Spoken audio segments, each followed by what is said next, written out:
This is the push. Now Leon's towers have to help out a ton against this, because this is the scary push here. He has called the beast, he has Ensnare, finds the mount taking immediately. Purge is available. He might not even need it, he's trying to surround without it. Oh, usually Leon is the surround master, but Hitman turns it around. He has to seek help from the creeps, but that looks very, very desperate. Mountain King was waiting so long to finally hit the battlefield. Hitman with the first hero kill of the series, and I don't think he has a backup, so that's it with the breaker production for now. Yeah, but he did make a lot in the first place. Archmage needs to stop overextending. He goes down without Tom Potterly, and he had bought the scroll of regen. Wait, Leon? Oh my god. Oh my god. Oh, needs the Raider. Stop! Cancel 10! Here we go! Raiders there as well. No chance! Third hero kill for Hitman. Standing true to the name, and I guess the Mountain King is next on the list. I think Leon got a little overeager here. He was trying to make it across the map to his towers to kind of camp there and re-engage. Mountain King is next. He gets targeted. He's only level 1, but he's gonna go down. Prioritizing those snipes. Archmage being targeted again. He has no temple. He has no escape. There's no priest healing him either. No invis. Oh, Fasir is chasing, but the big escape. Mountain King is back still at a pathetic level 1, but we talked about it. Leon with the surround TP coming in. Where's the damage? Where's the damage? TC, he has nothing, no TP, no potion. He is, of course, a tanky boy. No way. Trying to storm, but it doesn't work against breakers, we all know. Archmage in jeopardy as well, but what about the TC? No ultimate, of course. Purge again, trying to step away. TC, the big escape again. Archmage falls. Stomp out. There we go. 5.9, but he dies before the ultimate. Double kill for Leon, single kill for Hitman. Mountain King, can you carry this now? Here's the big supply. Can he save himself to the towers? Maybe. There's Purge, there's Ensnare. The Breakers trying to hold the fort now, but how to escape? Oh man, these towers one by one, they're gonna fall. Still attention to the MK. Barely any Breakers left. We do have level 4. That's a little bit more mana. That's a little bit more Stormbolt. But that's GG, and Hitman takes map number 1. Oh, does the fountain help him here now? Scroll the beast. Leon commitment goes for the TC. This is gonna be sick. Look, the Popo is coming with the Mountain King being zapped right there. Net needs to get out, but his own units are blocking him. Get out the way, move! But the MK goes down. Leon overcommitting. But the Archmage is gonna get all the XP now, because so many of the units have already died. Thorn Chieftain not very healthy. Goes back in, lands a big storm. Fountain helping Hitman right now. Is there enough damage? With the Scroll of the Beast, the peasants trying to go. They're trying to snipe the TC. Oh my god, the invisibility from the clove. And he has nothing at the lab. That's so sick. Send something, send help. The Kodo might go down. TC is back again after the healing. Gets another stomp up, but now Hitman out of mana. Oh, no TP, no invo potion, no heal potion. Zap again. Clearly willing to go for the hero. TC indeed. The peasants. Stop again. The great escape by the cow. Hitman is mad.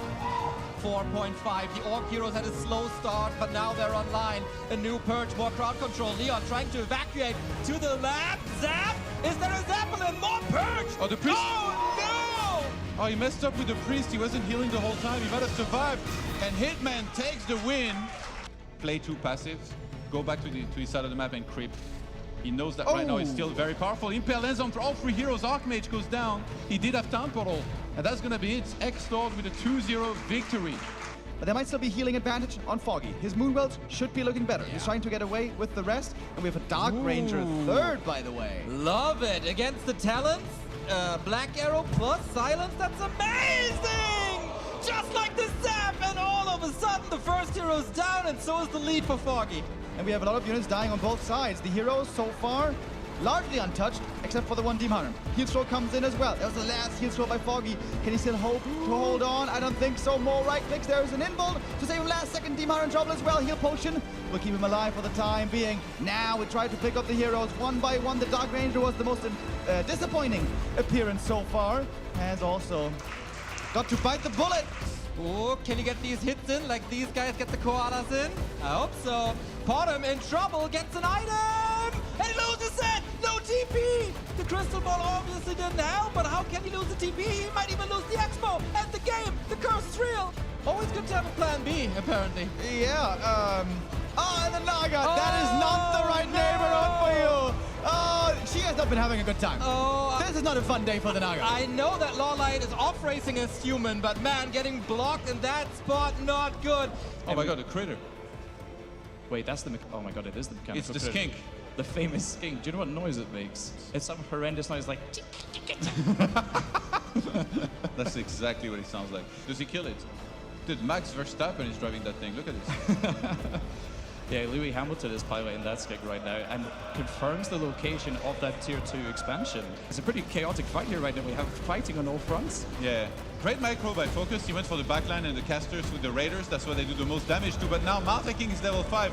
He still has mana to work with. He has an escape with a town portal. That's more than Focus can say about this fight here. He has no escape himself, no survivability. And the Farseer is next. He's not even moving.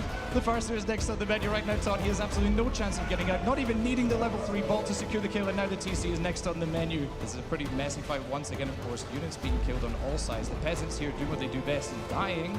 And Starbuck here is plummeting down in supply. The Mountain King is in danger. There's no survivability items, and Starbuck has to call GG. DMK.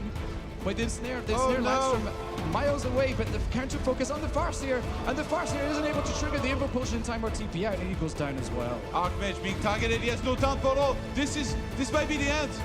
He can't escape. There's nothing he can do to get out of there. Both heroes in the altar now. +1 wasn't even finished. Starbuck has to restart those from the altar. He has nothing in center to instant revive. Starbuck and that's is it. fighting as hard as he could, and there we go. Focus able to bring it back 2-1. And now almost all the creeps are gone. Oh, Demon Hunter here, getting kind of intercepted. Hero kill would go a long way, but he's got the staff, isn't it? Oh! There's a zap! There's an Ankh! He's coming back, but Happy just ignores it. He just wanted the Ankh gone. Couldn't you kill him a second time? I think so. Just surround him. Kill him. No? It's only 500 HP. Moon trying to get a good concave, but there's also good position for Happy up on the high ground. Do you really want to fight Happy with a high ground disadvantage? He's gonna try for it. Demon Hunter leading the charge. Banshee's coming in, trying to get off some possessions. The first Banshee though, is she gonna get through? Last second with the cancel. Panda drop as well. Can he be saved? No, he can't. Panda goes down. The second hero hits the deck. Now it's up to the Demon Hunter by himself. And Happy's starting to steal more and more bears. All your bears are belong to us. This is looking grim for Moon. 53 food, only 20 food. Whooping advantage for Happy. Emperor reigns on Last Refuge. All right, Demon Hunter again, thick of things. He's tanky, but not that tanky as opposed. Staff is there this time, saves him last second, has to heal up now from the Moonwells. But the army size difference is just too overwhelming. And Happy gets the 1-0, turns around this game with a strong comeback. Panda gonna be the new carry for the time being. With Breath of Fire level 2, Happy has this game under control. And kills the Demon Hunter. This is the semi-final already. This is how Happy has won many of these matchups before with a frenzied timing, and it might just be good enough. One hero down, 2 heroes dead, and the game is over. Happy victorious again.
Welcome indeed. It is Championship Sunday at RARALAND 2023.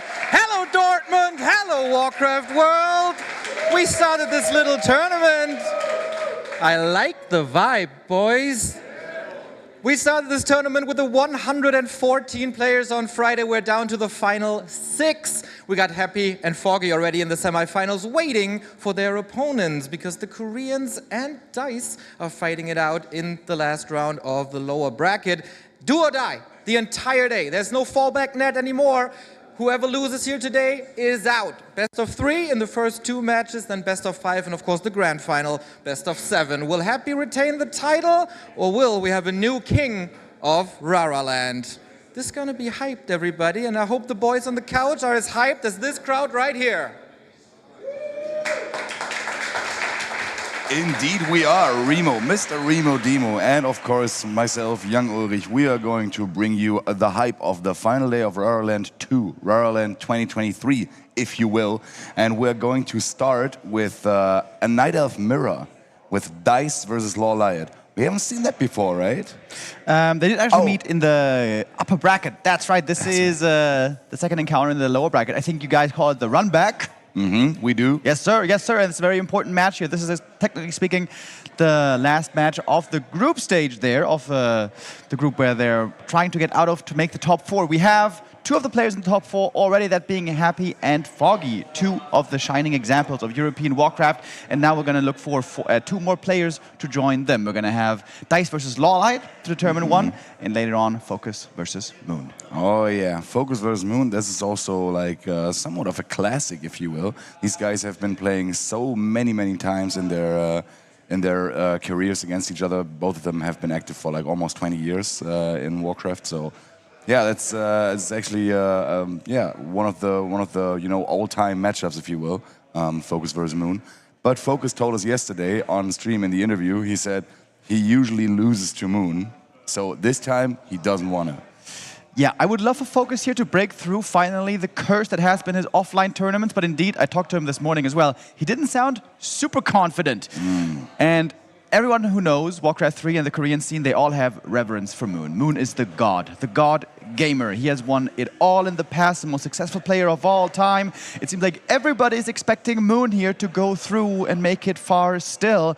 Focus flying a bit under the radar. Maybe the pressure being off his shoulders helps him as well. We have the bracket here, of course. Happy made it out of the group. And this is going to be then later on the decider, Moon versus Focus, our second match of the day. This is still best of 3, by the way. Yes. Still a best of 3 here in this important game. Later on, semi is going to be best of 5. And finally, our grand final being a best of 7. Exactly, and just like Moon vs. Focus, which is coming up in a bit, before that, of course, we told you already, we have LawLiet versus DICE. This is Korea versus Russia. DICE, a rising star. Now look at it. He barely lost to LawLiet. Like, the games were supposedly very close. We didn't see them on stream, but I talked to a couple of people and they said DICE could have done it, right? And ever since then, DICE is running this loser bracket momentum, beating Side and Hippo very decisively, I must say. And yeah, now he's facing LawLiet again, and maybe there's a possibility for him, you know, to pull through, to make it to the top 4. That would be, of course, a great standout performance for such a, like, just somewhat recently, like, breakthrough player. Yeah, absolutely. He is new in the scene, somewhat speaking. To be frank, he used to play under a different alias. He's been laddering for a long time, but this is a big day for him. This is going to be the biggest tournament for him yet, and this is the first LAN he's actually ever playing. So I was about to say, well, if he gets the top 4 here, this would be his breakout performance. This is already his breakout performance. Exactly. First tourney, first LAN, offline, having a top 6 finish against this caliber of players is amazing already. Yeah. He could crown his achievement beautifully with a top 4 if he manages to win here next. His matchup against Human, like we also kind of saw in the bracket, is amazing. I think he's an absolute terror against humans. Also in the online qualifiers, by the way, against Leon, he displayed that multiple times, where Leon then was not able to make it through. But his Night Elf Mirror, how is that going to look? I've been casting a lot of that in the past. It was a lot of Potom by DICE.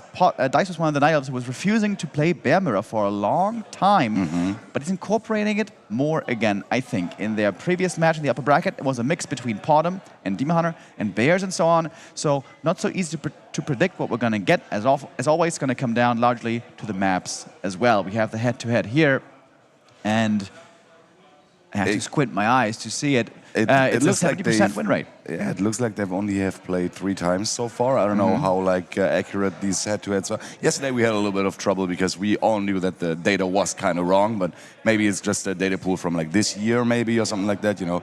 And yeah, they have been playing 3 times, and DICE even took it once. I take it that must have been like a B2W Weekly Cup or something like that, because I wouldn't know where these guys would meet otherwise. I think DICE played TP League once. No, I've seen him in some TED Cups, certainly. He was in the Ancient of Wonders Cup by Dobie. That didn't work out too well for him. He was partly playing from Italy. Ping was horrible. Conditions weren't good. DICE is still on the up and up. You know, he's still ranking up in that ladder and trying to get better bit by bit. Apparently, our first map is going to be Last Refuge, by the way, which is known to be a very playable bear map. Bear Mirror for the Night of Mirror. To be frank, Bear Mirror is playable everywhere, but it's also some unique push strategies that I've seen here from DICE before. That is something that must be in the back of LawLiet's mind, certainly. I'm very much looking forward to seeing another Night of Mirror. Like yesterday when we saw Foggy versus LawLiet, this was really good set that we saw there, and it was anything but standard, right? So they didn't really like revert to standard play. They didn't go for the bear mirror whatsoever. They had like good, like, you know, rock paper scissors, like dealing with their strategies and whatnot. And yeah, here we see LawLiet. We got some data on him. He's of course the 9th best earning player in 2023, and lifetime the 10th best. And he hasn't been around for too long. He like overtook some people that have been, you know, playing Warcraft for like 10, 15 years and whatnot, because he is just such a like solid player overall and very innovative, you know. Remember, he won tons of money with just surprising everybody, like all the humans in bracket with the with his Warden. So yeah, definitely a very accomplished player for the short time that he has been in this game. And I would say both players here have somewhat of a similar upbringing and where they first rose to fame. Both took a long time to really get to that highest level of play. We saw DICE for a long while with a different nickname back then, playing around the 2000 MMR mark, but he was getting better and better and better. And some people may not remember this, but LawLiet also started out playing a lot of SOTAC Cups way back. And back then him and Chimika were playing already, but they were kind of average players, mediocre players, making it to round 2 or 3 maybe, but then being kicked out. And it took some time for that skill to develop. Wasn't like they were immediate superstars like Moon was already back in 2004. But yeah, it's exciting to watch their development. LawLiet also quickly becoming RARALAND veteran, right? The only Korean to have been to both, and would love to improve on his performance this time around. LawLiet, of course, made the grand final before. It was against Happy back then. Great run there for him. Good prize money as well. But against Happy in the grand final, it was a very one-sided affair. LawLiet might consider this a disappointment if he doesn't make at least the top 4 this time. So yeah, let's see how far LawLiet can take it, or maybe we see DICE. Either way, winner of this is going to be playing Happy right away. So casters, let's see, who is it going to be?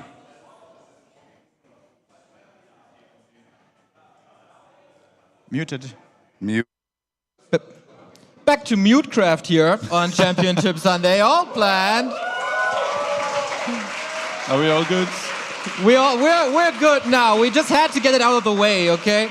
At least it's not back to weightcraft. Anyway. True. Hopefully the technicians were working until late at night, so everything should be fine. LawLiet versus DICE. Who has the pleasure of facing Happy in the semifinal? LawLiet should be favored, but DICE took a map in their previous match, and this is his biggest opportunity here to leave his mark on the scene. This is what he's been working for years now, getting tutored initially from Neutron and really reaching a new height, I feel like, as a player. Like, you can look at this guy now as one of the few guys that can threaten the top, doesn't quite beat them that consistently, but what a time it would be for him if he finally was to be able to get that performance here at this tournament when it matters most. Exactly. It's his very first international offline tournament, and you might think that this guy is nervous or stressed or something. He's just vibing, dude. Since he arrived, let's see if he's vibing in the game as well. The first lower bracket final is about to begin.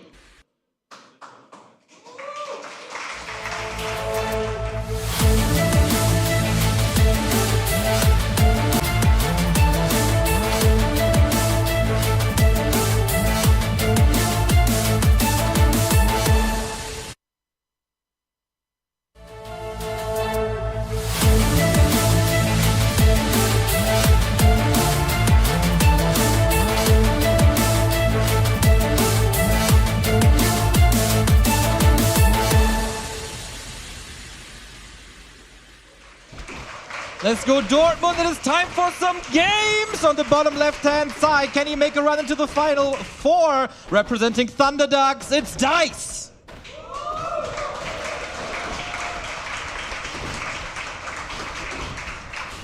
And on the upper right-hand side in the yellow, representing the Phantom Aces, it's your RARALAND vice champion, it's LawLiet.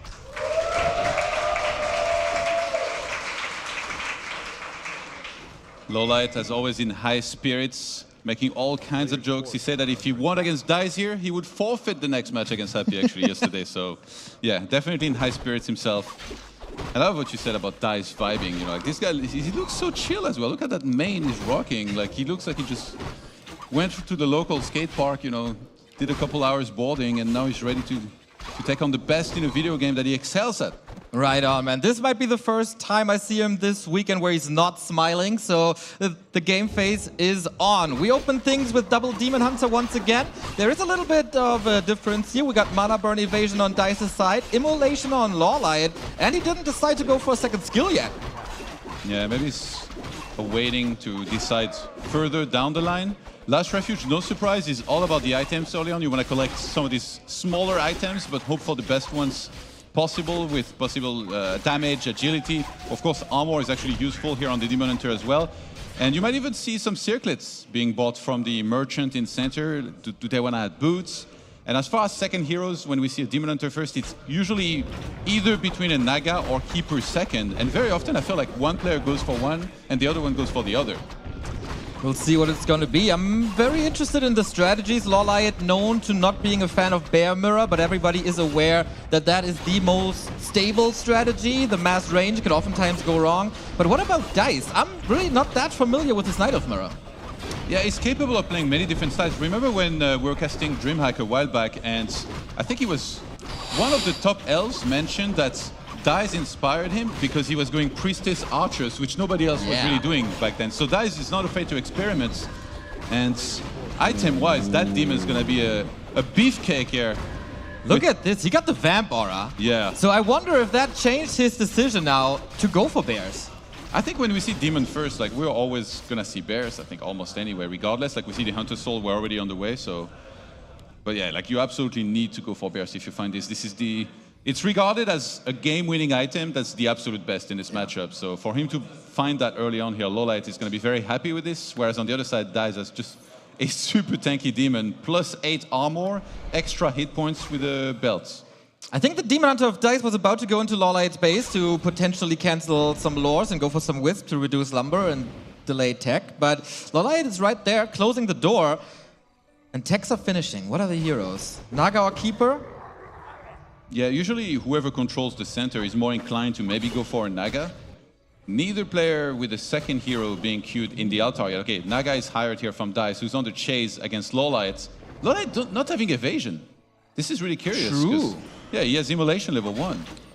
All right, that helped a little bit with creeping. If Dice decides to go for mass range, which I'm not too sure if that's the case, the Demon Hunter will be super fragile and AP on the high ground. Dice has some sneaky plays up his sleeve. Yeah. I wonder exactly like the reasoning. I guess maybe you could tell like his demon was healthy and ready to fight and he has double ring, so he's like, I'll be able to be there for a long time. And important, he already has staff. Yeah. So if he needs to, he can just staff back home, get full hit points, full mana, come back, and then keep on pressuring. But it's a big investment. He's getting Nature's Blessings. What? This is a push strat, definitely. With the AP, with Dryads, he's not taking to tier 3. LawLiet once again under a lot of pressure as he was against Foggy in the semifinal earlier.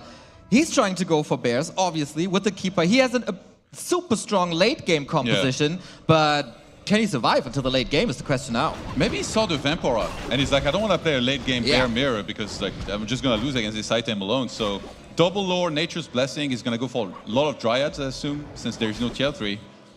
And LawLiet is now the one on the chase. I think Dice has to go home, heal up, go for the counter, and then use the AP during the siege. I wonder if this little push, this little harass did as much as he thought it would. Entangle, focus fire, but staff used instantly. Demon Hunter is safe, but that is a lot of moon juice gone. Clock is ticking. LawLiet's getting closer and closer to tier 3. Yeah, those 2 rings being put to use here, because there was a lot of damage outputs being applied onto that demon. LawLiet looking for the steal on the Magi. Can he get it? Dice steps in there. There's a mana burn. -1. That was the worst possible. Oh, I think the experience went to the Demon Hunter of Dice here. A little bruised is LawLiet. Moonwell should be filled to the brim. It is about to be daytime. Wisp coming in for the body blocks. Archer's taking care of, free up the way. Engine of War coming in. Engine Protector coming in. This is pretty much do or die for Dice. Yeah, LawLiet probably saw that Engine of War running real fast. He's like, what? You have Nature's Blessing. He's about to get to see the AP and maybe get a heart attack there. Yeah. As this push is looking really strong right now. LawLiet needs to get units out. He's getting a Dryad. He's getting Abolish Magic.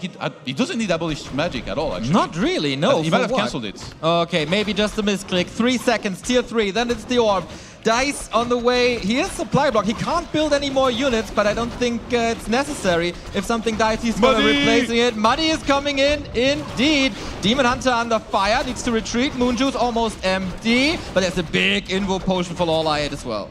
Yeah, this is looking like a really strong push now. Second AP is going to start. That first one is set up perfectly to do a lot of damage. One of the Moonwells about to go down. LawLiet trying to stock up on some of these potions here. He knows he's going to have to fight in a second. He starts a Priestess. Whoa. A Priestess of the Moon and 2 bears. He had a lot of extra gold. He's like, why not? Yeah, smart. He wants to get as many orb carries out as possible. And the Demon Hunter in the front row. He knew the Moonwell would be falling. He knew he had no time for more bears. So bottom it is. Keeper though, the orb carry in trouble. Can he? Oh, he traps him. Is about to. Demon Hunter has to staff out. More damage raining down. And man, these tanky items are certainly helping. The Great Escape. The forest is alive, Neo, and it's attacking LawLiet's base right now. He's trying to delay the fight, but with the Demon of Dice not being there, he's gonna go for the engagement now. Those APs so close to finishing. It's gonna be so many of them, and he's not gonna have access to Glade Throwers. Demon uses the invo. He gets rid of one of the APs, but there's 2 more about to finish. Gotta be careful. There's no way out, really. No staff. Potom coming in. Can he survive? That Vamp Aura is so helpful. Massive Bears online. Potom there. LawLiet about to hold, but this bear on the left-hand side will probably be falling here. This wild Demon Hunter has a staff now. Yeah, the Demon of Dice sprinted from his side of the map to the other side, but he's now already all injured and bruised. And staff is on a 40-second cooldown this time around. There is no staff of preservation to help out with that either. Maybe making a shop would have been helpful, but now it's all about those APs and that one Enchant of War. And LawLiet is scrambling to stay alive here, using potions even outside of the fight. He needs a couple bears for rejuvenations before he engages again. Very patient play now. Maybe a Moonstone would be a good acquirement, 150 gold, but he also wants, of course, that second orb on the bottom. The more orbs, the more likely that LawLiet survives here. Trying to rebuild Moonwells, trying to get new bears out. More redo, get that Demon Hunter up. He's your carry. I don't know how many wisps there are for Dice, but maybe targeting the APs would be the way. But the thing is, there is the army as well. Muddy is going to keep on snowing everything. I never thought I'd see this. That was such a smart addition to this push here for Dice, who's looking incredible in game number 1 here. He might actually be the favorite now, even though the clock is still ticking. Dice never texted tier 3. He's stuck with these buildings. He's stuck with Dryads. He will not get any orbs. Also doesn't have a staff. But LawLiet, all his experience in playoff matches, patient play. Who's going to make the first big move? Damn, you uprooted everything. And he's actually marching forward. LawLiet's not doing a damn thing about it. He's really trying to delay the fight as much as possible, but he doesn't even have any units in production. He can't. He has to fight. He just has no choice, but he can't, because he would just lose that fight. How is he getting rid of all these APs? Double orb, double potion, and a dream. This is what keeps LawLiet alive. Dice with a cheeky AP push on the way to the 1-0. And now we got an end fight. Yeah, can LawLiet survive here somehow, some way? 3 APs are perfectly healthy. The Demon is baiting the army out of position. So much damage being applied onto that LawLiet army, who's scrambling to stay alive here in this game. How can he keep these heroes alive, man? The evasion on the Demon Hunter is still missing. Trying to go for the hero focus. The orb damage is great, but not great enough. Staff out, Naga on the menu. Lots of wisps coming in for the repair. This is looking real good. Keeper is about to fall. Bear is about to fall. And LawLiet is about to fall here as well. Twice the supply for Dice. This is looking really good. AP is falling as well. Demon Hunter for LawLiet goes down. And what's there to save him now? I don't think there's anything. Maybe with Entangle, maybe with some damage, but all hope seems lost. Staff, all right. Get some micro moves, but more and more units are falling here, and more buildings are falling as well. I don't think there's a way out, Todd. Yeah, that's the only way out is to exit the game. I think at this point for LawLiet, he's down to 2 heroes. Not a very healthy keeper at all. He can't even restart his other hero. 26 supply out of 30. Okay, yeah, actually re-grabbed the demon already in the center. Last-ditch effort now. The tree is about to fall, and there's no income, no more. One more attempt, but no post-demo. The Dryad block, you can barely see it because it's behind it. Oh, Shadow Melt, but he's ready for that as well. Astonishing game by Dice, 1-0. LawLiet in the ropes.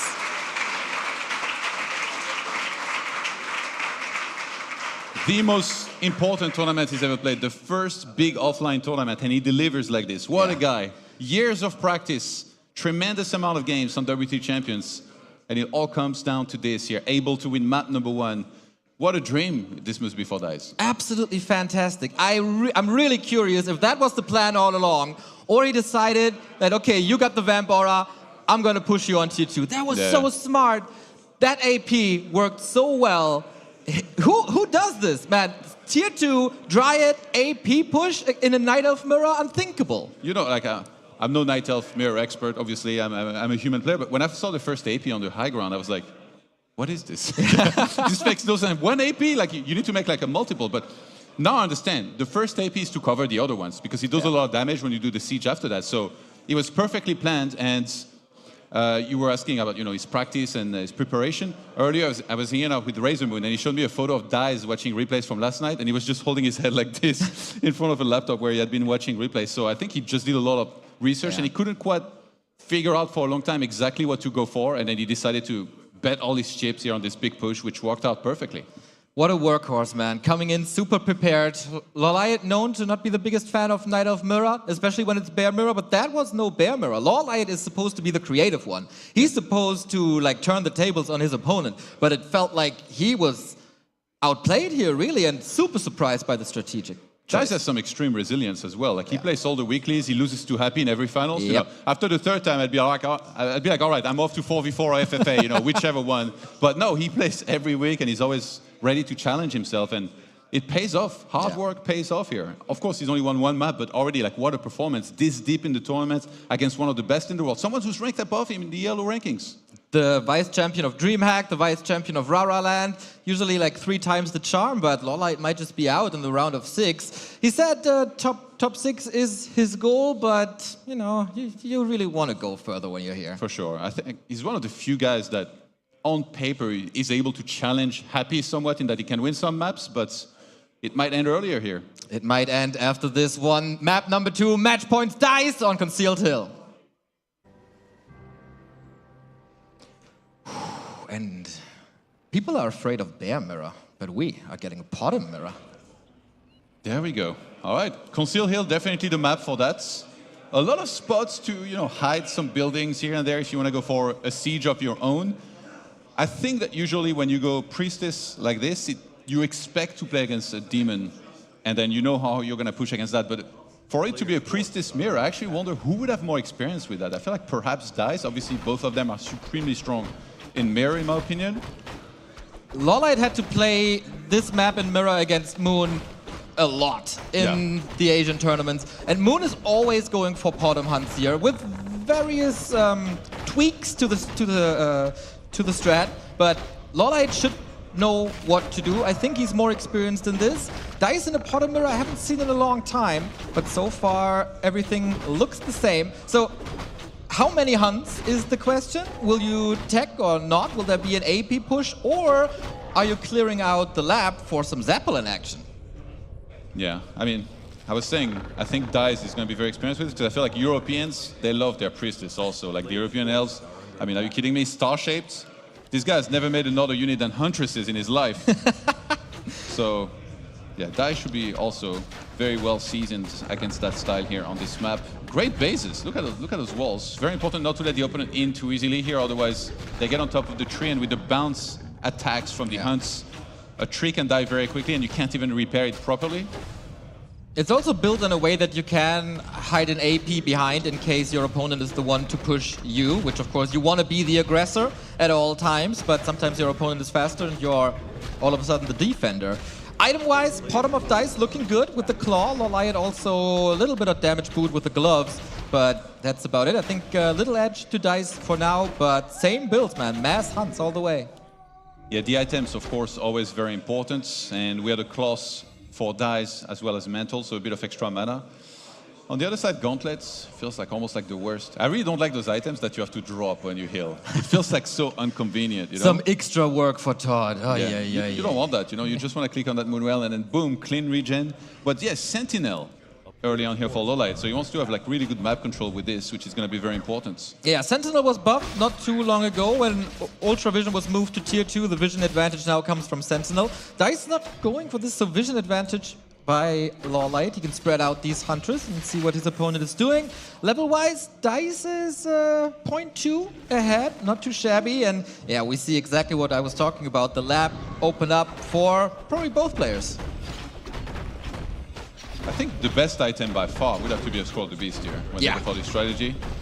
Everything else probably not that relevant. I guess greater healing is always nice because it's almost like a push on the restoration in terms of hit points for your hero. So let's see. So far, like the item difference, not that far away for either player. But if one of them was to find, like let's say one of Mana Steel and then the other one Scroll the Beast, that would be a big difference here. All right, big drops. What do we got? On Dice's side, Potion of Healing, alright, Wand of Mana Stealing, both not game deciding, I'd say, but level 3 can be game deciding, and both get it. Should be True Shot too. This is all the calm before the storm, as they're actually tacking, so we could see Alchemist and then the push. Heal Spray is super good in this situation. Oh yeah, definitely, especially like if you clear out the fountains as well, you can eventually fall back on this. Like that's why it's so important to win the fights. Whenever you're finally gonna take, you wanna disengage from most fights unless you're absolutely sure you're gonna win the fights. Because if you end up losing one, having to TP out, then the opponent just runs to fountain, gets all that free healing way earlier before you do.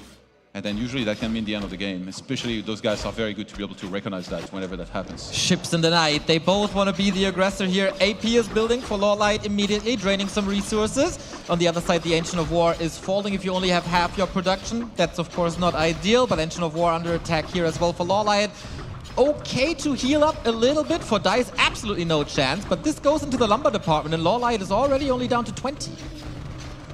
Yeah, this is very hard to properly repair. Oh, the archer, you failed at your job! Oh, the wall. Okay, maybe it's a trap now, but relatively easy if you can reveal. Floodgates open. LawLiet and Dice's space. It's a game of chicken now. Because of the Sentinel, I saw it. That's amazing. Yes, true. The tree is gonna die so fast, and it's absurdly hard to properly repair against this because of the bouncing attacks. Dice was on top of LawLiet's tree earlier. Maybe both trees die, and then we get like an insane base race between them. But it looks like Dice might be able to kill the tree of LawLiet earlier and then TP back to try and defend. I think LawLiet, is there even a chance? He has to TP home. Lots of Wisdom falling. Is this even working? The Tree of Life is under attack. It's still. dead. It's dead indeed. LawLiet about to be eliminated. No income, no more. How are you supposed to save this? You have to do maximum damage now. LawLiet is all in now. There's nothing else he can do. Even if he restarts the tree, he has to head across the map. And Dice immediately running to the left side, perhaps threatening the counterattack. No, he's thinking, he's like, do I stay at home? Do I defend? Starts an AP immediately. He needs to set up defensively, try to delay the fights as much as he can. And all he has to do here is hold. LawLiet is making a glaive thrower. Yeah, actually. It's about base race now. You want that siege damage, maybe a Zeppelin. You have the gold for that. Our vice champion is about to be eliminated in the round of 6. It's Zeppelin time. It's all in. Dice, if he holds one more time, he's in the top 4 of RARALAND. Oh my god, the AP is certainly going to finish here. He's thinking about buying something. A Zeppelin, he wants to get behind the wall here. He wants to get in a good position to fight, but that AP is going to be finished in a second. Okay, now he wants to be able to pick up punts here to dodge some of these attacks. This is it for LawLiet. He needs to win with this push. Dice smartly pulls back, the AP is finished, and that's gonna force basically LawLiet to slow push. He's gonna need the glaive thrower to be there, he's gonna need to shoot at the AP, the priestess runs past like, follow me. Really, really nice defensive setup by Dice. The Zeppelin is smart because there's so little anti-air. Switching to archers now, but of course Huntress can't attack air, so the Zeppelin was a really good idea. Now the cheeky plays by LawLiet. I know you can shoot into the forest and drop the glaives maybe into the forest so the Hunts can't reach. That seems to be the last hope for the Korean. Yeah, it would take too long, I think. He just doesn't have the time, because this whole time that his tree's been down, Dice has been mining, and he's going to be getting way more units in a second. That priestess of Dice has to be really careful. He does What's the glaive? What's the glaive doing there? The Zeppelin is about to crash as well. A little bit of a mistake. Can't drop it, but the Zeppelin goes down. Okay, he has the greater healing, I was gonna say. So even though that Priestess is injured, LawLiet revealed. Dice knows the tree was never remade. He knows that all he has to do is hold, and he's about to here. The Priestess in danger. It's gonna go down. Incredible! His manager on stage as well. Big hug. Dice does it. Top 4. Incredible. And as every Friday, we get the semi-final of Happy versus Dice. Sick, man. This is a Cinderella story that we haven't had in a long, long, long time. And his reward for this? Happy in the semis. Happy in the semis. But you know what? Let's not think about that. Yeah. Right now. Like this, what a win. What a win for Dice. Absolutely incredible.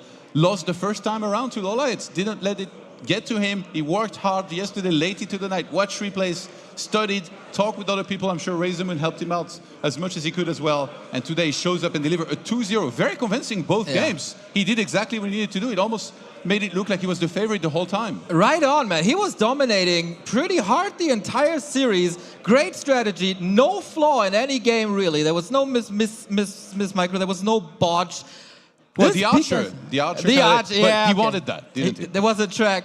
My God, this is a scary, scary Dice. And imagine you lose to Happy 27 times in a row in the weekly cups, and then on RARALAND, on LAN, you're finally able to overcome him. This would be absolutely insane. Let's see what the boys on the couch have to say about it. Yeah, I guess nobody beats Dice 28 times in a row. I don't know. We're about to see that. So we were completely off the mark here because the only bear mirror I saw was our little koala bears fighting it out here on the couch. Kevin Koala and Brother Koala. So there we go. I would have gone with Carl Koala. Carl Koala is great. They are strongly representing the Bears, at least on the couch, as Kuchenmeister has also been representing the wonders of German baking very well at this event. Thanks to them and to leetdesk, all of this is possible. Our wonderful sponsors here at RARALAND. But yeah, Dice, what is going on? This young kid, Beach Boy Dice, new look, new skill, new strats, love to see it. And first offline tournament, and he's there with the big boys. And also something worth mentioning, Europe represent. We got Happy, Foggy, and now Dice.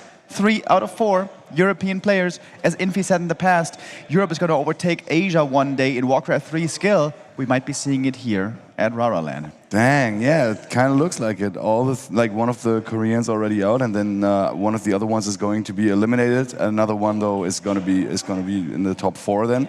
But yeah, 3 Europeans. I would have not have guessed that. Anyway, we have our winner interview with Dice, so I'm really curious about what he has to say. Thank you so much, guys. I'm here with Dice or Victor. Congratulations. I would love to talk about the games in details. So map number 1, Last Refuge. Were you planning to do that push the whole time, or did you do that because you saw he found Vampiric Aura? And tell me about that build order in general. I loved like the Ancient Protector that you then made more with by using it to cover the rest of your units. Yeah, first of all, I played 2 days ago in Ladder against Moon, and I did this strategy exactly, but on other map.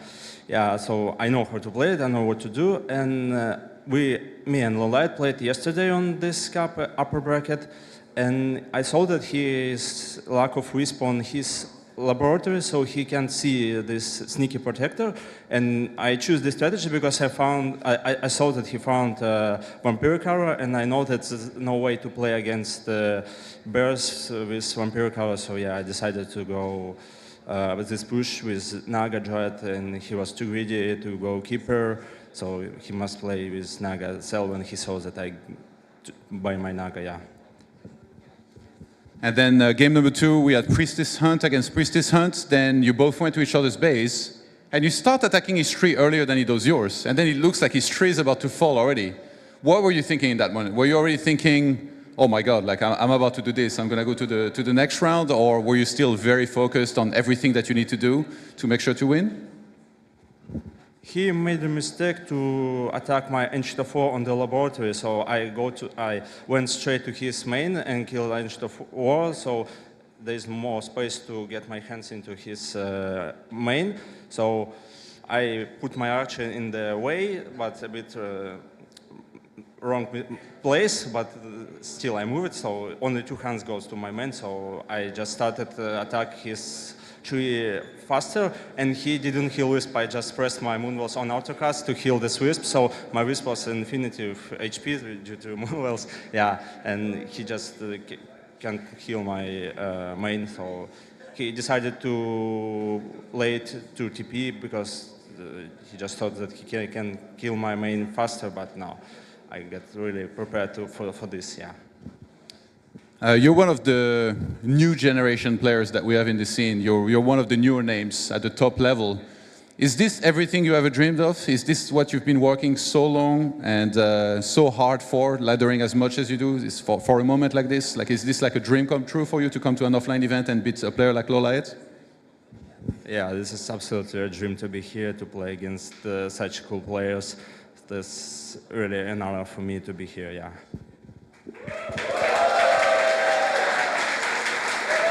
Up next, you're gonna have to face a familiar foe next. You're gonna have to face Happy.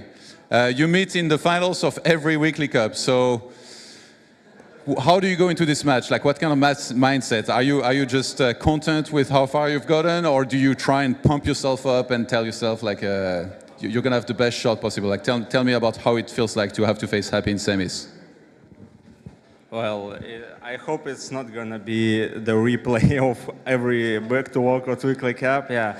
But Happy is very strong on low ping on offline events, so just let's see what I can show here, yeah. All right, thank you so much, Dice. Congratulations once again. Oh, Victor, back to you guys. Well, yeah, he can show what he can show, right? I was talking to LawLiet yesterday at the bar, and he was like, he was thinking like, yeah, I will maybe win against Dice, and then it's against Happy, so I don't care, right? But then during the series, during Dice versus LawLiet right now, while I was watching it, Duro sat down next to me. Shout out to Duro, a wonderful admin here, who has done a tremendous job over the course of the weekend, of course, also over the course of the last RARALAND. That's why we recast him for the role. He sat down, and he's like, you know, Dice is gonna win. It's like, how come? You know, that would be an upset. He's like, you know what? He looks like he wants to show that he's a sick player. And LawLiet looks like he's content with whatever. So Dice really wanted to, you know, get things going, really wanted to show everybody that, you know, he's got what it takes. And I think there's something to it. If you just look at their demeanor, if you look at their body language, it seems like Dice is hungry for more. There's already a great result for him. There's already a great joy for him to be here. Like he said, he feels honored to be here with these amazing players. But it's the first time. There's something special about the first time. And he's getting a taste now of what it's like to play on the big stage, to win on the big stage, to hear the crowd cheer for him. LawLiet's been here plenty of times. Of course, he would have loved to get far, but unfortunately, we have to eliminate some players along the way. LawLiet now out. This is a dip in performance, if you want to see it that way, from last year, where it was the top 2 finish for LawLiet in the Grand Final. This time, it's a top 6. Not bad either. It's going to be some prize money as well, which is going to be appreciated. But yeah, Europe is dominating. And Dice, imagine, dude, imagine if today is the day. I mean, if he beats Happy today, he couldn't have picked a better day for it imaginable. So a lot of Night fans especially are cheering for him and for people who want to see a different outcome. And there's a lot of Night fans in the building. There's a lot of Night fans in the world out there. I think it's the most popular race in Warcraft, right? And it has been, like, always has been. It seems that way. Yeah. It feels like every tournament I see like so many like recognizable Night Elf players, and then like, you know, some like very few and far in between I see some human players, of course. But yeah, with the Night Elves, like it always seems like they all like, you know, they're a little bit like interconnected. They all get like, they share strategies and whatnot. And, especially also on the pro level and on the second tier pro level, Night Elves have always been very well represented. It's interesting how there's been different races being differently strong in separate regions. For example, in Europe we have very strong undeads, always had, also pretty strong humans. In Asia a little bit less. In Asia we have really strong orcs. All the greatest have come from there ever since Grubby. In Europe at the moment almost no orcs really on the top level, but Night Elves are always everywhere, abundant, like nature tends to be. That's right, and that's why this is such a, you know, a faction that is so enamored with nature itself. What do you think about Dice's chances against Happy? As we said, maybe nobody beats Dice 28 times in a row, you know? I mean, I would love to see it. It would be the sickest storyline yet. If we go by the numbers, if we go with reason, then it seems unlikely. It seems one-sided on paper. It seems at the moment that if there's one guy to beat Happy right here, it might be Moon. Thinking back to that first map that they played, where he had such a good early game, if you can repeat that plenty more times. Just speaking prudently and just reasonably, it seems unlikely. But hey, we've seen big upsets before. We have seen the script being flipped before, and this will be one hell of a day for it. Oh, definitely. I mean, it's like, you know, Happy teased something yesterday when you were interviewing him, I think, after the game. And you asked him about, like, what strategy he fears more than the one that Moon was attempting on him. And he's like, I'm not going to comment on that. So maybe DICE kind of knows what Happy fears the most, which strategy there is for Night Elves that, you know, give Happy the most trouble. I'm pretty sure DICE came prepared here, right? So he analyzed a lot of VODs last night, or like replays, as you say, replays, last night in order to prepare for LawLiet. But I think he might have something cooking for Happy as well. But then again, I've been saying this about every single player that's been up against Happy, and so far he hasn't dropped a drop of sweat. Yeah, we saw him struggling a little bit in the early game against Moon, where he lost 3 ghouls, which is very unconventional for Happy. Then he was behind, Moon had the lead, Moon was creeping and leveling like crazy, but wasn't able to quite lock it in, close it out. Happy is just an absolute beast, especially in the late game, once he has all the tools online. His early game is also very solid. Like Todd mentioned before, Happy doesn't really have weaknesses, but you know, the later the game goes, and it scales up immensely with the hero levels, with more items and more units and more capabilities. I don't know if you saw that game, but there was... Oh, it was Moon. God damn it, am I getting this mixed up? I think it was Moon recently against Happy. Anyways, he played against a Night Elf in an online tournament on Echo Isles, faced a Warden. He was down 3 bases versus 2, and it was like a 50-minute game where Happy was behind for 30 minutes of it, but it was like endless kiting. Like the patience that Happy also displays, never getting frustrated, never losing his cool, never overextending because of stubbornness, like almost every other mortal human player does. Yeah. Happy was weaving back and forth for like 30 minutes and was able to close out that game, having been like 7,000 gold behind or something.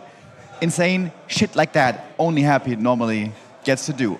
But the point is, it's in the late game where you can always pull that stuff off. So if you get off to a good start, which we have seen is possible, maybe there's an opportunity there. Maybe that's something for DICE to keep in mind. Maybe try to double down on early game tempo or something like that. Yeah, I think we saw it earlier yesterday when... Who was it? I think it was... Wait, who did Happy play against other than Moon? Before that, he played against... Focus. And before that... Blast. Yeah, Blast, Focus, Moon. That's right. Yeah, he played against Blast, and Todd told me that Blast made him flinch in early game, and Happy actually built 2 graveyards. Because, because Blast kind of like, you know, pressured him in his economy, killed 1 Acolyte, and Happy was like kind of flustered. So this stuff is possible. This tends to happen even against players that are like so much lower on like the MMR scale and whatnot, and he beat Blast 2-0 afterwards. But you know, you have so many talented players, and you see the man can bleed. So you know. Indeed, and if he can bleed, he can die, as we know. That's right. All too true. And you know, thinking back to a tournament that happened only very recently, was the China-Korea Europe Championship, where Happy was in a team with Europe, obviously, the region. It was Blade and Hawk and... wait, was it DICE? I think it was DICE. Pretty sure it was DICE. DICE was having a decent showing. Blade and Hawk, not so much. Happy, of course, was the heavy carry of the team. But there, speaking of bleeding, Happy was bleeding quite a bit, especially against the humans, which is still so mind-boggling to me. Right now, the matchup where Happy is the most beatable is by humans. But Sok ain't here, 40 ain't here, and Starbuck didn't quite make it all the way. So Happy, I think, could be quite content to have no humans in his wake anymore. We're going to be seeing if he will make it to the Grand Finals, of course, the top favorite, and who might be the encounter there for him to meet. Foggy is waiting in that part of the bracket, that semi-final. And our next match is going to be determining who's going to be going up against Foggy. It's going to be either Moon or Focus, with the superstar Moon having certainly the bigger name there on paper, being the favorite. For sure, for sure. Yeah, we can talk about this later, like in the pre-game analysis for that game. Right now, I must say, I haven't had my Kuchenmeister today. I haven't had any Oh, no. Kuchenmeister yet. Any breakfast without Kuchenmeister isn't a real breakfast. It's weird, right? Yesterday, actually, I had, like, for the first time in my life, I've seen them in, like, train station vending machines my whole life. Never ate their, like, what's it called, like, cheesecake. Oh, I haven't had that either. They have, like, a piece of cheesecake. Wait, I still have the... It looks like this. Are you tempting me like this right now? You're showing me a cheesecake package. I thought we were going to share one, maybe. No, there's no... I can give you one later. I know where they stashed them. Okay. All right. And it was, like, pretty amazing for, like, pre-packaged cheesecake, you know? So yeah, shout outs to Kuchenmeister, amazing products. We've had a blast with their Hit the Koala challenge earlier yesterday. We're gonna have one more Hit the Koala challenge today, so everybody should stay tuned for that. And yeah, also shout outs to BWS, obviously the very nice location where we're at, and they figured out so many of the technical difficulties that we encountered yesterday that today everything seems to be running rather smoothly. And also shout outs to leetdesk. So basically. Very, very much like the most customizable desk that you have ever seen. Also with, it's called Ghost Touch. If you deliver, if you get like a black leetdesk and enable the Ghost Touch option, you won't have any fingerprints on it. Damn. That's amazing. That's amazing. Modern technology. Yeah, right. So yeah, go check them out. Our beautiful sponsors. Thank you very much. Without these guys, it wouldn't be possible. And now I think we are throwing you into a little bit of a break, just a couple of minutes to get everything ready, and then we're gonna have Moon versus Focus. Yes, sir.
Citizens of RARALAND, we are back at it again, and we are going to bring you the hottest Warcraft 3 action this side of the globe.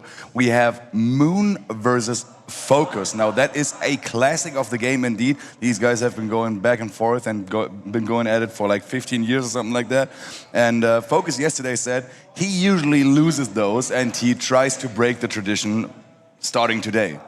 We have on our couch with us, of course, beautiful Qbert, who has been here all weekend, but we also have a matchup expert, pro player, top player, Hitman, also joining us. Hitman, what do you think? How is this going to go? First of all, thank you for having me. It's a pleasure to be here. This is a great matchup. Focus and not Happy. Moon, two of the biggest players in the scene. Focus, a staple of the Orc race, and Moon, obviously, absolutely goated. I think we're going to be in for some fireworks for this series because Focus and Moon know each other really well, and they're both really good at the matchup, really, really good. So I feel like they're going to play really solid standard games, but try to really play more optimally than they have before and really try to bring out some new stuff and just play really efficiently and try to get one over on the other player just by being, quicker and more efficient. Mm-hmm. So you would say Focus knows Moon well? I think so. They're actually sitting in right next to each other in the practice room. Yeah. They're talking about games, watching replays, so nice. They're quite friendly with each other, and I think they know what each other knows. So in those cases, it can be kind of mind-gamey. So we're just going to have to see what happens. Yeah, I do feel like at a certain level, right? If you've had this rivalry for so many years and you know each other so thoroughly, I feel like at some point during an important series, you'll definitely need to throw in a curveball or two, definitely to surprise your opponent. For me personally, I'm interested to see if Moon will bring out the Keeper more or the Demon Hunter more. Of course, we saw Keeper Alchemist expansions on Tier 1 was a very common play for such a long time. And then, of course, the Demon Hunter is obviously substantially stronger than he used to be. Right. As an Orc player, what is the key to play against Keeper, and what is the key when facing Demon Hunter? It's a little tricky because both of them require different sort of play styles. But one thing that you can do is really try to control the elf in the early game as soon as possible. You can go for a fast chop and a grunt, go straight across the map, and it doesn't matter if it's a DH or a keeper. That build is, in my opinion, optimal versus both of those strategies. So I think Moon is probably going to lean towards keeper since he's more of a keeper player, and I think Focus is going to try to control Moon and really keep him under wraps so he doesn't, get too ahead with his expo play. Interesting indeed. Well, I personally love to see the fast shot, fast grunt build as well. As you say, it's just such a flexible opener. And we have the head-to-head here between the two players, 9-6 in recent series. And there's a lot of wins actually on both sides for both opponents. You can see just how many times they've played versus one another. And we see, of course, Moon there being the first-ranked elf at the moment and Focus being the second-ranked orc. Focus, what does he have to do to overcome Moon? It seems that there's a little bit of a deficit there, and Focus might have to step up his game a little bit to play versus Moon. So I would ask, what maps would you like to avoid as the Orc player to play against an elf? I actually disagree in saying Focus is lesser than Moon. I think they're on par with each other. Okay. Focus grinds so many games. He's such a ladder hero that he knows every matchup in and out because he knows every way he can lose. So he just does the right thing because he avoids all the mistakes. Okay. And I think Moon is actually not in the best shape that he's been recently. Yeah. So I'm actually going to say that Focus is slightly favored here. I think Focus just needs to play really solid standard games, and Moon kind of has to do something unexpected with his creep. Yes. I see. We've seen Scars earlier this weekend going a lot for his tried and true Blade Master illusion plays, which of course is really good against the Keeper because then the Keeper's like primary source of damage being the Entangle does virtually nothing because you can escape it so easily. Do you see Focus ever like using strategies like this in order to throw a curveball? Focus isn't really one to play non-standard strategies, in my opinion. But I do think Mirror Image actually has a little bit of value versus Elf. Personally, I've been playing it on Autumn Leaves. And Moon actually vetoed that map against me. I'm not sure if it's because he was afraid of the Mirror Image. I like to think so, though. But yeah, it's a possibility, but I don't think Focus is going to pull it out. I see. All right. So we're going to see mostly Farseer versus Keeper of the Grove, you think? I think he's going to go Blade, try to really harass early, keep the Keeper under wraps, and I think that's what we're going to see. I think Moon might play DH one game, but I'm not too sure about that. I see. All right. And we have statistics on Moon. I think the, by a large margin, oldest player in the building. We had the pop quiz on Thursday night, and I was actually surprised to see that he's 36 years old already, because he looks like a young gun to me. You know? Yeah, he looks great. Yeah, obviously from South Korea. Debuted in 2023. Now, this is an interesting statistic here. Yeah, This maybe more like newcomer- 2003 or something. Yeah, I think 04 actually is when he debuted. So it's There like, we go. yeah, it's a long time ago. He's 4th in overall earnings this year, which is actually like A little bit pretty- surprising. Yeah, pretty high up there. I think the second one is 120, and he's sitting at like 34,000 or something. So Moon is pretty close to that actually. And yeah, overall earnings, of course, like almost $800,000 earned over the course of his career. That's why we call him the GOAT. And yeah, Focus here, no slouch either. Obviously also debuting in 2023. Clearly, yeah. Being 5th in overall earnings, right behind Moon, but already like, what was Moon at like 28,000? And now, you know, there's one difference, there's one spot difference in the rankings this year, is a $10,000 deficit here for Focus. And yeah, also obviously no slouch, 11th best player of all time in terms of earnings. So yeah, these two players definitely legends of the game, facing off, and loser meets elimination in this tournament. This is also like important to think about. Moon so far only lost to Happy, who is like by far the best player we've seen in the in the recent years. And Focus, I think, lost to Happy as well, right? So both of them Yes. lost to Happy, and now get their shot at, one of them is going to face Foggy. So if they ever, face Happy again in this tournament, their redemption arc starts in Grand Finals. So both of them have a grueling, road ahead of them. Yeah, yeah. Yeah, I be don't know hard. about you, Hitman, but for me personally, I feel like Focus is really, really good against Elf. I feel like his blade play in particular is just super, super solid. Yeah, he's one of those players that's very methodical, sort of like me, because he plays so many ladder games. I think the thing is, though, he sort of has a habit of falling short in LAN tournaments. Yeah. I mean, I shouldn't be one to talk, but listen, Focus has always historically fallen just a little short of, the top players like Moon, Lin, Happy. Yeah. So, but every time Focus just has a really, really solid tournament, he can always do it. It always looks like he has a chance. It's just, 1 or 2 series doesn't go his way. But he's always really close and really good. So I think he's going to put up a good fight. If you think Focus makes it to play against Happy, which would obviously be a pretty daunting prospect once again in the potential Grand Finals, what would you suggest for Focus to try and overcome that matchup? As obviously they played earlier on, and Focus went down in pretty convincing fashion 0-2. Yeah. And it seems at the moment, against the best undead in the world, seems like a really tall task for Orc to just get past that at all and just have a chance to have a normal game whatsoever. I mean, I'm not going to pretend I have an answer for you, Yeah, but yeah, I I think there is a bit of hope in having a big diversity in the builds that you can play. You can play like standard blade, you can play Lin's Farseer fast tech, double bestiary totem build. Yep. Focus has several like tier 2 expos into like 2 raiders and a wyverns and a bats, just sort of like countering the destro push like all different ways. I feel like there's some sort of way that's unexplored that you can do it. Like, maybe you go across and harass, move back, creep your gold mine, place the expo, then your Shadow Hunter can come out and defend the DK level 3 harass. Like, maybe there's some sort of like pattern you can do things in a way that can get you into the mid and late game safely, but it's just so hard, DK creeps 3, harasses you, ghoul push, and it's usually game. That seems to be the hardest part, is that if you want to go for that fast tech to try and get the actual useful Orc units, right? Like Grunts are not particularly good. Headhunters we see rushing tier 3 basically doesn't even work against the best undeads anymore. And you can't prevent Death Knight level 3 against the best players, right? So they're always going to get DK level 3 unless something miraculous happens. The Lich comes across with the DK and it feels like, you have a level 1 Farseer probably. Maybe your TC or Shadow hits 2.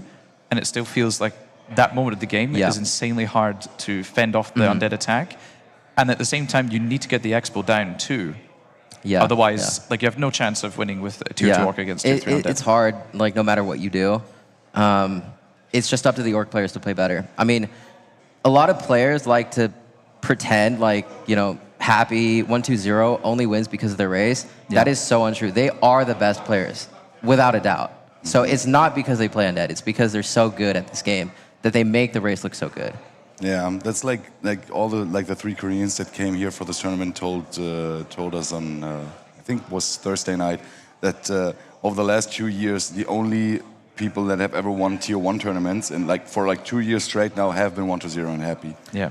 The thing is, you look at that and you kind of think like, is it a race thing? Is it really a balance issue? Yeah. It's really hard to say because personally, I do believe those two players, 1-2-0 and happy, are so much more skilled than like all their other race counterparts.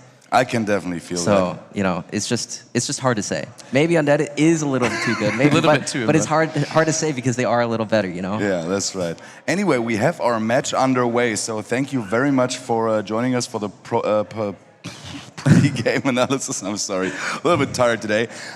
Take it away, casters. We got Moon versus Focus.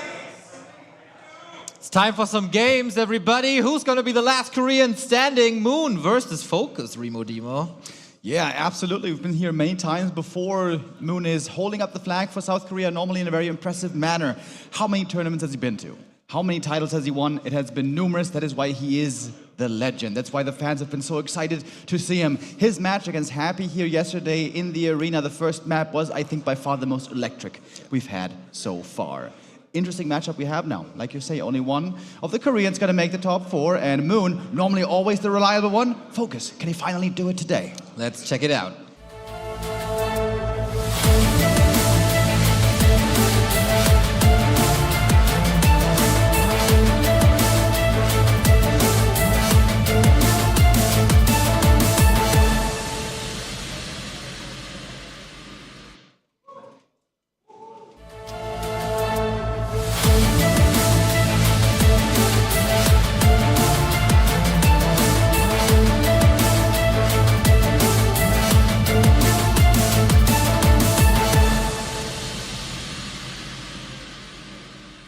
There it is, ladies and gentlemen, the last best of 3 of the group stage. The man in the upper left-hand side of Shallow Grave. He needs no introduction at all. He's the most decorated player in the history of this game. Give it up for Moon!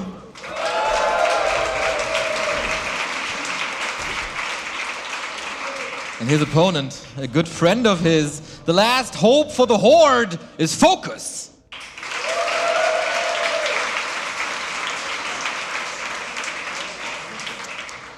We're starting things off here on Shallow Grave, one of the newer maps in the pool, a map that we haven't seen that much of yet in this tournament.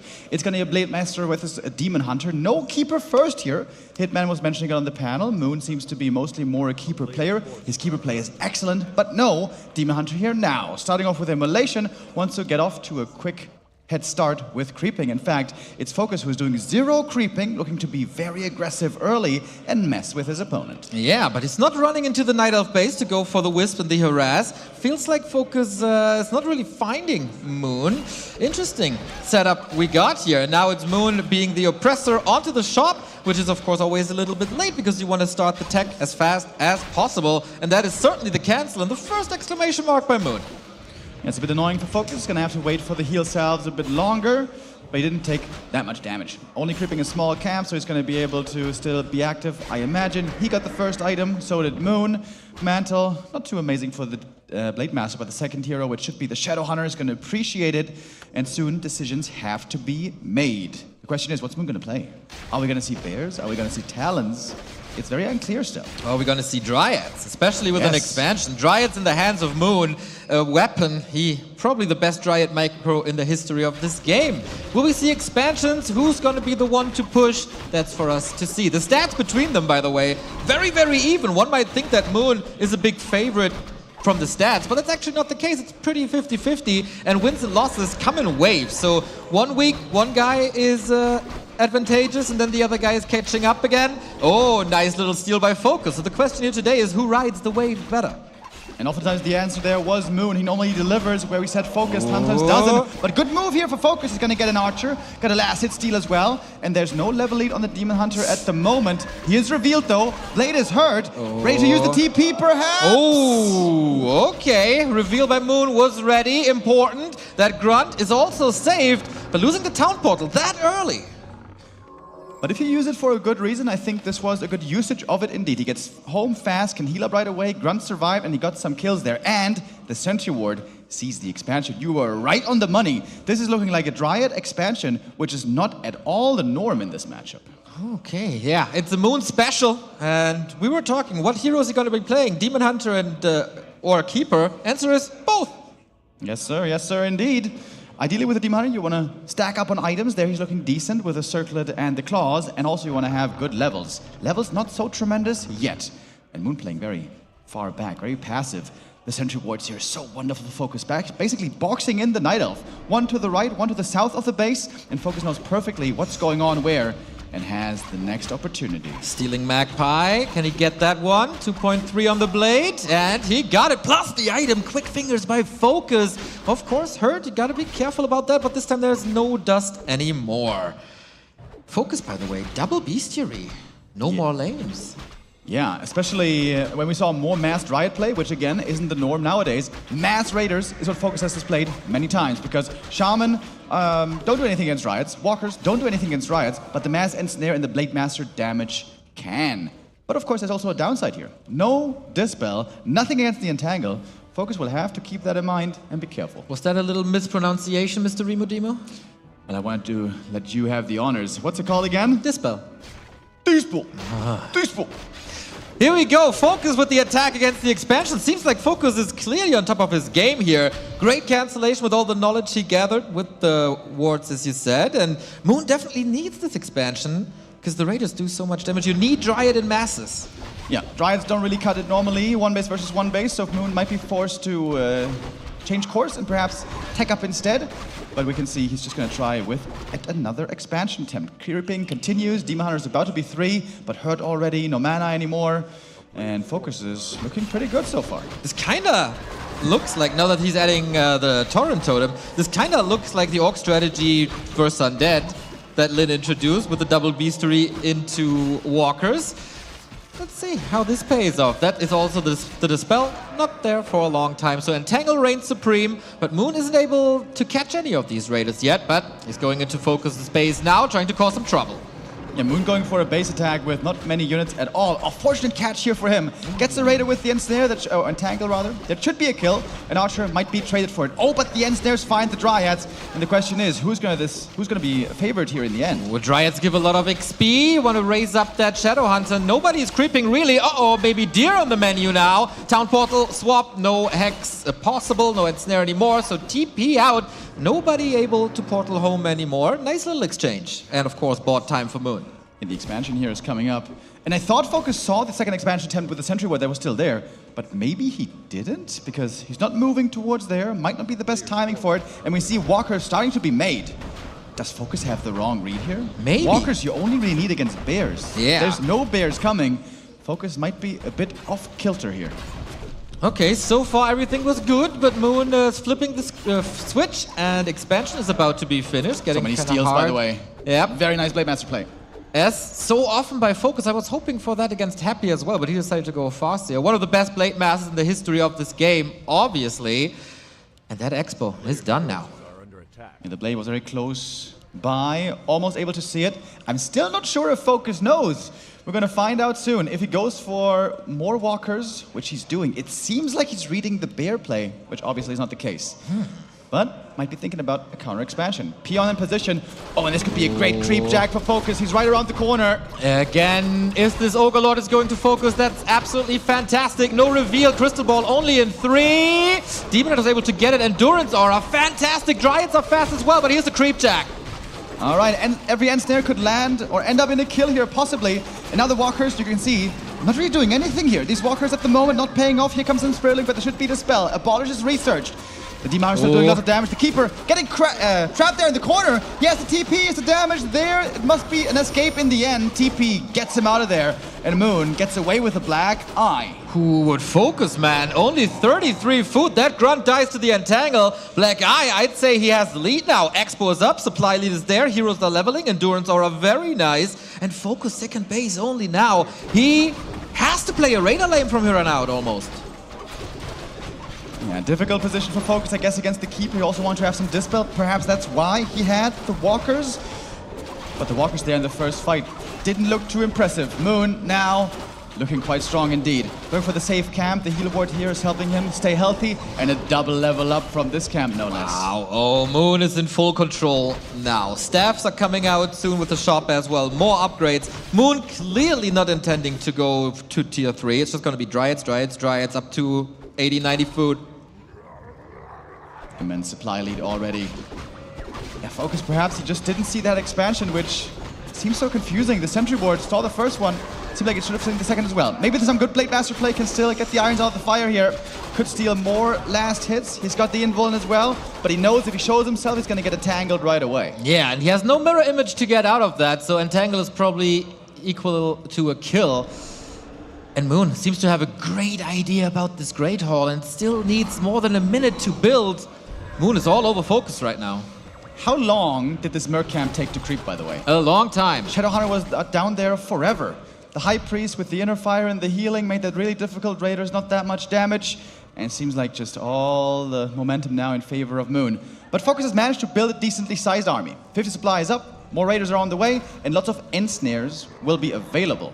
But Moon's heroes are looking very strong. This setup for Moon is definitely better for a direct fight, but Focus is a lot better for the base race. Blade Master didn't get it again. What item was it? Robot the Major. Claws plus 12 for the Demon, but oh boy! Info Potion popped. Yeah, Tango! The blade goes down!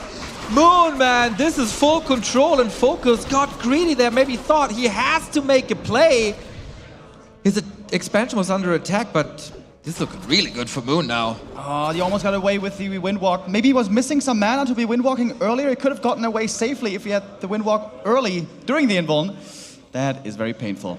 There's going to be enough gold for Tavern Res in just a moment, but now the game is very easy for Moon. Just hold, defend, and keep that expansion alive, and this game will be his. Okay, we have to fight now. Ensnare's flying Raiders in the front. We have no heal scroll, but level 2 heal wave. Moon with the heal ward in the back, and it seems like, okay, this spell got rid of it. Blade Master is controlled, no more damage. That's the last Windwalk here, and the Raiders are just falling like flies. Shadowhunter is tasked with all the healing, Blade Master getting entangled, and this is the quick one. Oh! Focus has to tap out. It seemed like the early game was looking good for the Orc, but yeah, the Walkers just seemed like a misread. The second expansion that was being retried by Moon there once again did the job in the end. Weird game. I would love to hear Focus's thoughts on this. Maybe he just neglected to do the follow-up scout. But yeah, this seemed like it should have looked different. Yeah, the first 5 minutes, I think Focus played a fantastic game. Everything was set up. Yeah. The double beastery, if you just continue with Raiders, or maybe even Wyvern for harass or creeping, as you mentioned how long that mercenary camp took. He would have been in a solid spot, but that lodge costs a lot of lumber, and these walkers had nothing to offer, really. He desperately needed an antidote for the Dryad poison, but nothing's delivered. Yeah, I think he was just expecting the bears, I guess. Something to learn from, perhaps, for map number 2. But Moon, again, delivers against his countrymen. The man that has so many titles and is such a legend of this game is now 1 map away from the top 4. Of course, when Moon qualified here for the online qualifiers and all the fans saw that he was going to be here in Dortmund, in Germany, next to the fans, they were, of course, hoping for at least a top 4 run. And so far, Focus not able to put a stop to that. You kind of mispronounced it. It's Dortmund. It is Dortmund. The destinies are nicely converging here on this championship Sunday. Focus, can he shrug it off? Can he simply put this behind him? Does he know the answers already? The problem is, it's not going to be the same game again. I am almost certain. I am pretty sure there's going to be either a Keeper expansion play or maybe some Talons or Bears or something else. Pretty sure Moon here isn't going to try the same thing twice. Yeah, exactly. But Focus has a lot of experience in this series, of course. He's been playing for 20 years, and he's one of these players with incredible mental fortitude. I've seen him reverse sweeping series left and right, especially against the likes of like Fortitude. Let's see if Focus can do this again on map 2. All right, bottom left-hand side. This guy needs some magic now to turn it around and force a game 3, everybody. Bottom left-hand side, give it up for Focus.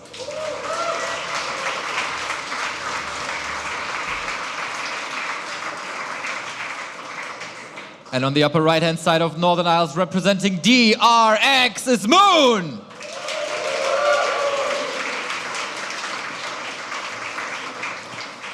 Now on map 2, things are getting a little more chilly. Northern Isles is the ice map that has always been considered a bit tough for Night Elf versus Orc. Hence, very understandable that Focus is going for this map as his map choice, having the loser pick. And you know what? As far as we see the opening build already, this might work out pretty well for Focus. Yeah. He's skipping the barracks, going for a fast chop, could harass quickly with a speed scroll, and Moon is going for a bit of a risky creep at the start, isn't he? Maybe we should start calling it Nork the Niles? Nork the Niles? Yep. You don't like it? No. Okay. I like the build by Focus though. I wonder if he's going to creep or if he is so in style, just instant harassing. Rush across the map, go for the wisps, delay the tech, and then overwhelm at tier 2. There's certainly a possibility here to be aggressive early on right away. The Peon pull is looking decent, although the Ancient of War is still putting in damage. Peon goes down, it's all about buying the seconds. If the Blade gets here in time with a speed scroll to steal one last hit, this will be a win already. But Moon is not going to go for all three, just going to take 2 Tuskars, and that means that he is technically stuck on level 1 for now. Windwalk was about to expire, the backstep damage on the Murgle, now we're fighting for that creep. Treants are there, and Tangle definitely missing, so free reign for Focus's Blade Master for now, but no Wisp harass at all, it's all about experience. Every last hit here is so important, which is why the Blade commits to it, gets another Ring of Superiority. The longer that the Focus is able to prevent level 2, the better it is. But Moon with the Treants keeps on creeping. Foggy was talking about it yesterday. It's such a big strength of the Keeper. He can walk across the map, threaten to be aggressive. The Treants can keep creeping. And there now we do have level 2. Hunter's Hall is finishing, and now only the tier 2. Moon is playing a Huntress transition. Yeah, Keeper Hunts Expo is of course something we are all too familiar with. This is not the most normal start to do this with. As Focus is still scouting as well with the Peon. Finds the Keeper here, and it's the Blade Master's task to stay on the heels in hot pursuit. Lots of mana to be used, lots of entangle, lots of treants. You have to keep the base safe, as it is pretty fragile. We all know that. So yeah, Moon is buying time. The Blade Master will not level at all. But since this is Northern Isles, Remo, there's only one shop. And you know what's really important on maps where there's only one shop? Shop control. Correcto. That's and there right. will be a battle for the Staff of Teleportation, I'm very sure. And still a battle for creeps as well. We see, or Focus, I should rather say, saw the Keeper early, should know that there's Hunts. And if there's Keeper and Hunts, there's certainly also an expansion. And that's coming up now. Last hit this time will go to the Blade again. A bit hurt here, trying to get the item. Both want it. Who got it? It's a ring for the Keeper. Focus is really, really hurt. One entangle could be his end. And now that's the race for the Tele Staff. Focus is ahead. Is it time already? Only a circlet. Didn't buy it. That's odd. With more than 500 gold. I guess his tier 2 is finishing though. Yeah. And he's got a lot of stuff to produce. Shadowhunter is coming. Tier 2 buildings. Will it be Shaman and Raiders? So far, yeah, the Beastery immediately. Moon with an expansion coming up. No Lodge just yet for Focus, which he desperately needs for the Dispel. With the Keeper, fairly low level still. This is not a bad start for Focus if he can find a counter expansion timing soon enough. He doesn't need to have it as early as the Night Elf, of course, but at some point it will be required. Shadowhunter is coming, tier 2 buildings are coming. Focus would love to get some more steals here. Of course, he doesn't want to make a mistake and lose the Blade Master fly style. And with the Huntress here, the damage is rising. A lot of rah-rah-rah from the creeps. They know this is going to be played at RARALAND. Keeper with the ring +5 against physical damage Blade Master. That is fantastic. And Focus was able to force some more damage on the Hunts. Got a Huntress, an Archer kill here. Not too bad. Wisp taken out as well. But now it's up to Shadowhunter leveling. Blade only level 1. Was very aggressive. Certainly played in a sacrificial role. But as you correctly oftentimes say, it's really the Shadowhunter late game who is responsible for carrying the game. With Heal Wave, with the Serpent Wards, that's where the damage and the support is, of course. So the Blade Master has to buy some more time, maybe with Mirror Image this time. For Moon, that's a classic strategy. We've seen it for 4 years straight now. Keeper, Alchemist, Mass Tier 1, first Hunts, and then later when the Serpent Wards get better, we switch to Archers. And Moon is already preparing that with improved bows, knowing what's going to happen. But the Blade Master, once again, playing the Gardener, and there's no Entangled Goldmine anytime soon. You're going to be forcing Moon back a bit here. Blade Master needs to keep his mana in mind. If there's no windwalk, he might just die here. Getting entangled, acid bombed, indeed, taking a good bit of damage. Sentinel, he's revealed for now. There's another one, there's two more. Ready, let's go. A little bit of mercy by Moon. Yeah, the move speed there, enough to get him away, and Focus able to find some levels here to start things off. Level 2 Shadow, decent already, but level 3 really is what you need. And from level 4 onward is where these heroes can truly shine. Alchemist, Ring suits him perfectly. The flute that was found, also wonderful, of course, for the Mad Sons. And for the archers later, dude. Especially if he gets to tier 3. That's gonna be juicy. Shadow Hunter on a very solid way. Both heroes obviously hurt. And Focus with a lot of damage now. He has the Wyvern that was lacking on game 1. Creep speed intensifies. Blade Master still roaming. And Focus going for a counter expansion.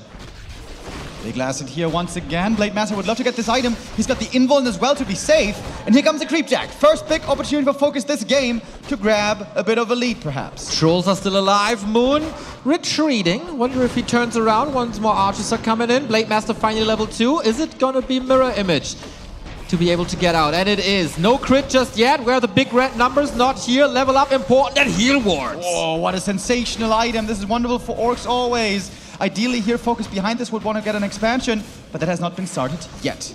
Lots of gold on Focus, by the way.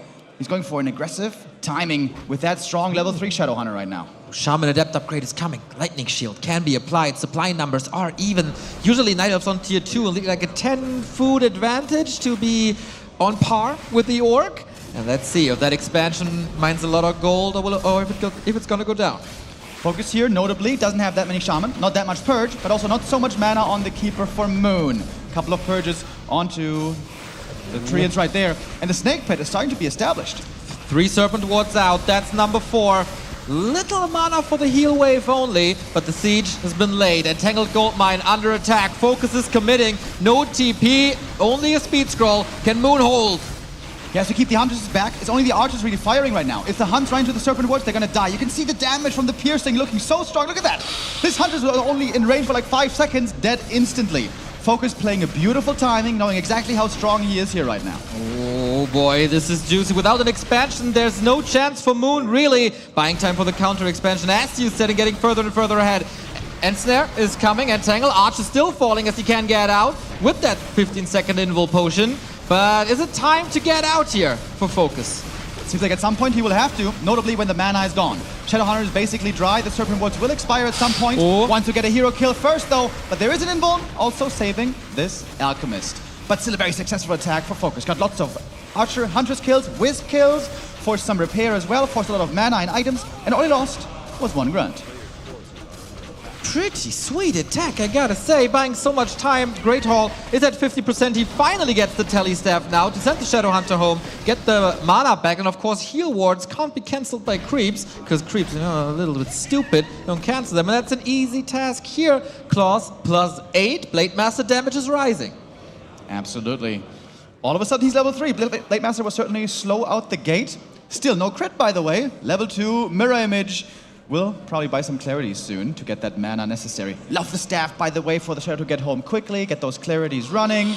And Focus gonna start mining pretty soon. SH! Shadow! Focus! I wanted to praise him because he stopped moving and did not run into the nightmare. Oh no! This is a nightmare! He played so well until he didn't! This is the carry down!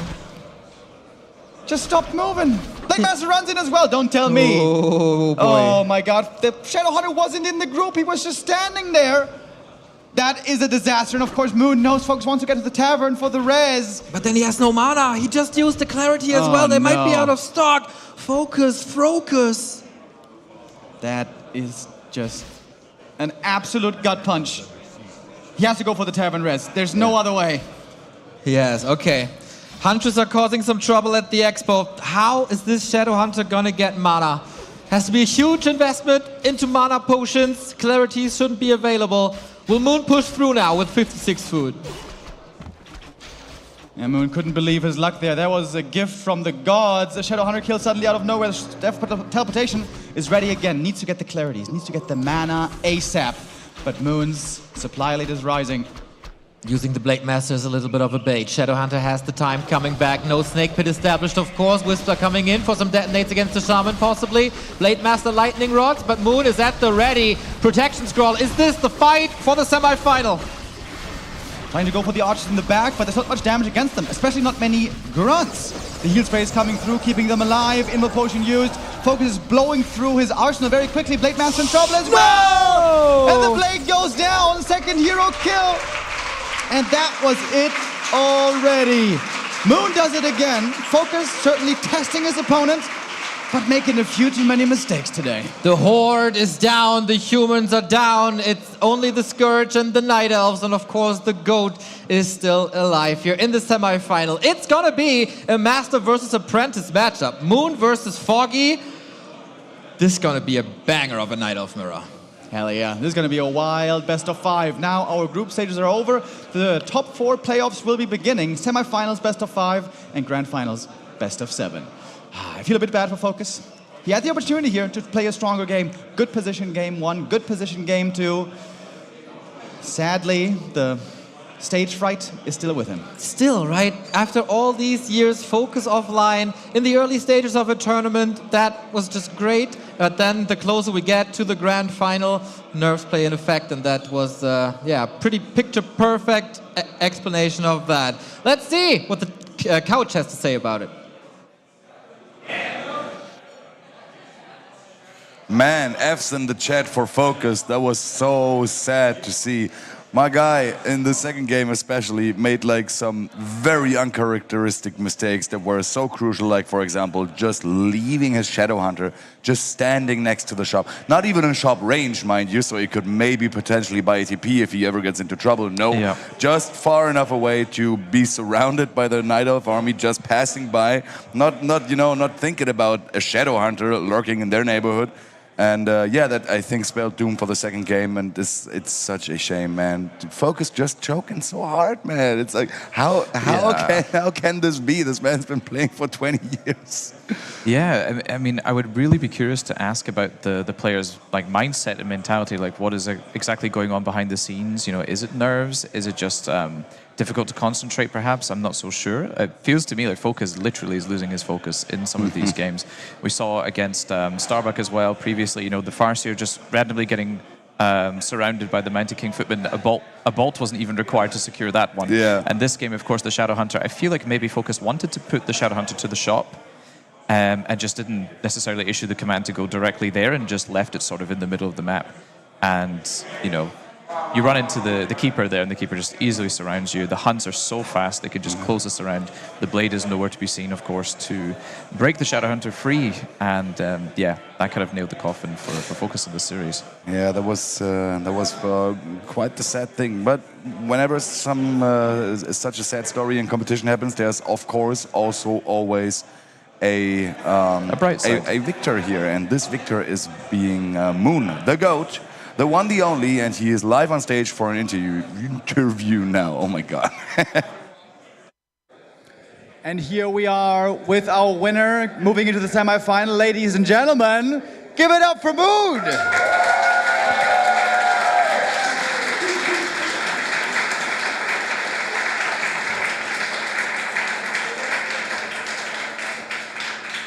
Congratulations, Moon. Very well played. Now you are in the top 4. This is the first time in a while for you to play offline tournament. What is it like to be here in front of the crowd on the stage? What does it feel like to play in front of the fans?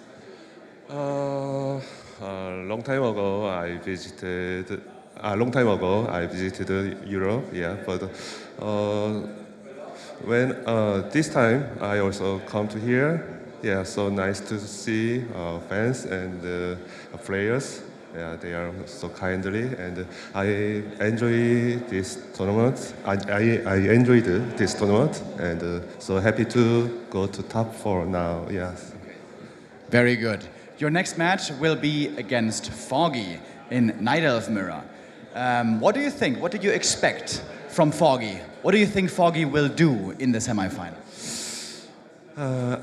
I don't know. He is so many strategies for night elf mirrors. So let me think how to play. Yeah, when I have time. Yeah.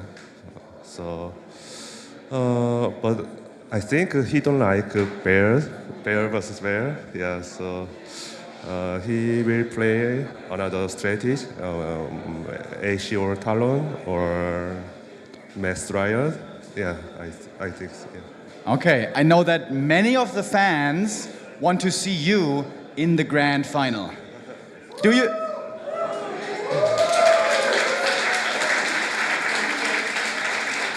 What do you think? Do you think you will play in grand final? Yeah, maybe. Yeah, I'm the best. Yeah, but Poggy is so strong. Yeah, this tournament. Yeah, I saw he played last night versus LawLiet. Yeah, so I think I guess 3-2 points. Yeah, I won. Yes, very good. Okay, thank you very much, Moon. Good luck for the rest of the tournament. We will see you later, and we'll give it back to the boys. Man, what a guy. I think I've never heard him like, I think I've never seen him being interviewed like this. I don't think so either. Yeah. I've also never heard him speak English, actually, and it was so good to be able to hear his thoughts directly. He just seems like such a nice, humble guy, doesn't he?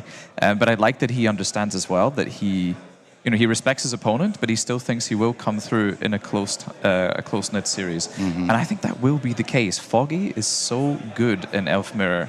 Of course, so is Moon. But for a European player, I felt like Foggy is absolutely exceptional. Obviously, we saw Dice as well be amazing in Elf Mirror as well.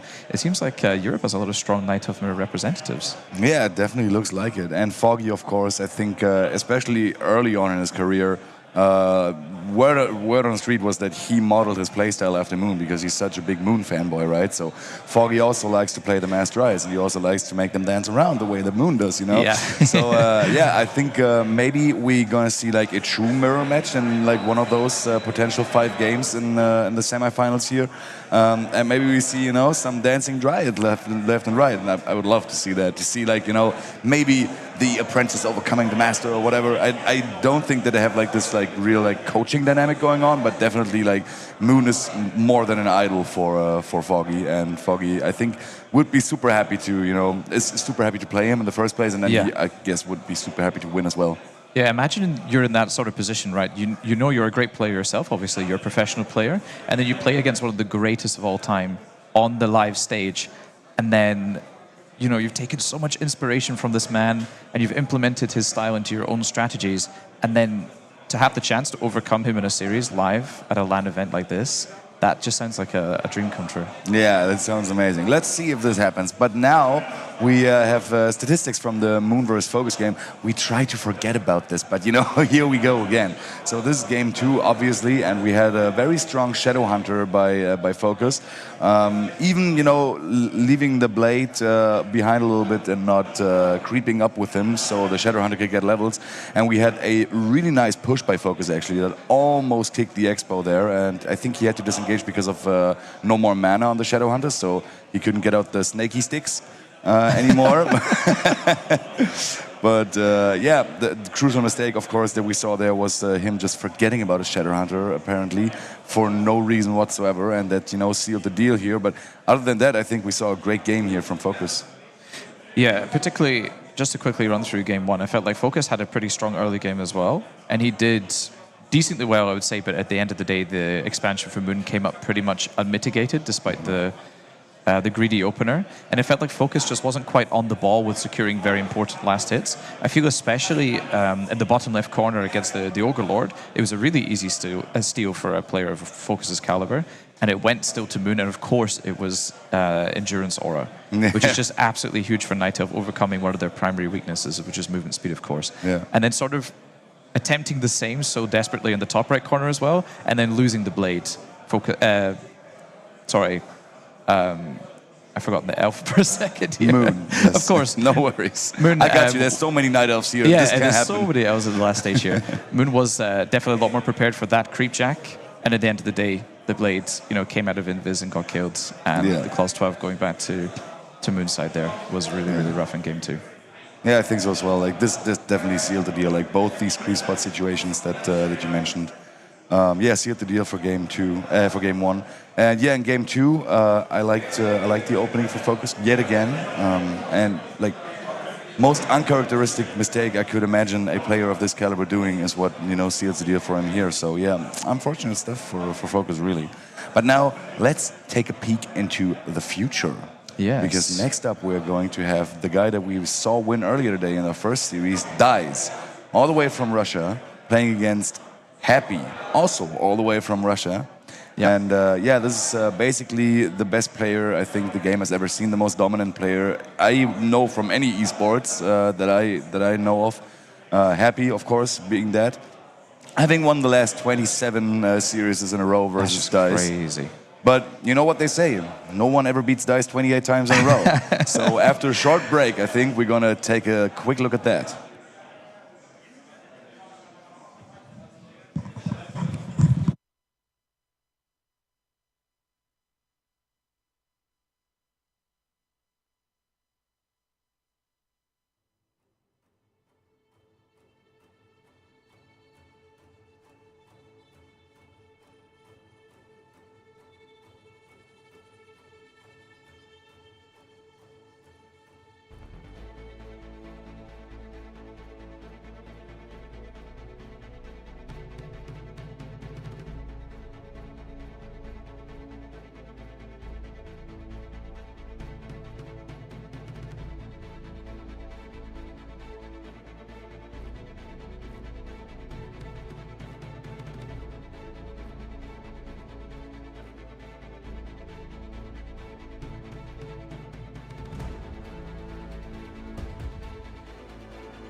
Little bit of a takeover here. Jan is doing Dennis's job because a lot of people tell me like, oh, without you that would not be possible, and that's probably true, but I want to give the spotlight back to some other people who are also very, very much invested into this RARALAND endeavor. I can take care of all the Warcraft related stuff with the help of a lot of amazing people, but all the logistics, all the stuff behind the back has been taken care of by Being Esports, a lovely company. And this guy, you might remember him from last year.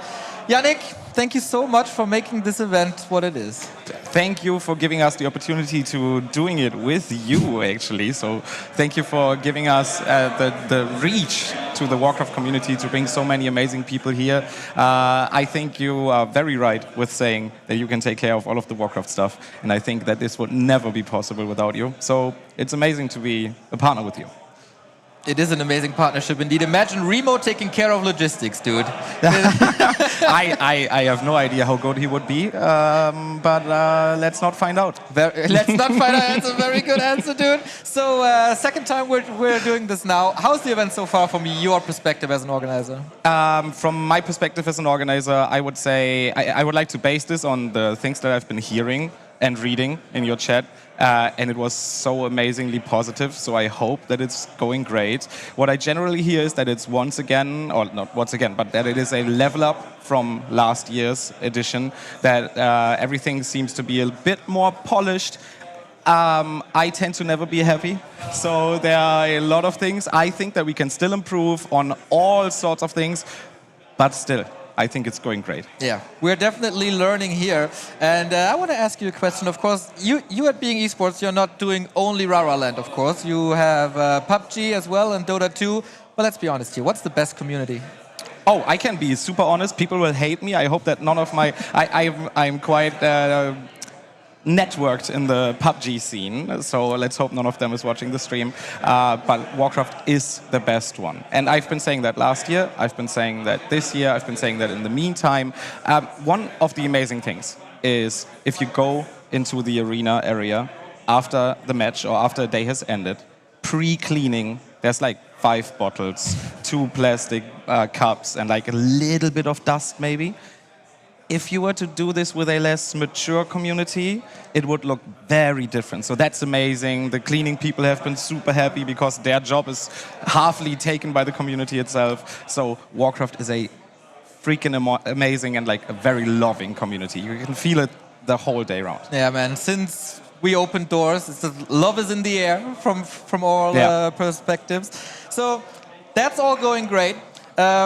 You are, of course, also involved with the financial side of things. And people from the outside might think, well, they sold this out in like 3 minutes. Must be a huge success financially as well. Can you enlighten the people a little, like how expensive it is and where we are on the plus-minus side of things? So I assume people at home don't want to hear about exact numbers, but... well, they would. They would like to hear about exact numbers. So we are likely, I haven't seen the final numbers yet, but we are likely going to run the event at a very slight minus this year. I would say like 2,000, 3,000, 4,000 euros, which is basically like a zero-sum game. It's quite cost neutral, which was to be expected. It's nothing that we didn't see coming, and we see this as a project that has a lot of evolutionary steps ahead. So we really want to do this again, and we want to do this more. But yeah, I would say even though we were sold out immediately based on the current market situation, it's hard to find partners, right? Nobody really has a lot of marketing dollars lying around. So I assume that we will close at a very slight negative. So why the hell are we doing, like, we were working 9 months on this and we're not even making bank? Well, I mean, we are getting paid with a lot of love, I would say. And we have this amazing event. And I tried to take like 30 seconds yesterday when the hall was super packed, and I just stood in the front, looked at all of the people smiling and being super happy. And while that, of course, is a lot of payment, somehow this has to make money in the future, right? Of course, we have to somehow make this at least slightly positive economy-wise. But for now, with Being Esports as our idea, our mission is to only create esports events in fields where we know what's happening. And I've started my esports career out in Warcraft together with you. Thank you once again for picking me up when I was like 14, exactly. Now of my father. But yeah, of course, this has to make bank one day in the future. And we hope that given the trajectory from Arcadia last year to BaseTech this year, that next year we will finally be able to make this a worthwhile project money-wise. Next year, is that a leak? Oh, damn. Well, we have no confirmation on anything, so it's not a leak. I guess it's safe to say that we really want to do this again. I hope you want to do this again. If you want to do it, I want to do it. All right. This is the first project here at BaseTech, not only for us, but for them in general. So they've literally opened the doors before they opened the doors for us. And so it's, I like to call it an indicator event, to see how full we can get this, to see how well all of the individual things work, like the merchandise shop and the arena and the tech, like the production was a big question mark. And given, unless something goes really wrong, I assume they will be very happy. You already said that you're very happy, and that will make me very happy. So I guess we can plan another one. Let's see. Let's see. I know that last year you worked basically for free. So this year I offered to share my streaming income with you guys, because otherwise that would not be fair. So what can people do now to make RARA 3 more likely? There are a couple of things people can do indeed. From like things that cost no money at all, to things that do cost money, of course. Things that cost no money at all is showing the sponsors of the event appreciation. We have 2 of them besides this amazing venue, which is leetdesk. You can hit !leetdesk in the chat, click on the link, go into the shop, and they will see it. They will see how many people from our community are going to their shop, checking out their products. They are amazing. We have 0 partners that we don't have 100% trust in, and both of this event are super awesome. But yeah, that's what you can do. Just check out their homepage, check out and see if one of their desks might not be one for you, and if a couple of desks are sold over the next couple of months, they will be happily joining again, I guess. So the link stays active for the future? Yes, the link does stay active for the next couple of months. They are very happy as well, I assume. They sadly couldn't be here. Every one of them got sick.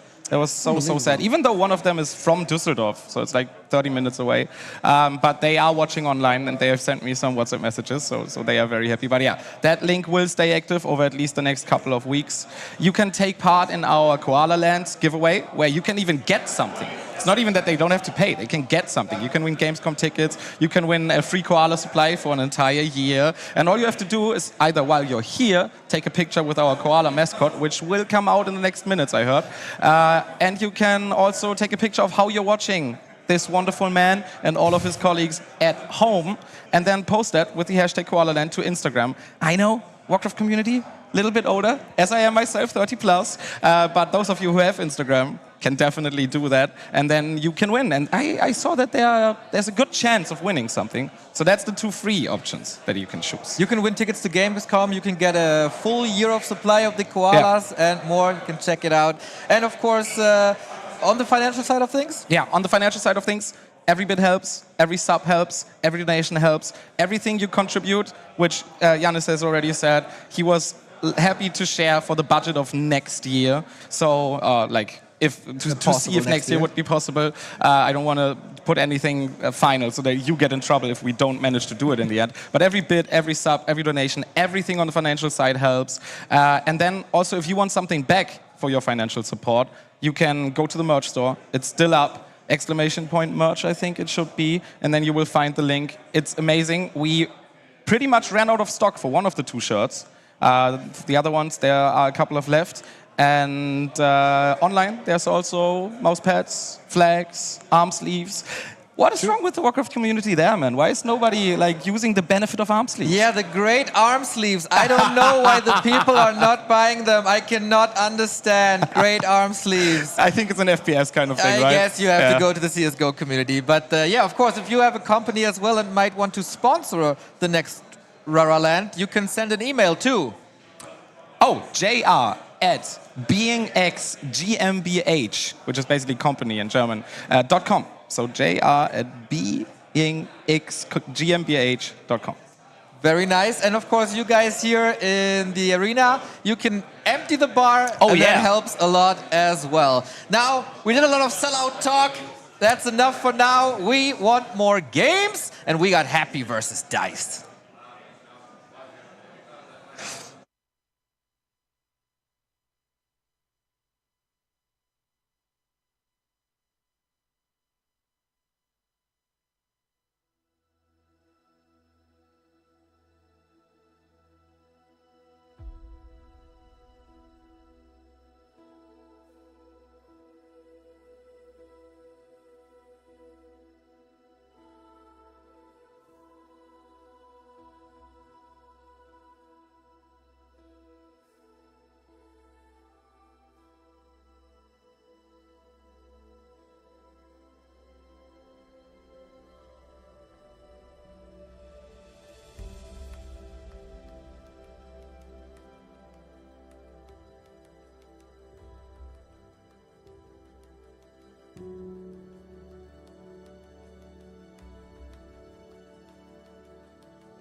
Good people of RARALAND, we are back and we are joined by Pato today to bring you the pre-game analysis for the next set, which is going to be Happy versus Dice. So we brought one of the finest Nidals we could find in the building and brought him here to our couch. So, Pato, what do you think about the upcoming match? Yeah, first of all, thank you for having me here. And I think like Dice has played Happy so many times that I was talking to Thor, like when you play someone so many times, you know their strength and their weakness way better than anyone else. Like Moon doesn't play Happy that much. And Dice, I think he has actually a good shot against him. I would say he would have even a better chance than Moon.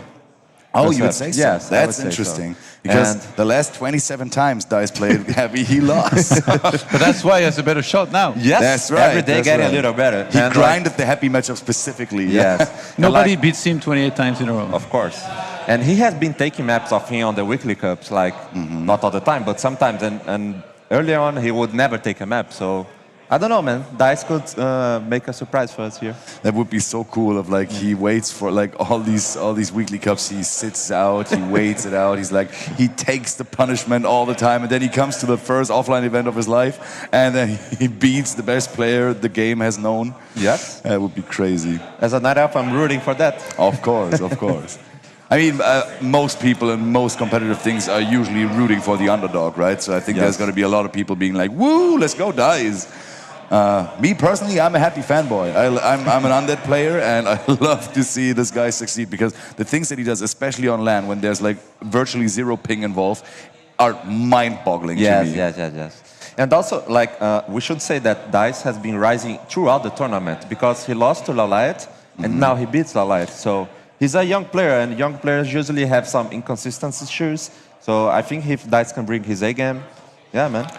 Like Dice, we don't really know him as someone that specifically prepares that much, like compared to Foggy. Yes. Usually it's more of a grinder, you know, that plays a lot of that plays all the weeklies, and then the weeklies you just have to adapt on the fly. You never know your opponents that far in advance. Yes. Now we saw what he can do when he has a whole night to think about a matchup against LawLiet. He prepared super well, but the thing is, he couldn't have done the same thing about Happy because he was only focused on LawLiet. So now he's had what, like a couple hours, you know, to really think about what to do against Happy. Hopefully he comes up with something special. And do you think it's likely he has like pocket strategies, like very specific all-ins or pushes, or do you think it's going to be more standard with good execution? Yeah, I think it will be more standard with good execution, probably going for the D8 Naga tier 3, because Happy isn't... Oh my god.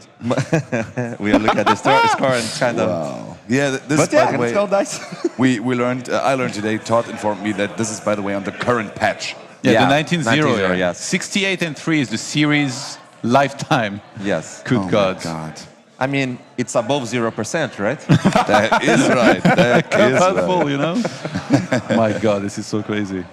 But yeah, I think Dice has been executing well, and he's getting better and better, as I said. I don't know, man. And Happy, he will just play the standard and do his masterful execution again and hope for the best. Hey, LawLiet was the #1 ranked elf going into this tournament, and Dice beat him. Yeah. He's taking over the crown. That's right. I mean, obviously, there is Moon and Foggy still in the tournament.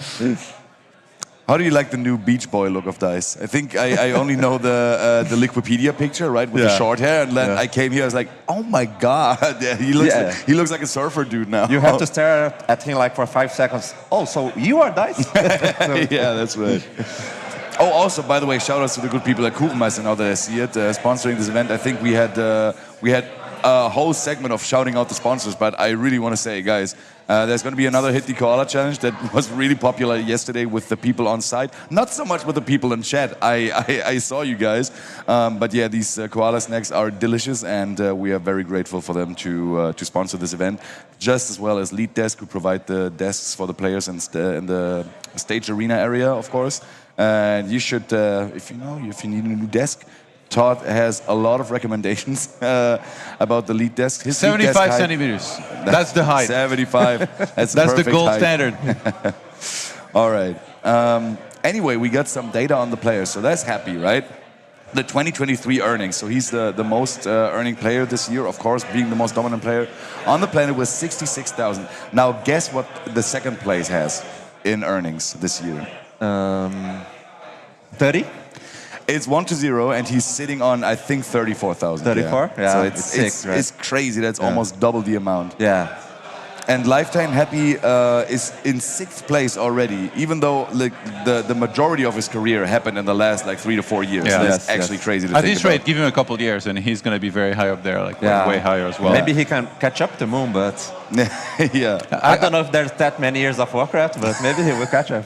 What are you talking about? Yeah, This there game's will be a lot of years. an infinity and a lifetime ahead of it. I got a question for you, Pato. Do you think that because it's a best of 5, it gives even less chance to dies, or because he's been playing really well and learning a lot from playing against Happy, it's okay? And also, can you tell us about like the meta in general? Yes. Undead against Self, like how do their games usually go? First of all, I think like best of 5 is kind of worse because it gives more games for Happy to adapt, which is very good at. But they also the Undead matchup is kind of hard for Night Elves right now because of the infamous Go Frenzy push at 9-minute mark. Which can make things kind of boring sometimes, but people have been adapting. We saw Moon yesterday doing D8 immolation evasion build and Panda second, which really helps against the 9-minute push. So, but I think Demon Hunter Naga is pretty solid against it. You just have to creep the like better than Happy, you know? Yeah. Taking the middle, which is impossible. Yeah, which is impossible, but. No, I don't think it's impossible. You just need like good early game and then get level 3 Demon Hunter faster than the DK, and then maybe Naga can get level 3 too. If you have Demon and Naga level 3 when the push comes, you're in a good position to hold it. So you think balance-wise, this is one of the trickier matchups for Elves now? Are you pen pals with Account Create by any chance? I mean, I could go on and on here, but I'll keep it short. I think, yeah, the matchup is kind of busted at the moment, but I might be biased. But everyone is. I just think there's not too much room to adapt as a Night Elf. And one mistake can be, like, it just takes one mistake and you lose the game. Like, your hero explodes to a Koyo Nova, you don't use staff in time, or one potion. It's like a fraction of a second you can lose the game. But usually, so the game is decided by this 9 minutes timing, you think? I think so. At the end of it, you pretty much know. It's very rare that it's like 50-50 after that. After that push, Night Elf can have a chance to win. Because like Happy then can just bank up until 80 pop and then sell his whole base and go all in. So it's just like, it's like beating the first phase of a big boss, you know? Okay. Yeah, Happy definitely being the big boss of Warcraft 3, I think as anyone viewing knows already. I think he's also the person that holds the world record for longest setup time here in this venue. I think, yeah, we were waiting for him quite a while yesterday. And have you guys ever seen like the way like his setup is set up? Like, have you ever like stood behind him when he was playing? I actually didn't go to his room, but when we see him playing, like he's almost crushing the monitor with his forehead. So you can see that. The focus that he has in the game, and it's insane. It's insane. Yeah. And like the professionalism that he takes, like every weekly cup that he plays, it doesn't matter the opponent. He plays really serious.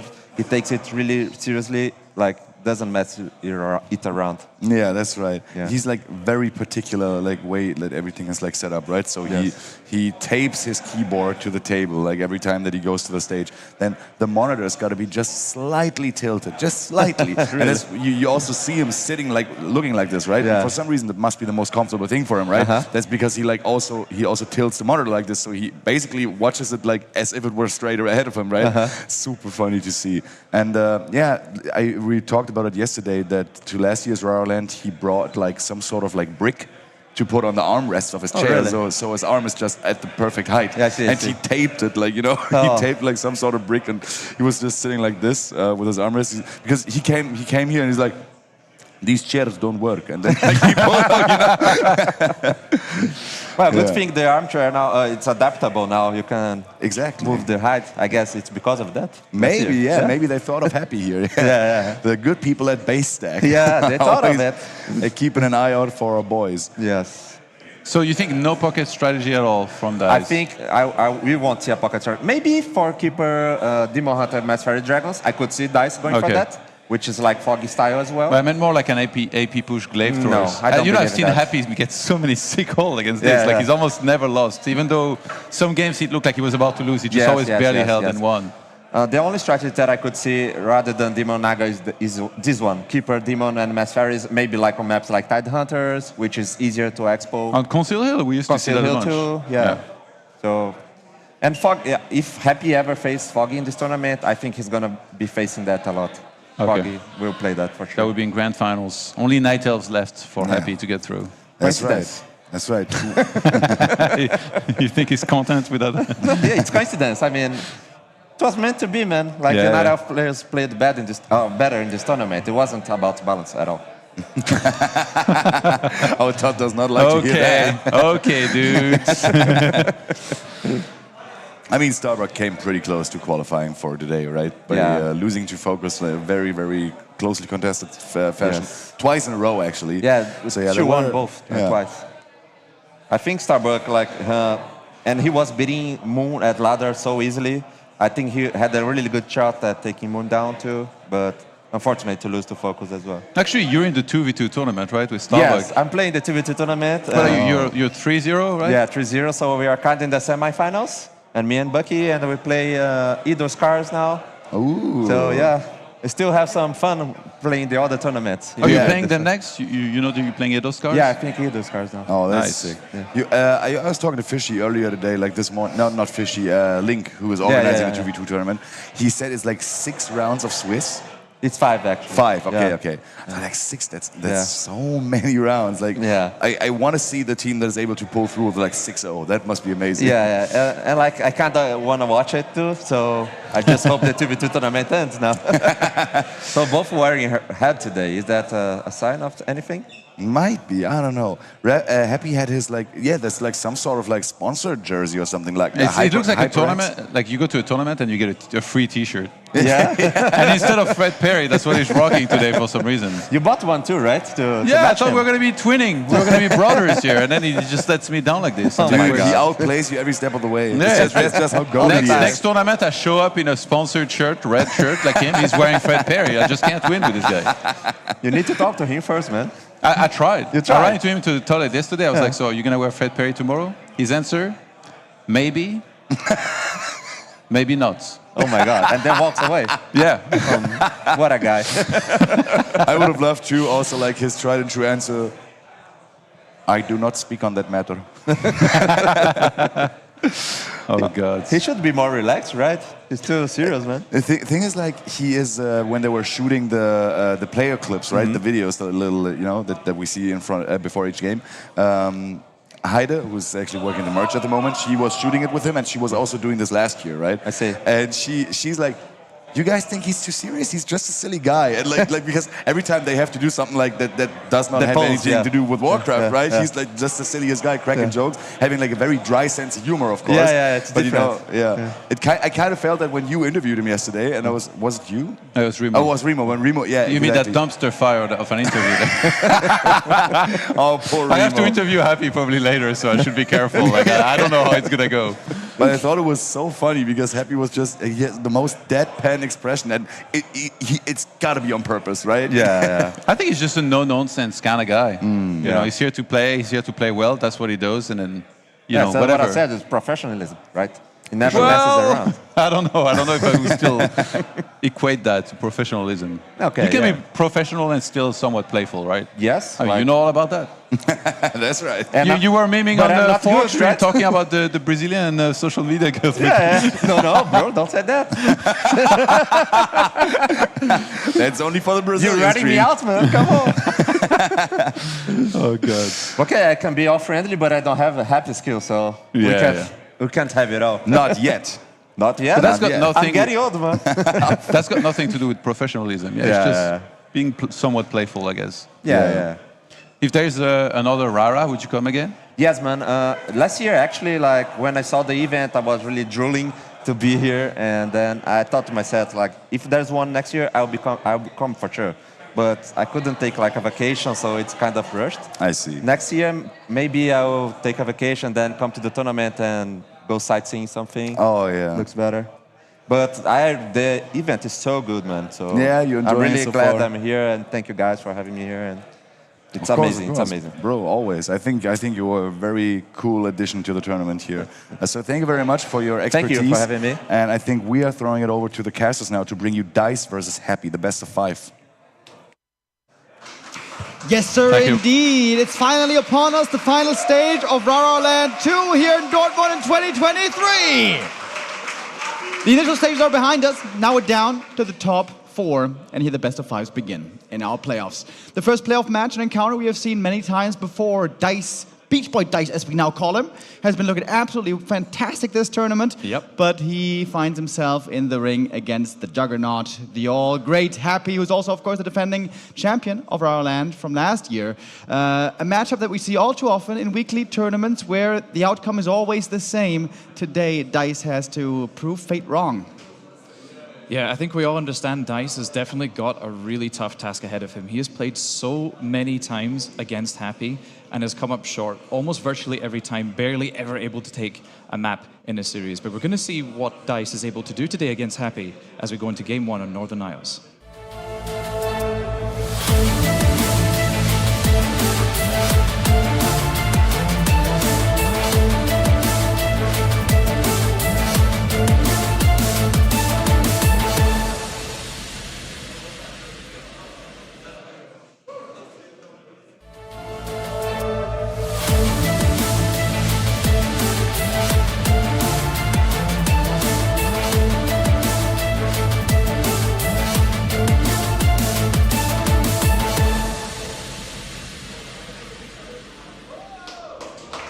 Here we start Dortmund and RARALAND. Our first map of the top 4. We begin things on Northern Isles and down in the bottom left in the yellow. The first tournament run ever offline for him. Make some noise for Dice. And wearing the blue trunks in the top right corner of Northern Isles, it's the Emperor, it's the Juggernaut, it's Happy!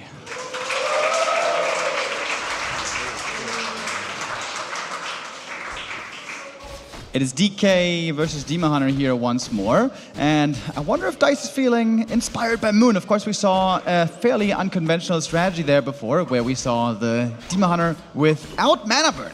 Especially in this matchup, normally against an undead, mana burn is what you always used to want the most, but Moon played a bit different. I wonder if this is also going to be what Dice will be opting for. Well, and we have the answer now. The answer is no. There will be mana burn, immolation plus mana burn.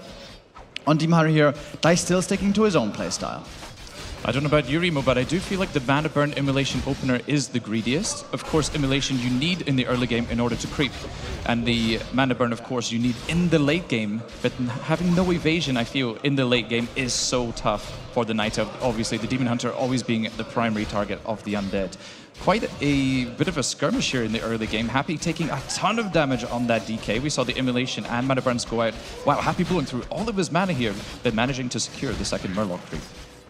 All to get that level 2. The aura makes everything easier. Without aura, you always feel bad as the undead. But full experience will go to Happy. No big detonate there either, so Happy reaches level 2 just as the Demon did. Both heroes quite hurt already. Dice will have to fall back to the Moonwells to heal up at some point, and certainly wants to dodge getting surrounded. Happy here progressing his way to tier 2. Both players pretty even in that regard. Happy, of course, he loves that opener selling the teleport, buying the circlet and trying to make sure that for the late game he has as many strong items as possible. Dice already progressing towards the shop here, buying the Boots of Speed and the Staff of Teleportation in order to get home. And I love that he left the archers positioned at the expansion here. We see the Sentry Ward as well, of course, notifying the players there of what is happening. And Happy here, able to, not quite able to actually continue attacking the archer, falls out of range of the Sentry Ward. And Happy, he was looking for that greedy expansion creep steal, and it didn't quite play out. Yeah, may have even used it as a bit of a bait, trying to bait in the archers and then find a kill on them. Great play by Dice as well, realizing there where the sentry was, knowing where he could place the archer to be safe, if she shall be safe in the end. And the first blood goes to Dice! The more ghouls you get, the better it is. Nice to see some applause for the first ghoul kill. I think that's a first for me, seeing the first unit of the match die, and here's some applause. I think everyone wants to see a little bit of an upset here, or at the very least, a closely contested match between the two players. Yeah, a competitive game would be quite something for Dice already. We've seen a lot of 3-0s in the past, hoping this won't repeat today. And Dice is sticking with the standard. This is very much what we're expecting to see ahead of the tournament before Moon showed us some innovation. It's Demon Hunter with Mana Burn and the Naga on tier 2. We're teching on one base. Dice would have loved to snipe the item here, but Happy, still with a Sentry Ward, has perfect intel. Both players here just playing magnificently around information, of course, Happy there with the early sentry ward, and just being aware of Dice's creep route. And Dice, he's used 2 wisps to keep really good track of Happy. We saw 1 wisp go towards the bigger Murloc camp in the early game, and the second wisp confirming the location of the undead and realizing that he had to break off of the Warlord camp, as it would be really difficult to secure that one in the face of the DK pressure and the ghouls, of course. With a Naga second by Happy, this perhaps not exactly the norm. Normally nowadays we see mostly a Lich second and a Naga third. That way you can hit the frenzy timing way earlier on the way to your opponent in the middle of the map at the tavern. Now, with the Naga second, that means of course Lich will be third, and if there is supposed to be a frenzy timing, it will be much later. Yeah, I think this adaptation is potentially because the Demon Hunter hasn't really progressed that far towards level 3, of course, both players sitting here with level 2 on their heroes. But now we see a little bit of an interaction here between the two. Happy actually bought boots himself and put it on the Naga, which I personally love as the undead player. I feel that's really smart. It will definitely help Happy here to secure some kills when we see the first Archer going down. But there's some counter focus going on to the Naga. 1 ghoul does disappear off to the side as well, and it feels really hard to keep those ghouls alive in the face of the DH. Yeah, 2 ghouls killed already. This could be a third, trying for a deny at least, successfully keeping that experience away. But we've been keeping count. This is the 3rd ghoul kill already, just like yesterday against Moon, where Happy also lost 3 ghouls early, fell behind, and this is definitely a sensational start for Dice. Great first showing here today by the young Russian. I do feel perhaps Dice invested too heavily into items. We can see the tech difference between the 2 players is immense, and it might end up being a repeat of yesterday against Moon, where Moon decided to tech very late, and Happy was still able to hit a great timing. You can see just how important this Tuskar camp is to the Night Elf. Of course, the Ancient of War logically placed in that position to try and get the big consumable, and we know that the big healing, especially for the Demon Hunter, would be huge, and the big invulnerability as well. Dryad here is a good addition though. Now especially the ghouls would have a very tough time, and the double slow also against the enemy Naga can be quite good. Happy really doesn't want to allow the enemy heroes to get higher levels. And now the first hero in serious trouble. Ancient of War though has fallen. Skelly still causing trouble. Another Archer is going down as well. Both players here suffering some losses early. I would have loved to see Dice actually transfer the boots of speed to the Naga. With the Naga slow and the Dryad slow, there may have been a possibility to get the DK kill, but then of course Happy did also have the boots of speed himself. But I think that was perhaps a little bit of an opportunity missed, but it is very hard to realize these things in the moment. And we see Dice here cleaning up the camp, even though the Ancient of War fell to the left here, and getting the Scroll of the Beast, which has to be said is not the best item against undead in the world. Yep, that is unfortunately for him the worst. Can sell it though for a good amount of gold, and that gold he can wisely use elsewhere. Shops in the back, can go for the orb now. And Frenzy's being upgraded by Happy, but no destroyer form. He doesn't have the lumber. He's missing the ghouls, because guess what? They were killed earlier. But now it is finally coming. Here's destroyer form, but there's still time for Dice before a possible timing is actually ready. Yeah, we can see actually Happy doesn't quite have the gold to buy the Orb of Corruption on that Lich. And as you pointed out earlier, the Lich third means that the normal Frenzy Ghoul timing push will be delayed here just a bit. The Demon Hunter staffing in right now, not quite level 3, but then again, Happy has pretty low levels himself. I love that Dice is trying to find the connections now onto these units early on, but we see some focus onto the Naga right there, the Nova going down straight away, but Staff is prepared by Dice. Beautiful heads-up play. We see a little bit of focus onto the Lich as well, who manages to potentially sneak away. The Dryads are trying to get in front to continue the slow poison. The DH is on the hunt, though. Oh, if the Bear gets the block off, this might be enough. Slow from the Naga, a few more right clicks. The Lich with a spear. Is there a heal? The DK getting ready, in position to block. What a save by Happy, just barely. This Lich should now be away. Wow, Remo, I just got chills right now. That was so intense. Well, the Demon Hunter, they're not quite out of dodge yet either. The rejuve. Nicely done. Not dispelled actually at the moment, so that Demon Hunter will heal up a whole bunch right now. We see Master Training already available for Dice. He's able to keep contesting Happy here in the middle. He does not want Happy to reach his base. And the Lich nicely microed to the back, of course, and you know, Happy, he knows how to dance on the edge. That Lich is so low for all this time, but was able to keep applying the Orb of Corruption debuff. This was great execution by Dice, man. The way he kept all these units alive. Almost all of them, I suppose. The Demon Hunter, most notably also. The staff will be ready again soon, but now we continue creeping. And Happy, as far as this game has gone so far, hasn't looked the most terrifying just yet, but one reason for that is also that the levels haven't been there yet. 2-2-1 levels are incredibly low for Happy standards, but this is about to change. Yeah, this is the trouble for Night Elf, is that Dice has managed to secure himself kind of an even game instead of having to defend an all-in push.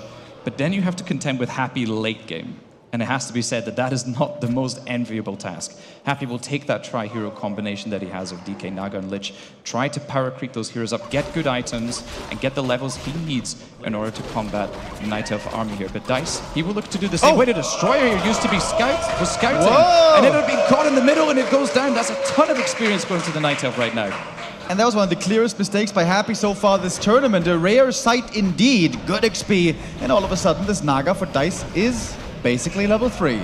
You mentioned a good item before. I saw the Talisman of Evasion on the Demon. He sold it though. That 15% evasion could have been really nice, I think, but alright, didn't value it. As creeping does continue. Finds it again. Please don't sell it again. Yeah, it would feel a little bit of an oversight by Dice to get rid of it. I can see that he also built 2 additional Moonwills, preparing to potentially break to 70 foot if needed. Happy here, he is stuck at 50 for the time being, so won't be able to chain morph a bunch of Destroyers. Dice doesn't actually have any defensive items on his heroes currently, but he did find the big invulnerability potion just in time. But the Naga was getting focused and just managed to TP in time. That was extremely close by Dice. My lord, that was one hit away from death. Almost seemed like he was waiting too long, but he was able to save it in the end. Also went for a Zeppelin, which might be able to be used later. Still a fairly even game. The Demon hit level 4, which is a very strong level up. He could even go Immolation 2 here if he wants to keep that item, but no, it will be Evasion. Now in the late game, Immolation not that good anymore, and Happy's really starting to get these levels. It's interesting to see, actually, Happy rebought a TP. I think he understands, we're just going to a late game creeping sort of game. And the TP may be needed just in case Dice creepjacks him at an awkward moment or decides to go and attack the base. We can see Dice preparing for the ultra late game here. We have the Ancient of Wind coming up, Mark of the Claw upgrade being researched as well. Dice, he will try to utilize those Adept Talons in order to take down the Destroyers, and then the rest can just clean house. Some very good late game items as well. We have the Battle Bong Damage Aura for Happy, and the Medallion of Courage, also a really good item for the Naga. More damage, more mana, and more HP, all really valuable. Normally Happy in this kind of a game tries to creep up the map as much as he can, as we see here. But you mentioned the ultra late game. I think Happy also has in mind that he doesn't want to give Dice too much time, because if the talent count gets really high, it's super tough to counter that with Destroyers. We've just seen Happy here pick up another Claws +8. Both the Naga and Lich, absolute powerhouses for him right now. Dice playing a little bit with fire here, trying to get the mana burn poke, which is absolutely essential, and I feel was something that was clearly missing from Moon's game last time he met against Happy. Both still at 50. We're now in a bit of a calm intermission. Question is, who's going to break first? Who's going to look for a fight and be able to force a fight, perhaps even more importantly, more effectively? Both have some matters of catch, some opportunities, with Coil Nova, Fog Lightning on one side, also Dryad Slow. And Happy is the first to break. More Fiends, more statues, also working on the upgrades, important not to neglect, with the Fiends about to reach 1-1. And Dice still needs more time. Ooh, as we had a clear spike over here. Uh-oh. Both players here have a chance to catch their breath, recalibrate a little bit, and we're going to hear some thoughts right now from the casting couch. I think that's us. Hello, how are you doing, Hubert? Hello again. Yeah, we've been having a few, unfortunately, connection issues, so hopefully the server is stable. We don't want to have bad conditions here for the players. Seems like normally things mellow out, though, in a game that started off good for Dice as well. Starting off well, off to a good start. 3 ghouls by Happy dying, which, well, seeing this twice already in this tournament, a bit surprising. Happy perhaps not yet on 100% on map number 1, but of course there's still a long series. We got quite a ways to go. Yeah, for me it feels like Happy hasn't had necessarily the most dominant early games. He was stuck on Death Knight level 2 for such a long time, and Dice was able to pick off a lot of units, and he's had a solid game so far, and we're seeing a relatively even game state. But Happy, he has some insane items to carry on with the game here on Northern Isles. Now a position to creepjack. Dice though is behind in supply, 1,000 gold still. And doesn't really want to enter into a fight just yet. He knows he has strong tech coming. More talents will greatly boost up his army, while he is scouting with a Zeppelin, by the way. But Dice has the luxury here to play passive and hang back. Sometimes being too greedy is not good, as you can't contest the map, but all the creeps are gone. So no need really perhaps to have the army out instantly. Yeah, this is a dangerous situation for Dice, actually. He decided to wait to break as long as humanly possible, and we see there Happy is making his way to Dice's base right now. This push is going to hit hard. Dice needs to wait as long as possible, build up as many units as he can, potentially use Mana Burn to deplete the resources of Happy. But I think an engagement is going to break out right now between the two players. We see the Bears being focused immediately by the Destroyers, but the Destroyers, of course, will take some damage there from the Dryades as well. But the Elf units are falling so quickly right now, Remo. Yeah, the supply lead here for Happy is coming in at the perfect moment. Of course, the Destroyer timing when they have mana is also devastating. Lots of damage raining down from the sky, and Dice wasn't quite ready in time for the Talons. As soon as they come out, they get webbed. They get Call Nova and quickly killed off. The Lich kill, though, on the other side would be something to get perhaps Dice back into the game, but the Lich is still protected. TP was transferred, and TP will be needed. Happy gets out, having completely eviscerated the entire Night Elf army. That is so unfortunate for Dice, man. I feel like he played this game as well as anyone possibly could, and then just chose to break so late. Happy, of course, sensing that it was his time to go. He went immediately after creeping the last camp, found that absolutely crucial moment to push, and Dice's army just evaporated in the face of those Destroyers. And I gotta say, this really brings me back to the game yesterday where Moon was looking so good in the early game. I would say Moon there, the early was looking even better, but now we're in the late game. Now we're in Happy's backyard, exactly where he feels the most comfortable. And remember those low-level early game heroes, 2-2-1? Well, I guess what, those times are over. We're now at 4-4-3, almost 4-4-4.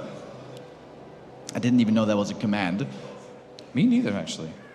What does that do? I don't even know. Well, I'm not sure if it's going to help in this game because now Happy's advantage is enormous. Nice rejuvenation and staff to still heal up the Demon Hunter in the back, but the army size difference is just immense now. Dice needs like 3 more Bears and like 5 more Talons to have a chance here, but those numbers just aren't available. The Demon Hunter being forced to pop the Invo Potion right now, not actually the big Invo Potion, so that one will soon run out and won't be able to be used next. Oh, Dice, he's losing so many units right now. He just wasn't prepared for the earlier attack. Happy here at 68 food is just absolutely dominating right now. He even was prepared with the Mana Potion as well to keep his units alive. The focus on that Demon Hunter with Coil Nova Fort Lightning is just too much for Dice, and Happy able to easily close out game 1. Once again, Happy is not quite invulnerable, you are indeed able to make him suffer a bit. The early game was looking pretty good for Dice. He was able to slow down the DK for so much health and mana out of the Death Knight on level 1 early, made the mid game for Happy quite difficult. Happy was trying to get stuff done with a Naga second aggression, realizing the Demon Hunter also wasn't too highly leveled, but the ghouls were fended off pretty nicely. He got those kills, he was able to progress after, but in the end, in the late game, it just seems like once Happy is at that super late game stage, he is so damn hard to beat, even if you're off to a good start. And Happy with a 1-0 lead, as so often. Will this be a repeat? Will this be a quick 3-0, as we've seen so many times? Well, Happy, of course, starting off strong as per usual. I would expect to see Happy continue his dominance here, of course, but Dice, not to be underestimated. I feel like he's played so well in this tournament, came super prepared for all of his matches, and he started off well last game as well. I don't see any reason for him not to continue that trend, but he needs to have a better sense for when he can break, because we saw that late break just entirely cost him the game. It sort of threw away all of the effort he had made to get to that late game stage against Happy, and just got absolutely wiped out in seconds. Yeah, I think that's a good point. Also, credit to Happy for having that timing down perfectly.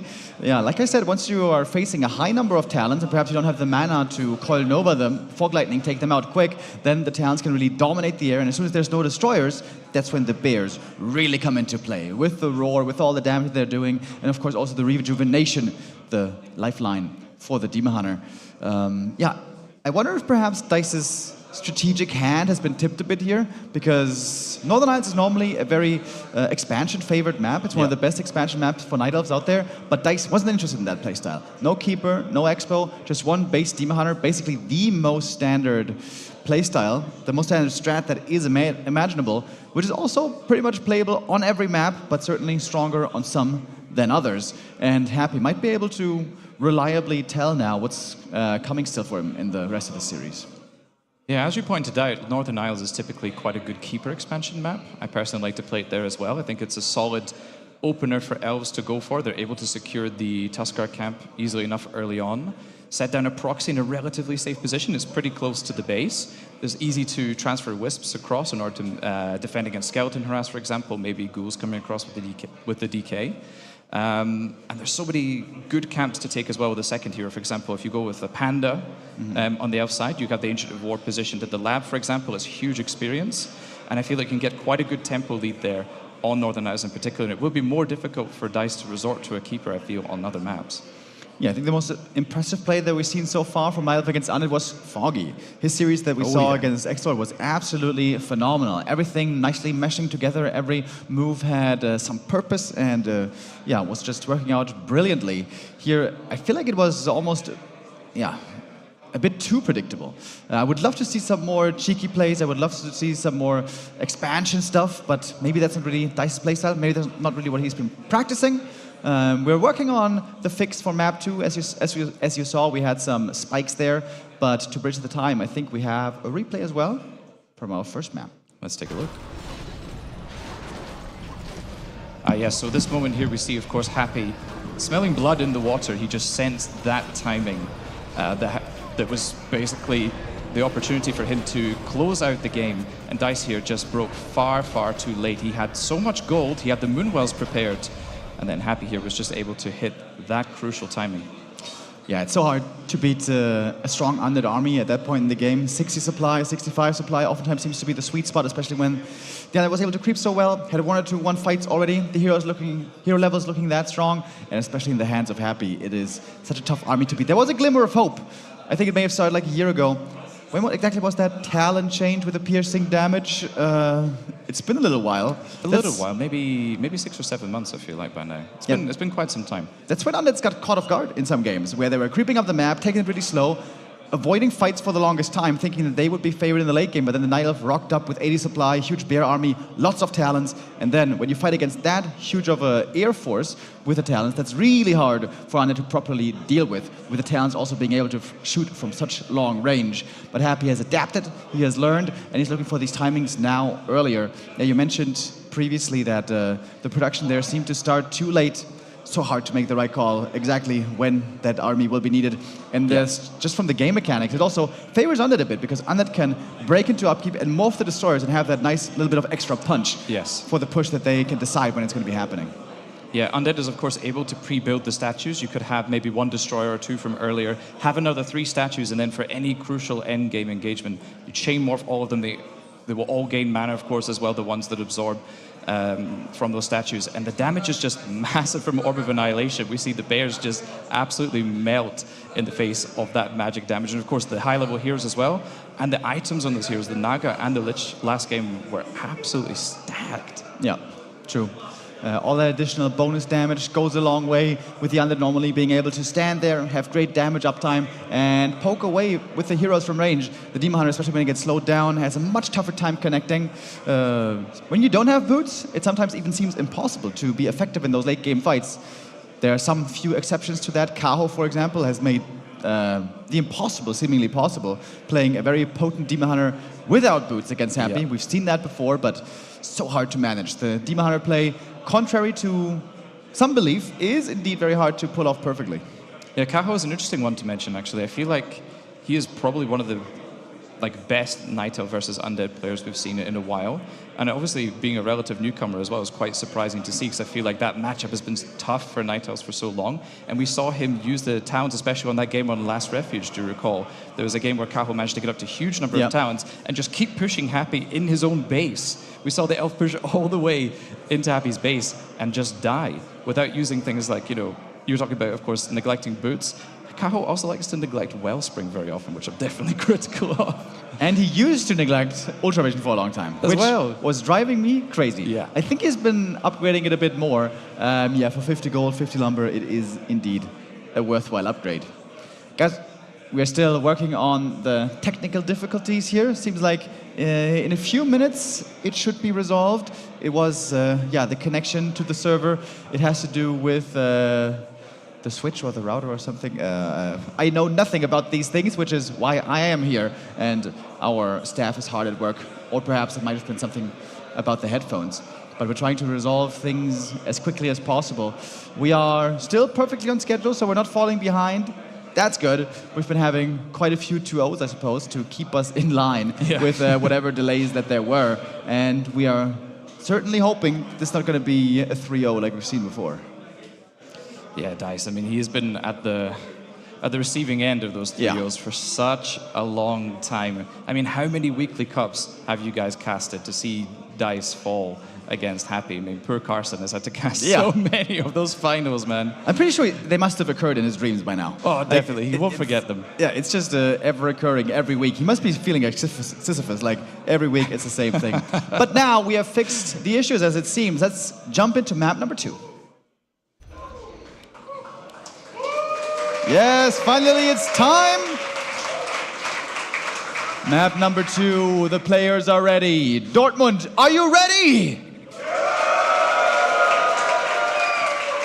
Well, I can tell you one thing, Remo Demo. I'm certainly ready for this series to continue. Undead Night Elf, for me personally, has always been one of my favorite matchups, apart from the days of the mass gargs and mass air clownery that we used to witness in the past. And Happy here, opening with the standard opener as always, and Dice choosing to stay with the tried and true Demon Hunter. Will he be able to make that hero pick work this time, Reno? Yeah, we saw an incredibly impressive early game by Moon here yesterday. I think especially the first 2 creep camps really favor the Night Elf opening. With Immolation, you can get level 2 so quickly, pick up 2 items very quickly, and then also hound after the Undead. Use some Wisp maybe for some detonates, really put the pressure on. Don't give Happy an easy early game. Force HP out of him, force mana out of him, maybe even find a ghoul kill.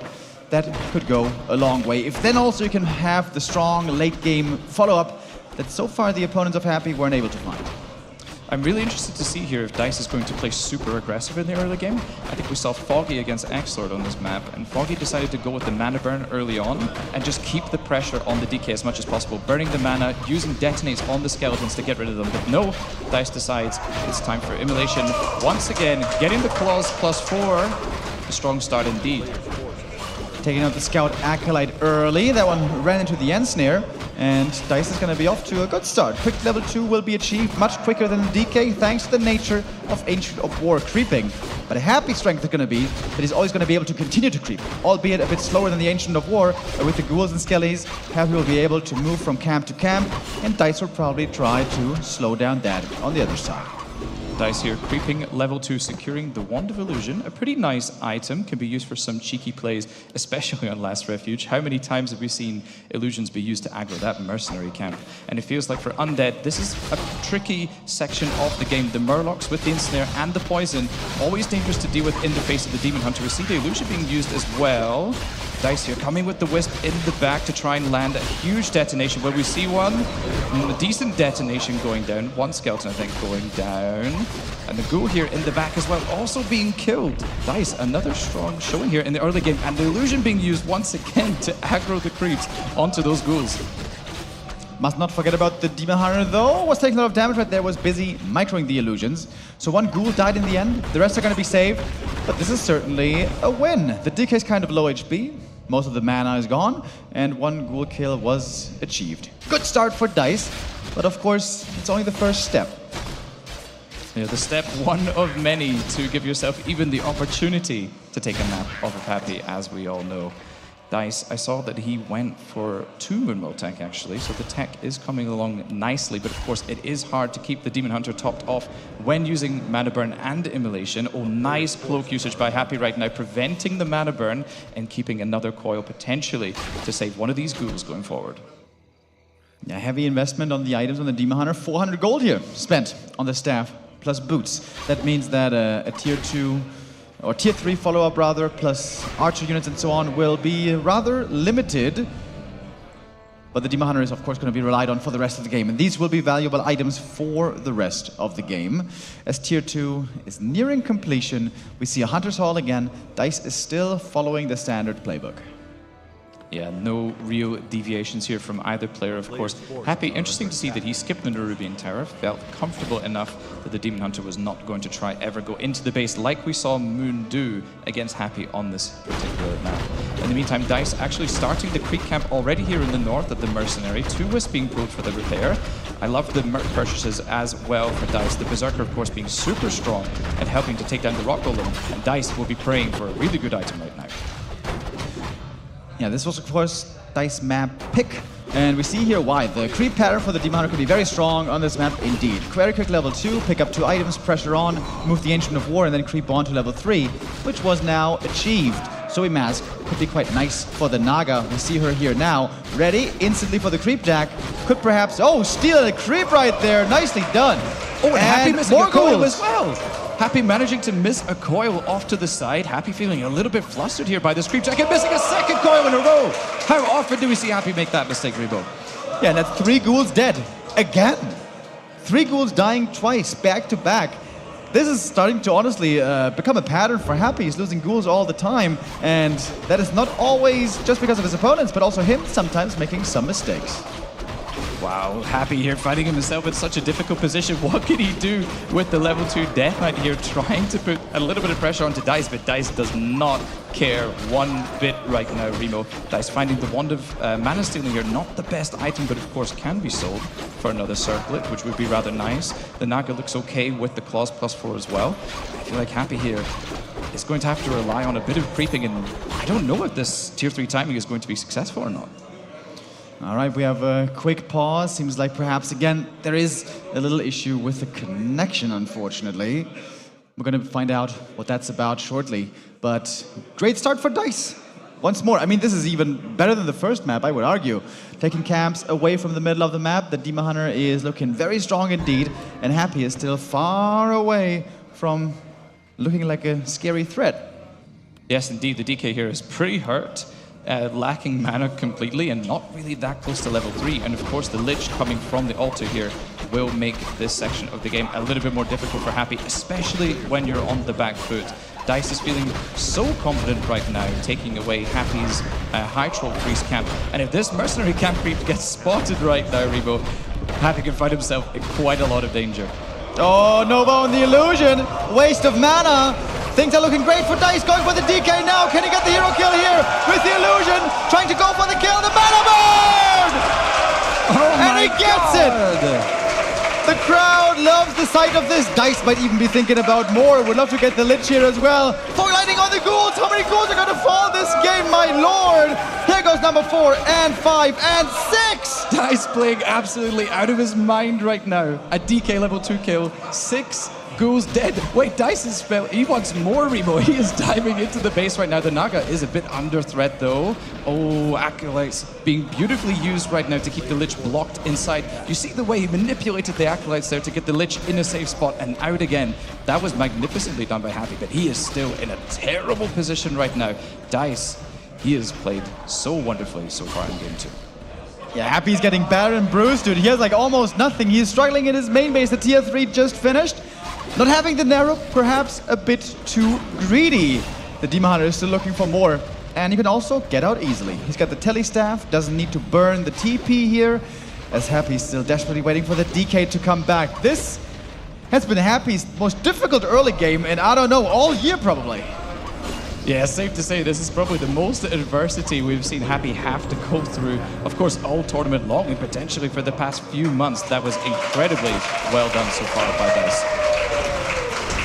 And there we saw the great scout Dice in general on top of things here in this series so far. Knew exactly what was going on and what a sick block. Not just using one illusion to block, but he used the first one, that one was taken out, and then using the second one as well. And there was the glorious kill, which was followed up by even more kills. Happy also got some return kills though, worth mentioning. Some archers fell, the Berserker also went down, and the supply deficit isn't too monstrous, I suppose.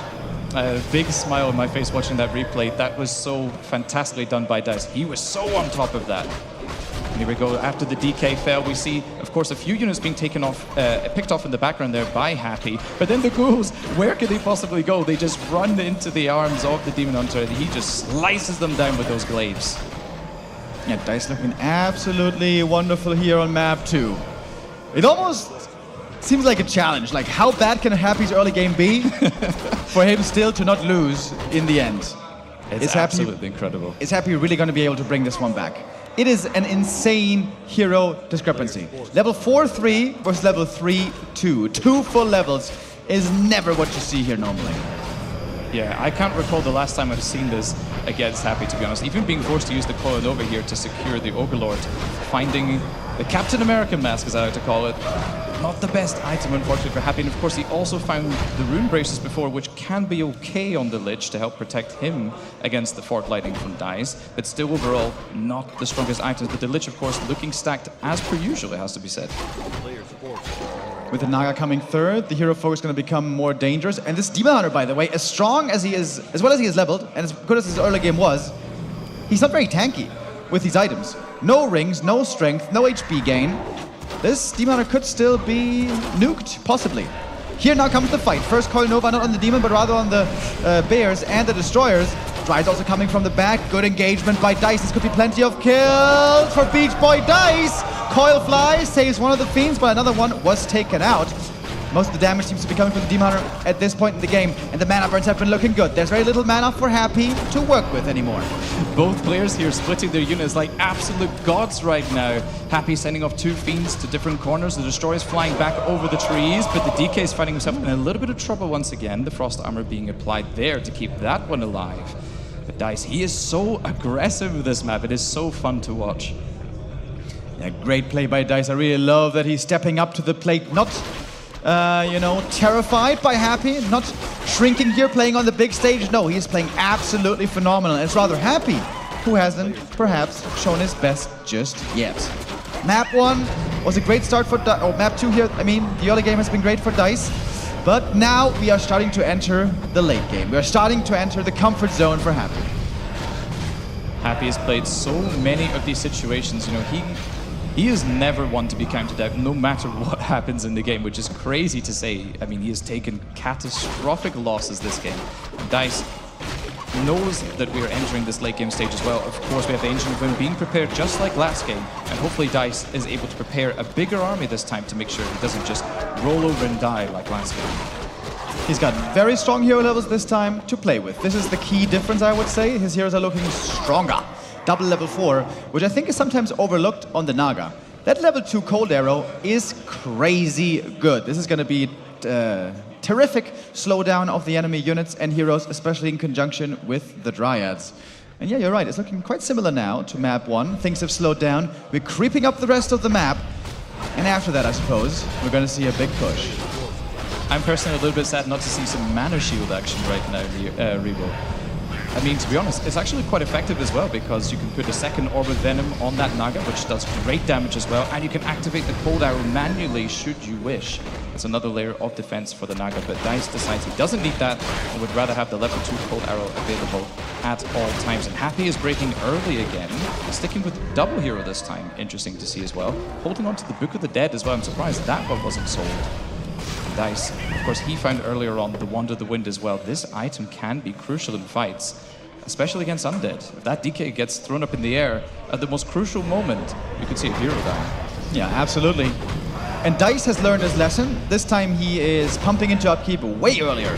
Going to 56 basically at the same time as Happy is, but Happy also getting ready for the late game tech. He knows talents are most likely on the agenda. Web is being upgraded, and we are slowly building up for the big late game fight. Isn't it insane to see that Happy is just caught up in hero levels, basically? We have 4.6 on the DK, 4.9 on the Demon Hunter currently, and the Lich is even eclipsing the experience of the Naga. I certainly would have expected that, but of course Undead has the superior mobility, moving around the map, able to take pre-camps just that bit faster. Of course, the Elf, not so speedy at moving around the map. And Happy seems to be going for an all-in attack once again, morphing 4 Destroyers. This could be a deadly push once again. Giant's not well upgraded just yet. The 1-0 only coming in now. Dice doesn't want to TP. He wants to run back with the army, and the talent count is still looking rather minimal. Is it going to be Sandwich, or Are there going to be quick bears going down? The Naga is missing at the moment, not available at the start of the fight. The Naga here not able to use her spells, but the Demon Hunter gets level 5 very quickly, and now we have a very strong mana burn indeed. Fog Lightning doing good damage as well. A heal scroll there to counter it. Bears falling, Fiends falling. DK level 5 getting mana burn again. No mana potion here on the Death Knight, so no additional coils to be flying. Dice could win this fight certainly, especially with the Moonwell back up. The Naga in trouble. Fog Lightning again doing good damage. Still, almost all the bears are gone. Who's going to come out on top here supply-wise? We are dead even on map number 2. It might be down to the heroes in the end. The Cold Arrow seems to be missing on the Naga at the moment as well. The Destroyer flying to the back, trying to get the bears and get it. He will, I believe. Naga needs to dish in some more damage. He's another Fog Lightning. Naga still hurt, still in trouble. The Moonwell's really saving the day. Demon Hunter gets a kill on the statue as well. Almost all heroes now on level 4. The Demon Hunter still standing strong. Wants to defend his hometown. Another Fog Lightning. Been seeing many of those. Finally, the Cold Arrow. No, it's not activated. It still is not. Naga in trouble again. She's been taking so much damage. She's close to level 5. Trying to get away. One of the win. DK up in the air. Getting back to the shop. The potion must be here. And healing up once more. The mana burn just a tad too late as this fight is still going on. Happy is down to only 28 supply or so. Dice is finding more kills. He's up in supply and forcing Happy back. We just witnessed an absolutely insane fight between both players. They just dropped so much in supply, but Happy, he has no TP, he has no more safety, and there's no more mana on the DK to keep the Lich alive. Could we see another hero kill come down right now? The Death Knight is trying to get in front of the Naga as much as possible and keep the Lich moving, but the Lich, he's in serious trouble right now, and Dice, he still has the Water Wind available. We see the Dispel coming down on the Frost Armor on the Lich, and the Lich is in serious danger. The Fog Lightning is coming down, and the Lich goes down! Dice manages to take game number 2. And guess what? He can bleed. He can lose. And Dice shows how it's done. With one hell of an early game, Dice ties it up. And tell you what, this is better already than many of the weekly cups. This won't be a 3-0 today. And Dice is feeling a little bit of a breath of fresh air, a taste of victory, at least on map 2. And the crowd was ready for a bit of a surprise here, and that was much to our elation. And I think that was so good. Let's take a look again at some replays. We just got to watch that again, Rebo. Man, that was a long fight as well. Happy with a big commitment. And the reason I think why he was attacking here is he didn't want to give Dice the time to get the Mass Talons up. The Mass Talons are so hard to deal with. It looked a bit sketchy here. The Naga was late to the fight. Now she comes from the left, late to put in the damage. And I think there was Fog Lightning missing for a long time. Let's take a look. Yeah, you can see the Naga not using her Cold Arrow, No Cold Arrow for a long while. And I've been telling you, dude, that level 2 Cold Arrow, my. But the saves by Dice were amazing. The Moonwell positioning also so great. The Naga always able to heal. And Happy perhaps not targeting the right units. Like, killing the Knight of Heroes in their main base when there's lots of juice is extremely hard. Maybe looking more for the Dryad kills would have been the preferred option. The bears were quickly extinct, so that worked out well. But man, what a fight by Dice. Great play by Beach Boy. Dice, does he have a chance? Can this really be the time to turn it all around? Well, there's surely going to be some Beach Boy Dice fans in the chat after that game. What an epic performance. It is so good to see another player perform so well against the best in the world. This fight was just so chaotic and fun to watch. Rebo, you did a great job there explaining every moment as it happened. I feel as an Undead, it's so tough to push into the Elf base, especially when Wellspring is available. There was a lot of Moon Juice available for Dice, and he was able to constantly keep the hero safe. The Naga was always able to slither on past, go back to the Moonwells, and top up her health. And at this point, as Undead, you're just out of steam. The push didn't work. Happy's Death Knight obviously completely out of mana. The level 3 mana burn is just massive in the early game. I love the quick Dispel on the Frost Armor. It's not automatic, so that had to be thought of ahead of time. And then the Lich there, an easy kill for Dice to secure. And the game as well. That must have been a very satisfying zap. The Fog Lightning that was so devastating to Dice in the past. And speaking of Fog Lightning, Happy this game, he didn't get the Naga third. He was just too far behind. Wasn't able to expend those 400 plus gold that are required for the heroes. It was just a fantastic start for Dice. Can he do that again is the question. We jump in to map 3. Let's find out.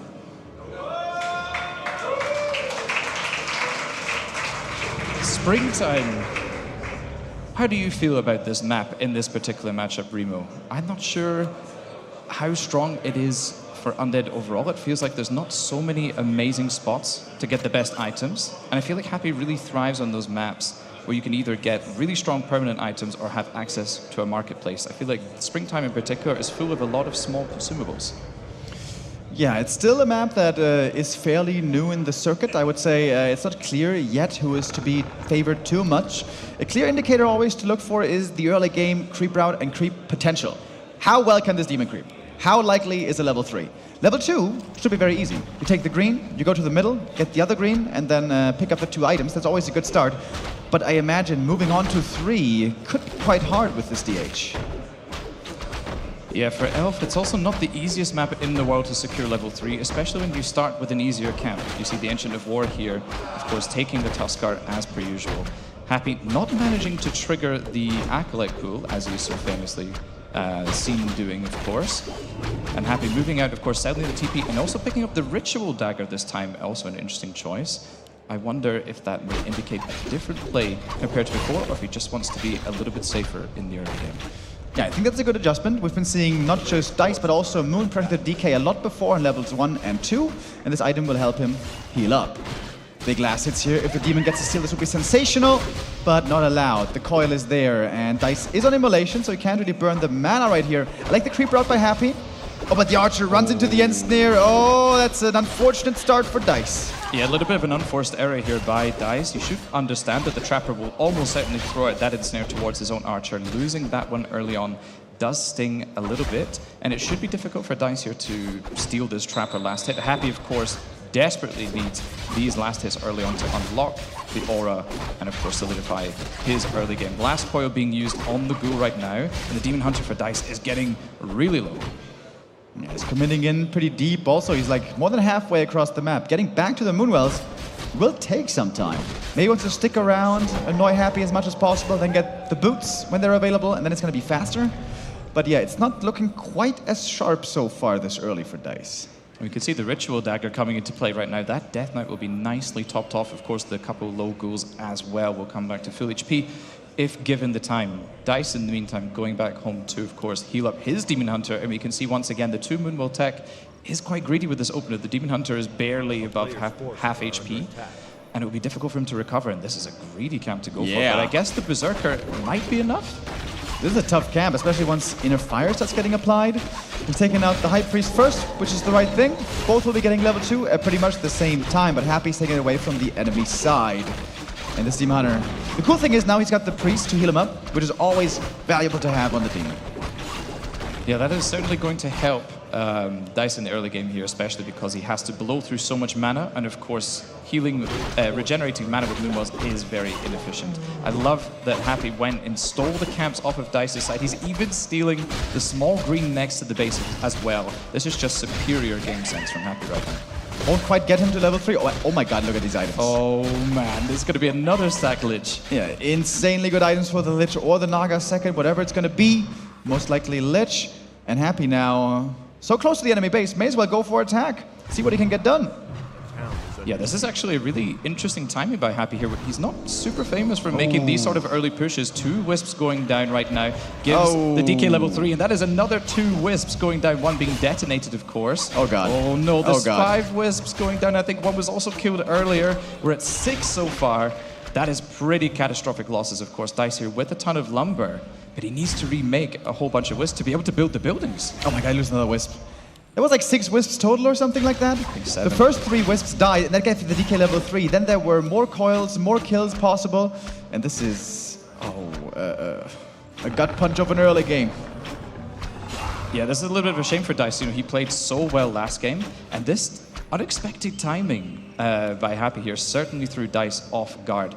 Happy, realizing that Dice was going to take a greedy camp, stole away the natural and the green and managed to push into the base. And what did Dice accomplish? Meanwhile, he got the Pendant of Energy and the Mercenary camp cleared. In terms of tempo, we could say that Happy is definitely miles ahead in that regard. Yeah, Happy's just completely shifting gears. Like you said, this is not a conventional timing to attack, especially for Happy. Dice was not expecting this, and this unconventional style, this early game pressure, is working out tremendously. Not even sure if that's an adjective strong enough to describe what's going on here. So many Wisps have gone down, the tech was delayed, there's still no lures, the Demon is in 3. This is You know, if the last map was the worst early game I've seen for Happy in a long time, this is the worst that I've seen for Dice in a long time. Yeah, I mean, I feel like the over-aggression potentially in the early game was difficult for Dice. You know, he took so much damage. Happy was able to secure the camps in his face regardless. And you know, the camps in the middle are really easy. And perhaps it wasn't necessary for Dice to go cross and harass, but rather go home and at least get level 2, be full HP, buy boots and be aggressive with level 2. But perhaps he was scared of that level 2 aura and the ghouls. We're not so sure, of course. It's hard to know. And here comes the Lich now for Happy, of course. A little bit late. We see that Happy every game is prioritizing that tier 3 tech. And Dice unable to prioritize his own tier 3, of course. We now have a huge tech difference. There's also another Wisp went down. So many of those have fallen. Has to go for a Shredder. Ancient of War went down as well. Naga gets a fast level 2 at least, but the Demon is still not quite 3. And the Lich, for Happy, is off to the races. Quick level 2 for him, and it's going to be blessed by these wonderful items real soon. I'm loving the split creeping right now by Happy, actually, sensing that he can just pressure alone with the DK, knowing that Dice's army is pretty small. And the Shredder with the Ancient of War was not enough to keep it alive, and that one fell down. Of course, Dice did manage to secure the camp, being rewarded for the Talisman of Evasion for his efforts. Dice moving on to the Goblin Merchant, getting the Wand of Mana Stealing, of course, an item that is, you know, not the best drop, it has to be said. See, the Happy is swapping all items over to the Lich as per usual. We have double gloves, double mantle, and a circlet, and of course the Hook of Corruption to follow up. This is a taunting prospect indeed to go against. Triple gloves, all right, give me all the attack speed that you can. Might be worth it to give some of that over to the Naga third, which I'm sure will be joining this game. Happy had a great early. He can certainly afford a third hero this time around, and he's continuing to scale nicely. Still creeping up in the middle where there's so much juicy stuff to get. But Dice looking for decisive timing here before Frenzy is ready. Dice and Foggy have both been hitting these great timings so far. All the Demon Hunter being triggered into using the Invo Potion right away, but we see the back line being targeted by Happy. One Archer going down immediately. A couple ghouls have fallen though as well. Oh, another ghoul is going down too. Dice trying his best here to get as much value as he can and buy space for his bears to come online. What item is Happy going to get here? This is a crucial one. Another Wand of Mana Stealing being seen. A decent item for him, of course. Oh, the counter Wand of Mana Stealing being used by the Naga actually, but does not prevent the DK from healing up his little spider buddy, the Fiend. 10 supply lead for Happy. We're going to jump up 5 more. Here's the Naga. All right, guess what we have, ladies and gentlemen? The Frenzy timing at around 9 minutes. We've seen it tons of times before. If you're the Night Elf, need to be in a strong position to hold here. This is not what we call strong. Dice will need to make a miracle happen here if he wants to hold this attack. The Demon is hurt already to start things off. Not a great sign. Destroyer in the air against the Reju. The Demon Hunter goes down Coil immediately. flies. Thanks to the wand, and I think that's just it. GG. Happy takes the next map, gets the 2-1 victory in our best of 5. It's not yet over, but Happy now on match point, and here, map 3. Things just didn't go right for Dice at all. From beginning to end, which was not a very late end, things were very much going perfectly according to plan for Happy, and the Emperor shows that he still has the moves. It's just so crazy to watch how Happy managed to lose last game in the fashion that he did, and then just come back and absolutely smash Dice in game 3 here. That's just a testament to his resilience in these long matches. Absolutely. And I think we have some replays as well to get another quick taste of what happened here on map number 3. Dice will now have his map choice coming up next. But yeah, this was the devastating moment in the early game. So many Wisps went down. The DK got so much experience from those as well. Was able to gather a bunch of nice items. And yeah, so much I feel like comes down to opening build and creep route. The Demon Hunter just being stuck on level 2 here for so long is just really painful and makes life difficult. Very, very, very difficult. Yeah, and Dice, of course, he decided to go for the Sasquatch camp, and it took so long and he wasn't able to come back and defend the base. Here we see the end of the game here, the rejuvenation being dispelled, a coil being thrown out of nowhere. The Invo Potion dodge was not on point, of course, but that would not have saved Dice's game. Yeah, you need to be on point from the start. That worked very well on map number 1, and on map number 2 it was sensational how good that early was. It seems like we're starting to find a pattern here. If Dice can have a strong early, there is a way to survive in the late game and have a chance against the Emperor. But can't give Happy an edge early. Happy never really gives up an advantage. Happy never really allows you to come back. We've been seeing him struggling a bit with early game and some ghoul losses, but in the late, Happy is still to be relied upon. I wonder what the next map is going to be. Seems like DICE has been favoring the same style though, pretty much. Demon Hunter Immolation creeping, get off to a good start, pressure the undead early. It's a recipe that seems to work in a good number of cases. Well, map number 4 for us will be Shallow Grave. Now, this particular map, I feel like is also a decent expansion map. We see the Ancient of War often being placed next to the orange camp and can walk quite easily to the natural as well and get those 2 camps cleared. But DICE, he doesn't seem to be favoring that approach so far and relying entirely on one base, which I think is fairly unconventional. I do feel like in longer series, players do tend to switch it up a bit, try to go for the expansion, even with a Demon Hunter first on occasion. Yeah. And it seems so far that DICE is just sticking to his guns and is going to play a similar style most likely, but I would like to see perhaps a little bit of an adaptation in Game 4. Yeah, at least in theory, Shallow Grave can be a really good map for Night Elf creeping. You can start off with a Lightning Shield, creep the first camp quickly, use Immolation, go for the other greens, and even the Merc camp with Immolation, even the shop with Immolation, you know, the natural, of course. Seems like there's a lot of ways for the Demon Hunter to really get off to a strong start, which seems to be the first key component. Well, perhaps the first is to slow down the DK, put pressure on him, but then ensure that your Demon Hunter is not neglected, which was one of the main problems on map number 3, along, of course, with that, Wisp disaster in the main base. Perhaps a few Wisps spread out, to look for Happy if he's coming, especially if you don't know where he is, because Happy was able to ensconce there and quickly fade into the shadows before re-emerging in a deadly way. Yeah, for me personally, watching that game, I feel like DICE perhaps should have played a lot more aggressive. You know, so in the early game, after the retreat, try and secure his own level 2, get boots and mana burn, and just pressure the DK and keep him at level 2, just like we saw in game 2, just having both the heroes, on game 1, just leaving heroes both at level 2 for as long as possible, I think is fairly advantageous for Night Elf. They just need to get to level 3 and keep the DK3 at bay for as long as possible, and hit that timing just before the Frenzy goes and the Destroyers come online. That is what I feel will be the key for DICE going forward. Yeah, it seems like DICE has the right plan in many regards, just sometimes it doesn't quite all come together, which is oftentimes not really his own fault necessarily, but just Happy being, of course, a very, very tough adversary. But this series is proving to be closer than many of the other ones we've had before. We have some guests here, some of them are quite fluffy and furry. We have the koala from Kuchenmeister, who has been accompanying us for a long time. Thanks once again to them for their support. Eagerly awaiting for us to jump into map 4. I think we had a bit of a tech issue there once more, trying to resolve it as quickly as we can before it's going to be time for our series to go on. Biggest series DICE has ever played in. Best of 3 here on the big stage. Would be an insane upset if he beats Happy the most epic way imaginable to break the streak of suffering, which he's been living through for the last 2 years at least, I believe.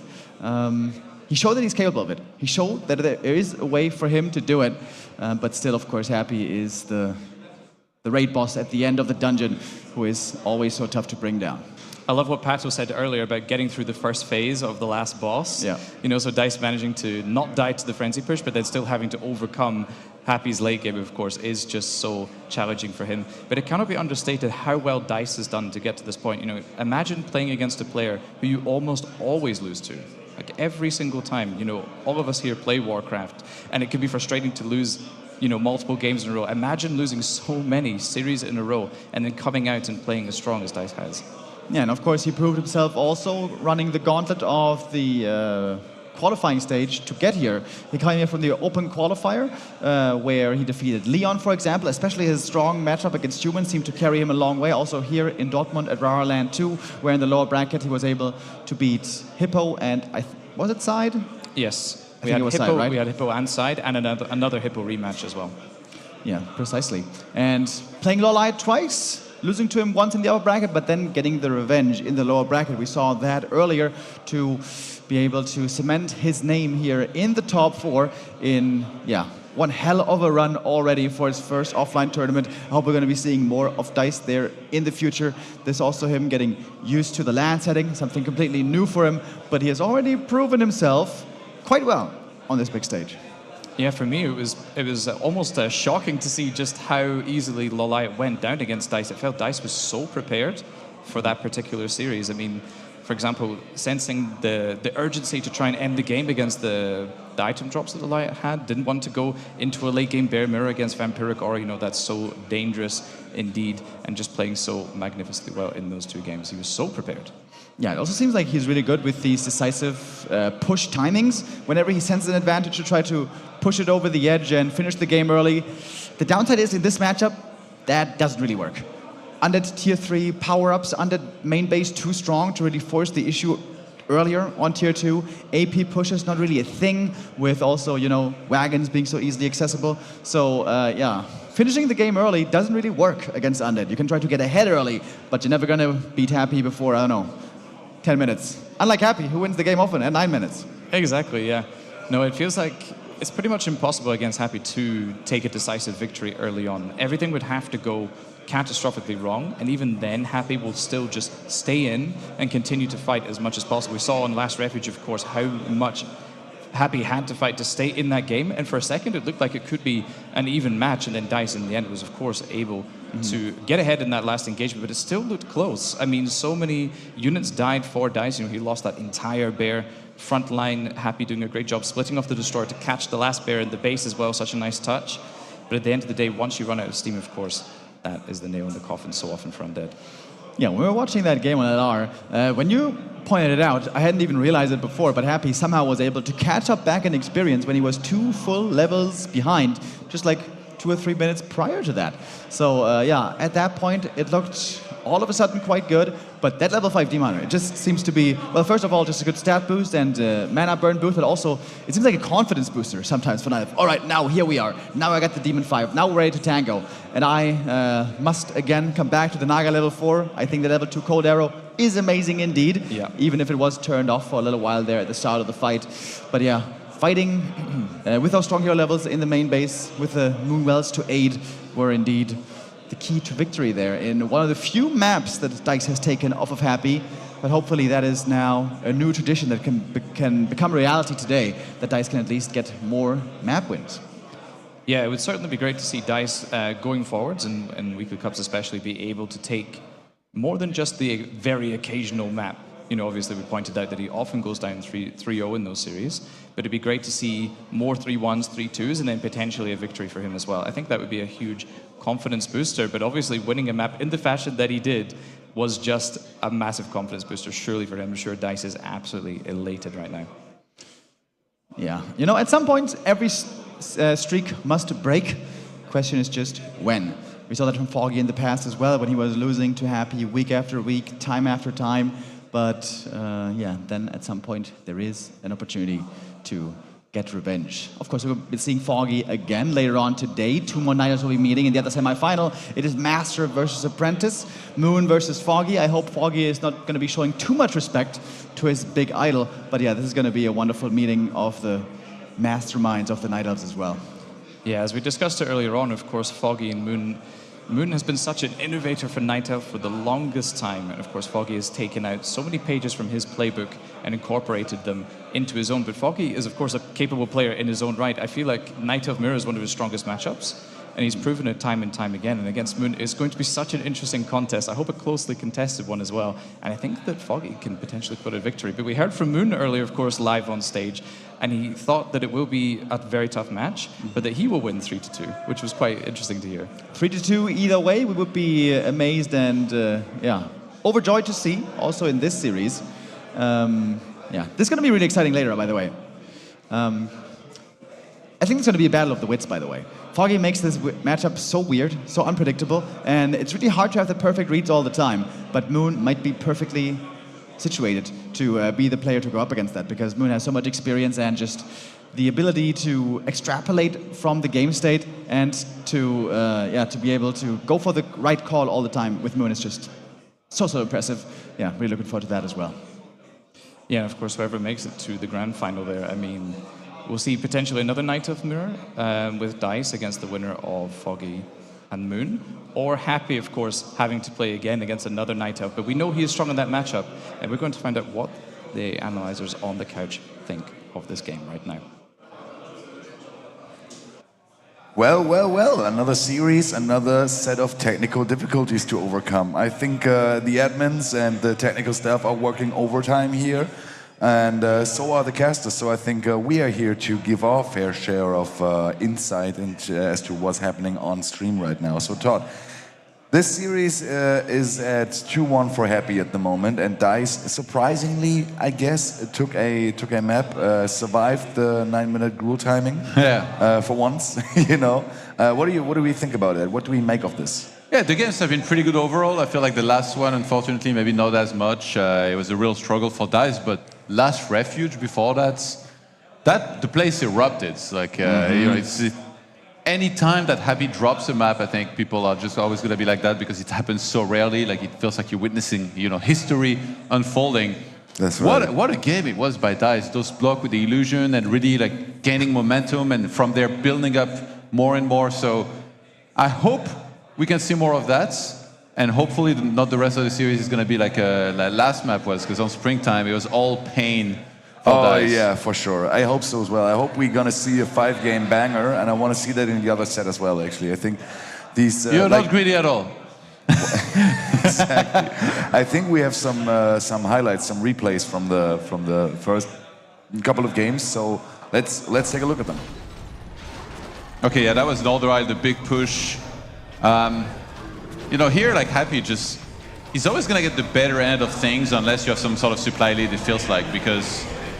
You might start the fight like not that far away supply-wise, but just he always pushes the limits of what can be done micro-wise. So whatever amount of bears you have, if he has this many destroyers, they're always going to melt instantly, and then after that it's just way too easy for him. He has the statues at the back, he uses Unholy Aura to pull back whatever's being injured.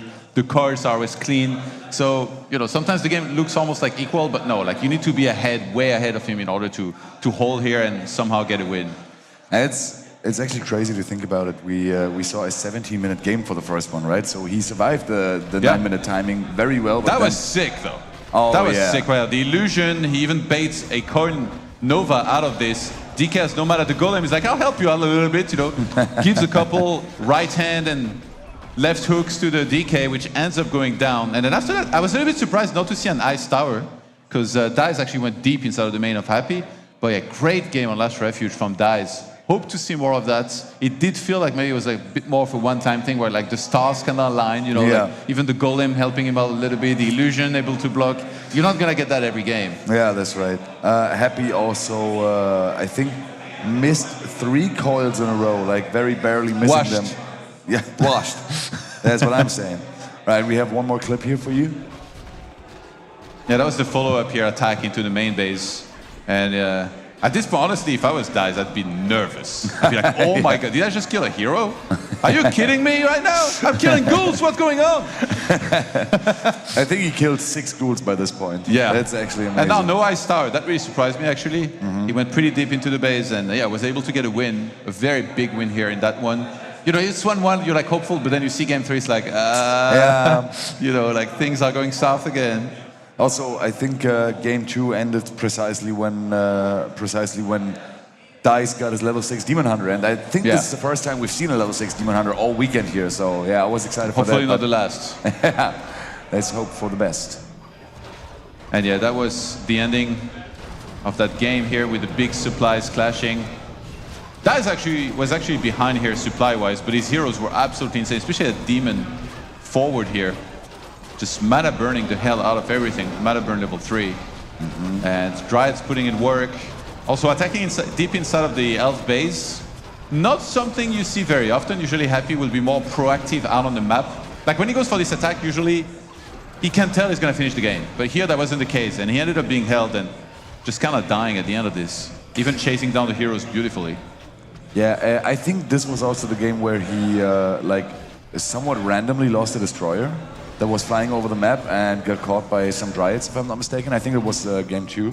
But DICE is micro, by the way. Like pulling back everything that's being injured, using the Moonwells to the fullest, always on point with the staffs, and always targeting the right units. It's very tricky sometimes. You know, it might feel like you're supposed to go for a certain thing, but like for example, going for the DK would always be completely wrong here. It's like the tankiest units. Yeah. So then the units would do like max damage output. So you kind of want to go for Fiends first, ideally. But if they're well placed enough, which out of Happy happens a lot, then you need to go maybe for the statues, land some mana burn on that if the heroes are already out of mana. And yeah, here this was what you call a clutch hold. Happy started the fight ahead in supply, and he ends with 10 supply less here. Yeah, and the what's it called? The Demon Hunter was at like 4.1 or something at the beginning of the engagement, and then at 5.9 when Happy tried to retreat. And then of course we had the Demon Hunter blocking the Lich for to end the game basically. Yeah. To cut the throat of Happy here. And yeah, that was game 2. Amazing times. We saw somebody take a map off of Happy. I think we missed out on that one the last RARALAND. I think he did a clean sweep last time. Actually, I saw someone post a stat that he won the last 34 maps or so on LAN. Oh, I see. Which is insane. That is actually crazy, yeah. We got another clip, this time from game 3. Oh, no. Okay, no, it's the end of game 2. Please don't show game 3. We're trying to keep hope alive. Yeah, this was the very end here, when Demon's 5.9 and then the Lich is getting chased, no coil in sight. The DK is like trying to block the Naga. You see, he's like, don't slow, my Lich down. And that's going to be the chain lightning. The place went crazy here when that happened. Love that, actually. I feel like in that moment, DICE for sure had goosebumps, right? Yeah. Like I've played offline, like when the audience goes crazy like this, when you're killing heroes, it's the best feeling. Happy on the other side probably didn't enjoy that too much. Maybe Happy is still unfazed by it, you never know. Yeah, that's what maybe made him play as well as he did here on Springtime, where it was really all him, that initial attack here. Not held quite well enough by DICE. We just took so much losses here. Literally, basically everything died. Like he lost a ton of archers, wisps, the troll priest eventually went down, like Happy didn't discriminate. Whatever he met on that side of the map, he just killed. Yeah, that's true. We just, by the way, saw Happy walking past us, so there must be something wrong with his setup again, I suppose. There, I suppose, working Maybe he's on hungry, it. he's grabbing some koalas. Could also be hungry, that's true, yeah.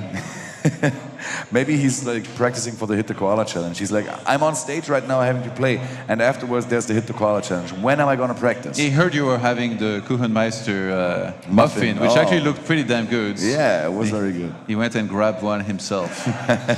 The thing about Happy is that some players will crumble under pressure, and like, they'll be down like 0-2, and they start playing way worse. But not Happy is like almost the opposite. If he ever goes down 0-2, it's almost sure that he will win. I swear to you, like every single time he comes back and just plays absolutely insane. Yeah, that push, it felt like the deal was already sealed here, to be honest. Bear Master is not finished. There's not even a staff, so the demon ends up dying to nuke and then dies, He gave us a rare GG here, because usually it just exits the game. Yeah, and that was the ending to game 3. It was precisely at 9 minutes and 10 seconds. So just the ghouls, the frenzy ghouls just arrived in the base. Pato was onto something. Exactly, that's what I'm saying. Aye. So yeah, I don't know how long this is going to take, but what I do know is that you should consider going to the website of leetdesk and check out their amazing products, because Todd, you have one of those, right? And you are very, very happy with it, yeah. As I reckon, yeah. So what's your leetdesk height? 75 centimeters. You're a tall boy. Yeah. My chair is pretty high. Actually, even though my desk is quite high as well, my monitor is still quite high on my desk. Oh, I see. Okay. Like I have like the triple monitor mounts, like the arms, and then you can move it up and down and stuff. It's pretty sick actually, because like I have a very big monitor on the right side, and then sometimes if I want to watch a movie, I shuffle the monitors around with the mount thing. Yeah, so I move like my main monitor to the left is 27, the right side one is 32. I put it in middle. And then that's so cool. I'm just watching a movie. Yeah, it's crazy. I watch on a fucking laptop. On like a you put it in front of your face, Happy style when it's playing. Exactly, that's how I watch Then it's like movies. a big screen.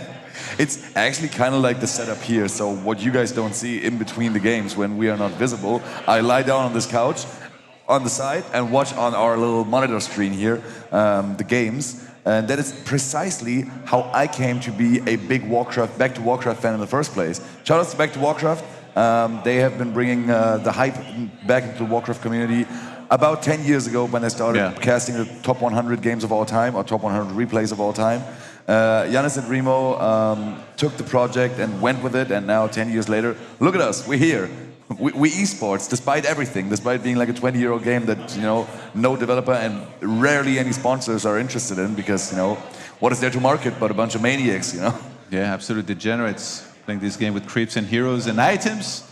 Now that you mention it, I could definitely see Remo pick up some, you know, ASMR skills and singing us lullabies so we can fall asleep to the sweet sound of his voice, explaining the balance in death to us, you know? That's what he did to the Blizzard employees, didn't he? Sang them lullabies, like subtly getting everything he wanted buffed. Exactly. And then, yeah, usually I lie on my couch on Sundays, watch Back to Warcraft. Oh, happy, right? that was happy. Oh, is he back again? He's back in. Let's go. And I'm glad to, you know, do the same Back to Warcraft routine that I do at home, just here and talking a little bit to you guys in between, and to you, of course. Yeah, that's Hiro Masuda, by the way, one of our observers. Yeah. He also went backstage. Who let him out of his cage, though? I thought he's supposed to stay there. Get fed a couple koalas every hour, him and Young Hofer. I mean, we got wild koalas running around the venue. Like, I don't think anyone is caged up anymore. You know, I was talking about Happy not getting phased. I mean, there's not much to get phased about anymore. He absolutely smacked DICE in the last game. I hope that DICE doesn't crumble here. Again, it's his first big offline event. It would break my heart if he was to just fall apart and play horrible here. I want him to still play his A game. You know, if you play your A game or like you're playing close to your best and you lose, fair game, right? But I don't want him to just be like, oh my God, I'm down 1-2. Like, is this happening again? Like, start doubting himself. Don't let doubt sink into your mind here. Just for sure. Be like, okay, I've won one map, I can do this, I just need to play my absolute best, and that's what I want to see here from me. I want to see a competitive map number 4, win or lose, but I would love for us to go to a map number 5. Definitely. And yeah, I mean, a little bit on the luckier side with all like the technical difficulties here for DICE that, you know, Happy's momentum now gets halted a little bit. So that's one way to see it. That's exactly right. So maybe that's good for DICE. He has has some room to breathe, sitting there, being like, okay. That was a rough map 3. We still in this though. This is the best of 5, and this is for elimination. So, you know, better not fuck up the next one. Absolutely, yeah. Sometimes it can be helpful, like, and you might not even realize it. Like, if you go too quickly into the next game after a game like this here, if you're DICE, sometimes it's still looming, you know, over you. It's still in your mind. You're like, oh my God, like you as a competitive player, once upon a time myself, I can tell you, you're still thinking of the mistakes. You're like, oh my God, like how did I let that happen? How did I do that? Why did I lose so hard? So now it's kind of being allowed to reset a little bit, taking a break and fully focusing on the next map. What he has to do, think of the creep routes, kind of like, you almost run like simulations in your mind. You're like, I'm going to do this. If he comes here, now I'm going to react this way. If he plays a bit more passive, then I'm going to be going there, and I'm going to be the one attacking him. And I mean, they have so many games against one another, so much experience in those weekly cups where they meet in the grand finals of every single week that at this point, it doesn't even need the simulations. They've already happened. But it's still good to try and imagine like what could happen different and what needs to happen here for DICE for him to have success in the next map. One thing I know from that was like quite famous like practice or like mind state method from a melee player from way back when. His name was PPMD, and he said because he didn't have too many people around his area because he came from a state with like, I don't know, a very like low attendance tournaments and whatnot. And he said he would do like shadow boxing, like melee shadow boxing. So he would like think of situations that could arise in a game, like some specific situation that he just could think of, and then think of what would he do to like confront the situation. And I think with a game like Warcraft, this is also something that you perfectly find with like doing, because this way you keep your mind sharp and you keep your there's many different your adaptations ways. Sharp. Yeah. He could shout, "They don't know me, son. Who's gonna carry the boats?" Anyway, it looks like the technical difficulties haven't been quite fixed yet, and I think we are going to throw you guys into a break.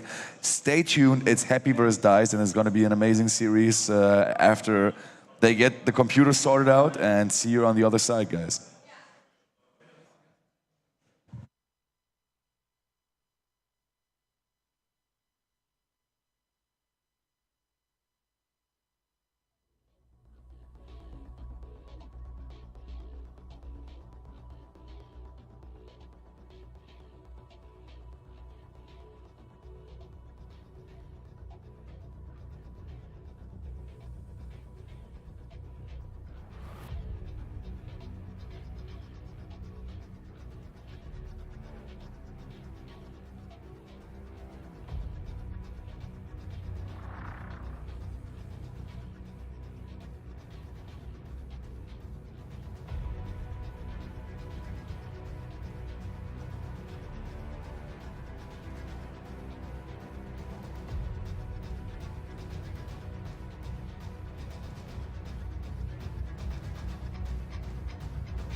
And we are back. Welcome back, viewers of RARALAND. Welcome back, chat, and especially welcome back, Pato. Thank you for having me again, man. Of course, of course. We still need some expertise from your side because us apes, we don't understand the meticulous nature of the Night Elves as well as you do. Yes. So you could maybe tell us what went wrong in Game 3 if you watched it, and what could we expect from DICE going forward? I didn't watch the first game, but Game 2 and 3 I watched it, and Game 2 was just perfect execution from DICE, and he really showed what you gotta do, like hold the first push and then get talons late game so they can counter the Destros, and the Demon Hunter gets too strong. And he was on point dispelling the Frost Armor on the Lich all the time, which is very important. Not many people do that. And then he could just right-click the heroes with the Demon, you know? And then on Game 3, like, he had Happy pushed his base and got so many wisps that it was like no comeback from that. He microed poorly his wisps when Happy pushed him, so he needs to be more careful and scout more. And also, like when Happy went to the middle, DICE did a rookie mistake, in my opinion, which was letting his archer get ensnared to the Troll Trapper. Oh, so it's really crucial in the early game. You can't. As I said, like, Night Elf can't do any mistake versus that. And he did early on the mistake. And lost too much health points on the Demon Hunter as well for nothing. So he needs to creep better, I guess. Okay, so it was like a little bit of like, you know, sloppy play that is rather uncharacteristic from DICE. That all led to like, you know, culminating in him not being able to hold off the push at 9 minutes. Yes, and just like I said about DICE, since he's a young player, he swings too much his skills. So, which DICE are we gonna see now? The DICE from Game 2 or DICE from Game 3? I'm looking forward to it. Oh yeah, me too. I think DICE played like pretty well in Game 1, but you know, it just wasn't enough. I see. Game 2, he executed like very, very well, and as you said, he basically did everything that he needed to do in order to be able to overcome Happy, and then you know he holds the push. His Demon Hunter is like a high enough level to be like a threat to Happy's heroes. Yeah. He is very like on point with his dispel of the Frost Armor, so that the Demon Hunter doesn't get slowed and whatnot. Yes. And in Game 3, yeah, we saw him do like basically fall apart from the get-go. Yeah. So I don't know. To me, it looks like 2 for 3. He played pretty well up until this point, and I think maybe this was just, you know, a little slip up. Cost him an entire map, which is weird when you're facing elimination, but that's how it is sometimes. Maybe in map 4 he can, you know, show us that the DICE from games 1 and 2. Yeah. Did you hear the audience go crazy in map 2? I heard in map 1 too. Did something happen? Like the Russians were shouting. I think crazy. In map 1, It went for longer. Map 1 was like over 15 minutes. Like the last fight was like a huge fight with mass destroyers against like bears and stuff. But obviously, like Happy does so well in those. Like, you know, if you're equal, I was explaining, if you're equal supply-wise, he would always get the most out of his army. You almost need to be like ahead supply-wise and in levels, which is obviously very hard. Yeah. So yeah, it was decently competitive, but in the last fight, just Happy did Happy things, and with that many destroyers, the bears always melt instantly. I think map 1, when the audience erupted, was the moment when Happy misrallied a destroyer, and the destroyer was flying just right by a group of dryads. I see. And they were like, "What are you doing in our neighborhood?" And then, you know, they speared them to death. But map 2, they really went crazy because obviously, like, there were so many good moments, like the block with the illusion and stuff. Did you hear that? Like, do you think? If that happens to you and you're playing, surely like this feels great and you're getting goosebumps, right? Yeah, like you get an emotion, so you can play better in the next moments, you know. So. But not in the next map, apparently. Yeah, I guess like DICE got in a situation that he doesn't get too often, tied with Happy. So what do I do now? Yeah. Right? So he has to get himself up again, and as I told you, like DICE has better shots versus Happy than Moon.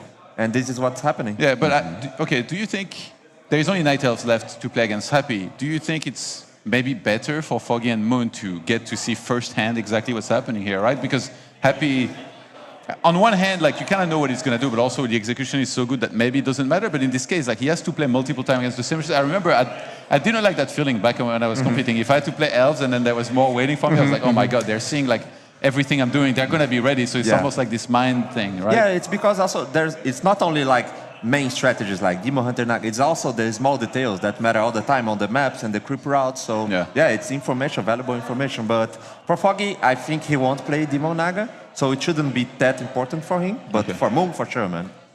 He's taking notes as we speak. And DICE, sorry. Dice, he's known to be like, maybe a bit of an emotional player in that he doesn't say GG bore he leaves, which I personally don't think is a big deal. I also do that. But Spreading hate thought. do you think that he might get emotional here after the last game and how difficult it was? Or do you think like it's maybe even better that there is a longer break now and he has time to kind of recoup? I think that after the game 3, he kind of could get tilted. And Dice, gets tilted so much, but I think this longer break is going to help him out to maybe think about what he done wrong. So, this longer break, I think it's good for him. Yeah, a little bit of recalibration here, getting into the right mindset to, still continue competing, not, to being too much down on yourself and whatnot. Yeah.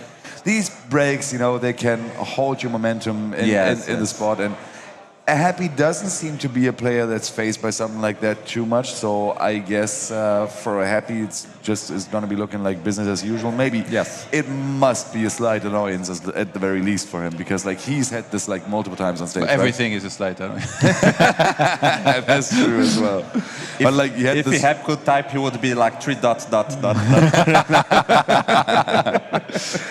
had this yesterday with Moon, like with the hotkey issues, and now we have this with Dice. I'm still like at a loss. I don't know what exactly the issue is, and no one's told us so far. I think it might be ping related from what I hear. Oh, okay. Yeah, whatever it is, obviously we need to get through it and ensure the best possible conditions. Of course.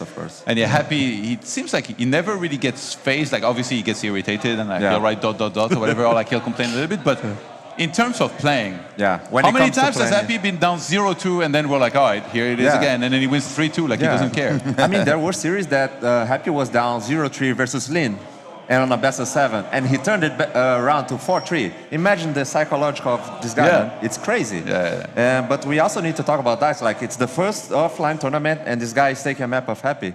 It's sick, man. So, these Russians, man, they're strong. That's right. Who else is left in Russia? Like I know that Dice is like he has had like a really good time in the last couple of months, and then also he was coached by Neutron, who also like he's been like very much around since like the dawn of the game, and then he has been away for a while. But he had this little stint in like international competition a couple of years back, like 2. And who else is there left in the Russian Warcraft community? That's like Hawk. Hawk. Oh yeah. He was taken out by. There was two, I think Leon then Starbuck probably in the qualifiers, something like that. Yes. So strong opponents. Also Sheik is very good. That's right. Sheik. Yeah. Absolutely. So do you like think the weekly cups, it's the Russians dominated a lot, man. Yeah, that's true. Like when I started getting back into Warcraft in like 2013, 2014, around that time, when Back to Warcraft also started, it was Jera Cup all the time, right? And there was also like a Russian guy, right? The sponsor, Jera, I think he was from Russia, and I was like, man, it's crazy. Like I haven't had this like as aware when I was watching Warcraft like I don't know 8 years ago.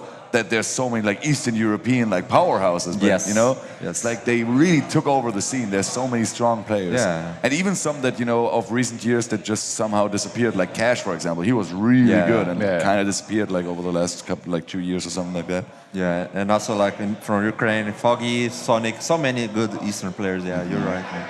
Pato, why don't you play the regular weekly, not the non-NA one? The non-NA LUL. I mean, it's like the 3 p.m. for me on a Friday. I can't play it every week, but... That's a great time to play some games. but... What else do you gotta do? I mean, work, I guess. Take the afternoon off, Pato. It's time to crush some nerds. It's a bit boring to play Happy all the time, Okay, so you're discouraged by Happy. I totally understand. It's boring, man. Yeah. It's not that it's boring. It's just that it's demoralizing. Yes, like okay, I'm gonna get to the semifinals and then face it Happy, and he's like Happy 11 to 22, 33, which is the game name that he creates. Come and doesn't say any word. It's always the same game name, and you always take the same beating. It's the same beating, It's routine. But sometimes you think it's a replay. Like that's what Dice say too. He said, "I hope like the semifinal won't be a replay of all the weekly." In the interview. Yeah. Oh, that's lovely. Dice, Pato. We haven't asked you at all, because we had a lot of conversation about this, but we haven't asked you at all. How do you like this event? The event? Yeah. It's very, very good. The organization's awesome. Like everything that you guys put together, like top notch, man. I'm really happy to be here, and I don't know, man. Next year I'm here again, and probably try to go for my top 9 again because I'm top 9 world now. Oh, Let's go. Okay. That's what I'm talking about. That ELO boost. Hello boost, as you say, man. Where were you ranked ELO before this tournament? I was like 35, but I was down now to 45. So maybe I go back to the 30s again. Let's go. Yeah. Let's go.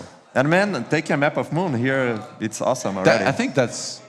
Does that mean ELO, like to win a map against so high? I think so. Like Oh my 2-1, God, you get dude. ELO points. Yeah. Like super high ranks. Yeah, right. That's sick. Imagine Hippo's ELO. Yeah. I think he was like ranked 65 or something, Yeah. 45, and he beat rank 8, X-Lord. Yeah, that's right. He's gonna get a serious Yeah. boost. Oh my sick, God. Yeah. yeah. 2-0 even. So. And you said you wanted to take a vacation, so you meant like you wanted to come here for the event, but also like explore a little bit Europe or Yes, something. yes. And After the event, go travel a little bit. And you know, couldn't for- this time, but next yeah, time yeah. you will try. Next time I'll do that. I plan to do that. Come to Vienna to hang out, man. Sure, You're man. welcome. Sure. Let's go. Also come to Berlin to hang out. Then you've thank you, seen the guys. best 2 cities in Europe. Yeah. That's great, man. I have places to stay now for free. That's right. Yeah. All right. Other than that, have you had some koalas? Oh Some of yeah, the it's small awesome. snack Yeah, I koalas. love the biscuit, man. I was so drunk, and I got so koalas, and I got better. Thank you, koala. Thank you very much, Kuchenmeister, for taking care of a boy. All right, we have a little bit of a highlight video prepared for you guys, courtesy of Art of Warcraft. So shout outs to our man Artie, I think one of the unsung heroes of the community. Yes, he's very He has good. been working overtime through the night, so shout outs to Artie, and let's get to the highlights. This is the push. Now Leon's towers have to help out a ton against this, because this is the scary push here. He has Call the Beast, he has Ensnare, finds the Mountain King immediately. Purge is available. He might not even need it, he's trying to surround without it. Oh, usually Leon is the surround master, but Hitman turns it around. He has to seek help from the creeps, but that looks very, very desperate. Mountain King was waiting so long to finally hit the battlefield. Hitman with the first hero kill of the series, and I don't think he has a backup, so that's it with the breaker production for now. Yeah, but he did make a lot in the first place. Archmage needs to stop overextending. He goes down without Tom Potterly, and he had bought the scroll regen. Wait, Leon? Oh my God. Oh my God. Oh, needs the Raider. Stop! Cancelled dead! Here we go! Raider is there as well. No chance! Third hero kill for Hitman. Standing true to the name, and I guess the Mountain King is next on the list. I think Leon got a little overeager here. He was trying to make it across the map to his towers to kind of camp there and re-engage. Mountain King is next. He gets targeted. He's only level 1, but he's going to go down. Prioritizing those snipes. Archmage being targeted again. He has no temple. He has no escape. There's no priest healing him either. No invis. Oh, Fassia is chasing, but the big escape. Mountain King is back, still a little pathetic. Level 1, but we talked about it. The TP Leon on the with TC. the surround TP coming in. Where's the damage? Where's the damage? Oh, TC, he has nothing, no TP, no potion. He is, of course, a tanky boy. No way. Trying to storm, but it doesn't work against breakers, we all know. Archmage in jeopardy as well, but what about the TC? No ultimate, of course. Purge again, trying to step away. TC, the big escape again. Archmage falls. Stomp out. There we go. 5.9, but he dies before the ultimate. Double kill for Leon, single kill for Hitman. Mountain King, can you carry this now? Here's the big supply. Can he save himself to the towers? Maybe. There's Purge, there's Ensnare. The Breakers trying to hold the fort now, but how to escape? Oh man, these towers one by one, they're gonna fall. Still attention to the MK. Barely any breakers left. We do have level 4. That's a little bit more mana. That's a little bit more Stormbolt. But that's GG, and Hitman takes map number 1. Oh, does the Fountain help him here now? Scroll the Beast, Leon commitment, goes for the TC. This is gonna be sick. Good. The Popo is coming with the Mountain King being zapped right there. Net needs to get out, but his own units are blocking him. Get out the way, move! But the MK goes down, Leon overcommitting. But the Archmage is going to get all the XP now because so many of the units have already died. Thorn Shiften not very healthy. He goes back in, lands a big storm. Fountain helping Hitman right now. Is there enough damage? With the Scroll of the Beast, the peasants trying to go. They're trying to snipe the TC. Oh my God! The invisibility from the cloak! And he has nothing at the lab.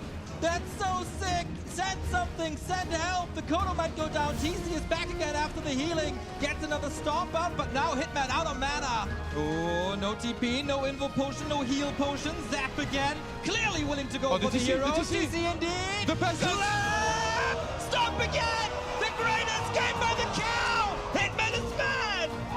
4.5. The Orc Heroes had a slow start, but now they're online. A new purge, more crowd control. Leon trying to evacuate to the left. Zap! Is there a Zeppelin? More purge! Oh, the priest! Oh, no! Oh, he messed up with the priest. He wasn't healing the whole time. He might have survived. And Hitman takes the win. Play 2 passives. Go back to his side of the map and creep. He knows that right now he's still very powerful. Impale lands on all 3 heroes. Archmage goes down. He did have Town Portal. And that's going to be it. X-Lord with a 2-0 victory. But there might still be healing advantage on Foggy. His Moonwelt should be looking better. He's trying to get away with the rest. And we have a Dark Ranger third, by the way. Love it. Against the Talons, Black Arrow plus Silence. That's amazing! Just like the Zap, and all of a sudden the first hero's down, and so is the lead for Foggy. And we have a lot of units dying on both sides. The heroes so far largely untouched, except for the one Demon Hunter. Heal throw comes in as well. That was the last heal throw by Foggy. Can he still hope to hold on? I don't think so. More right clicks. There's an inbolt to save him last second. Demon Hunter in trouble as well. Heal potion will keep him alive for the time being. Now we try to pick up the heroes one by one. The Dark Ranger was the most disappointing appearance so far. Has also got to bite the bullet. Oh, can you get these hits in like these guys get the koalas in? I hope so. Potom in trouble, gets an item, and he loses it! No TP! The crystal ball obviously didn't help, but how can he lose the TP? He might even lose the expo and the game. The curse is real. Always good to have a plan B, apparently. Yeah, oh, and the Naga! That is not the right neighborhood for you! Oh, she has not been having a good time. Oh, this is not a fun day for the Naga. I know that LawLiet is off-racing as human, but man, getting blocked in that spot, not good. Oh my god, the critter.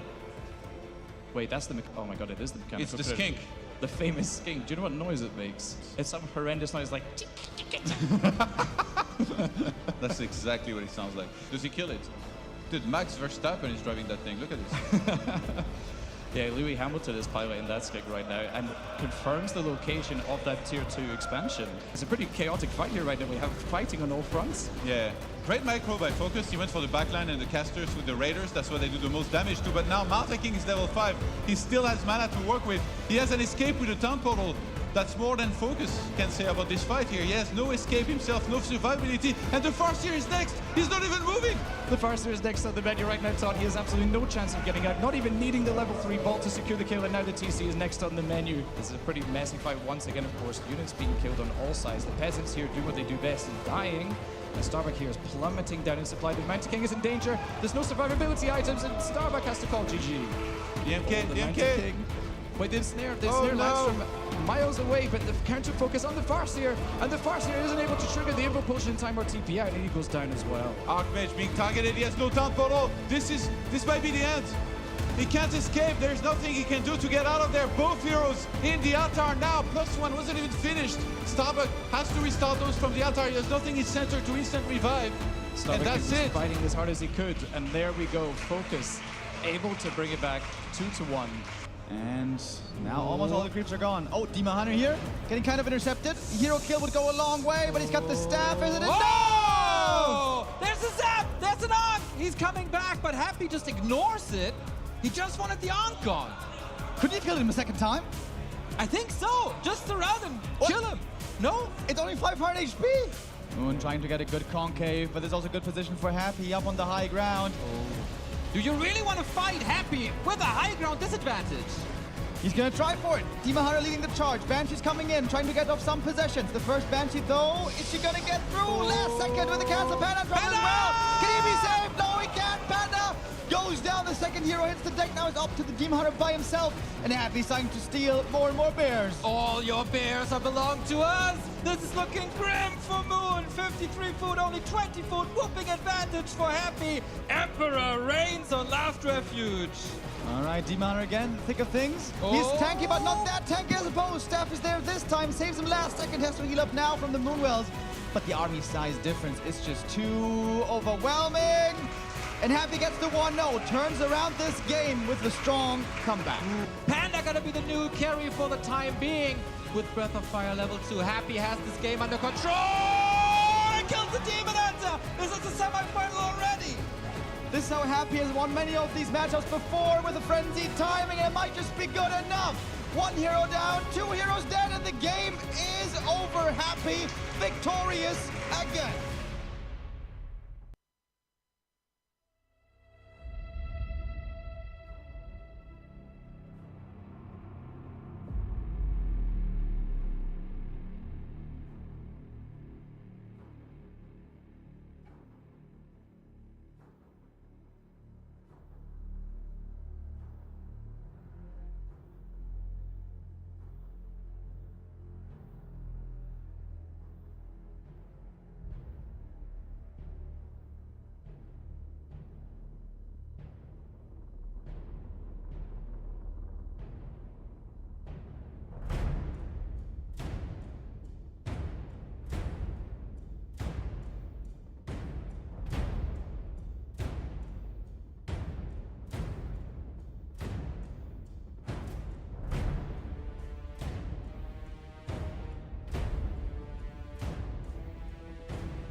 And we are back. Finally, we are here to inform you that Game 4 is underway. So basically what happened is that the conditions weren't quite optimal. We had ping spikes to like from 10 ms to all the way up to 50.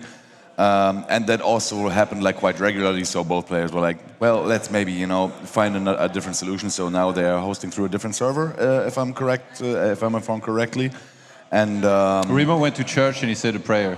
That's exactly what happened, yes. And they found EU West 4, which EU Central 4, which is apparently, you know, the best server they could play on right now. That's Frankfurt, right? Could be, yeah. And we're pretty close to Frankfurt. That's right, exactly. Now they play on this, and they had like a map where they tested it out, you know, tested out everything. Both of the players are content playing this right now, and we are going to Game 4, and we are throwing it over to our beautiful casters, bringing you the hype. Praise the Lord, our prayers have been answered. Finally, the issues are solved, and we should be ready for map number 4. In case you guys missed the earlier maps, we had a pretty sick encounters here between Happy and Dice was going back and forth. We had some great performances. Map 3 was pretty one-sided, but the other ones were looking really close indeed. Now it's time to jump into map number 4.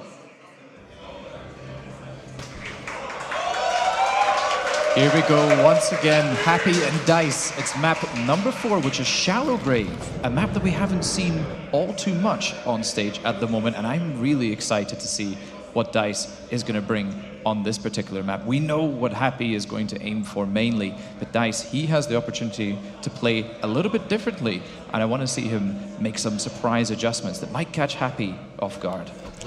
Yeah, so far Dice has played in a pretty predictable way. He's going to be opening most likely with Immolation creeping, but also Mana Burn, Naga second, and just play a solid standard game and rely on very clean execution. Different playstyle from some other Night Elves. Players like Foggy and Moon, for example, would more often go for a surprise, but good defense already against the Acolyte pull. Nice counter block by Dice. Not being slowed down too much here with this creep. With the Lightning Shield, the Night Elf can take this camp very early, get some claws here, and a good start for the Demon. Yeah, Dice, they're magnificently prepared for the Acolyte pool, which of course is predictable. Happy loves to go for that. It really can slow down the Night Elf creeping in the early game. And speaking of creeping, Happy here triggering the Lightning Shield on his own DK, of course, speeding up the creeping here. But another Lightning Shield goes onto the Troll, and the ghouls are taking quite a bit of damage right now. Everything saved though in the end. Both heroes get up to 1.8. The Demon with level 2 already. Some good items would go a long way. The claws were a good start. Would love some slippers as well. Well, a ring, also good. Tanking up that Demon is very beneficial. That being said, Happy hasn't even been playing that much Demon Hunter focus, at least not on all maps. And once more, Dice playing a very similar game. Get level 2, run across, put pressure on this DK. Yeah, I feel like this early pressure that we see in the early game with the level 2 is so much more potent than level 1. Mana Burn, of course, there to limit the abilities of the DK, but the Surround is already coming out onto the side of the Demon Hunter, but Dice easily able to break out of that one, and Happy lost a bunch of mana. But of course, Dice here also using lots of his own resources. The health and mana pool of the DH is looking a bit grim. Some Wisps could land some nice detonates. Here, for example, gets the double. Perhaps missed the opportunity for 1 Mana Burn. There were still a few coils. Well, there is another. Demon now very hurt. Now it's time to fall back. Happy knows as he's on the chase. Would love to pick off a few archers here or there. Yeah, Happy, of course, using the aura to full effect here. The Death Knight getting in front of the archers, trying to block them. And Happy actually did buy Dust this time in the early game. We have seen him skip it quite a bit, usually just favoring the Rod. But Dice, he is playing amazingly so far, trying to use an archer to get in front of the DK. Another archer will be trying to get in front of the DK as well, but unfortunately, the archer does indeed go down in the end. I think Happy is actually cleaning house right here. Things are turning south real fast for Dice, and he loses 2 archers in quick succession. Yeah, that was because the Demon Hunter was expending so much HP early, and he couldn't really be around to block the archers to get them safely back to the main. It's kind of reminiscent of map number 3, where the Demon Hunter also overextended a bit, lost too much HP, and these first 2 archers going down hurts, especially since he wasn't able to trade it for any ghouls. Has Happy even managed to get a single ring of protection in this series so far? I'm not too sure. It feels like every game he's finding either claws or mantles or gloves of haste, items like that. Happy, of course, stacking up that lich as best as he can in each game. And the Demon Hunter doesn't look too shabby either. Of course, the ring of protection and boots available on him. Claws as well, also very potent. And Sentry Wards, that will help nicely to prevent any potential future nasty creep jacks that might be coming in of Happy. With the illusion here, Happy would love to take out the Ancient of War. This is going to be the kickstart for the Naga on tier 2 to get a fast level up over at the natural. Ancient of War snipes like this can be very, very effective. Demon Hunter gets level 3. The Sentry Wards have been aplenty found by Dice, helping him to keep better vision on the map. And this Ancient of War we have to keep an eye on. Yeah, the Ancient of War, they're taking quite a bit of damage, but I love that Dice is trying to eat his way through the back line of the trees here, and we see that the Sasquatch actually decides to give up and walk on back home. Happy here, securing his own level 3 in the back with the spare ghouls, of course. Both heroes here reaching level 3, in fact, and Dice is yet to select his second skill choice here. Will it be Immolation level 2 or the Mana Burn level 2? And Mana Burn seems hard to say no to. We have a Naga second now joining for Dice, and you can either play her aggressive looking for kills or just go creeping. With the Ancient of War, the natural, for example, that could be possible. Oh, but no, look at this. We have the Demon Hunter creeping across the map with the Naga, the two heroes together, trying to take away the consumable, the big item on the undead side. Yeah, Dice spending his time wisely, it has to be said. Of course, the Naga being instantly available on tier 2 is amazing from that tavern. And Dice, will he be rewarded for his efforts? It is the big mana potion, but certainly an item you would rather on your side than Happy's, it has to be said. And Happy, we see here the tech advantage is huge for him. I do wonder if for Dice he's able to, in future, try to get to tier 3 a little bit faster, as I feel like this timing for Happy will be massive. While Dice was creeping the camp, stealing it away, another archer died, so it's only... What? It must have been 2 archers actually falling. It's only 1 archer left. That's 4 archer kills in the early game. This is again a very rough start for Dice. Needs to rely heavily on his heroes to have a chance here moving on. Yeah, the Demon Hunter, as I mentioned before, is looking quite strong, but the Naga is not making the most amazing progress. Happy here with the Death Knight looking to harass a little bit. It actually does being used right now to try and focus the Archer. But the DK, he can't get too much done right now. He's pretty low, and Dice, he's doing the best he can to get rid of that Death Knight and carry on creeping, and Happy is happy to keep on creeping solo with Lich. And I really like this play by him, trying to give as much experience as possible over to the second hero, as we know that level 2 Nova is really strong. Yeah, Happy seems to be in a phenomenal spot here once again. We're at 7 minutes 30 and Frenzy Ghoul timing is being upgraded. Destroyer and Frenzy Ghoul soon to join along with the Naga third. Happy's going to be looking for that 9-minute finish again. And Dice is not in a good position against it. He only has the Naga 2, needs the level 3, and of course he lost all the archers earlier. Happy might be taking the next step towards the championship. Now, the trouble for Dice here is finding that level 3 Naga on Shallowgrave can be a little bit tricky, especially if you decide to use the Ancient of War to take the natural camp, as the middle camps give a lot of experience but really require you to use the Ancient of War there, and perhaps Dice could have looked for that instead of using it to take the easier camp, which is the natural, but perhaps he feared that Happy's aggression would be too much. Happy, of course, getting the Orb of Corruption. Ghoul Frenzy has just come online and he thinks, right, it's time for me to take this laboratory camp on Dice's side here. These items have the potential to be massive in this matchup. We may see items like Mana Stone and Health Stone, Wander the Wind. It's all up to the RNG gods, we know. Lich God, it's a Book of the Dead, perhaps not the best item, but if the Wisdom get to it, could also be good. Demon Hunter getting Nova'd here, dropping low, must make sure, of course, not to fall. Dice with a monumental task ahead of him. How is he going to hold this push? We know it's coming. Here's the Naga third. Happy is lining up everything for the big, decisive attack. This timing is going to hit like a truck right now. We see Happy is fully prepared. It's 9 minutes into the game. We have Burrow even being researched as well to try and help micro those fiends. Dice has no dust on his side and is struggling to get that level 3 online right now. We see the ghouls just streaming into the base. The Moonwas, of course, will have a really tough time standing against the ghouls. The Ancient of War is here for some bit of base defense, but Dice's army looks absolutely paltry in the face of Happy, Remo.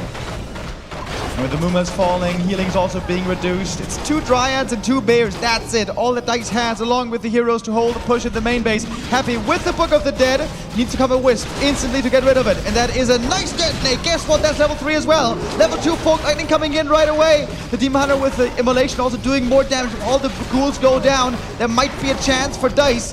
But there's still so many up on the field. Demon in trouble as well. The staff must be ready, or the TP, one of the two to save him. The TP's there. Demon gets back. Good Folk Lightning again. Quite a few ghouls are falling, but Happy is still not done. Happy on the warpath right now. DICE trying to pick off as many of those ghouls as possible. Of course, they are rather fragile, especially against the Naga here with the level 2 Folk Lightning. But the Moonwells, they are dry as the Sahara right now. Happy here, also dry on mana, but I think his standing army is strong enough to beat down the Demon Hunter. There's almost no recovery options available left. And wait, there's no gold to buy a potion potentially here for DICE. Now his second hero is under target fire as well. Oh, DICE is playing out the thin ice right here. Potion having to be popped, but DICE is completely out of resources right now, trying his best to pick up the Fiend to the side. But I feel like it's just a few seconds until a hero kill might be coming out. DICE needs reinforcements desperately. New Bears and also more new Rejuve. The Naga just barely surviving. Potions are needed. The potions are there, but at some point the potions will be out of stock. And they also only heal for 250, not that much. A Fiend goes down. That is a level up. Demon now on 4. The undead hero somewhat low, but a new statue is coming in. A fresh statue from the main with full mana, ready to heal, as Happy is trying to punch his ticket to the Grand Final. We're so used to seeing him. He's a regular customer at that ticket punch. And the Grand Final is just around the corner for Happy. Of course, DICE not willing to give up here, but the Demon Hunter, all he can do is sit to the side. The Naga pretty much by herself. And DICE says, good luck. And that is the end of the game. Happy manages to take the best of 5, 3-1 against DICE in convincing fashion here on Shallow Grave. All right, once again, the early game there didn't work out too well. DICE, though, had a pretty good showing. 2 good earlies in which he had a chance, 2 bad earlies in which it was very one-sided.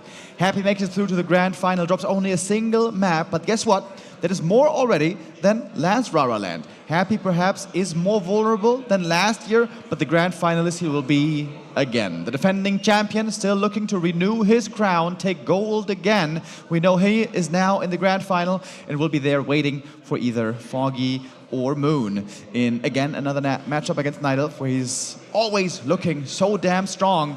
That will be a best of 7 for later, with, of course, the other semifinals still having to be played. But yeah, DICE, I think also it's worth mentioning his performance here once again. We've pointed out a few times already. His first ever big LAN event, his first ever offline run. The only player so far to take a map off of Happy and yeah, play on the big stage, make the top 4. I hope that this is only a first glimpse of what DICE will be bringing to his career. I mean, just being able to say that you took a map off of Happy at a LAN event, I think is a pretty big accolade in itself. But unfortunately, DICE today not able to get through the series. Happy just clinical in his performance in Game 4 especially. I feel like there was no real chance for DICE. And I'm curious if Elf is able to maybe try and tighten the timings a little bit, get the Bears online sooner. And I'd love to hear from a professional Night Elf. But we're going to hear soon from our analysts on the couch. Throw them over to you. That is right. Unfortunately, we lost the expertise of Pato, so it's just the 2 of us left to bring you the Ape analysis. He's got a 2v2 tournament to win. Exactly. He's in the 2v2 tournament Grand Final. Him and Starbuck playing against Edo and Scars right now. So yeah, that was the long-anticipated map 4 of Happy versus DICE. And if you ask me, it looked like more of the same. Yeah, unfortunately, you know, DICE had the one success in map number 2, but other than that, it was just Happy doing Happy things and just kind of dominating. So, yeah, Happy is still crushing. Who would have thought? He finally dropped a map, though, after winning so many of them in offline events, after going undefeated for so long. He can bleed. It can happen, but beating him in a best of 5 is very hard, as is in any best of, but the Grand Final is best of 7, so that's going to be even harder potentially. Is there anyone that can challenge him? Can Remo perhaps challenge him in an interview? I hope so. Good afternoon, citizens of RARALAND. This is Cubert here with Happy, who of course has managed to punch yet another ticket into the Grand Final here at the Being Esports event. Happy, how do you feel after your victory today? Better than ever. Absolutely.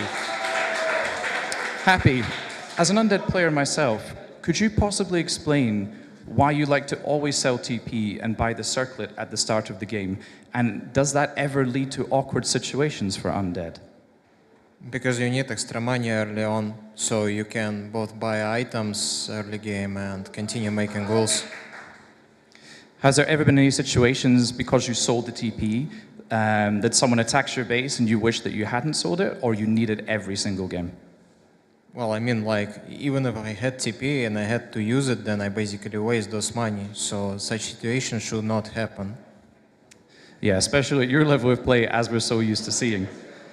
Could you possibly tell us, in Game 2 on Last Refuge, obviously that game did not go your way in the end, was there anything that you could have done to have an easier early game, or was potentially the Wand of Illusion a really difficult item for you to deal with? Well, there was a lot of item luck, especially with illusions for Night Elf, and I was quite unlucky with getting my Ghoul's Coat by Ensnare and then missed coils. Other than that, he got very lucky by killing my Death Knight. So very bad early for me, and his items were a lot better. I understand. Do you think there was any opportunity on Last Refuge to try and creep the laboratory next to your base? Sorry, again? No problem. So on Game 2, was there any chance for you to maybe take the Goblin Lab near your base instead of trying to move out again? I don't know. No, so probably not, I suppose. And Game 3 on Springtime, I think for me, you hit a really interesting timing. You came into Dice's base and you wiped out, I think, 7 Wisps in total. Was this particular attack an opportunity that you saw, or was it something that you thought about before you went into that match? It's always an opportunity. Like, you can never plan such things ahead. Just, like, came to my mind and I came to his base. Well, obviously, we saw how well that worked out. Dice pretty much without a chance there in Game 3. And my final question for you, Happy, and thank you for your time, is how do you feel about your potential opponents in the Grand Final? Of course, Foggy or Moon. You've played versus both so many times. Who would you prefer to play against? I think I'll keep it to myself. You keep your secrets, Happy. Okay, we're going to throw back to the couch. Happy, thank you so much for your time. Best of luck at the Grand Finals. Give it up for Happy, everyone.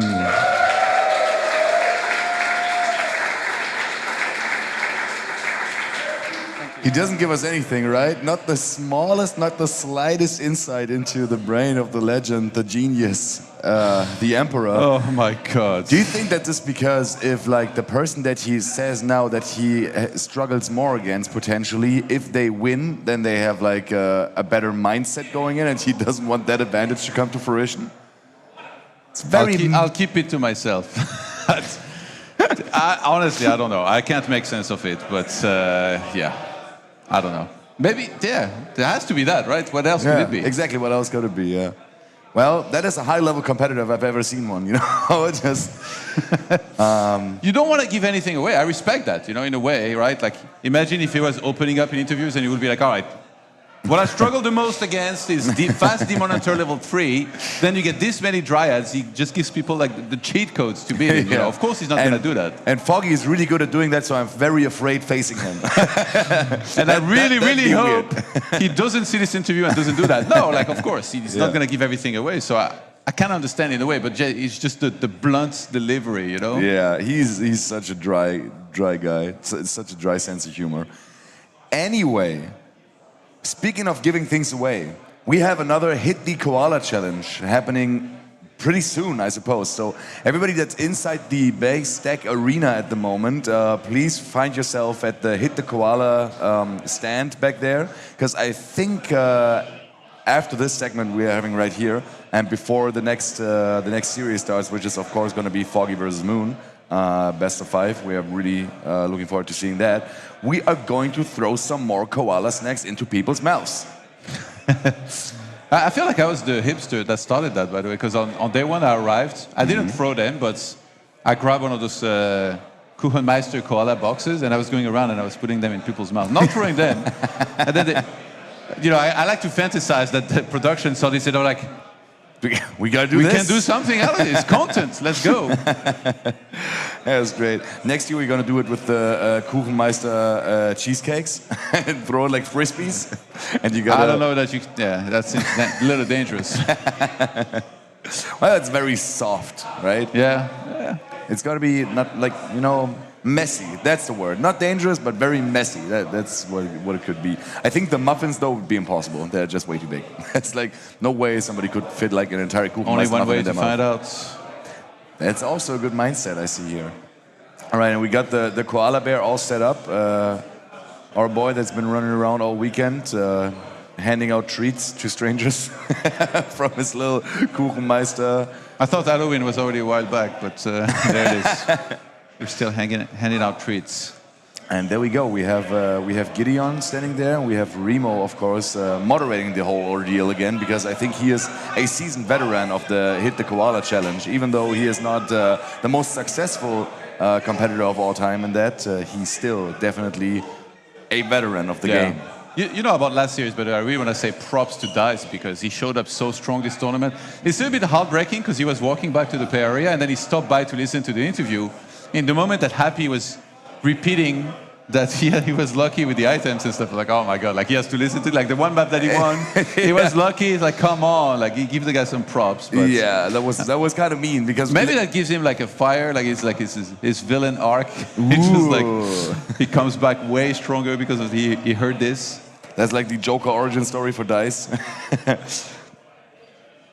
Happy saying he didn't deserve to win that game. He didn't outright say it, but yeah. I mean, he's honest, right? Yeah. There is item luck for sure. Maybe he got lucky, but yeah, he definitely didn't sound great. Like, you know, we saw Dice here heartbroken, walk by and hear about how lucky he got with the items. He played amazing too, for sure. Definitely, yeah. Yeah, Dice had definitely a really good showing. The third person that that got kicked out of the tournament today on finals day, finishing in a shared 3rd to 4th place. So yeah, just amazing stuff that we saw there. Ooh, I think the Gideon and somebody else from Team Being Esports are preparing right now for getting there. And they're warming up. What is this? Yeah, they do hand warmers. The Olympics? The Koala Olympics? The Co-Olympics. And Remo is trying to coach them. Don't listen to him. He was the worst, guys. He hit once. We're live already. We are making last-minute adjustments because now it is time for our favorite segment. It is the Hit the Koala Challenge. We had some amazing performances and a record of 9 out of 10 already yesterday. That was pretty sick. Today we have one more round with 4 new contestants. Let's meet these fine gentlemen. Sir, what is your name? My name is Lucas. We have Lucas. I'm Marvin. We have Marvin. And some may know already. What is your name? Yannick, Gideon, whatever you want. Yannick. Gideon from Being Esports, yes. And we have Alex. Alex is going to be with Lucas in the first team. As you guys may remember, each team has 10 throws, and we're going to try to get 10 out of 10. That would be a truly epic performance here at the Hit the Koala Challenge. And please, Lucas, go ahead. First one. Oh, that was a tough throw. All right. Slow it down a bit, buddy. There we go. That looked agile. Well done. Ken, get enough of these koalas. I know that. That was the third one. 2 points so far. Seems like they're getting into the groove. Oh, well done. Look at the footwork there. Fifth one. Oh, what a catch. What a catch. He must have been a professional goalkeeper or something. 4 points. Very good. We hand over to the other team. Marvin is going to be up next. Oh! No pay raise this year. Oh! Higher up. Oh! I think we're seeing a one-sided contest here. There we go. 1 point. All right. One more. Yes, sir. One more. Let's see if they can land this one. Well done. All right, 2 points against 4. It's not quite over yet. Now we have the second round. We switch sides. 4 points already for Lucas. Oh, good catch. We got 5 points. And, oh, that one wanted to go in. Bounced on the nose. Ah, that one goes in as well. Nicely placed, expert throw. Another one. Wait, how many points do we have? All right, you had 3 points, right? 4, really? God damn. All right, 8 points, that is outstanding. And another one. Well done, well done. You hand it over now to Yannick. So you had 8 points total. Yeah, and you guys are on 2 right now. That means you have unfortunately lost already, but...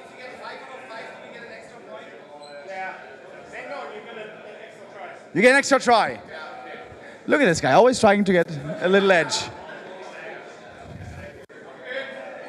All right. Ah, too bad. All right, didn't want to play out the rest, but we have the winners right here. And of course, our winners will be rewarded with a goodie bag as well. Our resident koala will hand out your wonderful prizes. Gentlemen, well done. 8 points, that is pretty damn amazing. But seems like the Serbian team yesterday with the 9 points shall not be beaten this year, but who knows what happens next year. Gentlemen, enjoy your prizes, enjoy the night, and reap the glory. All right, and I think today we only have one Hit the Koala challenge, if I'm not mistaken, which means there's nobody here to tell me anything, so I could do what I want theoretically, but we're gonna hold that for later. We're gonna give it back to the break or the couch, whatever it is, and I'll see you later.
And we're back.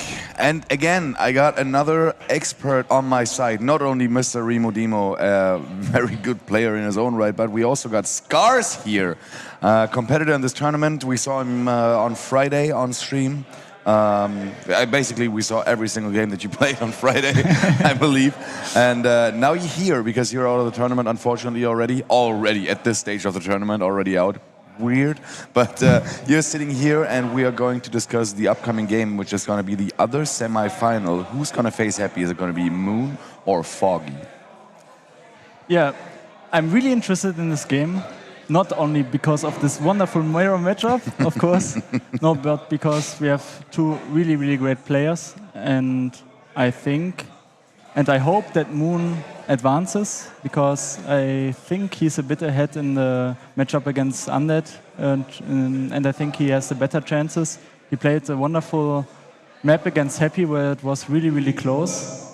And therefore, yeah, I think Moon should advance, and I think that would be a really great final. Okay, so you think Moon having the better chances against Happy makes for better viewer experience here. So you're all there for the chat. I love that. Yeah, I'm also really excited to see who's going to be prevailing on LAN. You know, we had a lot of reputations so far holding. Focus, for example, known to be not able to deliver so well in the later round, that unfortunately came true. He made some really weird, glaring errors. I guess since we have an org here, did you see the game, Focus versus Moon?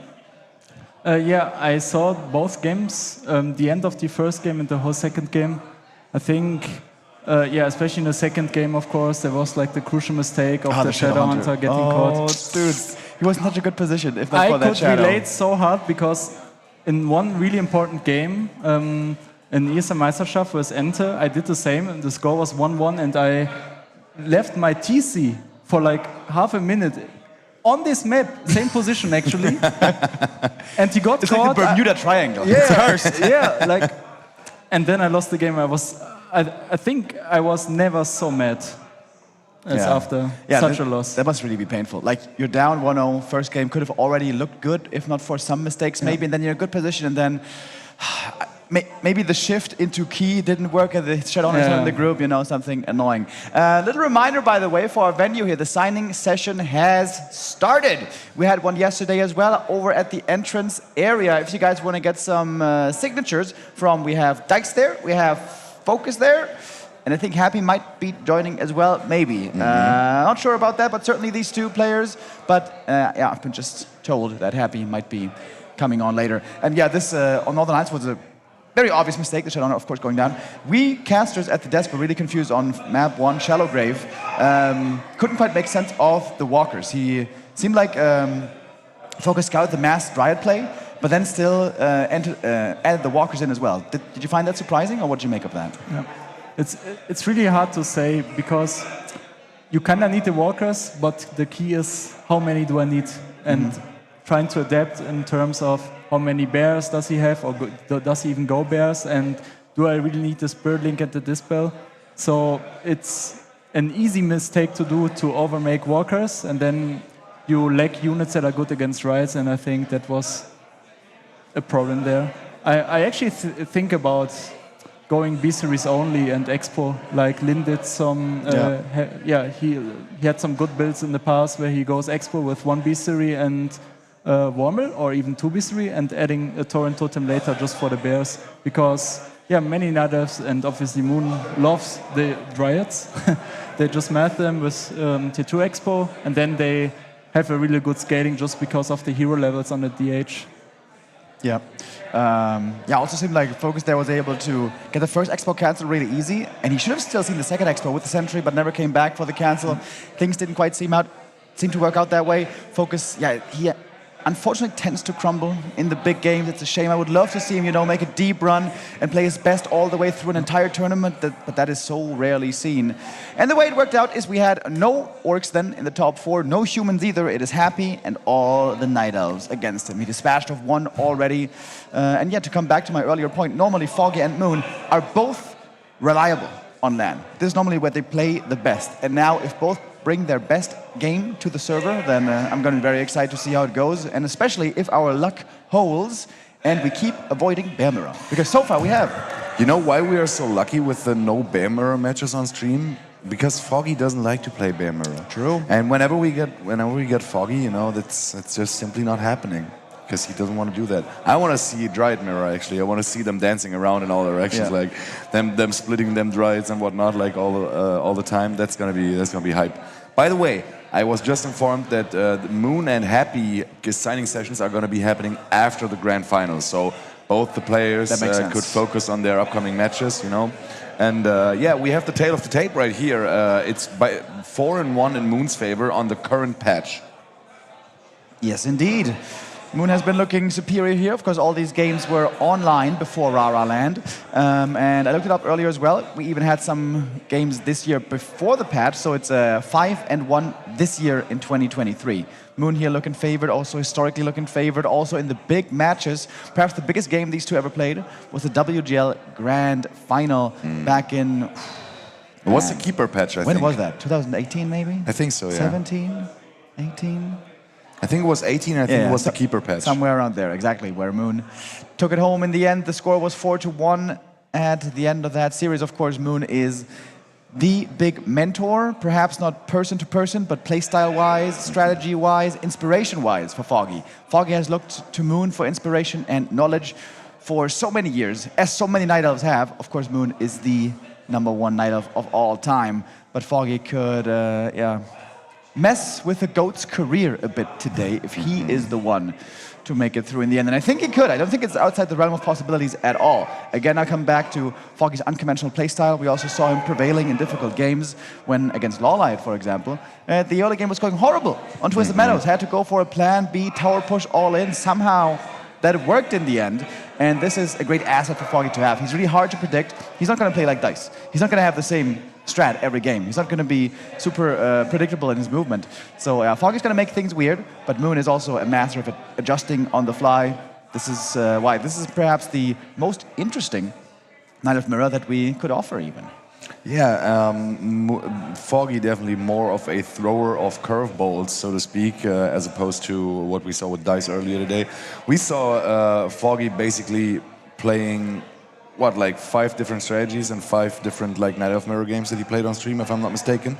So yeah, this is going to be a doozy for Moon, and he, as you said, is great at adapting. But you know, sometimes those like AP pushes, they don't fend off so easy.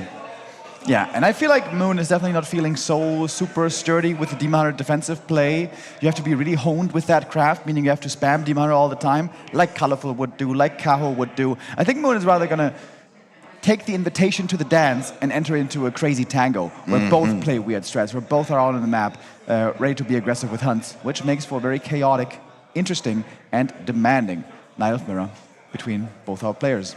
Scars, I heard that you also have a bit of Night Elf history in your past. What's that about?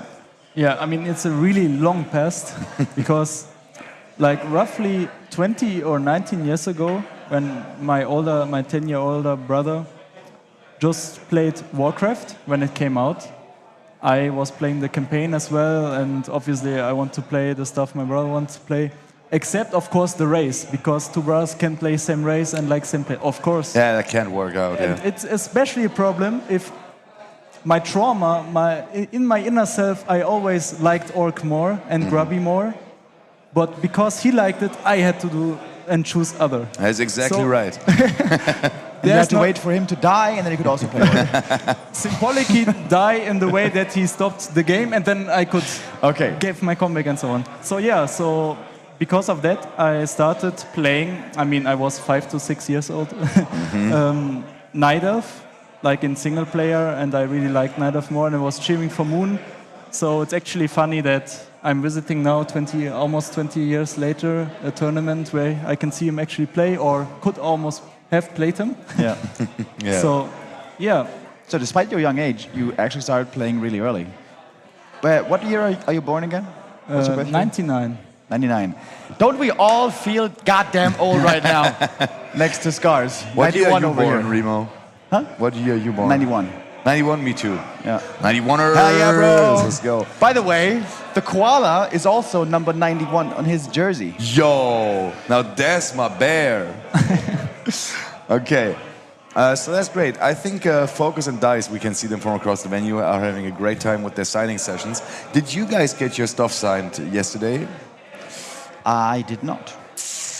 Not yet. Not yet. Okay. I'm not sure what I would get signed. I guess the RARALAND shirt would be a good idea. That's a great idea. I didn't think about that. Yeah. You got your controller signed. I have my controller. Isn't that a bad thing to get signed? Don't they always break and you have to get new ones? No. I can keep the shell. The shell rarely breaks. Ah, so you just I operate on them. The stuff inside. Exactly. Yeah. That's like, what. That's the stuff it's that like breaks. Dr. Bibber. Yeah, exactly. It's like what's it called? It's called Operation, right? Yeah, Operation. Yeah. Dr. Bibber. I hate that game. That's the game where I learned that I have a shaky hand. It's not as bad as Neo's. Neo's like Parkinson, but yeah, I wouldn't want to be a surgeon. Tell you that. Great that you found out as a child, so that you didn't try and kill somebody. Yeah. Didn't have to spend hundreds of thousands on medical school.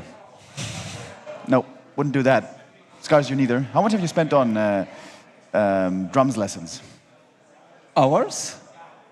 No, I think he meant money, but... Yeah. Has it been hundreds of thousands of dollars? No.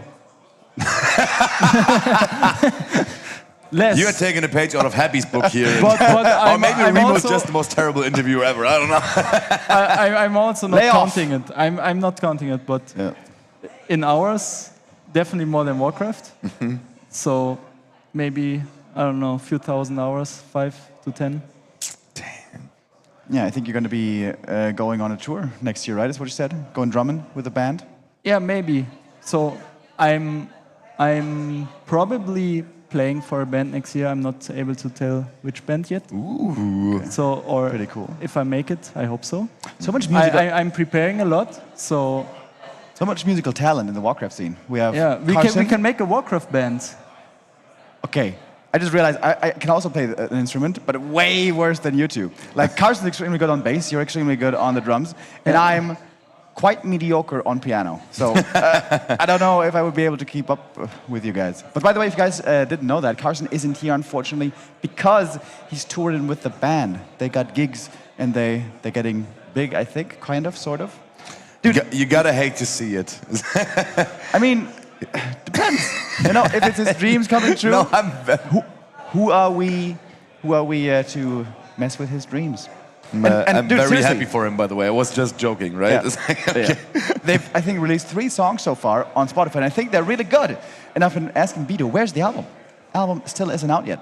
But when it comes out, guys, check out Carson's album, The Banks Brothers, by the way. The Banks Brothers. I think there should be a chat command as well, ! Carson Music. Carson Music. Yes. That's right. But now people are going to type that in. It's not going to work because our mover has been screwed the whole time because we weren't able to log in. It's always the wrong grid. Oh, no. Sorry about that. Guys, we forgot 1 or 2 things. Especially since Neo lost his phone, things have been a little bit more difficult in some regards. Somebody stole his phone, right? Didn't lose it. Yeah, it was stolen. Which is like so unlucky. He only left it in the hotel lobby for a few minutes, and then it got stolen. And he asked the hotel lobby to the reception if they would please be able to show him the security footage. And they were like, well, we have to check back with our centralized headquarter office, and it's like in Finland somewhere. And so that's going to take like a week. Oh no! Oh my yeah, God. so you rip phone. You still have a week to not get caught by the police. Exactly. God damn, he's on to me. Remo, der Langfinger. Gierschlund Gamer. Gierschlund Gamer. Yeah, we're starting to set things up, guys. The Night of Mirror coming up. We're going to have a stage match, of course, once again. I'm very curious to see how wild this game is going to be. Because both players are going to come in with a game plan. But as Mike Tyson said, everybody has a game plan until they get punched in the face. And that punch is going to come from a couple of huntresses and some APs, I imagine. There's probably also going to be a lot of development in that series, lessons being learned. And on paper, Moon looks like the favorite. He's normally always the one to deliver, always the one to, keep form and impress the fans. Normally always in these big stage matches, despite, according to himself, he does sometimes still feel the jitters before the game. Normally, he does then deliver when it matters most. And yeah, one of these two will be our second Night of finalist. Last year it was LawLiet. That wasn't to be this year. Of course, this time it's going to be one of the other ones. Yeah. Also, while this semifinal is happening, I think also the 2v2 tournament will conclude, like during the Foggy versus Moon match. Like, of course, off stream, I think maybe Sparta streams it or something. And you are in this, right? It's Edo and you versus Pato, who we had here earlier, teaming up with Starbuck. Oh, that's the grand final already? Yep. Oh. As I understand it, they played Swiss, and this is like the 5th round with the Sixth round, yeah. 6th round with the two teams that have 5-0 scores. Yeah. And yeah, it's a best of 3. So the semifinals we played against Phalo and Rezamoon. We won 2-1. Mm-hmm. And yeah, I'm looking forward to it. I mean, they're probably the best team, Starbuck and Pato on paper. Maybe we can win or surprise them at least. It's also all 4 races represented in that, right? If Starbuck plays human. He doesn't play human. He will play Orc Night Elf. Oh. Okay, yeah. Everybody's playing Orc Night Elf in 2v2. It's so boring. I mean, human Night Elf is also pretty strong.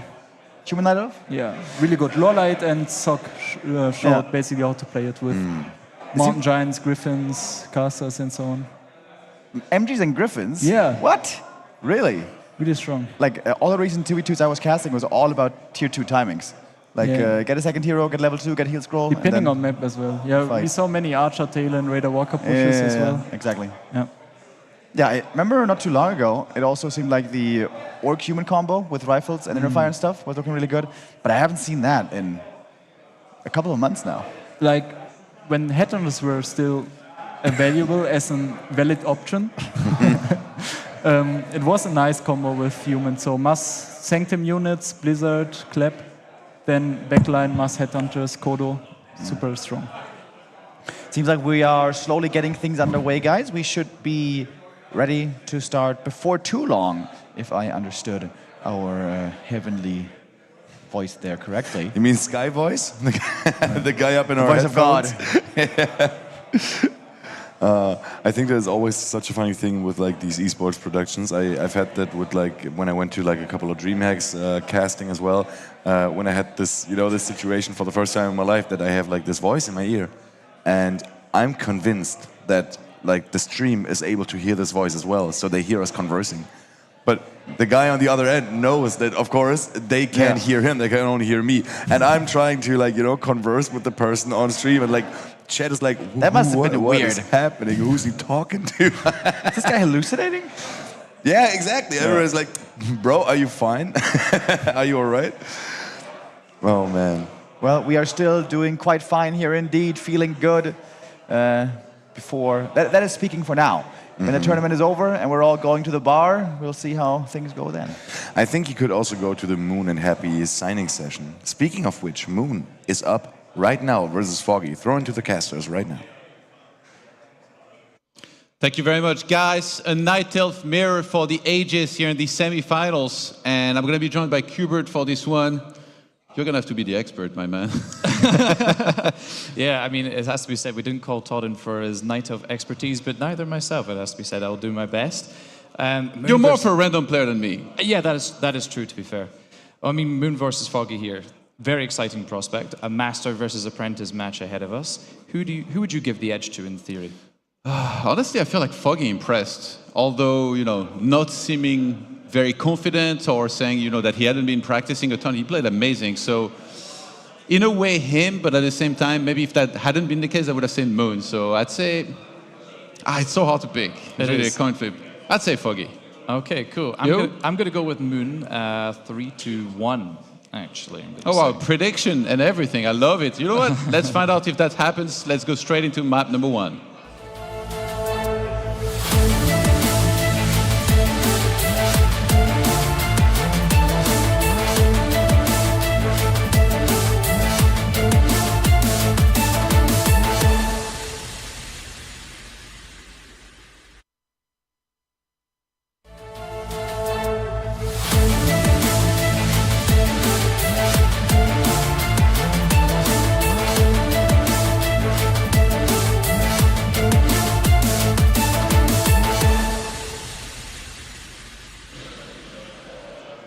Here we go. Map number 1 is going to be played on Northern Isle.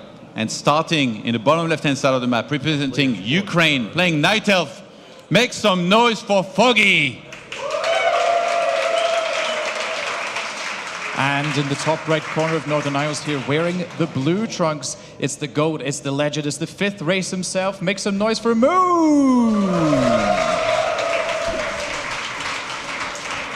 Well, Todd, I don't know about you, but the anticipation for this match was certainly off the charts here. Moon has the chance to make yet another grand final in his illustrious career. And we have Foggy also fighting for the opportunity to go up against his long-term rival, Happy.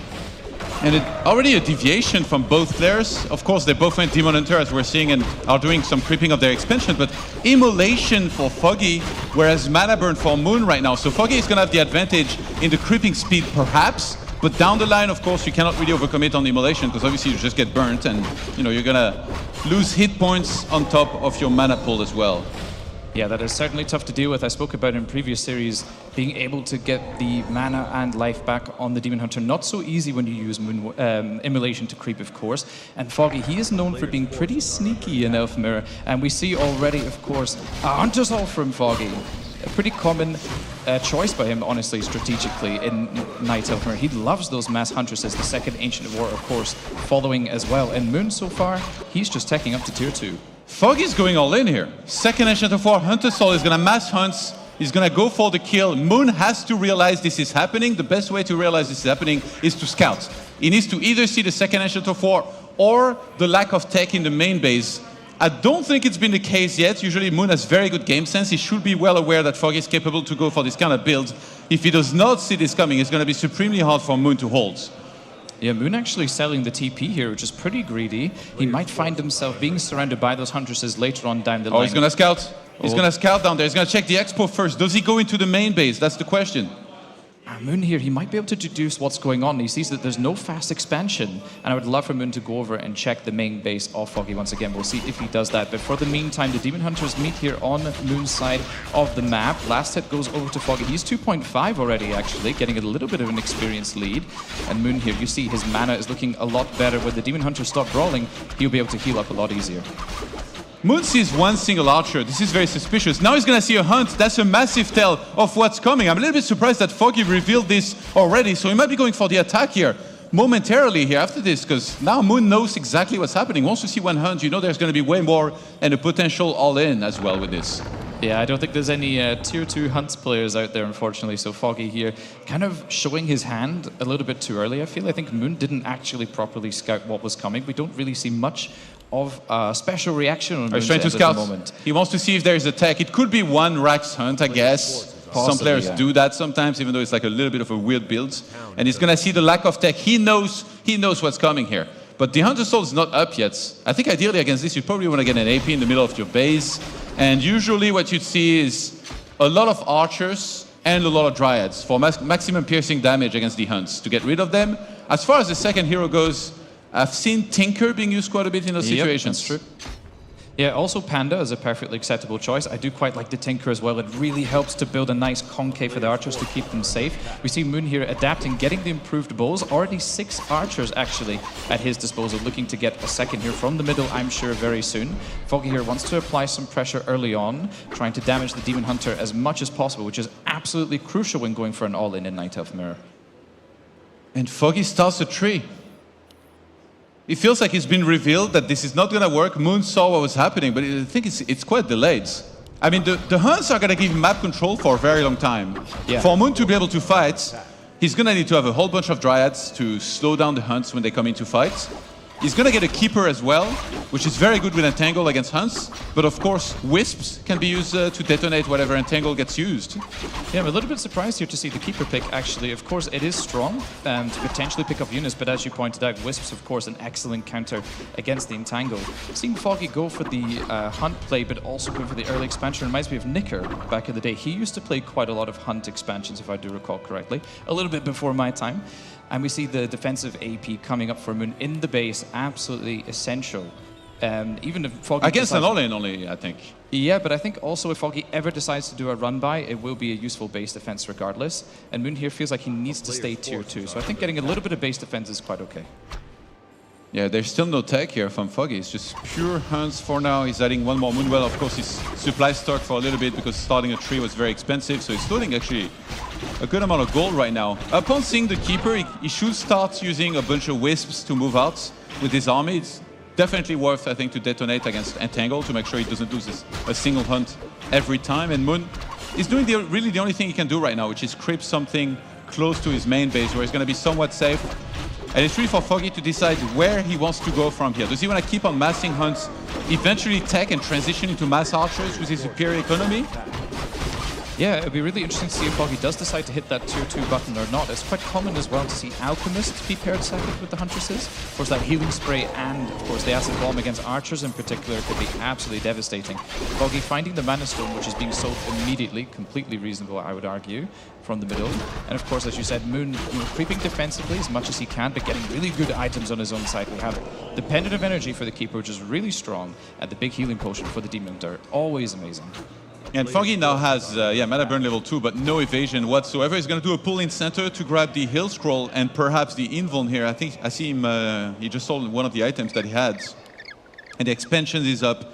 I think Moon, once we go past a certain time in the game, he knows that if he hasn't been attacked, it means there is an expansion. So he double checks for it. And now Moon might be about to find his creeping in the center, but not before the big item is going to be grabbed by Foggy. And it's going to be Vampiric Aura, absolute trash. Sell that right now. Get it sold right now, says Todd. Obviously not the best item in the world, only really useful for the Demon Hunter. And Moon wants to try and pick off some units. Of course, Foggy creeping pretty greedily, it has to be said. Only one archer going down, though. Moon not really finding the most amount of damage, but then finding the Huntress to the side. Oh, the Zeppelin! That's so genius. Yeah, to get out of surrounds potentially as well. Maybe evacuate some archers. Yeah, just spread out units. And you can dodge actual shots of hunts while they're midair if you're really good, which Moon definitely is. We've all seen that famous Moon micro clip, right? Yeah. That was on YouTube. It was like super low quality, and you saw him just moving around all the units in the Zeppelin. I love me some 240p highlights, you know? Oh yeah, we're so used to those in Warcraft, that's for sure. The passion carried us through. So many years. Yeah, this is one of the most epic clips. Wait, APs from Moon at the expansion. Foggy very nicely sees it. That should be easy cancels on that, but can he hold in the main base? Foggy working with what looks like 6 more hunts here, and it's only his demon. But the demon of Moon is already very low. Zeppelin not being used at all. Yeah, Moon here is pretty happy to burn the Greater Healing right now, which will be used momentarily. We see the piercing damage on the Huntresses is incredibly effective. The Zeppelin obviously used to micro the archers to the back previously to set up the fight beautifully beforehand. I wonder if one of the APs will finish to the right. We'll find out soon. Demon Hunter in a little bit of trouble from Foggy right now. He needs to be really careful against the Keeper in time. Is that a Moonwell juice at all? I think I think so. It seems like he has no Moon juice to heal. Oh, level 2 Entangle is available now from Moon. Oh, the Wisp Detonate was absolutely crucial there to keep the Keeper mana below that 75 mark. Oh my god, he pushed him back. He's pushing him back. This is amazing hold by Foggy right now. And Moon is expanding in the meantime. I think he could tell this wasn't going to work. Healing Scroll, they're competing for the Healing Scroll right now. There we go. Foggy manages to secure himself the scroll, finds himself in a little bit of a difficult position. Are we going to see some blocks? No. Moon decides, okay, I need to just get back home, heal on up, and accept that I've done enough damage. He's bought a lot of time for this counter expansion, Todd. Yeah, Foggy needs to buy a ton of potions if he can, but he's still tier 1, right? Yeah, he hasn't teched. He hasn't teched at all. So he doesn't have access to any potions. He only has the few Moonwells that he had. He actually uses that for the hunt. That's very selfish, Hunters. Demon Hunter needed that to be healthy. He's going to grab an Invuln, perhaps. Yeah. I think he should check the marketplace, because Rejuvenation Potion would be massive here. That's a really good point, actually, and it's easy to forget about things like that. that. Imagine Hellstone. Oh. The absolute dream. Absolutely, especially with the 2 base economy running right now, you can definitely afford really good consumables like that. But Moon, he will soon be able to afford anything he really wants. Oh man, Moon playing with fire right now. Wait a minute! Oh my god! The Zeppelin comes crashing down and Foggy is cleaning house with Moon right now. He is losing so much supply. How did that happen? He went the complete wrong way here. That Zeppelin's gonna get a DUI at this rate. Gets caught. Put that Zeppelin out of commission. Moon here, underestimating the damage coming up from the archer there. There's a few archers that Foggy actually made, and they were able to put damage onto the Zeppelin. We can see here in the instant replay what he was exactly trying to happened. be aggro. He went over the trees, but there was still a bit of vision, and then he went left side instead of going straight up. The one archer was the one that sniped that. Now, Foggy is creeping the merchant. He's used one more scroll, and he's gonna press forward as he's pumping glaives. That was a huge catch here, probably game deciding. Oh man, what a tough tough position for Moon now. It felt like he was playing this game so well. I don't know why he didn't decide to fly over the tree line past the Murlocs in that last Archer shot, sending the Zeppelin crashing down. And Moon here, he is severely lacking supply. How do Foggy doesn't realize that there is an expo if he just prefers to attack the main base instead? I guess it doesn't really matter as long as he focuses all of his attention to one big spot that he's going to attack into. But Demon Hunter level 5 is so scary here for Foggy with Mana Burn level 3. He's got good items, he's got an invuln to stay in there for a very long time. Moon, I don't know why he's fighting in the middle. He sees this AP push coming here in a second. He's getting Nature's Blessing. So he wants to maybe use some of the trees here to help and fight, move forward with the APs and the shop as well. Yeah, Nature's Blessing actually doubles the movement speed of the Ancients and gives them 5 additional armor. That will certainly help. And if Foggy ever decides to build glaives, then of course that will be useful in the base defense. We see actually a glaive present here. The Dryads trying to get around to the back. The Demon Hunter going in, getting a hit the Wisp block there. Oh my god! Sick Wisp block is in the way. The Demon Hunter can't even get past. Oh, that was amazing. He saves the glaive for now. Demon going deep inside of the glaive throwers. The Demon of Foggy is gonna stuff in from across the map. He burns the entire mana pool of Moon's Demon Hunter. The Demon diving for a glaive. He already just used the staff, so he can't get back home now. Oh my god, Moon playing with fire right now. He is so low on HP, and look how strong Foggy's Demon Hunter is. Good items, superior levels, Invo Potion to his name as well. And it feels like Foggy has an absolute stranglehold on Moon's base. Foggy was probably watching Dice doing an AP push earlier. He's like, alright, that's good, but I can show you also how mine is pretty darn good as well. And now he's on the warpath here. 47 supply to 40. And Moon scrambling to stay in this game against 3 APs, sieging him. No sign of any glaive throwers or anything like that for him. How is he supposed to kill those APs? I feel like this Keeper pick is so lackluster on the base defense. What does it really do? It's basically just a big Archer putting out a bit of damage. The Keeper is always dry. Wow, the Demon Hunter Moon here playing again with fire, skirting the lines between life and death. Healing up right now as well, looking quite strong once again, and does have the heal scroll at his disposal. Moon with tons of gold. Yeah, keep in mind, Foggy has 1 upgrades. Moon has absolutely no upgrades except for improved bows, but he has 0 archers left, so that's not even coming into the equation here. Demon Hunter is going to take the fight, and that's it. Foggy with the first map win here on Northern Isle in this best of 5. What a performance and what a push. I loved how he adapted, because it looked like he was going to go all in, and he was like, you know what? He realizes this is coming, I'm just going to expo from here. He almost waited for Moon to have scouted that there was no expo, and he was like, now he's going to take it. That's so damn smart, man. It's these sort of moves that make the difference, especially in mirror matches, I find. You know, you want to play off of the information you gather, and then all of a sudden it actually hasn't gone the way you thought it did because your opponent decided to adapt in the moment. And we saw that expansion work out tremendously for Foggy. Of course, Moon tried to get his own counter expansion. It did mine for a little while, but that Zeppelin crash and burn, it's safe to say that that definitely put one of the nails in Moon's coffin. That was really weird. I wonder if it's like it can be a misclick sometimes. Like you click in a certain part of the screen and you accidentally click the minimap. Have you had that? Yeah. It's like the worst. Totally. Because usually that means you go the complete wrong way. And yeah, with that dying, like he lost Keeper, he lost a whole bunch of units after that. Yeah, good luck recovering. I think even if that hadn't happened, that might have been a tough game here because Foggy looked like he was going to do a big push very soon. There was no sign of tech. So I do think he was maybe planning even to do this sort of big push the whole time.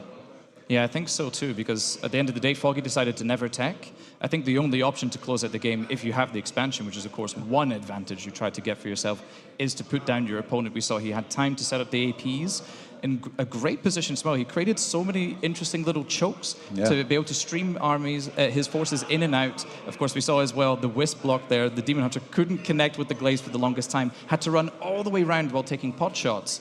And then Moon's Demon Hunter, he was just going down, man. He's bleeding from all sides. The Demon had to lose like 60% hit points or something to kill one Glaive, and then there was one more. And I like the choice actually of Foggy to pump only Glaives there at the end, because he already had enough army and hunts that can't quite go in, but can cover the rest of his army very well. So just get a bunch of Glaives and then just siege from afar with the APs, and Moon was just in an impossible situation, unable to get his own Glaives to destroy the siege of his opponent. I'm trying to think potentially if a Panda would have been nicer. You know, obviously it really helps to have the level 2 Breath of Fire and defense. Yeah. And we saw the Keeper was actually able to hit level 3 pretty easily, to be honest. Foggy wasn't putting the most before crushing and burning into the ground. That's such a sad sight to see, man. I mean, the Keeper, how does he even fit in the Zeppelin to begin with? That has to be asked. That guy went skydiving without parachutes, Keeper. that was ridiculous. Once he crashed, it's the worst as well, because once the Zeppelin crashes, you're just like, you're walking in slow motion. Yep. It's like there's no way I can escape. Then you're still clicking away, hoping that by some miracle you get out. So, all right, let's go straight into map number 2 here to figure out who can take the lead or equalize. We are going to be playing on Autumn Lives for map number 2. Starting in the bottom left-hand side of the map, in the blue, playing Night Elf, it is Foggy. Foggy here, playing amazingly in game 1, taking the lead. But his opponent in the top right here, of course, is known for so many accomplishments in his career. He is the GOAT, the one and the only Moon.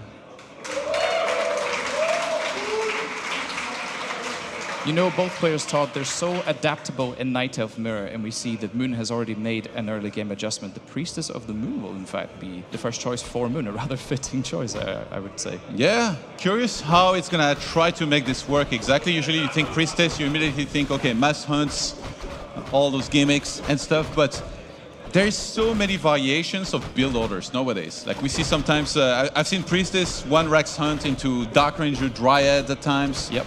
There's so many possibilities with what you can do with this. And yeah, we do see the Hunter Soul. So it was Priestess with the fast Ancient of War. Of course, you want to creep with that into a delayed Hunter Soul. So with that build, you don't go to harass immediately. You creep 1 first camp and then you go for the harass. And he finds a Ring of Protection. Oh, there's some potential here for a last hit steal, actually. The Priestess damage not to be underestimated. There's a huge last hit, but it manages to go barely to Foggy. That was such a close moment there. Imagine if the Priestess managed to steal that. Yeah, that would have been extremely bad here for Foggy, who, can he land the deny? No, he doesn't even try. He's just trying to damage the Priestess as much as possible. So Moon, he's not able to steal the creep, but he takes his anger out on that 1 archer. Yeah, she certainly felt the wrath of the Priestess there. The thing is, though, Moon took a ton of damage to try and secure that 1 archer. I feel like, you know, 1 archer kill is not necessarily the most significant in the world. And now the Demon Hunter is hot on the tails of the Priestess, and she can just run in circles pretty much and hope to shake him off. Oh, I love the early Wisp Scout this time by Moon. He is like, I want to know exactly what my opponent is doing. I do not want to be surprised. And we see Moon trying to hide his Wisp in amongst the blue Wisps of Foggy. Yeah, the thing is, Foggy is the one that needs to be scouting really well here. He needs to know that, you know, there is no tech. And he was the one using the Expo last game. He's gonna need to do a follow-up scout eventually. And very curious whether Moon might do an all-in here with a huge mass tier 1 attack, or if he will Expo. This map is one of the shorter rush distance maps. It's more encouraging, I think, to go for some sort of like multiple hunts AP attack into the opponent's base. But I think Foggy should be very familiar with how to stop this. We talked about the Tinker second being key against that. I'm loving to see that the players are microing their heart out, and we've seen so many Wisp blocks already in the early game here. 2 Wisps blocking a Wisp. It's not so often that you see that situation. We see Moon trying to confirm once again the position of Foggy's Demon Hunter is quite content to just creep up to presumably level 3, and Moon has begun mass Huntress production. The factories are in full flow. You know what's very interesting, by the way, about getting an AP against mass hunts like this is that if you get it, then the opponent doesn't, it's very harder for them to run inside of your base and kill everything. But then they can just sit back and siege, and you have 1 unit less because you made that 1 AP. So it's a difficult choice, right? Because if you skip it, you perhaps allow the opponent to run inside of your base, wreck you, but if you get it, then they can just siege you from afar. So you have to factor that in consideration, I guess. Yeah, an AP actually costs basically 195 gold, almost the same as a hunt. So that is definitely a difficult choice to make there. I do feel that it's essential. Those run-bys with hunts can be deadly. I mean, how easy is it to take down the tree with like 8 huntresses? It just goes down in a flash. Yeah. Yeah. That's all decisions and choices. All of those are going to add up in a game like this. We grab a Berserker here, actually, for Moon in the center of the map. I think it's pretty smart to squeeze a camp like this because he has enough units that he's going to do a ton of damage and take this out very fast. And he's also going to get very close to level 3. Gets the Book of the Dead.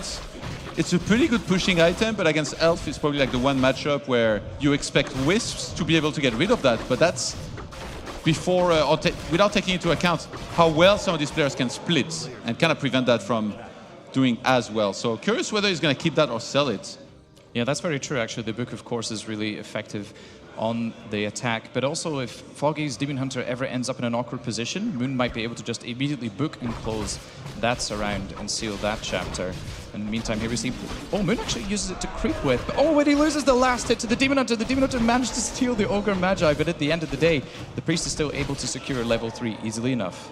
And pretty bad items, I would say, for Moon. The ring in the first hand, he uses the Book of the Dead, yeah. And I guess Cloak of Shadows, once upon a time, it would have been the worst item because you couldn't do anything with them that the Priestess can't already do, but now you can cloak during daytime with it. So maybe even keeps it, and later, when it's pushing potentially during the day, he's able to use Shadow Meld. You can see Foggy here picking up the Panda. I'm sure he has been the recipient of many Priestess pushes, as he's done it to so many other players before as well. And I find the choice to go Drunken Haze a little bit, you know, confusing here, because I feel like if Moon is going to push soon, the Drunken Haze isn't going to do so much. It will help the Demon Hunter tank more, but I feel like you need the Breath of Fire in order to cancel APs and deal more damage against the Mass Huntress. I mean, a lot of the units are going to be missing left and right. I think that's the point, is like to reduce the damage enough that you can wear this army down. Priestess shows up, there is dust. He uses the dust, he forces a temple with just the Priestess being there. Of course, there was the threat of the army being on the other side, but it's covering those Ancient Protectors being made right now from Moon. Foggy about to engage into it. He needs to get a cancel on those Protectors, but then his archers will be exposed. Oh, this is such a tough spot for Foggy right now. He's moving the archers into the back of the base, but you see the range that the Priestess has. She's able to actually take out that additional Ancient of War in the front, and that goes down easily. And Moon, he's going to have 3 APs soon, and the Glaive is already in production early on, which I really like. And we'll see here just how much Foggy is able to put on a miraculous base defense. I think he needs to get a kill on the APs here really badly. Yeah. That's probably what he should be targeting, but there is so much army to worry about as well, despite Drunken Haze. Moonwell's being used to their fullest. It's daytime now, and the APs are not going to be prevented from finishing at all. So Foggy is taking a different approach. He's going to go for Glaives and try to camp it out and out-glaive Moon. It's a glaive off, Kubert. Glaive off indeed. I mean, I think that's potentially the only option Foggy has. He is now pretty much contained within his own base. Moon has already set up 3 towers, but the trouble is, how are you supposed to outglaive someone when you only have 1 glaive producing building versus 2? I mean, yeah, and there's true shots, and usually the one playing on multiple Ancient of Wars already is going to have upgrades. So in this case, there is 1 already available. Yeah, the damage actually from True Shot is immense. It's already level 2, 20% more range damage on those already pre-upgraded glaives. And the Ents are marching forward right now. Foggy, all he can do is sit back and wait. A second glaive in production. Actually, Foggy managed to get up the second Ancient of War in his main base as well, so we will have double glaive production, potentially. Yeah, he's doing some housekeeping with the lore. Yeah, redesigning the place. I love that, actually. That's actually such a nice detail from Foggy right now. But Foggy, he's like, I need to get rid of this glaive right now. He's heading in. The Wisp is being hit at the back here, but you see how much damage the Demon Hunter is taking. It's so tough to get rid of Moon. That's insane, and that was with Drunken Haze on a bunch of the units as well, mind you. Imagine how much faster he would have died without that. Yeah, to be honest, the Demon Hunter might have had to just immediately staff. I don't know. It was already kind of close, and the miss chance is so high on level 1, but it doesn't feel like it was impactful enough. Moon here going to get the first Moonwell kill of Foggy right now, and Foggy, he is going to be stuck down at the depths of 40 supply. Moon, with 50 food at his disposal, can get even more upgrades if he so wishes. The lore actually made its way out into the front. I'm not so sure about this, Todd. Yeah, I mean, I guess he has no use for it. It's not like he's going to produce with anything, so I think he was just trying to buy time, tank with it, so the glaives can clear out some of the opponent's glaives, maybe even the AP. One of those glaives about to fall. Moon, he almost got that, but Foggy pulled it back beautifully. And if Moon wins this, you have to wonder, is this just going to go into a Priestess against Priestess for the rest of the series? Because so far that's looked like the one build being successful in it. Yeah, Priestess is just absolutely deadly in Mirror, and in fact you can play it so many different ways as well. You don't necessarily have to all-in your opponent, you can go for Alchemist as well. But we'll see what Moon does in Game 3 when we get there, because Moon at the moment is laying siege to Foggy's base. We see the glaives being repaired actually from Moon, doing great damage to Foggy's backline. Here we see the glaive go down for Foggy. He already lost 1. How is he supposed to outglaive the opponent right now? Foggy here in the front line where the Demon Hunter is just getting absolutely ravaged right now by the Huntresses. We see the March of the Ents from Foggy's side, and they're just disappearing in the face of Moon's army. Yeah, Foggy having Immolation and Mana Burn means he has no evasion, which is terrible against this army. He's been taking so much damage the whole time. Moon with the equalizer here. Man. Priestess of the Moon is all the rage so far in the series. Yeah, Foggy versus LawLiet. Actually, previously, Foggy managed to play the Priestess as well. and take down the light with that strategy as well. And it just feels like it's such a difficult hero to play against, even with the Demon Hunter. No matter how strong that hero is, it always feels like the threat of the base attack is what seals the deal, and it would take an insanely good defense from the Demon Hunter player in order to somehow get rid of the APs or push the hunts away or something. It's almost just better being the offensive player, I guess defensive here for sure. Not having evasion though, like that Demon was getting wrecked in every fight. Every time he went forward, there was that many units that, even with Drunken Haze on low, the units that were missing, the Demon was just melting. So perhaps an error here going immolation at all, not sure. Like, or should he have gone immolation evasion? I think immolation evasion, yeah, because what do you really need the mana burn for at the end of the day? The Priestess is always going to be putting damage onto you. She's a ranged hero. Yeah. It's pretty hard to get into range ever, especially once the base siege is set up. And I feel like evasion, even potentially level 2, might have been more useful for Foggy to try and keep his hero alive as long as possible. I think, now that I think of it, I think Moon might have anticipated that Foggy was going to do the merchant first, because it's standard meta on this map. And he was like, well, if you do the merchant first and I go mass hunts, your Ancient of War is almost trapped on the map. I wanted to mention that point as well. If you bring it back home, I'm going to snipe it. And also you're not making archers, which you need. So then it's like you just basically start the game behind if you do that. It's already like not a build order win, but a build order advantage, let's say. So it was played beautifully. He did get the Ancient of War eventually, and then we saw Foggy scramble, try to remake that back at home, but he was just playing from behind, and Moon knew how to seal the deal. Yeah, the Ancient of War was just so far out of position. Of course, it is miles away from the base, the Goblin Merchant, especially in Autumn Leaves. And I feel like if you're not able to move it closer to base, how are you supposed to get the reinforcements you need in order to fend off the Huntresses? Yeah, tough game for Foggy, but it's still anyone's match here. We still have 3 maps to go, as it's a best of 5, and happy awaits in the Grand Finals for a best of 7. Oh, isn't that just such a delightful prospect, Tom? Don't think about that. Yeah, exactly. You got to put it out your mind.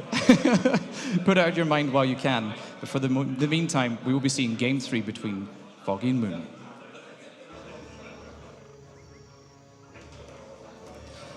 And here we go, Game 3 between Foggy and Moon. Foggy, representing Ukraine in the top left corner. Give some noise for Foggy!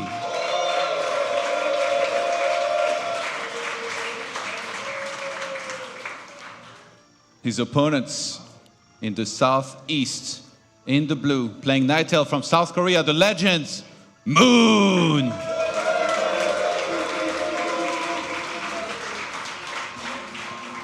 Well, we certainly have a tantalizing series between us right now. 1-1 is the score, and it's Demon Hunter Mirror once again. I'm a little bit surprised to see that. Yeah, where the Priestess at? Where the Priestess at, yo?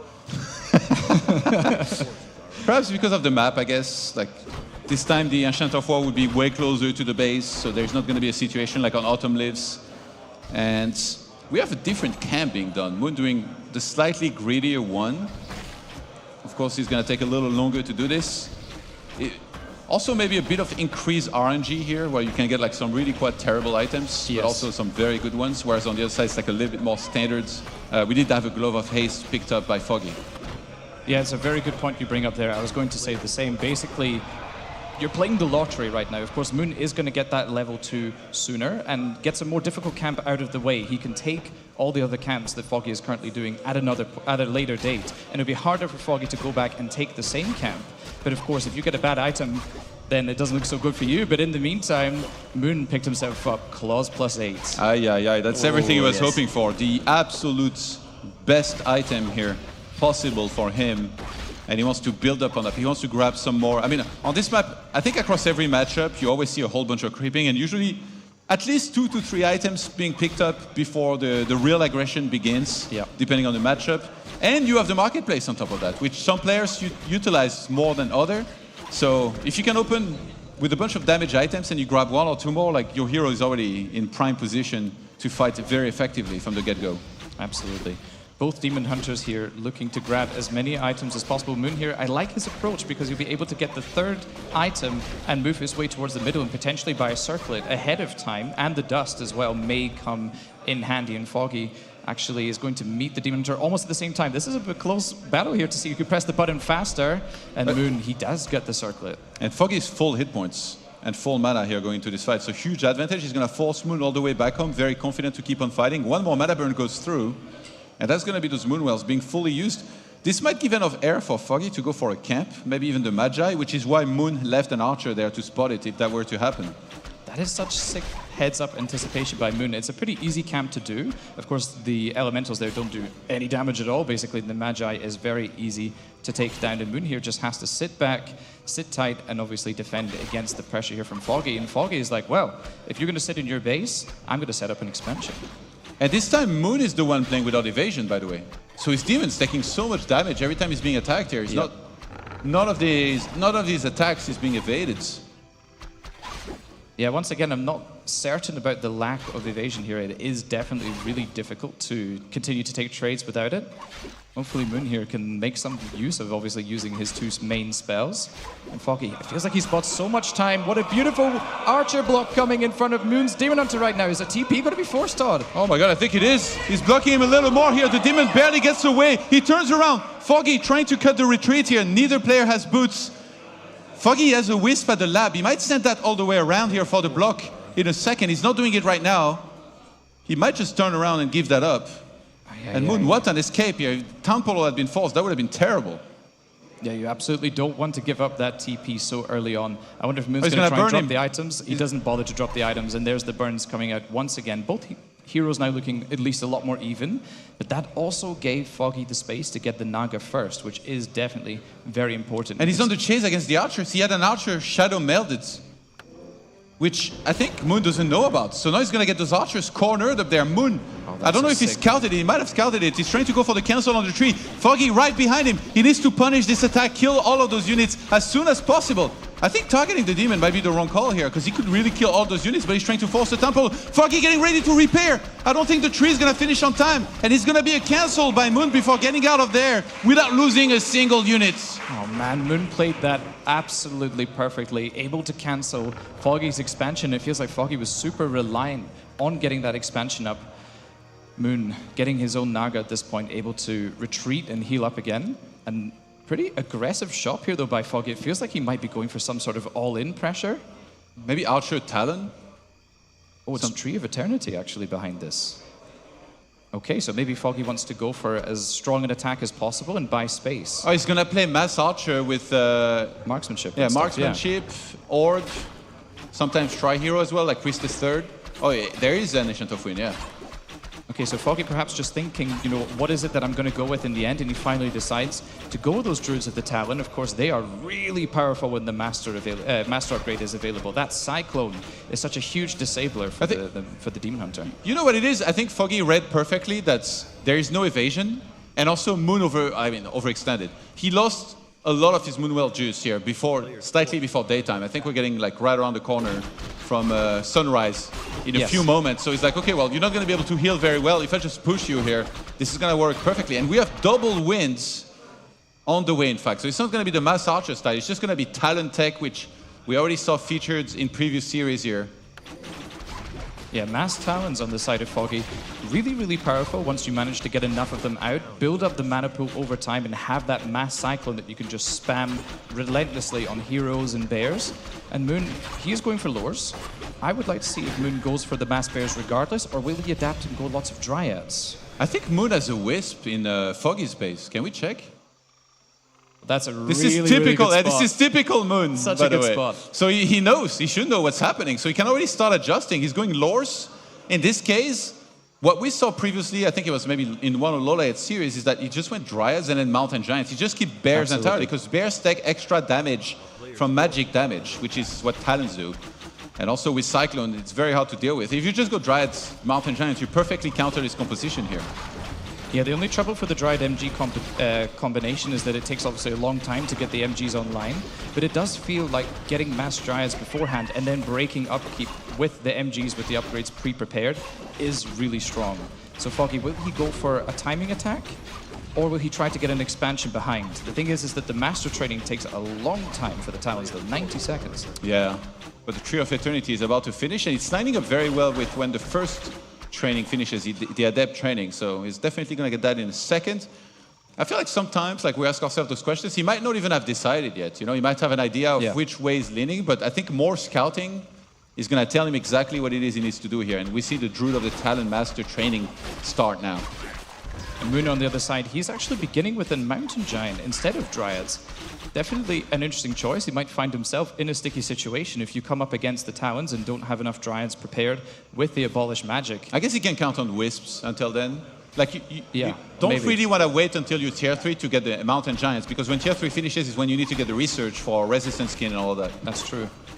Yeah, that's the trouble with the MGs. 4v4 players could learn that, let me tell you. Take some notes. All right, Tree of Eternity here, finishing for Moon.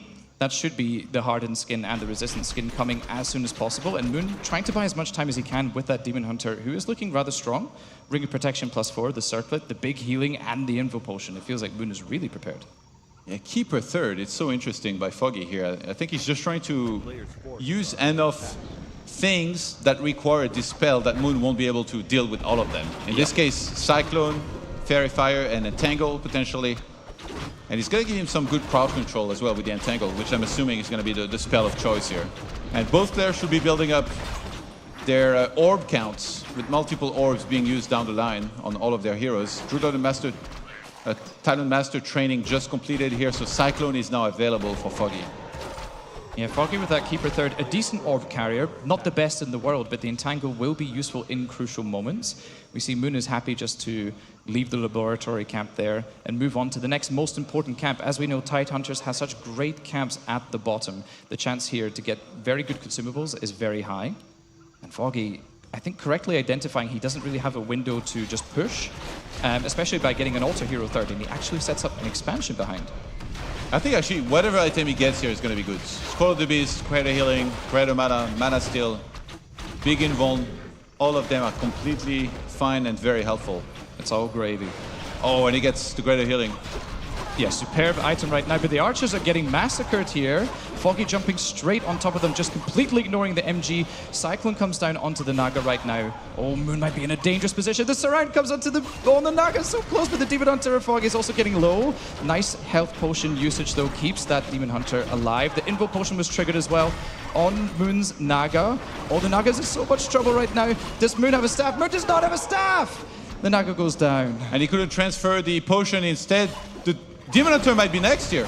He needs to be careful. There is no proper escape. There's just the staff here for Moon, who's fighting right now to stay alive in this game. The Mountain Giants come forward, but they're not really doing anything. They don't exactly do much damage. They're usually just there to tank, but there's no army to do any damage. Moon gets surrounded. He's got the Greater Healing. He's going to use that. Tries to staff out. There is no Cyclone right now, and he's going to be able to get out. Oh, man. Moon here, knowing that he would be able to afford getting surrounded, had the Greater Heal Potion at his disposal, but Foggy managed to blow through all of Moon's consumables, and it feels like Foggy here, he's done a great job so far, but the MG numbers are climbing. We have 3 available already, and as you said before, Moon not really relying on Dryads, but actually just the Wisps for the Dispel. He needs to make some, for sure, here. Yeah. This is crazy. We see one Dryad about to finish. Hardened Skin just completed. This Naga, it feels like it's taking an eternity to remake here. Still 17 seconds more in the altar. Foggy not being that healthy. He's just going to pull back. He has an Expo up. He knows that Moon has no expansion. He should be in a very comfortable spot from here, but he's going to go back forward. Wow, he really wants to keep on pushing. I think he knows he's got Moon somewhat on the ropes here, so he wants to do more damage. Gets the Cyclone on the Demon. And the staff is down for 37 more seconds, but the Naga gets the staff for preservation back home. Foggy perhaps overextending here. Moon on the chase now. And Foggy is losing units. Moon playing perfectly there. I don't think Foggy realized that the Naga was coming back so soon. And of course, the staff of preservation online to save Moon's Demon Hunter. And Foggy there throwing a few units away almost unnecessarily. Still turning around. Foggy wants to brawl, even though he has Expo. Sappers going around. And there's no Nature's Blessing. 2 Sappers will kill a tree unless they detonate on one another, which happens more than you might think. Well, I'm sure Foggy doesn't want to see that. Wants to see that happen. Of course, Moon coming with the 2 Sappers. It's going to be close. Foggy doesn't realize. He doesn't realize that the expansion goes down. And in the meantime, Moon is engaging the army in the center. It's 50 supply against 50 right now. Foggy trying to retreat here. A lot of the Moon Wells are empty. His demon is not healthy at all. He needs to heal back up.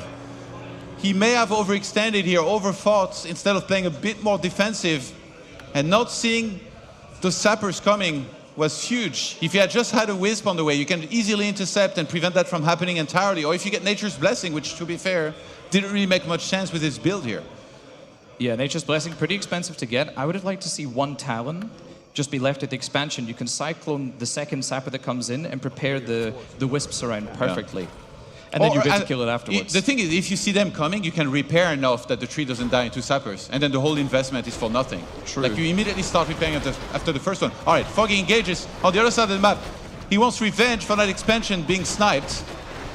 And it's not being remade, by the way, so Foggy heavily committed onto this aggression here. Mountain Giant's doing a ton of tanking at the front. Dryads, he's trying to catch them. Demon Hunter is stuck in the middle of a forest and Dryads. Ooh. He's trying to go for the Naga at the back. Both players here just aiming heroes at the moment. Of course, you have to ignore those MGs. You know, you're not going to kill them with the low magic damage that you have. But Moon's Naga is in serious trouble right now, but of course, the staff is prepared. Yeah, Demon was spending a lot of time up in the sky here. That guy was tripping for a bit. Demon Hunter of Moon goes for those talents. They're so squishy, as are the heroes. Foggy trying to do what he can here, sniping a Dryad at the back, but not much. He's very healthy anymore. Demon taking so much damage. Like, Moon's Demon Hunter is getting a little bit low, but of course the second staff is prepared on the Naga. While Moon playing with fire for a second, he manages to get the kill on the Naga! Foggy didn't see that one coming. Foggy's on the chase, but he doesn't have enough. And Moon, after an absolute bloodbath, a brawl here on Tidehunters, takes the lead now 2-1. Foggy. I feel like he overcommitted so much. I don't know why he felt the urgency to get so much done. He had the expansion in the back, should have been aware of a potential sapper play. It's extremely common, especially at this level of play.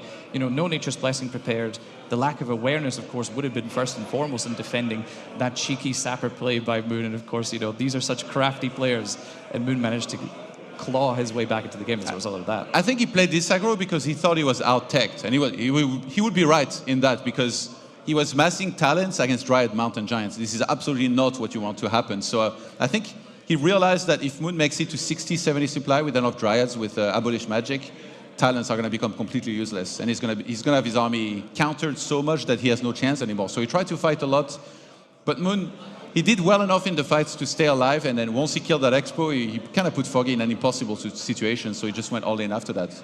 Those 2 sappers, man. When I saw them, I was like, if this is me, they connect into one another, and I don't get the tree, and then that's how you lose games. But no, Moon is too clean for that. Yeah, I'm sure he's used, what, thousands of sappers in his long career, I'm sure. And that was just absolutely critical, obviously, Foggy there losing the Expo. And then just being forced to go for a desperate all-in. I didn't like how over-aggro he was, though. It felt like he needed just a little bit more time. Maybe a few more consumables were required. Maybe 60 supply and push into Moon's base. Yeah. Or he could have maybe gone for his own sapper play and supply block Moon and try and take a fight at that point. Yeah, the thing is, Moon went for 3 Mountain Giants very early, so he was kind of behind on the Dryad production.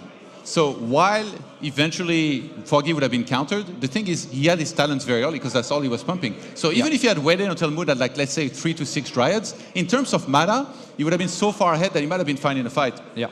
Let's go into map number 4 here to figure out if Foggy can get the Equalizer or if Moon will move on to face Happy in the Grand Finals.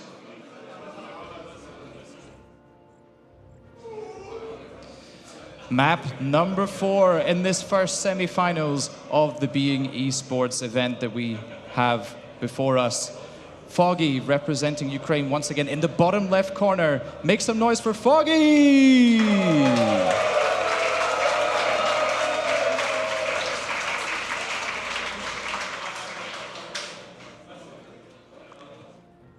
And his opponents in the northeast, in the blue, representing South Korea and DRX, the legend himself. He wants revenge against Happy in the Grand Finals. Make some noise for Moon!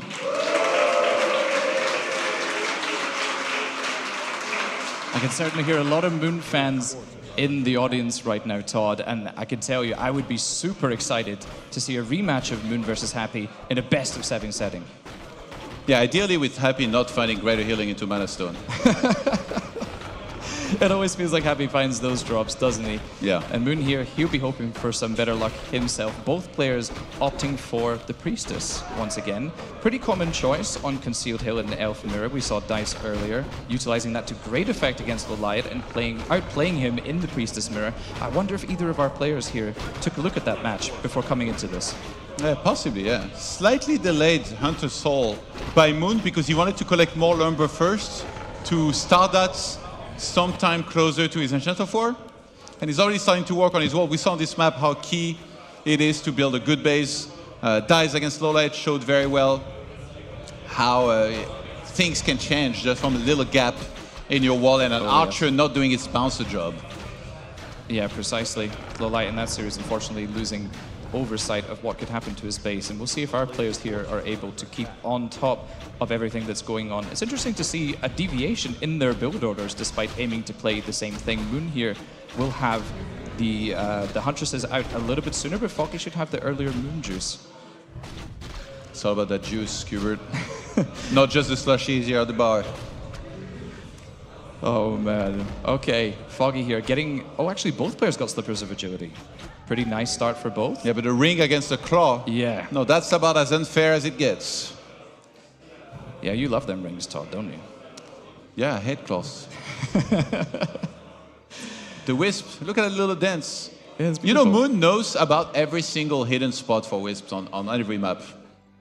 There's a urban legend that he spent hours inside of maps just checking every tree one by one. I think Foggy did something similar, right? He was always a player that knew lots of spots, especially in Last Refuge. But he just took them from Moon, he didn't do the hard work. No, exactly. He didn't do the heavy lifting. That's why Moon's the master, right? He was the innovator. He was the one finding these things out, and Foggy was just plagiarizing his book. There you go. Esne on some of these units here, they're going to start clashing very hard in the center of the map. This fight's almost feel a little useless, because unless somebody greatly overextends, nothing should really die. And as I said, that actually Revelation used one archer of Moon will go down. Foggy getting the first blood. It's a fountain map, I was gonna say, so you can heal very easily with whatever escapes, but Moon retaliates and gets the archer of Foggy. Dude, those archers should have stayed home. It's ridiculous. It feels like archers in the open field are just completely useless versus the Huntresses. Moon also researching Sentinel earlier than Foggy, so he will have that pseudo map hack vision that it grants over the map. You see also Moon went for the earlier Huntresses, of course, as well. We have 5 in total soon to be on the field, and Moon's getting a little bit ahead in creeping, but Foggy here deciding to take on the next big camp and secure his own level 3. Yeah, funny enough, in this matchup, unless you get like a glaive thrower to shoot down the tree or mountain giant to pick it up, you can't really get rid of those. Night Elves need hatchets, man, to get rid of the sentinels. Yeah, exactly. Now, there's not much you can do, of course, until the glaives are there, and then are you going to spend all that time getting rid of the owls? I don't think so. Of course you are. It's a matter of principle. Yeah. It's like critters, right? You can't leave a single one alive. Exactly. So double glaive production now for Foggy, and he's not going for his lab. He's running across the map. Moon's the one creeping the lab right now, hoping for perhaps a Scroll of the Beast. Would be the best item possible here. What do we get? Big mana, unfortunately, for Moon. Probably the worst item possible to find, unfortunately, but it is a lot of money, should Moon be able to find his way over to the shop. But Foggy's looking for an aggressive play right now. We see he has 5 Huntresses available. Moon has quite a lot of his own, of course, as well, and is on his own side of the map, so reinforcements are not to be underestimated. Wait, Foggy's getting an AP? Where is that? Is that a top left? Do you know what? It's actually in base. Wait, what? He thinks that Moon will just get a ton of hunts and dive the tree, which, to be fair, is kind of the meta on this map. Yeah, I feel like Foggy is perhaps just preparing ahead of time. It does feel maybe a little bit preemptive. He might go 4 glaives and get a Zeppelin, and then start dropping all over the place. And just play purely defensive, have the APs at home. Yeah. Maybe even more than 1 AP, to be quite honest. If you do that and like you threaten the tree of your opponent, you already false the town portal. The second time you do it, you get the tree, and there is like, what? There's no anti-air, there's no effective anti-air other than the Priestess. That's the beauty of Warcraft, man. It is a game of chess. I mean, these players are playing it on a 5D level. Look at that Wisp setting up. Thanks for clearing the camp, just like you scouted all the trees I can hide Wisps on. I'll take that Zep if you don't mind. And Sappers potentially as well. And Moon's like, no. They both set up shop next door. Moon here getting rid of the Wisp. I actually think that's a surprisingly important play. If there was the ability to steal, if Foggy had the ability to take away Moon's Zeppelin and potentially Sapper him as well, that could be huge. Plagiarism is the highest form of flattery, Kubert. There we are, well remembered. And I think Foggy might now go for his own lab. He's like, all right, I've been denied the other lab. Perhaps I need to clean out mine, or... Yeah, okay, he's pulling it, I think. He already has a Wisp in position, I believe, to maybe bite without creeping it, but sometimes that gets ensnared. The Wisp took that bullet, took that little net to the face. I think he wants to go for the timing right now. That's the thing. That's why he feels he doesn't have the time to creep his lab. He feels like he has to go now. He's level 3. He knows that Moon's going to be creeping more. Moon also doing the same thing with double glaive thrower on the other side. That's awkward. Ooh, nice little few pot shots through the tree line there. That I can was see pretty you. Cool. This is a warning shot, sir. Turn around. Turn around and go back home. But Moon here activates the Scroll of Protection, actually. Feeling like he certainly has the advantage in the upcoming battle, but the Glaives, they're making their way forwards right now, but getting chipped a lot, actually, by Moon's Glaives in the back as well. This is going to be hella chaotic, Todd. Yeah, Protection Scroll, amazing here for Moon. He used that, and I think Foggy realized he couldn't engage quite properly yet, but Heal Scroll is already available there for Moon. I think Foggy might have to match that and get his own here. And you know, when I mentioned that the only anti-air here was a Priestess, that Priestess is one hell of an anti-air here with True Shot level 2 and Searing Arrow and a Claw. Yeah, he's looking super strong right now. Just before the pause there, we saw Foggy was actually producing 2 archers. Obviously there to try and help the Priestess counter the Zeppelin. Yeah. And if we see another Zeppelin crash, those Glaives are going to be absolute history. Oh, not the driver again. The drug driver that crashes the Zeppelin into the ground, and those Glaives, they are horrible when out of position. They're so slow, and the Hunts will get straight on top and destroy them. Yeah. Zeppelin is like the thing, like when you play against it, it seems so annoying. It's like, why are they so fast? Like, I can catch them with anything. But when you play with it, they're like, oh, God, they're so fragile. You know, they get caught easily. Yeah. We've all had, at least once, many of us, way more than once, lost a Zeppelin above a forest, haven't we? I think Moon has also lost his Zeppelin above a forest many times, actually. Dude, he's played like important series. Hundreds of thousands of games. I freaking hope like he lost his dozens Zeppelin. of times. No, it's definitely those. It's one of those things where you try and pick up all the units quickly, and you're like, I want to get out of here as soon as possible. Get over the tree line, get over the tree line, and suddenly you get caught by a whole volley, and it just crashes and burns. Those goblin drivers are not so reliable. You know, it's obviously the goblins, right? Yeah, it's not us at all. We're not the ones controlling the Zeppelin. It's the goblin drivers. Let's unite against them. Let's sue them. Great series so far. A lot of different strategies. We've seen the Priestess pretty successful so far. Then we saw a Demon Mirror, and now we're back in Priestess territory. And it seems like we're ready to get back into the game here with the Zeppelin being chased after by the Priestess.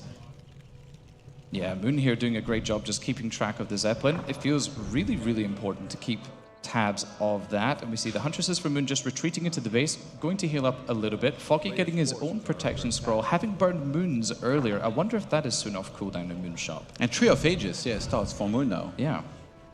So he must feel like it's time for the next stage of the game. You don't really want to break up keep unless you really mean to attack sometime soon, because you will be mining way less than the opponent for a long while here. If you did that, and I think neither player really knows exactly what's happening. I don't know if Foggy got... Oh, he doesn't have Sentinel, actually. So Moon's the one with all the vision in the world in comparison, because he has a whole bunch of Sentinel around the map. So I think he was thinking about perhaps creeping the Expo for a second, and now he sees Foggy move across the map. He's like, all right, I knew that was coming, and he's getting ready for the defense. Yeah, Sentinel here is just an amazing upgrade. Moon knew what was coming. He's sitting in base just waiting for Foggy to come back, and of course Moon having to bring back his own Glaives in their personal transporter. And this tier 2 will be really strong if Moon actually manages to survive. It feels like Foggy needs to make something happen here. He has no plans of going towards tier 2. Yeah, dodging some shot here very nicely from the Priestess. Unloads the glaive throwers on the other side. There's going to be one Initiative of War stranded out on the map going down. Less production for Moon. He was trying to get a unit out of this. He actually broke up keep a second ago. I think he's really worried about this attack here. Protection Scroll used by Foggy. Moon already used his earlier. That was a cooldown. Both players with a Heal Scroll. Foggy already uses his. Moon still has his own. Can he hold here? He's closer to level 4. Huntresses on both sides here just splattering against the glaive throwers right now. Moon doing a great job microing his units into the back of the Priestess, and Foggy is trying to chase them down. And Foggy in the back here also microing his units wonderfully. The Zeppelin, of course, amazing for keeping good control of Moon his killed units. nothing. He's 3.9 still, just like at the start of this fight. Foggy saved everything, but his army is completely bruised. Look at the health of the units in the Zeppelin there. They're basically all dead, Todd, but a Heal Scroll will soon remedy that, I'm sure. It would be so tempting to do the fountain, but that's where you lose like 10 hunts. Yeah, there's people who start questioning your goat status, so you might not go for it. Yeah, it feels like one of those things, like what if your opponent left a unit there and just wakes up the creeps and you didn't pay attention for a split second? And also with Sentinel, you can keep the units revealed as well. Yeah, how far away from nighttime actually are we? Because that might be a sick move here. We're just about to turn to night, as we can see at the top of the overlay here. Moon going for improved bows actually, and the second attack upgrade. And the Alchemist, of course, here, a very staple pick in Priestess Mirror. Going to be amazing with that heal spray to keep Moon's army be a little bit more durable and resilient. It's kind of standard to transition into archers there. They're really good against hunts. Heal scroll used already now for Foggy, so he's not going to wait for an alchemist or a fountain to heal with. His tech is way behind. Oh my god, the +2 is already almost finished there for Moon, who again is closer to level 4, and I think should be getting that momentarily here after 1 unit kill. Double Zeppelin. Foggy Airlines reporting in. He wants to save as many units as he might try to unload on top of the glaive throwers of Moon. Imagine if he does that and he punishes. That would be an insane moment of seeing through the Matrix. Imagine microing your glaives with a Zeppelin at the back while microing your hunts to drop on top of your opponent's glaives. That would be amazing, obviously, if Foggy is able to pull it off. But also, he can lift up the entire army. This there we go. This is like a double medevac He's going to all in the right tree. now. Moon needs to temple pretty quickly. Okay, he can absolutely cannot wait. That tree would die supremely fast if he didn't do that, so he went for it straight away. He wasn't born yesterday. Foggy unloads on the other side. One single shot, then pulls back. He doesn't want to overextend. Tree of Ages about to finish. Moon went way earlier into upkeep, so he's been mining at 7 per tick here every time those wisps gather gold, whereas Foggy's been mining at 10, so significant income advantage for Foggy, but that's about the only advantage he's got in this game right now. Oh, I wonder if Moon's aware of this play right now. Foggy going back round, back door with 6 hunts and the Priestess. And don't tell me, Moon is going to start the creep camp right now, while Foggy is making his way into Moon's main base with those Huntresses. We may see a tree here taking and there's no tons of TP. Damage. He has to run back. Okay, is this enough to actually properly threaten the tree? There's 3 archers already in position. Foggy's going to turn around and try to snipe one of them, but there's so many Moonwells that they shouldn't go down. And I don't think this is going to be successful. This is no real threat. He needed the second Zep with the glaive throwers, but he wasn't there. I see something coming in on the minimap. Is that the second? Oh my god, he was out of position! He might have gotten the tree here if he had everything. Yeah, I think Foggy here maybe just wanted to force Moon back a little bit and thought that maybe Moon was coming towards his main base and sent the glaives home in advance. Of course, he still has his own TP. We'd be able to get home easily enough. But yeah, I felt like Foggy maybe should have just gone all in there and bring both Zeppelins across. He does have the TP after all. And he does break upkeep now. 53 supply for Foggy, pumping out 2 more hunts. He's going to match the upgrades. He did go for Moon Glaive, by the way, which somehow Moon skipped. Maybe because he transitioned into archers, he felt it wasn't worth it. I do feel like if you have even just a small number of hunts, it should be worth it. So I wonder if he completely forgot about this somehow. It's definitely a very rarely researched upgrade. It doesn't add the most amount of damage. It adds a second bounce that does like quarter damage of the original attack. But there's no reason not to get it. It costs like 50 gold or 100 gold. So it's practically free, just like Ultravision. Yeah, exactly. And actually Foggy here neglecting the Ultravision and the Sentinel upgrade as well. So it seems like Foggy here does not want to rely on any sort of upgrades at all. Has Foggy been denying the Sentinels? Because I don't see many of them here. Oh my god, he starts the center as Moon is right behind Foggy. What have you done? Moon may be about to move to the Grand Finals here if he can punish this creeping in the center. He gets right on top of the Wisp, forces the Town Portal. Can Moon kill anything? Nothing has died so far. And I think everything lives somehow. Yeah, Foggy getting away with murder, actually, to be quite honest. Has the time now to build up even more units. Hopefully there's enough Moon Juice at home for him to heal up fully, because it feels like Moon is on the warpath now. Yeah, kind of a terrible item, I think. I mean, it is a bit of agility here with the helm. But unless he puts it on his face and screams, "Witness me," before rushing in, I don't think it's going to be doing too much more. Yeah, the Priestess damage, of course, not to be underestimated in these fights, but you'd love to have seen an aura. But we have a huge fight coming out between the two players. 60 supply plus on each side here. The Huntresses are going to go down really, really quickly. We see the Glaives in the back now firing on both sides. There's so many hunts being taken down on both sides. Foggy is plummeting his supply. He doesn't have an Alchemist to keep his own units alive, but there's no heal scroll either. Wait, the Glaives at the back. Moon's Glaives at the back being beautifully microed. Oh my god! Yeah, there's still so much mana on the Alchemist as well. Close to level 3. Gets it now. He's 5-3 against 4.8. Huge hero lead for Moon, who has way more supply as well. He might have done it here. Foggy trying to hang on for dear life. He's 4.8. He needs level 5 massively here. The Zeppelin's key to saving units, dodging shots mid-air, gonna be extremely important. And Moon is looking so strong right now with this push. The unit's quite injured, so he's pulling back a little bit, perhaps to use one more heal spray before he goes again. Oh, nice dodge once again by Moon. We might see, though, a little bit of a change in pace here. A few more units are actually standing tall. The archers are not so easy to kill. So Moon's army should be standing resilient. We see the glaives at the back again are pretty low, and it feels like Moon here is pressing forwards. There's so much damage coming from this priestess right now. The level 3 true shot is massive. And look at the Zeppelin micro once again. The glaives get the shots, but the bottom on Moon's side is taking a ton of damage here, but gets micro to the back. Close one. I think Moonwells are mostly empty here, and Foggy will push back the attack of Moon here. 40 supply against 46. I thought that was it for a second, but he does survive, very importantly. Damn, the camp wanted some piece of the action after watching all this. As if there wasn't enough to go around. Moon here, he's banked so many resources right now. 1k gold available, should be able to get another scroll.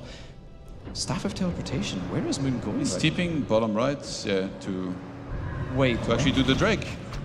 That is so heads up right now. Left the Drake there, and of course Moon now managing to get enough archers to clear that camp out. Some sick item potential, by the way. Obviously not true shot, but... No, not true shot for once. Boots of Quelta! Oh my god, this nice. Priestess is going to hit. 26? Oh man, that's going to be so strong, especially with the level 2 Searing Arrow taught. That Priestess from Moon is hitting like a truck. And yeah, Foggy, he's going to take some insane Zeppelin macro to come back into this here. He does have a Priestess level 5, but it's one scroll against one scroll. He does have good mobility with double Zeppelin, but the thing is, it gets spotted perfectly every single time here by Moon, who has enough anti-air now that those Zeppelins are going to be in danger anytime they get close to the opposite side. Wait, why is he walking across the map? Okay, he turns around. I was like, yeah, that's like the one way you can lose here if you underestimate these Zeps. Yeah, and especially because Foggy is actually unlocked level 3 True Shot aura as well. The damage from the glaives would be absolutely immense, especially with those 2 attack upgrades. The Tree of Eternity being researched for Moon right now. I guess he feels comfortable enough to progress up to that point, looking to get marksmanship archers, Orb of Venom potentially. There are so many things you can unlock at tier 3 for Night Elf. Chimps, maybe? Okay, maybe not in this game. Well, to be honest though, Foggy has really neglected archers. You know, he made a few and did get the improved bows, but Foggy, it feels like he wants to get to 50 supply of pure Huntress and Glaives, and then maybe think about the archers. But even then, in the previous fight, he had a ton of hunts. That would be funny. He thinks he's far ahead enough he can pull off a Mokba in this game. It's always mass hunts or mass chimps from Mokba. Huh? Yeah, well, there will be both here. This game. Double scroll for Foggy. It's always nice. Obviously, there is a cooldown after you use the first one. Yeah. His Priestess is also pretty good, to be fair, like good hit points. And he grabs the Town Portal. And he's just staying very patient. I think the plan for Foggy is maybe to stay on 50, mine out the rest of the gold that's available in his main, and then get as much army as possible and try to win one big fight. He's hoping that Moon will overextend, basically. Yeah, because it feels like to me, if Moon goes with that exact same game plan, he is the guy with tier 3. He has 2 heroes, of course, at his disposal as well, so that would mean that you can use more consumables at once. You have the double heal scrub potentially on Moon's side. Marksmanship. So I feel like Moon just has to sit back and wait and not get cheesed out by these glaive drops. We've seen Foggy in the past be excellent in base race, by the way. If he feels like he's too far behind and he cannot win normally anymore, he goes for the base race. That's what he's going for here. That's why he's researching Nature's Blessing right now. He's committing on the tree, but Moon is already in position. Foggy's gonna lose everything so fast. Does he have the time to kill the tree? He has Moonglaive. He's gonna have to Town Portal in a second. He goes for it, and he gets the tree. Foggy gets the snipe on the tree, but he loses a lot of his units here. He's down to 45 supply against 46. So he's the one mining and producing behind this. And Moon, he started an expansion in the meantime, so he's gonna be able to get that tree here momentarily. The Moon doesn't need to go all in and counter-attack here, but he might choose to, knowing that the units of Foggy are massively injured. Oh man, we're gonna just take a quick look at what happened once again. We see here Foggy streaming in with the double glaives and Moon being forced to micro his glaives back into the Zeppelin, and we see the level 3 true shot man on those glaives. It's just so powerful indeed. And actually Moon cancelled his tier 3, but it was just about to finish. He would have gained more HP on the main building and it might have just survived, or it would have allowed Moon to get a few more pickoffs. I think that panic cancel there may have also cost him a bunch. He wanted his money back, man. Well, you don't get much back, do you, if you cancel it while it's being damaged, unfortunately. So, yeah, Moon, I think you got ripped off. Unfortunate. Double scroll still for Foggy. He did use the one during the previous siege on the tree. He's getting Sentinel, finally. He's like, all right, I've done a bunch of damage. I need to be the one with the map control. I guess he's the one with enough hunts now to be able to use that. Moon very archer heavy, actually. Against these hunts, yes, they do a lot of damage to the hunts, but so is the opposite true. And could we see a Starfall down the line? That might be the plan. Just somehow kill enough units to get a Starfall and make it rain, you know? Moon wanted some money. Well, catch that. Catch those bills. Well, Foggy here, of course, you know, he has the solo hero. He is a tier 2, so you get that bonus experience. If we may indeed see Starfall, that would be such an awesome way to close out this match. Am I seeing that right? There is a Priestess Siege in the bottom left. He was attacking the buildings for a second. Yeah, Dude, what is this? I think the Priestess is just trying to put chip damage on the Dude, he's doing so much damage! Oh my god! Wait, it's like literally like nearly 80 damage a shot. That's insane. He was sieging the main base with just the Priestess, and somehow it's working. The Priestess pretty much carrying an RPG right now. Foggy, he's prepared. Oh, he's staffing in as well with the Priestess. That is such a heads-up. Oh, but there is move. Archers. The Zeppelin is gonna get targeted. But look at the tree, it's going down so quickly. Moon has to upgrade immediately and take less damage. The glaives, wait, the glaives are being sniped for Foggy. I think he's overcommitting. He did manage to get the tree, but lost. Oh my god, he lost all glaives in the process, Todd. Yeah, and that gave some big experience here to the Alchemist. He's trying to snipe some wisps on the other side. I think he was trying to kill all the trees and all the wisps, in which case there would never be any more economy for Moon, and Foggy just can move his main tree to the expo eventually and also mine the gold that's left. How much gold is left? Actually, he mined out the main base. He's mined out. And there's actually Nature's Blessing available though for Foggy. So Moon is now the one with gold left in his main base. I don't know how much it is. Can't be much. Has to be like 1,000, 1,500 tops. Yeah, just a few more minutes of mining for Moon in the main base, but I feel like he has the advantage now. The superior heroes are on Moon's side. He has the superior supply as well, and it will take Foggy quite some time to establish himself in the middle. Of course, the trees being moved along. Actually, Foggy deciding to go with the natural. Oh my god. Oh, wait. Oh no, you didn't. Exchanging the slippers here for the Oh claws no, you is, did not. A freebie slippers. That was nighttime robbery there by Moon there. That was very cheeky indeed. Wait, Moon finding himself at the corner here. Oh, he doesn't even need to use Revelation here, since there was a Sentinel. That 21-minute Sentinel upgrade coming in clutch, Todd. Yeah. Cheap and effective. Cheap and effective indeed. But Moon, he looks in prime position here to press on against Foggy's main base here, of course. That is not mining yet for some time. Oh, I love that. Extra scroll protection here. Yeah. Foggy needs to dive from behind. Yeah, he's setting up from behind to get on top of the glaive. He needs to put the Priestess on the Zeppelin. I think that's very important. Once that Zeppelin dies, the game opens up. And I think the dream here is that... Oh, actually, he's counter-attacking. What? Is Foggy going for one of his famous base races again? Yeah, full base race here. I thought he was going to try to dive the squishier units and get a Starfall and then try and get a game-winning Starfall. But I think he can tell Moon also has so much experience on his heroes, and he would be the one getting Starfall, and he just can't take a fight, basically, against this Alchemist. There is no way with Acid Bomb and Heal Spray. So he forces a TP back, and his tree leaves at the expo, I think. Yeah, I think Moon TP'd a little bit too early, actually. Foggy's tree surviving in the bottom corner with 157 HP, Todd. That was like 2 more glaive shots and he'd be dead. Oh, a bit of an oversight by Moon there. Does it really matter if he lost another He's Moon sending some before units. TPing? I think he's sending some units to finish it. Oh, there's a Sapper again! Oh my god, not again. Oh, not again! Shades of Tidehunters right now. Moon is sending the last Sapper to take care of Foggy's last remaining base. Do something, stop him! Something. Stop them! Please! Save the tree! Foggy has no way to save it. Wait, Moon! He's coming with the Sapper once again. Foggy's not staffing back. He's not staffing back! Wait, it's going down! And now Foggy is the one that has to go all in. He has no choice. If Moon gets that tree, he's gonna get so much gold out of this. Moon in the driver's seat here. He's got way more supply. Foggy goes for the main base. He might try to eliminate all the buildings, but there is enough army for Moon that he should be able to stop that. The tree in the main is being targeted.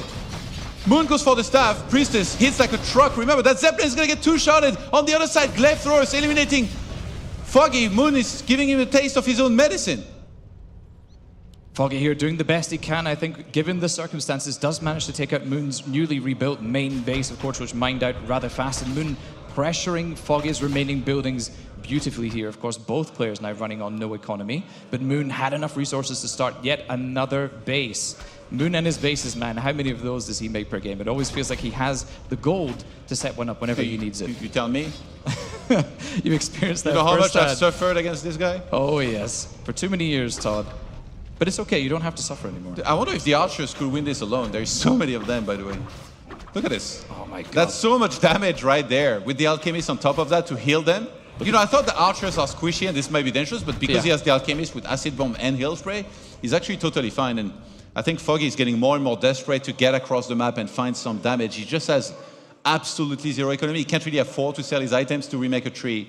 And I think he's going to try for one more minute or two to get through, but Moon is unbreakable at this point. 26-minute game here on Concealed Hill. I am so excited that it's gone this long. Foggy, he is fighting for his tournament life right now. He is on the ropes, and it looks like Moon here may be finally punching his ticket into the Grand Finals. Foggy, desperate, I think, selling everything he can. 3 heal scrolls actually at his disposal here. I think there's maybe a few too many. There's a cooldown on each. And Moon's coming with the archers. They're upgraded 2-2 right now. And of course, the level 2 heal spray is a huge support for the backline of Moon. Yeah, Foggy is looking desperate right now for him. He's going to try to maybe defend inside of his base with the Moonwells. He's still flying around with the Zeppelin. Maybe trying to catch anything that he can. But his archers are going to shoot down the Zeppelin so fast. If Moon realizes his own move command, my God. So he doesn't see it. So the Hunts actually get to unload without being stunned. But Moon has so much army. Foggy coming in with the Priestess. He needs to kill a bunch of these archers. And Starfall immediately to push back this army and land more kills. We may potentially see that Starfall coming. The Priestess is 5-1-8 right now. Foggy with a genius move here, collapsing upon the archers. Moon actually losing quite a lot of supply himself. And the Priestess, the fountain is clear on the right side. So the Priestess can run away and the injured Hunts can be sent there for some free healing. Is there one more Sentinel here? Did he see the archer hiding? Gets it. Very nicely done by Foggy. He's so close. He's 5.9. I think he needs to get 6, get near the Expo, and Starfall right there. Yeah, he definitely has to activate Starfall near the expansion because he has to threaten it if that expansion Oh, is but there's allowed to double run for so Ancient long. of War. It's beautifully done here by Moon. Oh, Moon is so smart, man. The heads-up play to build or move the Ancient of Wars back over to the expansion side here to protect it as much as possible. Foggy, if he's stuck at 5.9, that would be so tragic, Todd. It's always like that, isn't it? So dramatic. Just when you need it, man. I don't think there's any more Sentinel here for Moon, so he can't really do Wait, much hold about on this. a second. He's going for the block. Wait, with the Sentinel available on Moon's side. Oh my God. Oh my God, he can't get out. No, Foggy, don't go down like this. He's going down. Moon is getting the killing potential. But wait. He can't escape anyway. Moon just has to use Oh my God, Revelation. he denied himself. What? He calls GG anyway. That was not the end I was expecting right there. But there we go. Moon closes it out 3-1 against Foggy. What a brilliant game to complete that series. The 5th race lives on. After losing map number 1, Moon will move on to the Grand Finals. Well, try and get a rematch, a revenge against Happy, who's awaiting eagerly for this. I like how you use the word eagerly, Todd, because that is certainly how Happy feels right now. He's licking his lips at the prospect of yet another Night Elf to feast upon the might of the Scourge against the Elves. They felt the pressure from that race for far too long. Yeah, we talked about this on the couch earlier, though. Dice had an interesting series against Happy. It didn't go his way, but he did win the one map. He showed that Happy can bleed. Maybe Moon learned something from that. I'm sure he was watching and he was thinking, okay, I can use this. I need to do this on this map, and hopefully he can put up a good fight. We need a 7-mapper in the finals. Come on, we deserve it. We deserve it, man. We've had a few 2-0s up to this point, and I would love to see it go full distance. That would just be the sickest way to cap off this beautiful event that we have before us. Foggy, I gotta say, all praise to him. Showed up really strong here. Top 4 finish. He proves that he's still one of the top dogs in the scene, and even though he hadn't been playing a ton of tournaments, he still got it. A father can still do it. Yeah, absolutely. I mean, Foggy, he's just come so prepared for every match, I feel like. Even though he's not grinding as much as he used to do, I feel like he is a player that is able to study against his opponent and play super well. And, that series was close. Of course, last game there, unfortunately for him, really going Moon's way. But it felt like Foggy had an opportunity there to have his best chance in that series.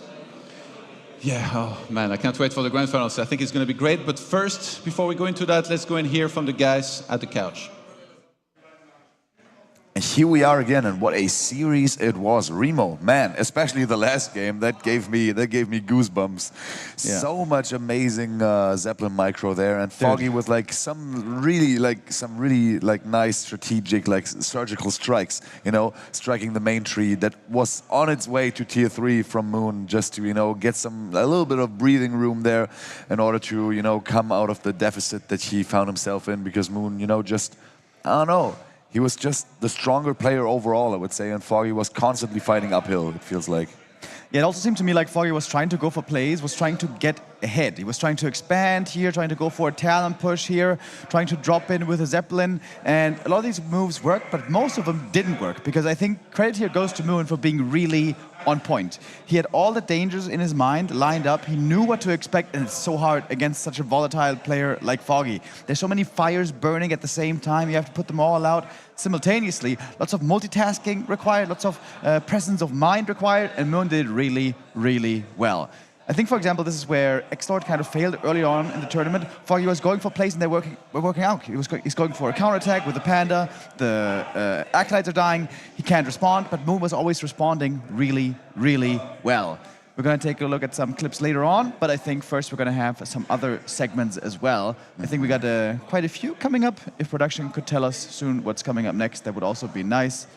And there is also free event pictures in the lobby in 30 minutes. Okay, so everybody... 40 minutes. What? For the next 30 minutes. There we go, yeah. We're sorry, okay, we had some communication issues, but we were just been informed that in the lobby of the venue, everybody that is in the venue and wants like free pictures from the venue should go there. They can get free pictures there from Jerry for the next 30 minutes. Shout out to Jerry. Anyway, shout out to Jerry, of course. Also, we have the interview ready with the winner, which is Moon, so take it away. Thank you very much, guys. I'm here with the victor, Moon. Congratulations. I would love to hear about the games. So in game number 1, Foggy used the Priestess very successfully. Did you expect that, or were you caught off guard? And why do you think things didn't go your way on that map? When he first game, he used 2 Master Huntress and AC. So I didn't think when he played. So next game, I also wanted to play 2 Master Huntress. So yeah, I wanted to fight with him, same unit, but but different. But today, I'm lucky tonight. So because item is so really good, so better than him. So I won, yeah, I guess, yeah, I think. All right, thank you. In map number 3, it was Demon Hunter against Demon Hunter. Did you expect this is going to be the case? And yeah, tell me about that map number 3. This is what map? You're catching me off guard. I just remember it was Demon against Demon. Okay, we can talk about the final map then. Conceal Hill. You both went Priestess this time, and you went for the second hero, but not him, and you didn't make Moonglaive, so I'm curious about that. And also, after he killed your tree, did you think that you were in trouble, or did you think it was still fine because you were able to remake tree? I didn't know his play in Javelin, how many units. Yeah, so just I tried this defense a lot. Yeah, but when he chanced, when I base no unit. In my unit, no unit. So his time to worship best time. Yeah, the timing is I lost 3, but my second hero is high level and good items. So but I can win, not lose, not bad.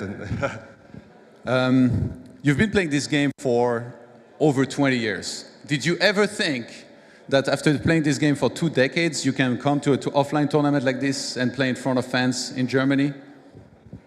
Sorry? You play Warcraft 3 for 20 years. Yeah, so did you ever dream, did you ever think that after 20 years, there will be a tournament like this still happening on a game as old as Warcraft 3 and you will get to play in front of fans? Like, how does this feel for you? Yeah, I came to this time, Germany, so fans so kindly and interested to me, so I happy to this time.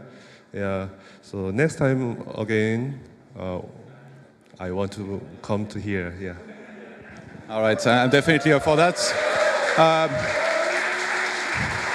One last thing, you're going to be meeting Happy in the Grand Finals, and we saw Happy play against Dice. So were you watching closely? Like DICE showed that Happy can lose a map, Happy can bleed. Did that maybe inspire you to be even more motivated here to this time try and defeat him after you lost to him previously? Yeah, I saw DICE and Happy play matches. Yeah, DICE better than me played last night. Yeah, when I played. Yeah, so I learned his play.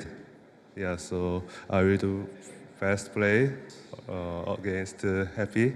So let me try get champion. Yeah. All right, thank you so much. That sounds great. Make some noise for Moon, ladies and gentlemen. Ladies and gentlemen. Back to you. Well, he watched DICE play, and he learned DICE play, and now he will try to play fast versus Happy. And that is a grueling task ahead of the winner of this semifinal, but if anyone can do it in this building, it might as well be Moon. Yeah, this is the grand final that, looking at the names ahead of the tournament, a lot of people were dreaming about. It's the two GOATs, in my opinion, very clearly. Moon, the most successful player, most prize money winning player of all time. Happy isn't exactly in second place, but if you consider the last 6 years, 7 years, Happy is the most successful. And yeah, this grand final will be a meeting of the giants, of the titans. For sure. I mean, Happy is, I think, more dominant than Moon ever was, right? Because Moon traded titles back and forth with other players all the time. Yep. Well, Happy rarely loses to anyone and wins most of the tournaments. Especially this year has been rough for the competition. He's sitting at like more than $60,000 earned, second place, coming in at a hot 34,000. So you know that's. It's rough times for anyone else that is not Moon, you know, that is not Happy. The way the Emperor has the competitive Warcraft community in a stranglehold. And I think the storyline going into this tournament for most people looks like who can dethrone the Emperor sitting on his frozen throne, if you will. Indeed. Who can de-ice crown this guy? Who can melt the frost armor. Oh my god. And finally find a weakness. Does Happy have a weakness? Can Moon find it? Yeah, indeed, Happy is more dominant in his prime than anybody ever had been before him in Warcraft 3. There was a time when Happy's win rate was so utterly absurd that we were looking towards other games, and we're wondering, has anybody ever, in any other esport, been so dominant over a certain number of years? And I still don't know if the answer is yes or if Happy is the most dominant. But Moon is also a legend. Of course, he's not winning 90% of all tournaments like Happy, but we have to consider here also his whole career and the longevity of it. He started playing in 2004 and he was up there. He was a superstar and a world-class player right away. Basically, being world-class tier and championship material for 20 years straight is also insane. That is something that Happy has certainly not achieved. Back in the day, 2008-9, he was also really good, but he was never on that level. Moon was always on that top level. A star that has always been shining. But Happy has been shining a bit more brightly lately. Yeah, I remember a few years ago when Moon came back from his mandatory military service and was starting to play tournaments again. I was like, guy kind of washed. He's supposed to be the GOAT. Like, what's happening here? And it didn't take him long to, you know, get better and better and better, and it was a couple of months, and all of a sudden we saw him like on the biggest stage there is, and you know, doing very well, beating like at the moment like the top players. We had a stint where I think TH was very dominant, for example, and Moon threw him a little bit, you know, through the trenches as well in those days. So yeah, Moon has always been there and has always been competing at the very top with a little bit of a lackluster performance thrown in here and there, and definitely not as dominant as Happy is at the moment. He definitely never was. But if there's one player who has seen it all and who has, you know, dethroned every champion there is, this is Moon. And yeah, I'm very excited to see how the tournament concludes. But I think we are having a little break right now, and afterwards we have Benny from Being Esports on the couch. Benny! And Alex from Baystech, obviously. Hell yeah.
Welcome back, everybody. Some of you might already know me. I'm Benny from Being Esports, and now I am joined by Alex. And as you probably already know, the wonderful venue we are in here is the base deck, right in the center of Dortmund. And Alex is from the base deck. I think you are leading the entire place here, correct?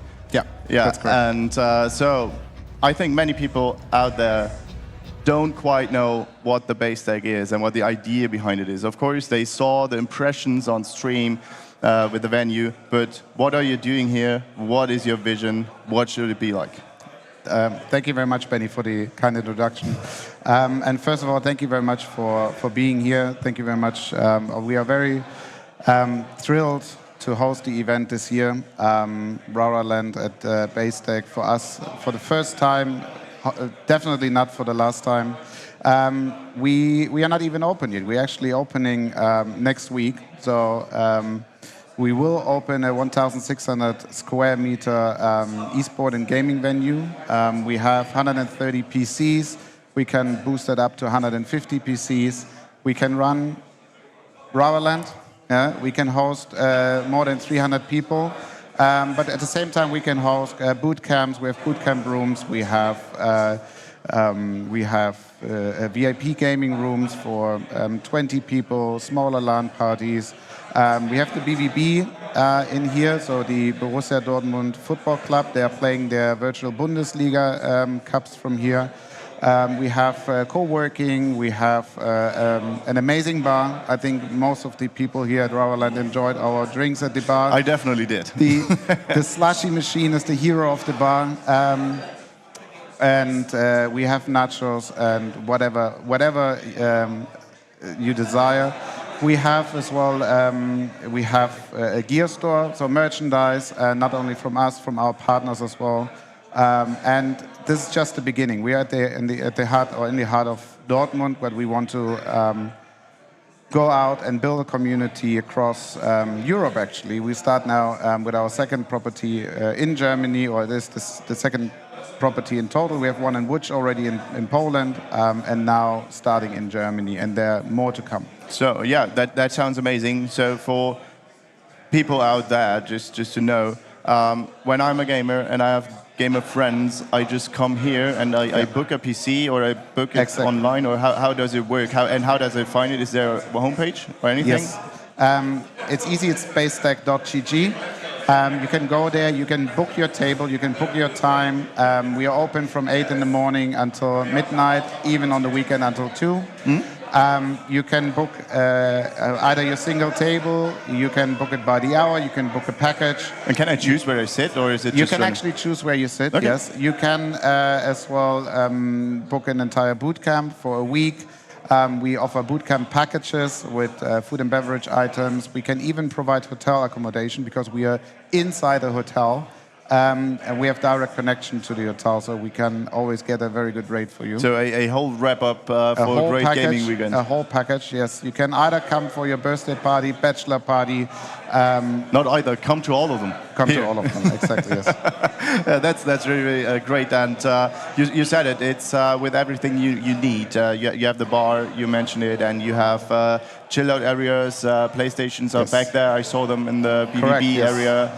So it's for every type of gamer, but the main focus is on PC because that's where the most places are, right? Exactly, that's where the highest demand is at the moment.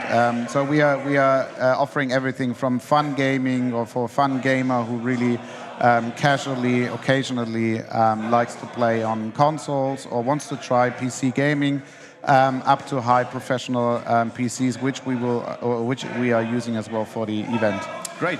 I think that's everything people wanted to know right now. So check out the homepage, check out the social media channels on Instagram. I think you are definitely Instagram, TikTok. Yeah, Twitter, everywhere. Check it out. Base Deck here in Dortmund. We are very, very thankful to be here. It is a great venue. The people are great. They are very friendly and welcoming. So go here and play a round of Warcraft 3. And now you will get some more Warcraft 3 because we are ready for our snack break that will come in a few minutes. See you there.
What's this?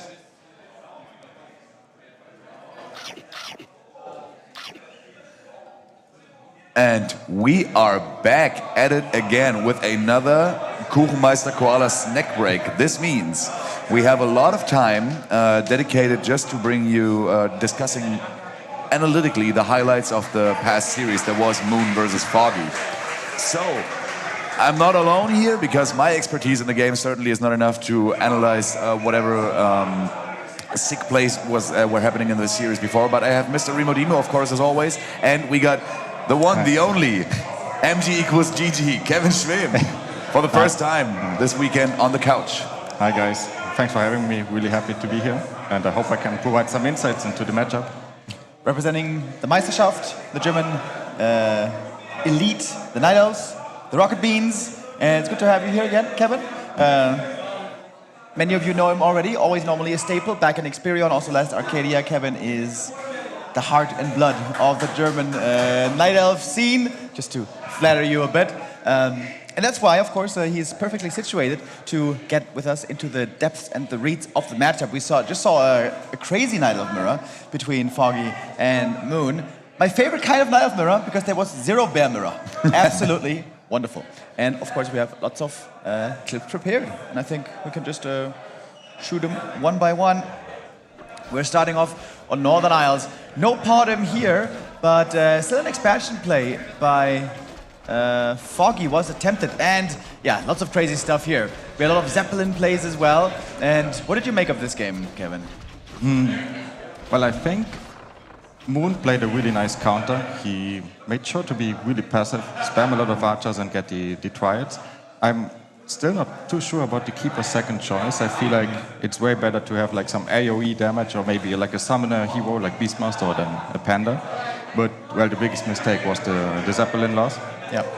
But one mistake that I think was made by Moon was he didn't pay too much attention to the heal scrolls. Like Foggy got most of them, and if you stay on tier 2 as a Night Elf, you're just one out of HP. Like look at this, like all the units are really low right now in the Zeppelin, and you really need the healing. Oh, there's the catch. Oh boy, that is the Demon Hunter's wet dream. Yes, sir. Yeah. 1, 2, 3. And that is basically where the game was over. This was the high note for Foggy that game. And what do you think that's all about, by the way? Why is Foggy just completely refusing to play Bear Mirror? Like, you know, Dice, for example, he was playing Podem first and then was like, you know what, Bear Mirror, pretty good. Let's play Bear Mirror. Moon also was playing Podem for a long time, but then he was like, I guess I got to play Bears. But Foggy's just like, nope, no Bears for me. Well, I think you have two ways to become really good in Night Elf Mia, and that is like you either stay with bears most of the time, like a Colorful does, for example, or you try to be really versatile and you have a lot of tricks in your bag, basically. And Foggy is like the second type. And I think that's perfectly fine. You can be tricky, as we saw, there are a lot of strategies, but the problem is Moon is exactly the same, so games get really, really weird. And I feel like in Bear Mia, it's mostly about the execution, but Foggy is more like a strategic player to me, and that's how he tries to differentiate himself. But in this game on Northern Isles, I feel like the decision by Foggy to then go all in with the APs was perfect, because the longer this game would go, like Foggy was still on tier 1, he would lose at some point. Yeah. So, it's mostly about the Zeppelin, I think, and the second tier 1. Yeah, we've been seeing a lot of willingness by Foggy and also by Dice to try to go for big pushes early and finish the game, especially Night Elf Mirror. That's something that doesn't really work against Undead. We pointed that out before, earlier. Sure, you can get ahead early, but you can't really win a game with APs in tier 1. Not really. That was how the game ended. You mentioned the AP push there as well. And of course, as we know in this series, there were plenty more AP pushes to come. Oh, yeah. With some bottom still. You know, in the PTR, the new one, the Warden is getting buffed quite a bit. Is she still completely hopeless in Night Elf Mirror? Do we need the mana burn nerf after all? I'm not sure. I don't think the mana burn would change that much now, especially since you have the emulation meta. But in general, I think at the moment it's perfectly fine. Like I feel like the matchup works. I don't think you need to change a lot there, and Podem can work well on some maps like Concealed Tail, Autumn Leaves. As we saw, there are some maps where Podem is just... Oh, did I say Podem? I meant Warden. Oh. And now the Warden. Yeah. Well, I don't think Warden will ever be an option in Mir, except if you think you can hard counter something like a keeper or a Portum first maybe, but then it's just build order. Yeah, we can keep going with our clips. Here is the second map. Autumn Leaves. This was a scary moment. Creepjack was coming in by Moon, but Foggy TP'd out, and now the shoe was on the other foot. Moon was the one pushing, and this is a weird spot, right? Like, Foggy sees the APs coming, but he knows if he moves out with the archers, he's going to get caught by these hunts. So, tough spot right there. It's this one is really tricky in my opinion, because like the Ancient of War position in the on the first spot at the Goblin shop already makes a huge difference, and it's an invitation for mass hunts basically, because you can intercept the new archers, you can kill the Ancient of War, and then it gets really messy. And Foggy didn't get the heal scroll, and then he just didn't have enough archers. Like, I feel like maybe a second Ancient of War early on would have helped, but Moon played it perfectly and zoned him out. And I feel like if the Ancient of War dies, you really need a second one inside your base, because you want like 6 or 7 archers. I feel like he had maybe 4, and then you just lack the DPS. Yeah, and perhaps a bit of experience they're missing. Foggy's normally the one going for tower pushes, AP pushes, not the one defending them. Maybe a long day. Maybe he thought it will be enough with the 4 archers, but he also couldn't creep the Panda. He lost the TP, so it was like a chain reaction in my opinion. But it's. And this is the end of the game. Foggy was trying to hold with glaives, but I just can't keep up with the enemy glaive production. There's also Wisp repairing, there's the Podamora, there's the APs, anchoring everything for Moon. I feel like oftentimes when the APs are up, you have basically no chance to push it back again. Like, really rarely you will see, even if there are like 1 or 2 glaives for the defending elf, that you really push it back. You just prolong the game. So you need to be strong enough to really fight back instantly, maybe get Nature's Blessing. That's why I like to have 1 Ancient of War in the base, for example, so that you can really have 1 Ancient of War in front, 2 with repair, and then your archer backline just shoots and Drunken Haze reduces the damage, and then you are like active. But like this, you're just inside your base, you have less mobility than the other player with your glaives, and it's like the odds are against you, I think, and you don't want to get the game to that state where the APs are built like this freely. All right, let's see the next clip. This is map number 3, series tied at this point. And this was so close, dude. Foggy was trying to go for the expansion with the archers. I think the mistake here for him was he was chasing the enemy demon for too long. Took him forever to get back home. And that was so close, dude. Maybe like 2 seconds off on the save, and that expansion being cancelled, that hurts a lot. This was an insanely beautiful move in my opinion. Like, the fact that he maneuvered the archers on the right side to the Tree of Life was insane. And then he starved, the Naga was in position, but this was like really risky by Moon. If it doesn't work, you lose all your Moon Juice and the Expo is up, so that's horrible. But if Foggy has the archers like some pixels basically to the right, so he can block the Demon Hunter, nothing happens. Like, it was really such a close call, and Moon took the risk with all of his experience, and it was enough. With the clause +8, because I think he grabbed the Knoll in the beginning. True. That helped as well, because without that, he would not cancel it. And it seemed like Foggy was a bit lost here. Right after the cancel, he was running across the map. He's like, all right, I have to attack now. He was making a shop. He was also getting tier 3. He's like, all right, I guess your Moon Juice is low. Let's fight. But not too much came of this attack. Later on, he had to fall back. He was trying to expand again. He would lose the shop there then as well. And it seemed like Foggy was just a bit thrown off with the expansion there being cancelled. Of course, it messes with all of the timings. But later on, he would still get another expansion. We'll see. At this point, the expansion is, I think, coming up. And this is the big creepjack. This is the moment where Foggy almost finds the way into the lead again. Wonderful movement here with his heroes. The Fork Lightning is going to pick off so many archers right here. Yeah, this is horrible for Moon, because you want some archers to have the backline, and he was rather greedy to skip Triads in the beginning, and then he loses the Naga, and I feel like now he wanted to swap the staff, but it didn't quite work, and that was really huge. Game could have been over there, but Moon somehow saved himself, which was super close. I mean, he loses the invul, and Foggy here is feeling in a really strong position, but it's gonna backfire soon here. The Naga timer is actually a big deal. Foggy's trying to get as much as he can. He knows, all right, every kill he gets here is huge, hard for his opponent to replace, especially with his own expansion coming. Demon Hunter, though, will survive. Hopefully that's just the replay bugging in the Doris stream.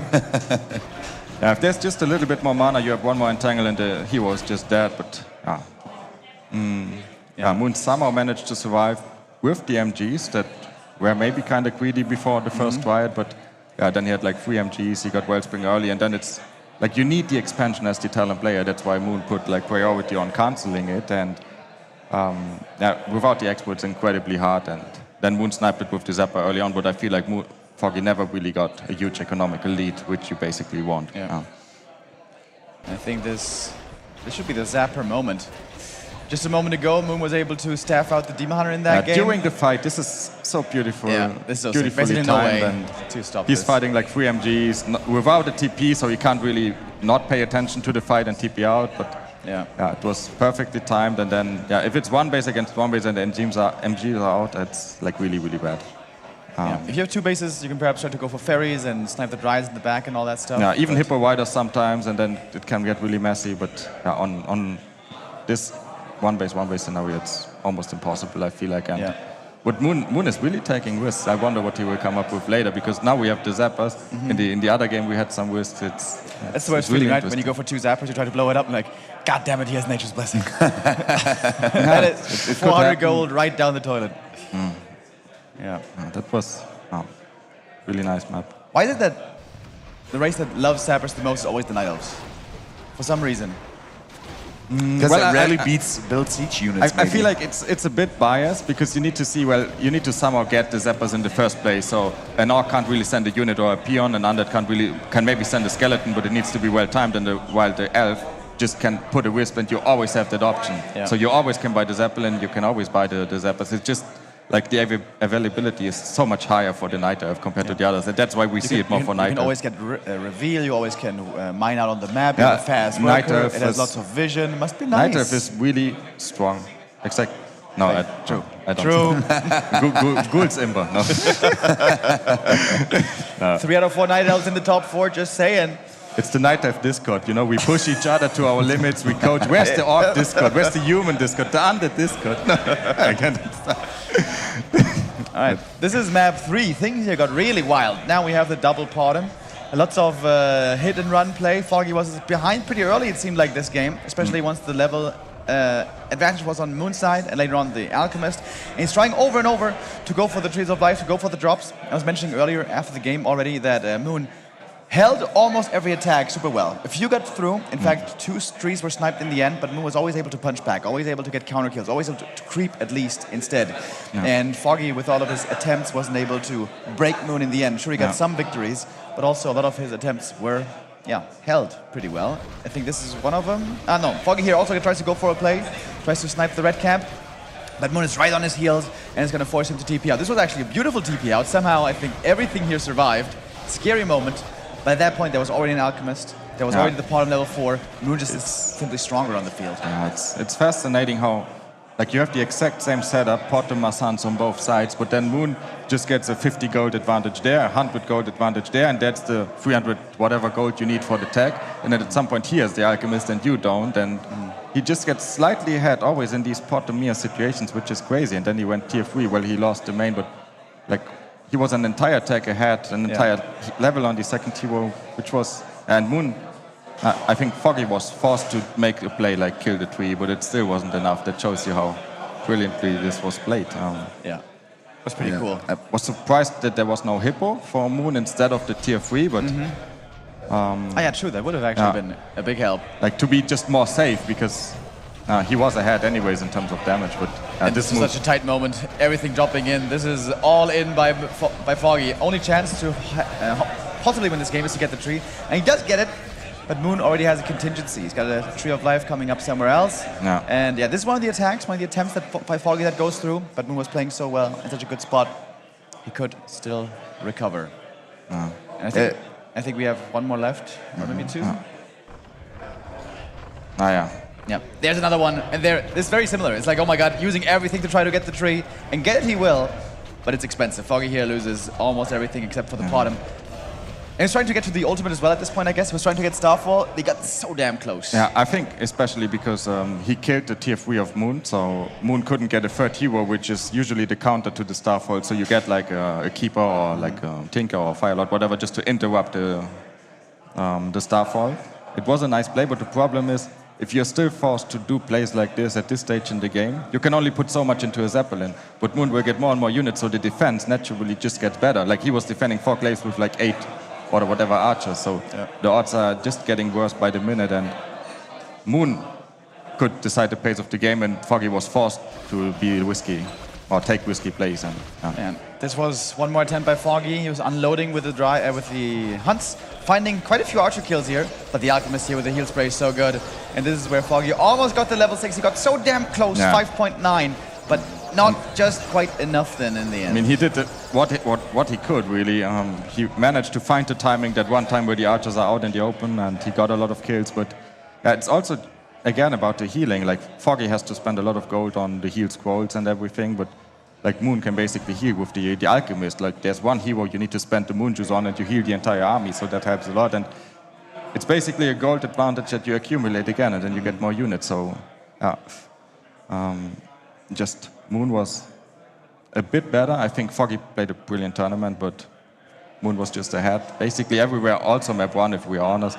It was the Zeppelin lost for the most part that lost Moon the game and won it for Foggy. But yeah, pretty much feels like Foggy was like throwing curveballs left and right, trying to knock Moon off of his like balance and whatnot. But Moon is such a good player in like those scrappy situations. Like it seems like in almost every scramble he's able to adapt to whatever is thrown at him like so well that like it looks like these small advantages, as you said, like this like 50 goal advantage, maybe a 100 goal advantage here and there, and he comes out on top in these situations like 9 out of 10 times. And Foggy, no matter like how many like brilliant like strategic decisions he makes, Moon is ready for them or like adapts on the fly. And like I think maybe because he's seen it all over so many years, over so many patches, he knows the game in and out, right? And with like the pot of mirror, you can basically see it like this. You get one more creep spot, you sell the item, and you kill one hunt. It doesn't really matter. One has 8 hunts, the other has 9 hunts, but it's basically already 400 gold difference, and then you can get the tag, and you're still even. And it's like the really small things, and I mean, I guess today the better player won. I wonder if Moon's going to change the playstyle now, because I like what you pointed out that, you know, Moon was trying to fend off everything, and Foggy was the one going for plays. But now, if you just go into a straight up normal game against Happy, is that going to win you the game, or are you the one who has to take risks? I feel like it was actually, when in Moon against Happy on map 1, or on Last Refuge especially, it was the other way around. Like Moon was super aggressive and he tried to dictate the pace of the game, and it worked really well, and it was super close. And I feel like you have to take Happy out of his comfort zone. Like I feel like you need to play with the Demon Hunter style super aggressive. Like you need to find the moments, like beginning of tier 2, you need to do something with your Naga. Beginning on tier 1, you need to do something with the Demon Hunter and make use of the time in between and not take the damage. But I feel like if it's just a game that's too standard and too passive, Happy will always come back. I've been surprised to see Moon he was super focus so little on the expansion play against Undead. That's something he was doing a lot in the past. Maybe he doesn't appreciate that playstyle so much at the moment, doesn't feel it, that it's that strong. The thing is though, Happy's like so hard to beat. There's no clear way to, you know, tackle him. In general, like all-in pushes against the main base, that doesn't work against Undead. Can't play AP pushes against Undead, that's 0 chance basically. Sneaky timings of expansions with Keeper that was not successful in the past into mass air and all that. But Happy seems to have figured out the Keeper expansion meta so well. Always scouting perfectly with his Skellies, with the Ghouls, with the Acolytes. Staff is ready. He's always on point. Gets to cancel if it's too early, and if it's too late, then he just kills you on tier 3. And what else are you left with? Just go one base with a creep game and then a micro game. But like you said on LR, that worked really well. The Panda hold against the Ghouls first, and the Immolation creep speed, and the Ancient of War Panda creep speed was amazing. But in the very end, 60 supply, 70 supply, Happy just run circles around you. I think he also forgot to retrain, but at some point, like to retrain to mana ban, but he didn't get the get an expansion. But that just shows you like you need to play a perfect game, and then you maybe have a chance against Happy. But I'm sure Moon also didn't show his best strategies in the match that didn't matter like the most, you know. So there's also hope a good point. That it was just strategic because he says, well, I will show my best strategies, but only in a grand final, because why would I do it before if it's certain I will meet Happy again? So I need to fight my way through the other bracket. All right. Thank you very much, Kevin. That was Great Thank having you. you here for all your expertise. I think we are throwing you into a little bit of a break, and afterwards, Yannis and Gideon, or right now, Yannis and Gideon have an amazing announcement. We've heard about this yesterday, I think, for the first time at the bar, and I was like, oh my God, for real? And now, after that, of course, we're gonna have the grand final, Happy vs. Moon. But right now, I wanna see Yannis and Gideon here for the announcement. Hold on, DK surrounded, der hat keinen Stone mehr. TP getradet. Ich verstehe. Oh my God, no way, no way, no way. Nein, stirbt. Oh mein Gott. Was ist hier los? 4 Kills in einer Minute. Kevin lässt sich nicht unterkriegen. Hier kommt die Naga. Frost der Arm of the win. Alles gekommen. Rienen spielt und der Clay ist fast wieder surrounded.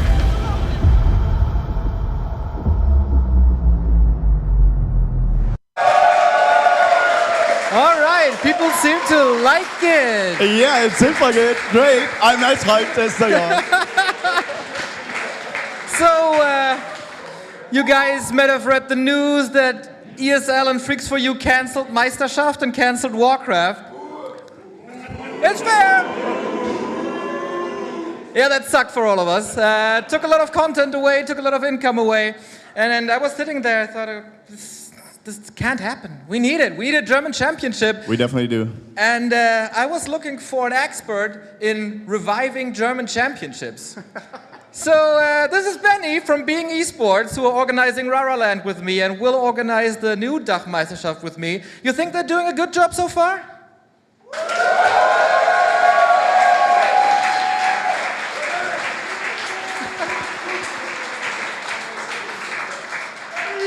Benny, exactly. So what makes you an expert for reviving Meisterschafts? Well, yeah, it is kind of a meme because Being Esports was born with PUBG actually, and it was born because the ESL dropped the German or the Dachmeisterschaft in PUBG, and we picked it up. Afterwards, last year, they dropped Dota 2. And guess what? We picked it up.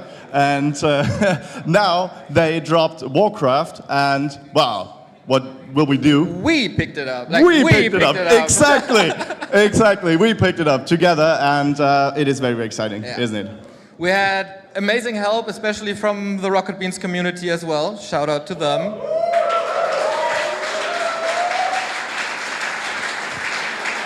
We also had amazing support from almost a personal friend by now, a person that supports us for 10 years, that's Sir Kato.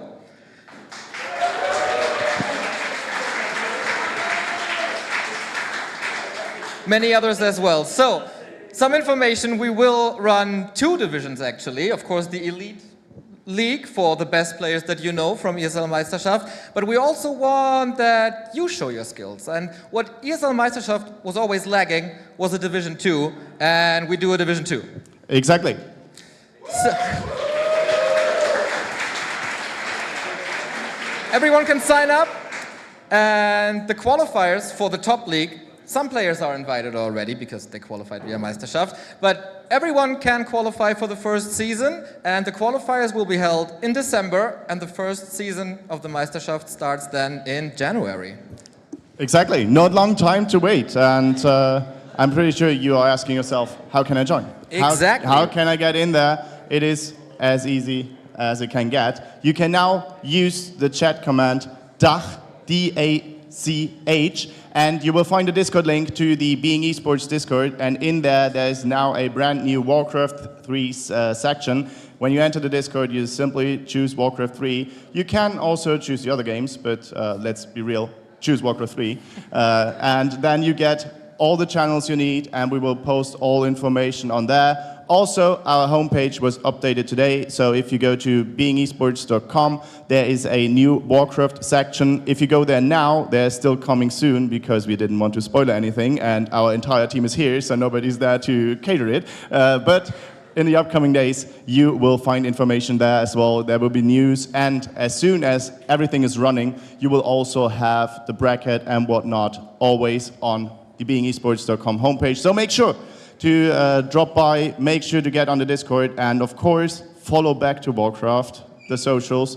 They all Follow. do anyway. Yeah, you do. Then make sure to follow our socials, the Being Esports socials. And I'm so hyped and I'm so pleased that we can do this together. Many people maybe don't know, but we started off with RARALAND and we started as maybe something like business partners, if we can say it. Like we wanted to do a joint venture, and at least for my part, we became friends over the course of the year. And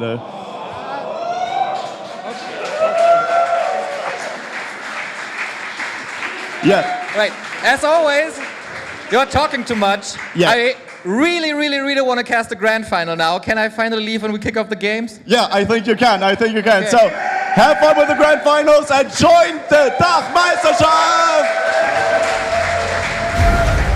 Hold on, DK surrounded, der hat keinen Stone mehr. TP getradet. Ich verstehe. Oh my god, no way, no way, no way. Nein, stirb. Oh mein Gott.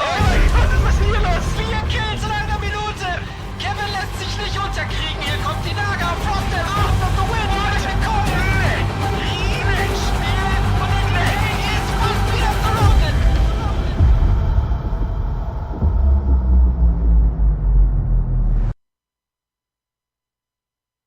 What a hype announcement. So we learned about this yesterday at the bar, actually, as I was saying before, that I was like, there's no way they're going to revive the ESL, what used to be EPS and then ESL Meisterschaft.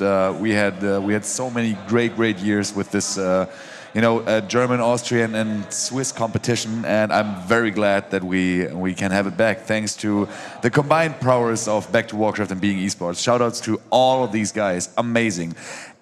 Anyway, I am joined now for the final segment before the final game of the tournament. We have Qbert here, of course. Thank you very much for bringing your expertise to the table. And also we have the third place finisher, Foggy, right here with us as well. Nice to have you here, Foggy. And yeah, we are going to see, of course, as you all anticipate, Moon versus Happy.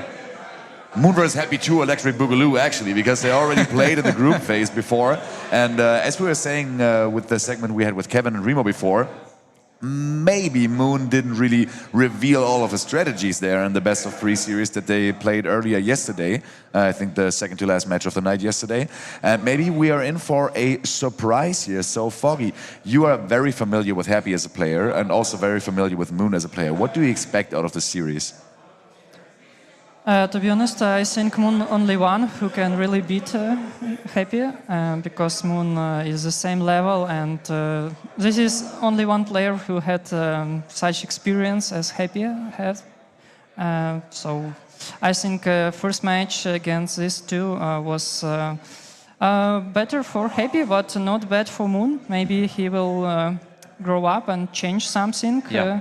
So I believe it will be a close match. Nice. Well, we can see here we have the head-to-head on screen right now between Moon and Happy on this current patch, and Happy is currently 8-0 in series, and historically has obviously performed really well against Moon as well. And I would love to ask Foggy, do you think that Keeper first is still viable, as we've seen pretty much only Demon Hunter first be played against Undead? Yeah, Keeper, I believe, still playable, but it depends what player prefer and practice. Yeah, nowadays Moon play a lot of Demon Hunter, so probably it's gonna be strong Demon Hunter standard. Yeah. But maybe some apps, Keeper with Mass Air, very dangerous threat, and Yes. I believe this threat is still strong, so Moon can use it. Maybe he prepared it, but we don't know. So we will see. Something I noticed in these Night of Undead matches, I really wanted to ask Dice if he did indeed beat Happy. Unfortunately, I didn't get to ask him these questions, but we're so glad to have you here, to have your expert insights. I wanted to ask, is there any way for Night Elf, once they get to Tier 2, is there any way for them to get to Tier 3 faster? Because in a lot of these games, the Undead is ahead by 1 minute on their tech, at least. And I feel like that just means that Happy is ready to push with Frenzy Ghouls, Triple Hero and Destroyer very very fast, whereas the Elf is not prepared with enough bears. Is there any way for Elves to tech faster? I think this threat with Tier 3 by Night Elf, that the weakest, because Undead really can make strong push with Ghoul Frenzy, with Triple Hero. So Night Elf have to slow down Undead and have a good mid game, like on Last Refuge we have seen. Yeah, it must be every game, like especially with Naga. Naga is not the best hero for late game. Yes. I mean, Undead can play with triple hero, but Night Elf only with 2. So Night Elf have to be ahead and do something, play more aggressive. But not every map he can do, especially if Undead make Ghoul Rush. It's very hard to defend, so that's why maybe sometimes and some maps Keeper better because easier to defend against this Ghoul Rush. So Demon Hunter really hard to play, and yeah, I think no chance to make faster tier 3, but with Demon Hunter level 3, you need delay Undead, stop him, not to give him opportunity to organize fast rush. For example, I was seeing the Night Elves today. They were playing double lore before teching to tier 3 and even getting Ultra Vision as well. And I feel like, is there no possibility for Elf to just make 1 to 2 wisps, start the first lore, and then go tier 3? Then add second lore, then add Ultra Vision. Is that not viable?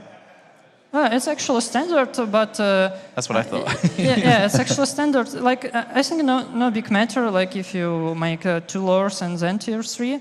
It's most about to get fast 50 supply limit, like 3 bears, 1 or 2 dryads, and make your heroes 3rd Demon Hunter and Naga level 3. It's also very important. And push Undead, stop him, and later decide play Expo or play 1 base and try to make Talons. Yeah. But personally, I more like to play tier 2 Expo with Mass Dryads, like I did against X-Lord. But against Happy, sometimes hard because he scout with skeletons too good, and he expects this Expo. So I understand why many Night Elves like to play 1 base against 1 base. But Expo needed. For get Expo need advantage. I see. Do you have any insights you'd like to ask Foggy, Dennis?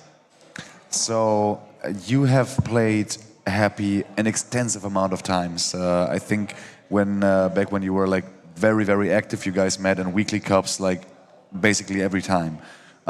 Dice is now in it's kind of a similar situation, right? He meets Happy in the Back to Warcraft weekly cup like every week basically in the grand final. Do you guys ever talk to each other, like Dice and you, for example, to like share strategies? Does he like ask you? So back when you were playing against him, like how did you approach the game and whatnot? No, I'm actually only talk with Asian players, like 1-2-0. Yeah, Dice never asked me about how to play against Undead. I think he just maybe watch replays.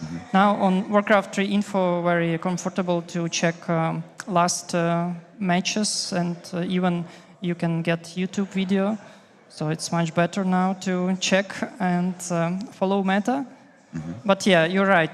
To beat such a hard opponent, you need to find someone to custom games. Because play ladder, I don't believe it can work only if you grind really hard, as like Happy did do about like 8-10 hours.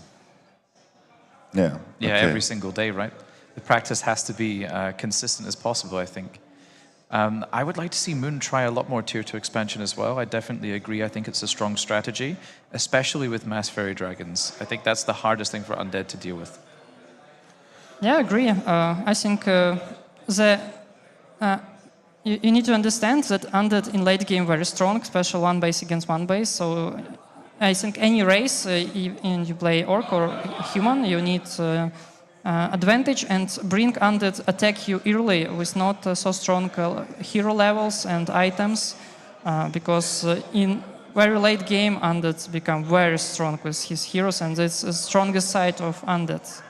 Absolutely. Okay, thank you very much for your insight, Foggy, and also to you, Qbert, of course. I think I heard that we have our very last game of the day underway, so throw it over to the casters right now to bring the hype from Moon versus Happy, the grand final of RARALAND 2023.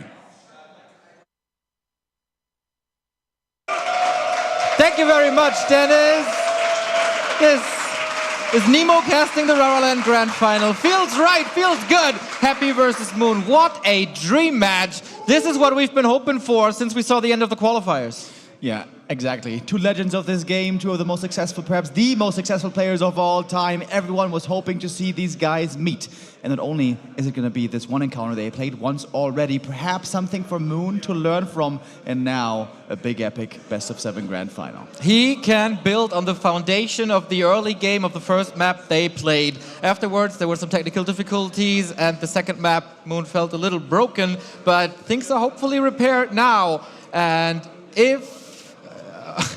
and our production says, throw to the effing last game, so I do exactly that.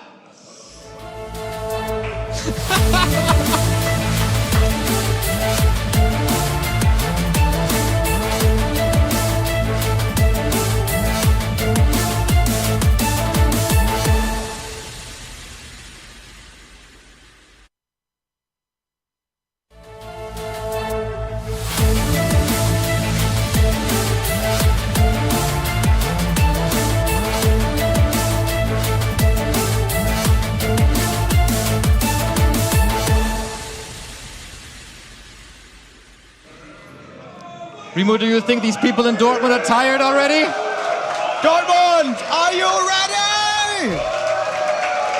All right, everybody, let's see if we get a reigning and defending champion in the bottom left-hand side. In the blue, he wants to reclaim the throne again. It is Happy.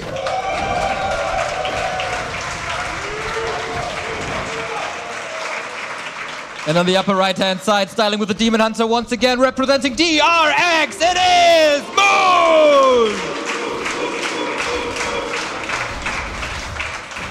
All right, guys, let's get settled in. Hopefully a 7-map series here in this best-of-7 grand final. We start things off on Concealed Hill. Demon Hunter again with Immolation. We saw that before, but Moon harassing even earlier this time, not waiting for level 2. Getting across the map with level 1 right away. Wants to make things difficult for Happy right out the bat. And once again, we start with Immolation. Great tool to creep, great tool to harass. The #1 weapon against ghouls in the early game, as you said, and also against the DK. Concealed Hill, the neutral map. Afterwards, it's always loser's pick, so whoever gets this has a certain advantage already. Happy, can he surround this Demon Hunter? I don't think so. That's a lot of damage done already. Getting a ghoul kill here would be sensational for Moon, perhaps a little bit unlikely. Of course, he doesn't have Entangle to work with. Makes things a little bit more difficult, but also draining mana out of the DK is very valuable. Good items on the DK already. Every time this Lich gets greeted by wonderful drops from the Death Knight, what a good friend to have. Yeah. Every time you're presented with presents. Where's my presents, Remo? Well... Yeah, they're still in your luggage, huh? Ah, okay, we get them later. You can get them later, all right. Demon Hunter is back at it, and these ghouls are still hurt. Happy's always trying to wait for the last second for the coil. He uses here again. Again, no Nerup in the main base, by the way. That's something that Happy was punished for before. If the graveyard gets cancelled, that's really painful. But on this map, it's pretty difficult to get from one end to the other, so getting the archers involved that way is pretty tough. Oh boy. One base Gargs. This is Happy playing? Excuse me? This is Happy playing, everybody. One base Gargs. I was waiting for it. You know how much I hate the 9-minute push. Gargs have become the meta. Then all of a sudden in this tournament, the 9-minute push is back and has been established as a standard. And Happy opens up the series with a new strategy. Yeah, interesting. Gargs especially effective if you can go for a strong timing as well on tier 3 with DK and Lich, especially if there is no Panda. But Moon's been playing a lot of Panda lately. So yeah, this is something we see very rarely. Happy, well, he does play Gargs, especially with expansions. He plays a lot of Gargoyles. On Echo Isles, we've all seen it plenty of times. But on one base, curious to see how this is going to work. Oh, what a timing this is. The Ghouls hacking away at the Hunter's Hall. If that falls, no lores. And of course, in production, no way to repair this. First strike for the Emperor works really well.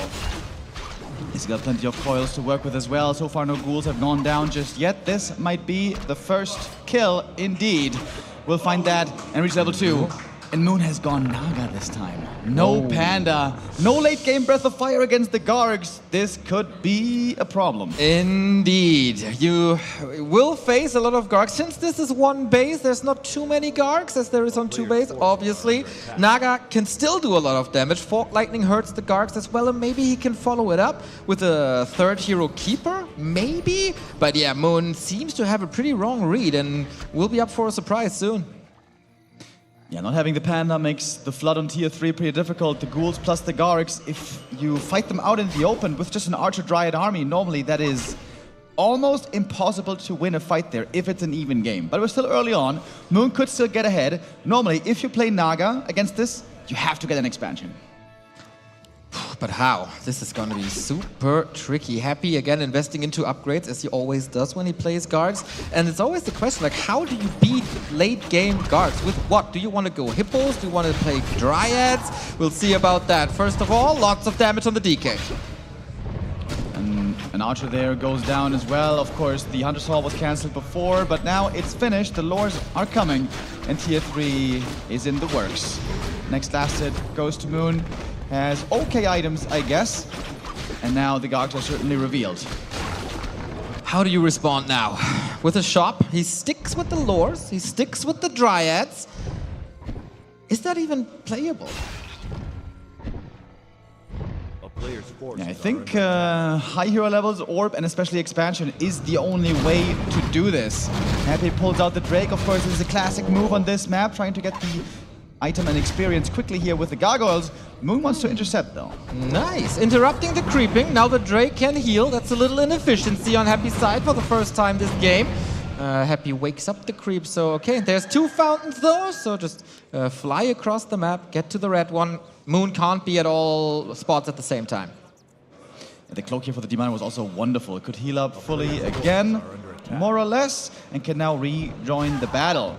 DK, though, out in the open, finds another kill. This is 2 Archer kills so far. Not the end of the world, but every bit of piercing damage for anti-air matters against these Gargs. Happy's tier 3 tech halfway done. Moon is far ahead in that regard because, of course, one of the best assets he can get is Orb of Venom, and he will equip these heroes with an Orb of Venom, I'm sure. Also equipping it with Boots of Speed and Staff should make you very happy. Yeah, looks wonderful on a Demon Hunter, but the concern is that if you don't have enough anti-air and only the Demon, you just get swarmed. You just get overwhelmed. When the Ghouls run in with Frenzy and take out the Archers and the Gargs go for the Dryads, the Night Elf army can quickly fall apart if you don't have a lead. I keep coming back to the expansion because this is normally the way Night Elves want to play it, but Happy was so active and was so much in Moon's face, there was never really space to get an expansion. Happy has been playing this style really well so far this map. Demon Hunter is only level 2. He needs some sort of solution. Damage is good, but Staff is better. Needs level 2 Immolation or some sort of Fork Lightning. Naga is far away from the so important level 3. This Ghoul push will hit hard indeed. Big item here might go a long way. Big Invuln can be a great lifesaver in the right scenario. Levels quite low across the board. Only now the DK is going to get level 3, still delaying the Lich. Interesting. More movement speed, level 2 coil, of course, incredibly important. On the other side, we do see a change by Moon already. It is no Immolation evasion. It is mana burn this time. We saw a couple of them already, so fewer coils, always nice to see. Next Red Drake, gone in seconds. Big item being picked up. Oh, misclick on the Invuln, by the way. Oops. Moon, I think perhaps, did he try to staff something? I'm not sure, but that big Invuln now gone. You were talking about the items, man. The Lich will be the happiest person in town. Robe, mantle, circlets, gloves, plus orb. That's amazing. Creep check opportunity. Staff from the Dryad. It's out. First defense upgrade is there already, so the Dryads survive a little bit longer. And so far, so good. Both not really willing to commit just yet. Yeah, I like the early armor here a lot. Mass Strides, of course, something that Moon is really good with, always has been, but they need upgrades. Especially armor goes a long way. Once the Drides are at 1-1, maybe even 2-2, can be quite good. But this wasn't really Happy, ready to fight just yet. Frenzy is coming. Second attack upgrade is coming. And Happy might be playing this DK solo, at least for now he is. Yeah, old school. Brings me back to Hasuop's Twisted Meadows times. This could be a potentially long game. We go for the Ogre Lords, not obeying just yet, trying to get the Dryad in position. We've seen amazing body blocks just yet, but Happy is in position on the right-hand side. Perfect scout. 50 food for Moon. Happy a little further back. Is the 9-minute nightmare turning into 10-minute terror? Yeah, it's definitely a very different kind of a game. There's no triple hero here, so especially the Demon Hunter is threatened way less. Lich will now be joining, but despite the great items, won't be having great levels, obviously. Only level 1 Nova for quite a long time. This Demon Hunter could look very strong in the end, especially if he gets level 3 now soon. But the Dryads have a tough time. Mass Dryads are really good against Ghouls. You can kite with them pretty well. Ghouls have a tough time connecting. The Gargs will always find the targets. Moon will have to be the one microing quicker than Happy to win a fight. He already evacuated the Wisps to the bottom-hand side of the map, where they're a little safer and the Gargs will be more exposed. Ghouls can't find the connection. Dryads are here. Naga is here. So far, not that much damage. Another surround, almost. No coil available, only Ghoul right-clicks. And for the time being, Moon maneuvers out of the fangs of Ghouls, keeps his DH safe. If LawLiet shows up here in time, trying to get that surround. Ooh, fancy footwork. Those boots paying off. Already, man. Life-saving boots. Here's the Lich, though. There's a coil Nova. Moon, I hope he's looking. Oh, there's no coil. There was only Nova. It's a sheep block. Oh, dangerous. Lich is reaching around. Left-hand side, another Nova. Is he gonna dare to staff? Is he Locked gonna dare and to loaded. staff? Oh, he's so greedy. He can't. The creeps. He's trying. Nova has a huge range, but Happy. Not accepting the invitation. Moon. Big ball play. Yeah, first heart attack averted. That was quite close. If the Lich was a bit closer, that would have been possibly GG already. Moon was creeping up at the same time, and now very close to double level ups. And Moon has managed to really minimize the econ damage by the Gargs. They've hardly found any Wisp, hardly found any Dryads. Sure, some Archers died, but that's all largely okay. Exactly, and the Slaughterhouse has only been adding now because Happy was so committed to the Guards that he didn't really have the resources. And of course, Mana Burn is available, so on the one side, you burn all the mana of the heroes, and on the other side, there's no statue to regen it, so there was no coil for the longest time. And now, we got a Boots of Kel'Thalas on this sexy Demon Hunter. Yeah, looking better and better. The big question will still be, do the Dryads have a chance in an open fight, because these guys are getting upgraded more as well. And a Creepjack at the fountain. Gargoyles flying in, but Happy, not sure if he wants to fight into the Night Elf at that fountain. There is a heal scroll already for Happy against the Fork Lightning. No other AoE. Expansion's coming, second attack upgrade now. No second defend upgrade. That is curious. Happy keeps on shopping. Second invul. He knows if Moon has a chance, it has to go through the heroes. Good mana burns as well. No statues here to regen the mana currently. If this expansion finishes, and Moon can keep pumping out these Dryads, dude, Moon has managed to get into a good position here somehow. Has dodged the fights when he needed to. Right around 50 supply is when the other can be really strong here, but Moon has survived until beyond that point, now at 66, and has a good Dryad army with the best Dryad micro in the world. Where is all this supply coming from? All of a sudden it's there. Fork Lightning, not too shabby. Once again, Demon Hunter coming from the back with another burn, and that is so hard to retrieve for Happy. It might be forced into a town portal here. Body blocks are good. Demon Hunter lets him slip. Happy should be safe, but there's no damage done, and Gargs is starting to fall. Seems like Moon is starting to assert his dominance here. He's got the expansion coming from behind. He's got so many Dryads ready to fight, but also Happy keeping his Gargs above the trees. Good micro there. Very hard for Moon to take a perfect fight in that area. But the Tree of Life is about to finish. Yeah, and then it's really hard to tear it down. I'm a little worried that the staff is on the Demon Hunter, TP is on the Naga, so currently no way to get the DH back home except for the Staff of Tally. Gargs here trying to heal, but the Demon Hunter says, that's my bathtub. He's gonna get back to full HP, and I'm really impressed with Moon, dude. What the hell? Playing this one base against Garg with the Naga for so long is really tough. It will still take an expansion to win in the end, but Moon has gotten into a good enough position to make that expo work. Happy delays it. Can we check out Happy's main base? Yes, please. I was so curious about this. 3 crypts? 3 crypts? Or did he sell the first one? No, it's all 3. Yeah. How is he supporting this? Happy gold hacks, question mark? Yeah, I guess he's gonna save as much gold as possible, get up to, I don't know, 1,500 maybe, and then explode one time into huge supply. Seems to be the plan right now. Yeah, he's investing into infrastructure, not into units, so he doesn't have to pay upkeep. He allows Moon to entangle that gold mine, so the Night Elf double income in a bit. Happy is gobbling up a lot of experience though. Yeah, Yeah, wants to get these levels. Soon there's going to be 4-3, looking a bit better with that than Moon, who's at 3-3, but of course has tons of Dryads. He's been working on the upgrades well. 2-1 already, 2-2 could soon be added. And this time the Gargs are not getting the cancel. The patient play by Happy. Everyone else would be threatened right now, would maybe be panicking right now, and feels like I have to attack now. He has double income. I have to stop this. But Happy, no, he's just chilling, dude. He's not even building. He's laying back, he's creeping a little bit. Let Moon have the space. Let he pay the upkeep. I don't.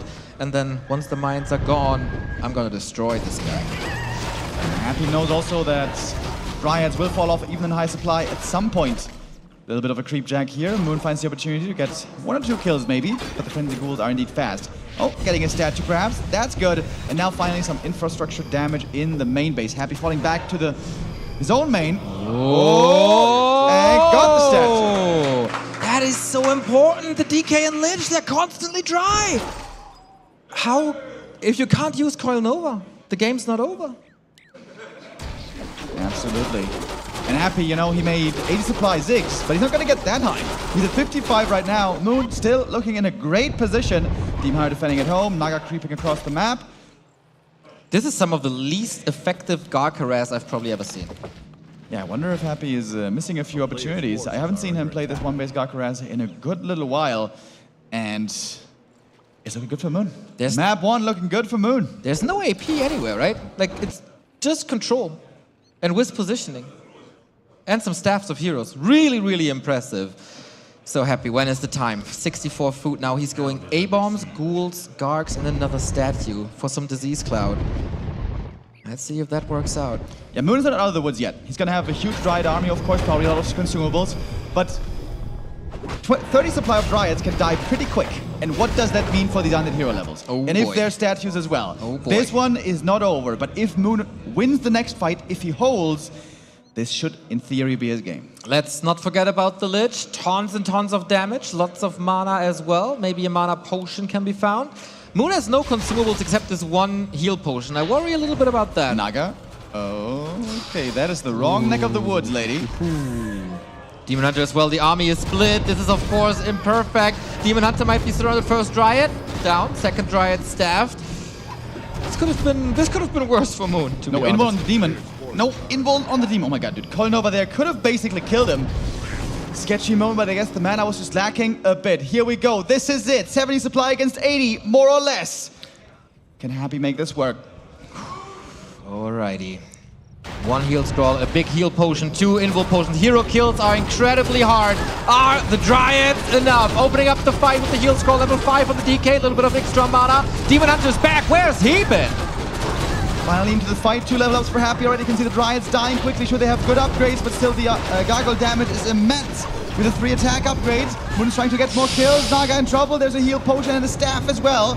But Happy has taken the supply lead. The Demon Hunter stranded, left by himself. Oh, the Lich kill from downtown. Down you go, and Happy, of course, has the right decision making as always. This expansion stands no chance, and I see the Naga falling quickly too. And the Dryads just seem to be made of paper. That piercing damage is just too much. Moon seemed close, but Happy closes it out. Was the Demon Hunter positioning the one mistake in the game and that cost him? Yeah, that was definitely painful. The Naga also there didn't seem to be in the right spot. Happy's push hitting a bit too early. Moon perhaps thought he would have another 30 seconds. He was trying to get stuff from the shop, and suddenly, quickly, things fell apart. Hard game. And now Moon knows, oh damn, Gargs are an option, even without an expansion. And this might be something he's not too prepared for. Should lead to even more scouting than he already does, because there are different solutions to these Gargs. Hippos, of course, but what else, really? Yeah, I think there's a couple of different unit comps you can go for. In my opinion, still, Dryads is the best, but there's differing views on that, certainly. But I think more important than what units is how many bases. And at least 2 has to be the answer. So I think the best counter to Gargs is actually Keeper. keeper and expand, because with the keeper and expansion it should be guaranteed more or less, especially on the right map. I wonder if Moon now is going to be incentivized more to move away from Demon, rather go for keeper, rather go for macro play. Keeper is rather fragile, of course, can be coil nova'd and deleted from the game. There's a lot of possible strategic variety here. On Happy, of course, he could go back to his normal 9-minute timing with destroyers. He could also expand fast, he could also expand late. He can mix all the styles, and same goes for Moon. Like, we've seen Dryads now. We could also see Dryads Bears. There's mass air strategies, maybe even a Warden. You casted this 50-minute banger on Equiles not too long ago. I wouldn't mind seeing something like that here. Yeah, especially on very big maps where there's lots of time, a Warden, even if it's not the most played hero for Moon, could indeed have quite some promise. Level 5, level 6, we all know what she's capable of. But the biggest map has been removed, by the way. Happy vetoed Twisted Meadows, Moon vetoed Shallow Grave. So these are some pretty good expansion maps out of the pool already, some large macro maps. But yeah, I wouldn't be too surprised to see a keeper here showing its face. Moon's keeper play is still outstanding. Yeah, as long as he gets the staff and a little bit of time, that's great. Our next map is Autumn Leaves, and a little shout out to the map maker Tenchi, who's actually here. Tenchi! There we go, he deserves that. It's really, really hard to create Warcraft maps, and it's good to have one of the best here at the venue. Yeah, and this is also a map where an Nihilith can normally expand fairly well, and perhaps even a second time. We are ready for map 2. Let's jump in. It is a familiar sight. Happy 1, Moon 0 on this patch. Not a single win for Moon. The last best of 3 that he won against Happy dates back to March. So he might need a little help. On the upper right-hand side, all the way from Korea, he's Moon!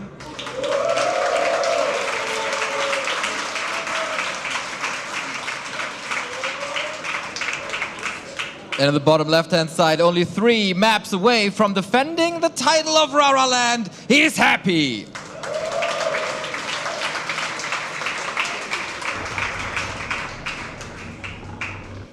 All right, we're starting off with a Demon again. No keeper here. With a keeper on this map, you can even creep the natural first sometimes, although admittedly, that is a bit risky.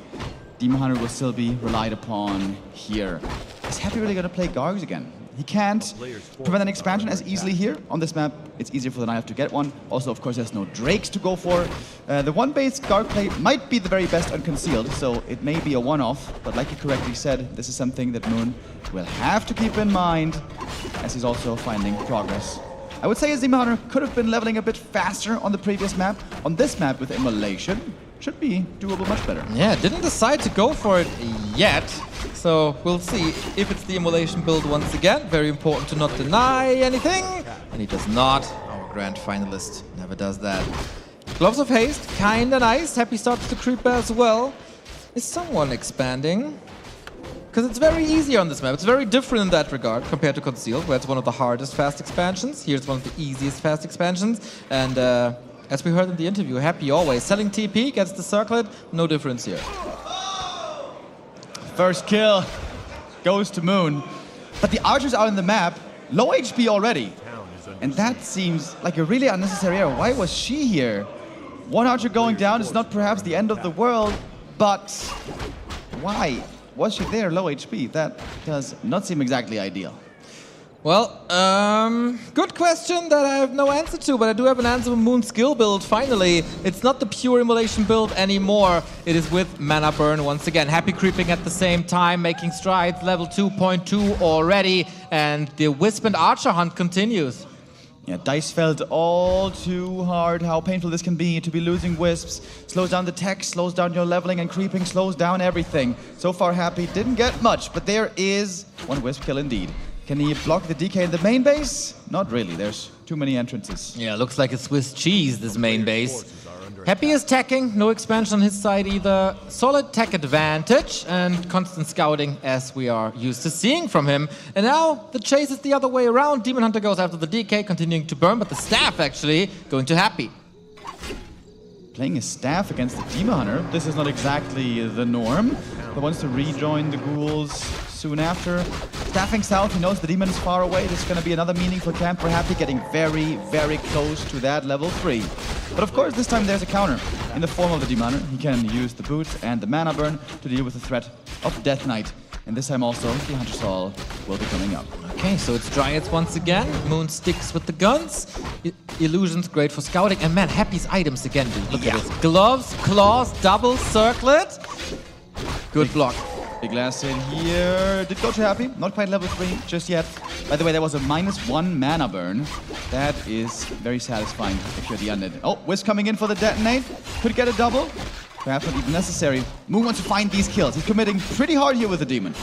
Maybe a parry up would be good, but not in this situation. Booster speed on the DK as well to make movement a little easier. Ghoul denied. Happy in tip-top shape, giving Moon nothing. And the other one will be saved with the block. Demon Hunter all of a sudden very close to falling. Less than 50 HP, but does get away. There's no mana for a coil. Desperately needs to get back to these Moonwells. Both have boots, but of course Happy has the Unholy Aura.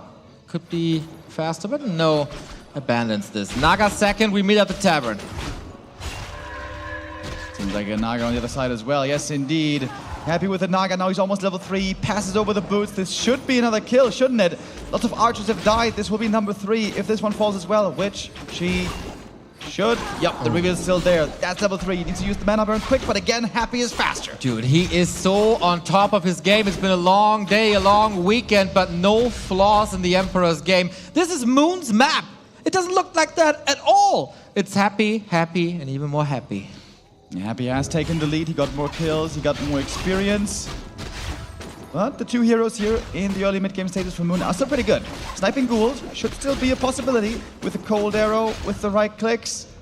And gets another. Okay, Happy this time, not denying the school. Washed, I guess. Naga in trouble for Happy as well. Demon Hunter gets the kill! The guns on Moon to stay in this exchange! And the crowd loves it, Remo. Close call, took lots of HP. This is gonna be a good kill for Moon, but of course, takes a lot of Moon juice as well. This was so risky. If the DH falls, game is basically over. Yep. Great block with the illusion as well. Seeing the opportunity, seeing the damage. Archer can reach, just perfection. And maybe it was also low damage roll, who knows? It was so close.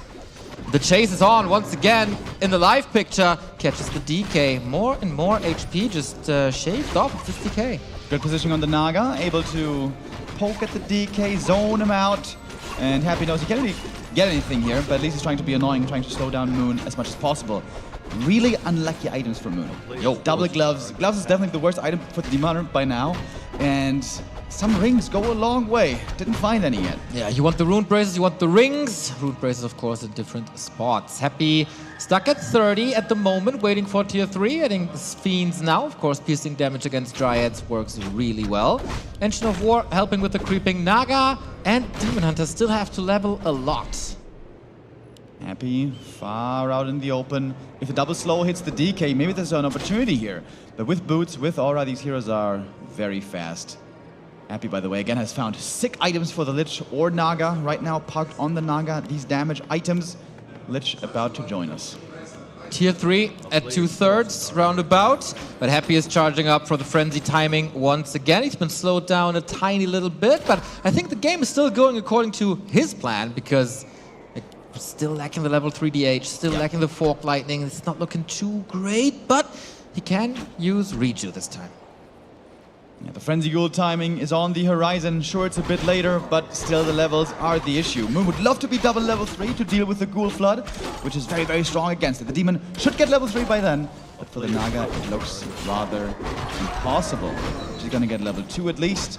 But you know, Happy with his heroes always running around the map. He's also not creeping much. There's been basically zero progress on this Naga second. True, and nice mana burn once again. Arm was already in the air, but Demon Hunter was a little bit faster. Shop coming up only now, I guess. He wanted to have bears as fast as possible and finally gets to level 3. And Folk Lightning is online as well, but Frenzy is halfway done.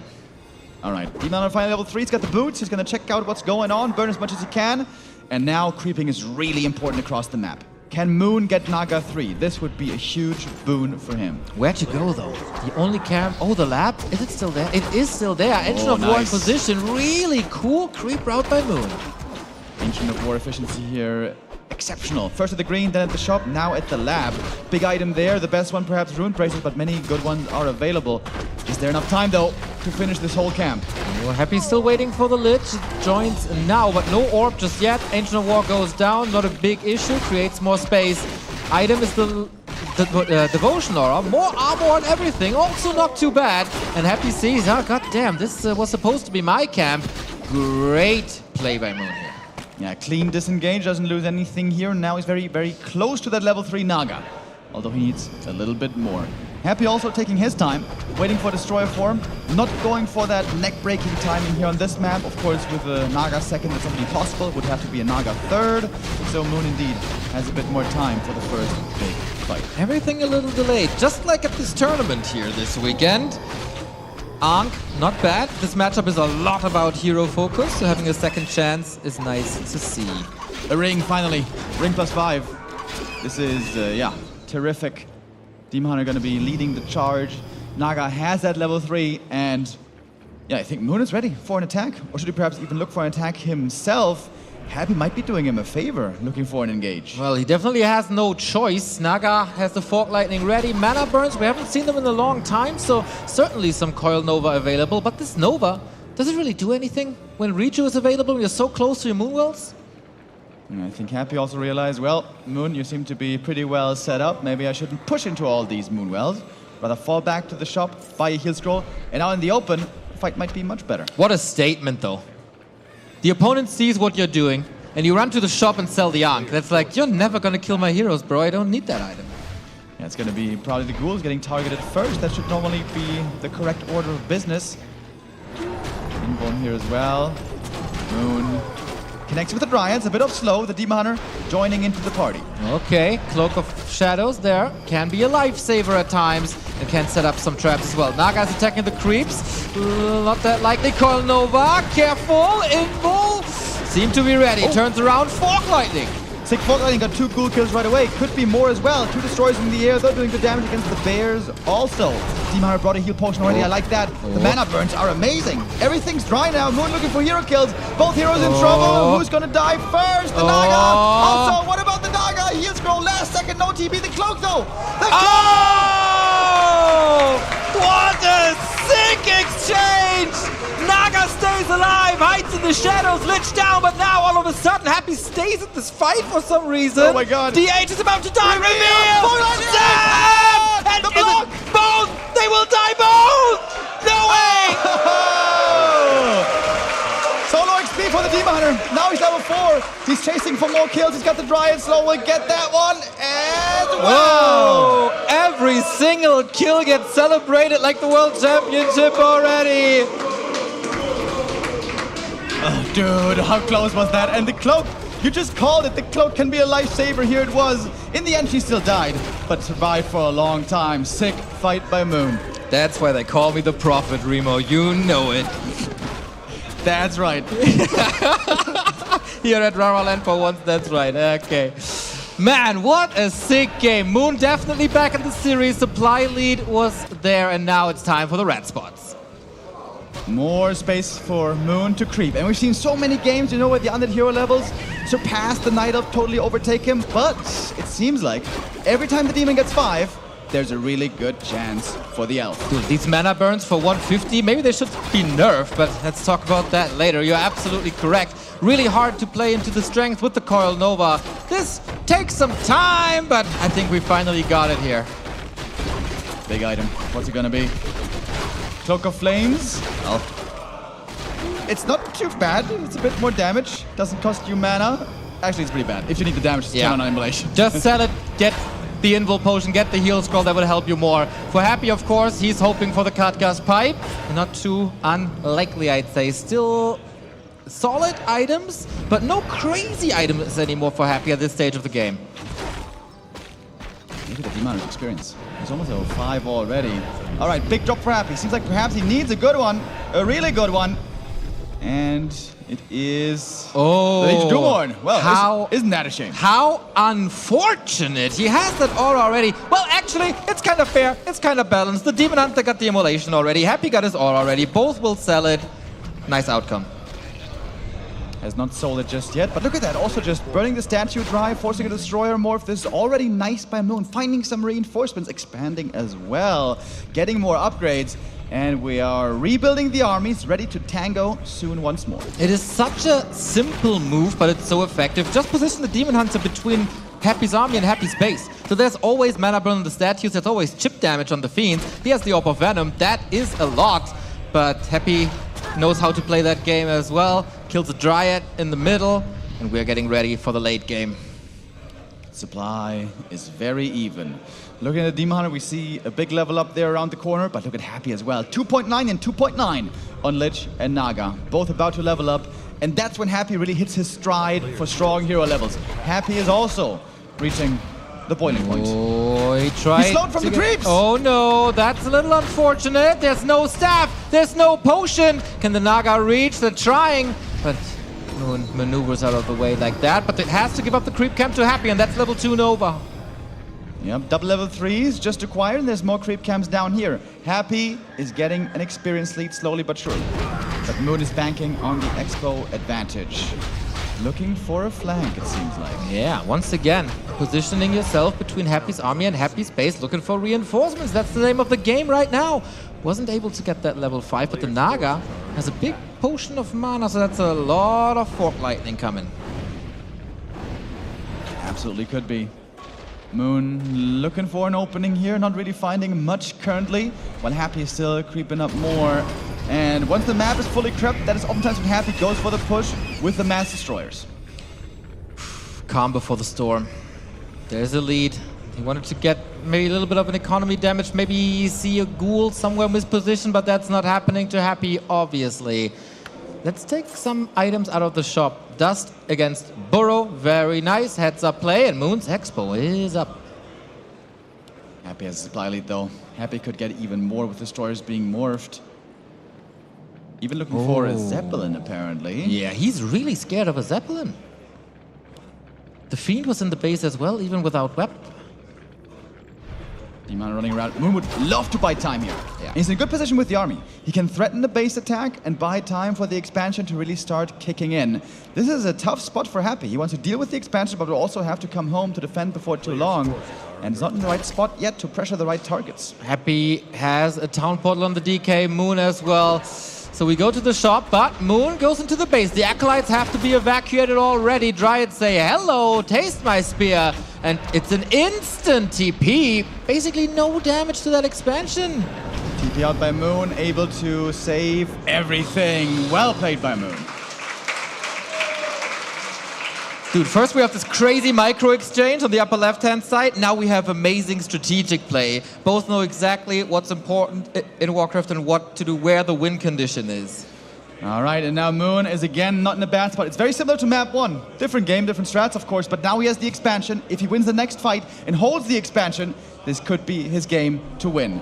Happy basically has to win this fight with this all-in right here. 2 armor upgrades, 1 attack upgrade, more Dryads streaming in. Happy, what do you got? 2 heal scrolls, 2 invo potion, wand of mana stealing to get at least 1 coil back to save a hero, potentially. 1 invo potion only on Moon's side, no heal scroll, and the Demon Hunter is basically naked. Yeah, Demon Hunter might be the vulnerability. He's leading the charge as always. Coil Nova could find him. There's tons of mana. There's so much mana. But there's also Moonwells close by. This is it. This is the push. But Moon doesn't want to engage yet. Expansion at 50%. No repair. Little late. Baby Demon! Oh, wow! Oh my god! Steph, last second. This was so sick. Needs to get back into this fight ASAP. He's coming back with the staff. The Bear's almost dying before nukes it, but the Demon Hunter is back in the fight. DK getting targeted next. The Death Knight has the info passed. Death Knight just barely survived. Demon! But Demon Hunter, is there a staff? Is there something to save him? No, the staff was on cooldown still. Has to fight now without the Demon Hunter. Can Moon do it still? The Bears are also quickly melting away. It's all down to the Naga. Naga got a carry, and that's never a good sign. The Destroyer was saved. Invo potion almost over. There is more Fork Lightning. He wants these kills. Is it ready? He is. Not willing to commit. Moon's Bears in the front row. Trying to do some chip damage against the heroes. But man, Happy is alive and Moon is not. Demon Hunter's coming back slowly, slowly from the altar. Seems like he can't afford Tavern Res. The statue's now healing. Overtime is so extremely valuable. Fog Lightning, but not enough to find the kill here, really. There's Reveal against the Bora, but the Dryads are made of paper. We need this mana potion super soon. There we go. It's not storming just yet. Dryads hold the fort for as long as it can. Fog Lightning number 1. That was the last one. Basically no impact this potion, and the statues, as always, doing a fantastic job. And with this, the tree is falling. And with this, Happy has a huge lead again, who hardly lost anything in this fight, really. Still up at 70 supply. Is Happy gonna push on? 20 food. It's time to finish this. It's time to get the 2-0 in a best of 7. That would mean that the halfway is done. TP, Invo Potion, Happy still saved. 40 seconds on the DH. That's an eternity right now. Especially for the Dryads, dude. They don't like staring down these spiders. It hurts. Every shot coming out, and the Moonwell's now in jeopardy as well. There's not much juice left as it seems. DK almost level 5. 3 heroes about to level up for Happy, in fact. Uh-oh, that's not good. That's really not good. Moonwell's falling. That's also regen taken away. And as Foggy said on the couch, the Naga late game heavily falling off. She has a potion now against the next nuke. What if the Demon Hunter sells the cloak and gets a potion? It would have been so good. But who are we to judge this? Dryads are trying to get a flank. DH is back. Last stand for Moon. All right, needs to find a lot of kills here and get the level ups. Going for the Naga right away. There's an invuln to save her. Is there something for the Lich as well? Coil misplaced. Ooh. Threw it on a Fiend. Little mistake there, but the Lich still gets away. Moon going for the hero kills. He knows the army is too small, but the TP is transferred and Happy keeps everything alive while finding kills on quite a few Dryads. Every time the perfect reaction. Lich is stuck. Move him out to the left. Naga gets focused. Invo Potion. And in the meantime, transition. No hero kills here. It's so hard. Absolute brute force by Moon, throwing the kitchen sink at these heroes. But Happy is catching them all. 21 minutes. We have mined out the mains. This is one of the innate advantages for Night Elf. You can move the Tree of Eternity over to a natural and perhaps have an economic edge that way. But Happy has plenty of gold. He could just expand himself, which I believe he might be doing soon, as the Acolytes will look for a new home. Yeah. Tree has to waddle, Acolyte has to summon. But man, if Happy just keeps pressing on, where's the chance for Moon? 24 food down. Yeah, the levels are insane. Metamorphosis not in range at all. 5-4-4. And now he gets the invuln. Now the cloak was sold. Was this maybe 5 minutes late? Why did he enter that fight without an invuln? That seems to have been the one big oversight. How many times can this happen, dude? One mistake and Happy shuts the door. Just like in the group stage. But hey, it's not over yet. Moon not giving this up. Doesn't feel tired at the moment. Happy seems supply stuck. But all right, is this the last dance for Autumn Leaves? Invuln pop this time. Survives the first round of nukes. Happy's army is so big, man. 20 supply lead. Look at these bears just melting away. Yeah. The damage is really kicking in, and the Demon is in trouble again. Safe via the staff, but now the army left without the Demon has no chance in this fight. More bears quickly sniped, while Happy's getting up a new expansion. Oh yeah, and it's at 50%. More bears are falling. DK chasing, even though there's no coil because the mana burns are once again good. This seems hopeless. What can save Moon? There has to be some sort of play that Happy doesn't expect, but I think he's seen all the variants already, this Doctor Strange of Warcraft. Double the supply, pretty much. Moon needs to hope for a miracle. This second map seems to be destined to go to Happy. Again, where Moon was in a decent position if he managed to hold at the expansion, but that didn't quite occur. All right, where is the Hail Mary? What is the play? I think it's rough, and Moon sees it as well. Happy, the defending champion, takes the 2-0. And again, Happy was forced into an all-in. If that one didn't work, Moon would win this game. Moon did really well early. And you have to really go through these games with a toothpick comb to find the mistake. But yeah, engaging into a huge late game fight without an invuln, that cannot be allowed. Yeah, to say it with Happy's words, that should not happen. That should not happen indeed. But it did.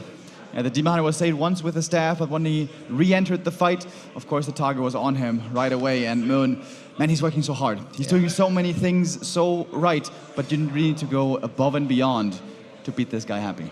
I think since the WGL Grand Final in 2019, where Happy flew to China the first time and immediately grabbed the title, there's something about it that Moon can't beat anymore. He's clearly prepared.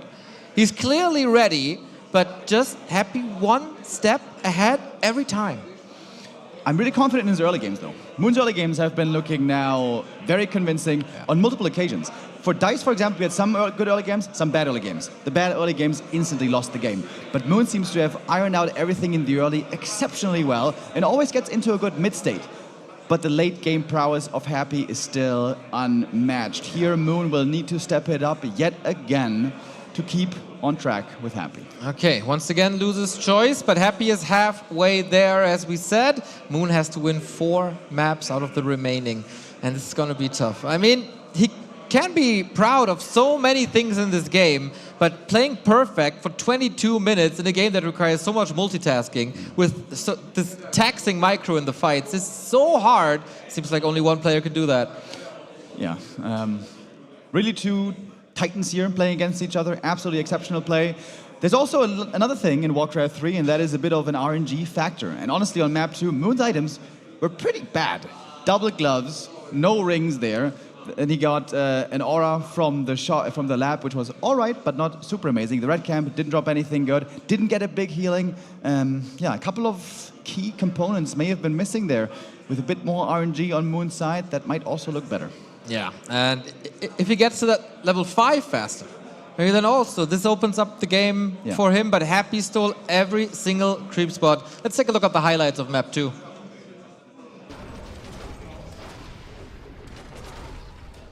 Yeah, at this moment the Demon Hunter was already dead and things were looking dire indeed without the Demon front line.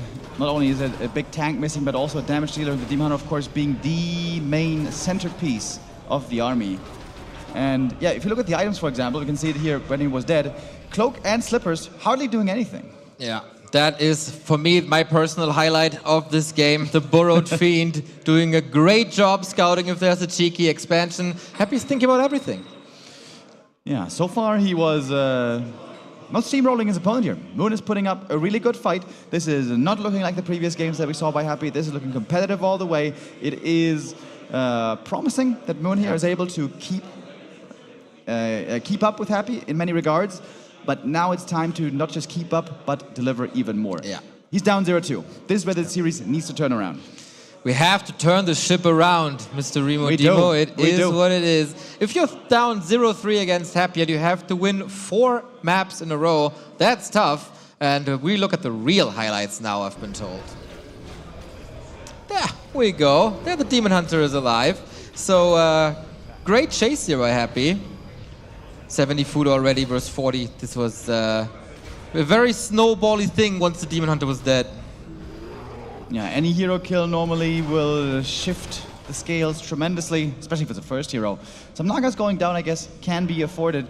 But yeah, Moon was trying desperately, of course. This is the grand final. Moon will try everything in his power to have a chance, to have some hope to come back. But, well, honestly, that was just too much of a lead by then.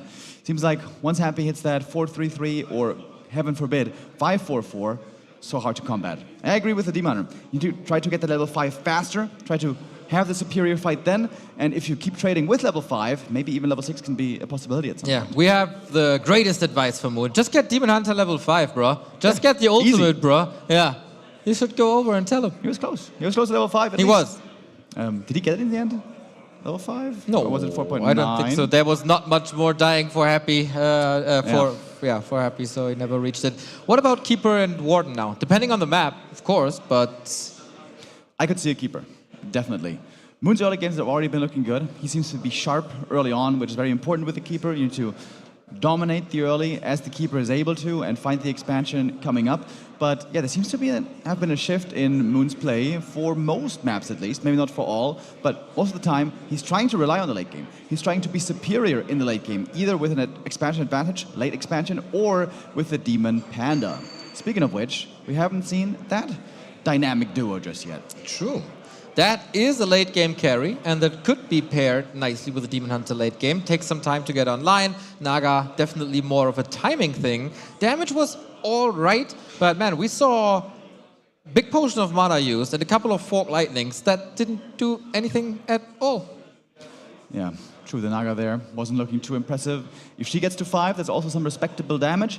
And for a single target, the level 2 cold arrow is also really good. We also got to see that there towards the very end when Happy had his own level 4 Naga. Even a demon with boots gets slowed so insanely. Level 2 cold arrow, extremely, extremely strong. But yeah, for the Night Elf, it's a lot more painful to have the Demon Hunter super slowed, as opposed if there's like one Fiend getting extremely slowed. Yeah. Whew. 4 maps against Happy. That sounds like nightmare material. You can be happy when you win 4 maps in like 4 months against Happy. Now you have to do it on one evening. Well, big players make big plays. It's going to be up to Moon here to dig deep and deliver now as we get ready to map 3.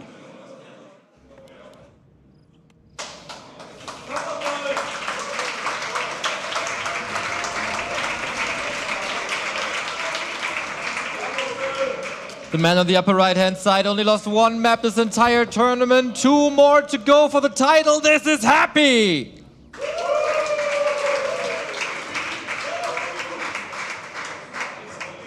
And usually we say this about Foggy, but this Night Elf needs your energy now. DRX Moon!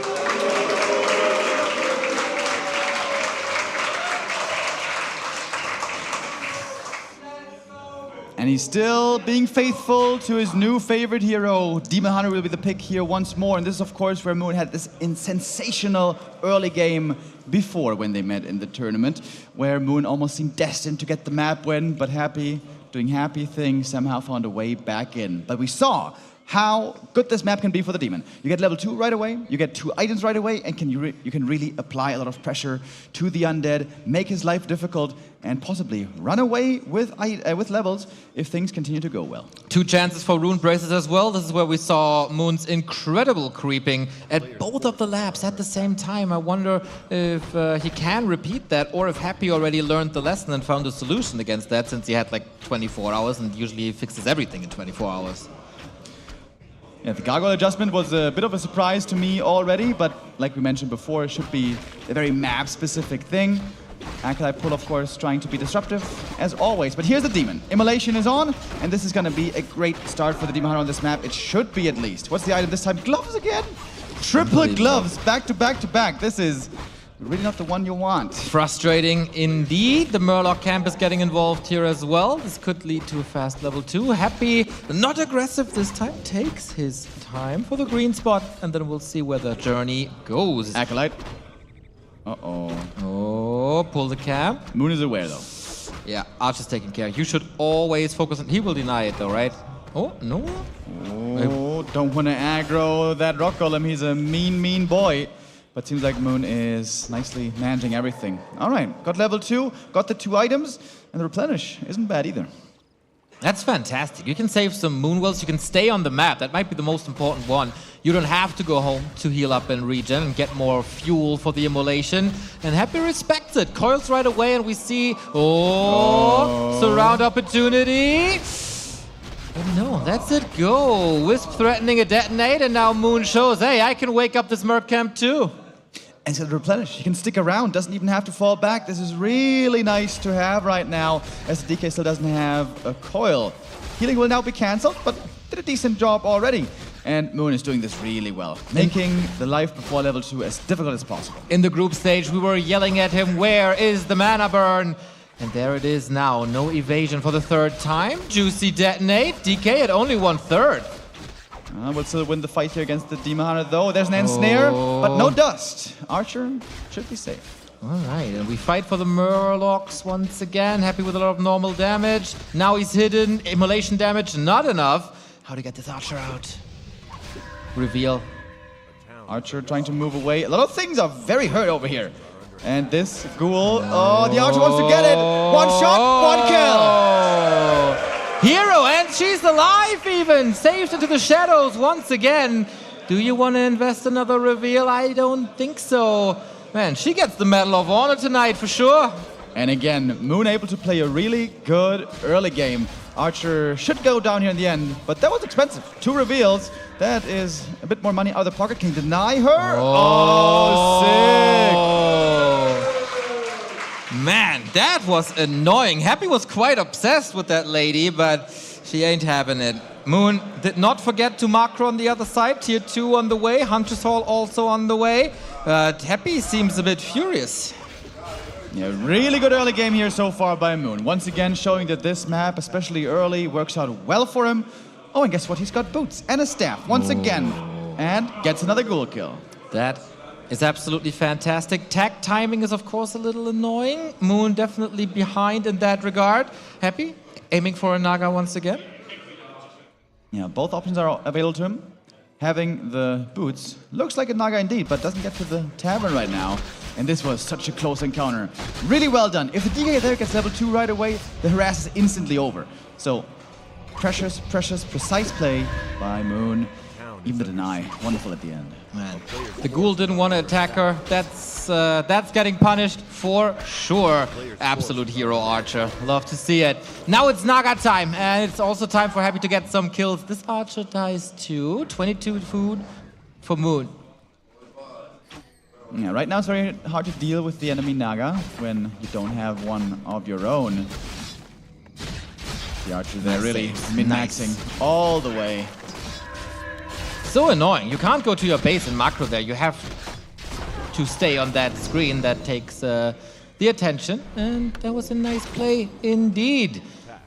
So, where are we at now? We have arrived at tier 2, and Moon has yet to decide on a second hero, and it is the Panda. All right, here we go. It is the throwback from before, and the Demon Hunter staffing in, by the way. Looking for a bit of a creep jack. Breath of Fire is there, but a coil also saving the ghoul. The rest should be able to get away. The chase is on. We get the double fire once again. No Drunken Haze first. This time Naga coming in, trying to control the demon, who is definitely willing to burn some spells away. And Happy's ghoul push this time, or ghoul harass, not coming to fruition. Just buying time that the Panda needs to level. Yeah, 2 archers did still fall, of course, so we have only 2 left. The creep seed without Ancient of War is pretty damn low. But Dryades will be joining, and Dryades will be especially fantastic against the ghouls. Happy wants to get as much out of the map right now with the ghoul army as he can before the Dryades are ready. Oh, not getting the steal with the Breath of Fire. Nice idea by Moon, chipping away at the HP when statues aren't here. No cannibalizers there. Hard to heal the ghouls on the map. Oh, Demon got 1 kill already. He's got the boots in hot pursuit. Wants to get more and might be to get him. Great movement. The boots, of course. This hero is on fire, literally. Happy coming in with the counter blocks. DK is also dangerously low. Oh, nice block though, nice cold arrow, and Happy's able to get everything back to safety. Wow, this guy is so good, man. He's so good. It's ridiculous. Okay. Saved, and we move across. Level tier 3 on the way, but for Happy, it's ready. We're waiting for Dryads, Bears, Rejuice, Staffs, and more creeps. And this camp holds the Rune Bracers. Happy was playing pretty aggressive after level 2, really didn't want to allow the Demon Hunter and Panda to get the levels. 2 heroes, of course, which are insanely strong with levels. So Moon finds himself, indeed, pretty under-equipped in terms of experience, but there's still plenty of creeps left. If Moon can just find some peace and quiet, creep up, and get the levels, this could still look quite good for him. Panda 1.6, about to grab up the item. That's more mana for him. That's also pretty good. And Happy has still to stall some time. Has arrived on tier 3. Oh, gets another coil out. Fighting with his Ogre Magi. He's a beefy boy with the RARALAND Bloodlust. Ancient of War went down there, but still, trying to go for the steal. Gets it, one of Battle Sealing. Demon Hunter, can he get away? Needs the TP. Sick play by Moon once again. Sacrificing HP. Did he get the kill as well? No, right? I don't believe so. Sells the item right away, trying to heal, which is proving to be a bit difficult right now. True, might need some more nighttime. We're halfway across the day. 9 minutes is approaching. Destroyer form in research, same as Frenzy. Happy going for the rat spot already. Yeah, with the pulling us around, it's easy to do. This is going to be level 3 as well. Big item once more. Are we going to see that terrifying Catgust plate this time? No. Bad item again. All right. Oops. Might have rigged the drops on the red spots for Happy. Yeah, we need something going Moon's way here. Of course, Happy being up 2-0. Moon also gets to level 3 at a decent timing. The Panda still needs a bit more, though. Man, he's so close. Happy wants to go to the red spot. He's had enough of these unholy auras that he finds. Might want to gamble again for that sweet mana regen. What's the Naga doing? Getting caught right there. The spears are there for the slow as well. Panda is missing for a bit of additional damage. The boots, of course, still make her quick and able to escape. Lucky break for Happy here, but Moon isn't done yet. The bear's getting knocked out. GNL bear by Moon. Drunken Haze, Breath of Fire, healing immediately. Demon Hunter has a mission. Trying hard to go for the Naga, but there's an Invul Potion as well, and there's no orb yet. The Demon is doing minimal damage. Demon in trouble as well. Staff will save him last second, but Moon definitely overextending. Thought he would be able to get the kill, but wasn't, and he was swiftly punished for it. Oh man, the Demon Hunter only at 50%. He can't get that Naga. He can't get rid of that control. Drunken Haze with a fire, heal scroll, save last second. But this is not looking good for Moon anymore. And this bear going down will be very painful, and Moon needs to try to save both of these bears, but how can he? The staff is still on cooldown for 4 more seconds. 3, 1, the Panda block, no nuke. Is he actually saving both? Moon Juice, Phil, everything's somehow. low. Everything's low. Oh He's my god, so Moon is about to lose everything. That bear falls. Demon Hunter also not looking too healthy. Potion available. Panda is a beefy boy, though can tank a lot. But how to get this demon back to safety? He needs the staff, but it's on cooldown for 40 seconds. Oh man, the juice is a problem. It's nighttime now, but only thanks to Moonstone it's about to be over. Moon needs healing so bad, and Happy as the statues. Working away at the back. The Demon Hunter in trouble. Heal Potion keeps him alive for now. Wanted to bait that to get rid of the coil. It's on cooldown now. No potion available anymore, I guess. Moon had the gold, but didn't buy a new one. Panda just throwing a little bit of damage, but the level 1 Breath of Fire is, of course, easily out-healed by the statues. New bears are coming, ready to reach you, but of course there's destroyers for the Dispel. Should quickly be getting used. Demon Hunter with another heal potion, but every time he's in range he's getting nuked and focused right away. He can't really participate and has to watch much of his army get destroyed. Amazing push by Happy once again, realizing that this is his moment to fight on the upper left-hand side. Got a little messy, lured Moon into a situation where he's not ready for, and now it's Emperor all over again. It's natural nighttime, finally, but it takes a while to fill up these Moonwells. Wow. It's not going to be in time for map 3, and Happy takes this one as well. Up 3-0 on match points already. Grand Finals speedrun once more. Only Dice so far was able to take a map off of him. Isn't that crazy? Not Moon, not a LawLiet, not a Foggy. No, it was Dice. Yeah. That was very well played by him. Moon has also been playing very well at parts, but sometimes there's mistakes, and it is uncanny, dude. As soon as there's a mistake, Happy's always instantly there to punish and will make you pay for it. This time around, the Naga was too far up front. Moon thought he was able to get her, but couldn't. The boots were just still too good. He was overextended. Bear goes down, Dryad goes down. Demon is forced out of the fight, has to give up the red cap, and yeah, against Happy, that is unfortunately too much to give away.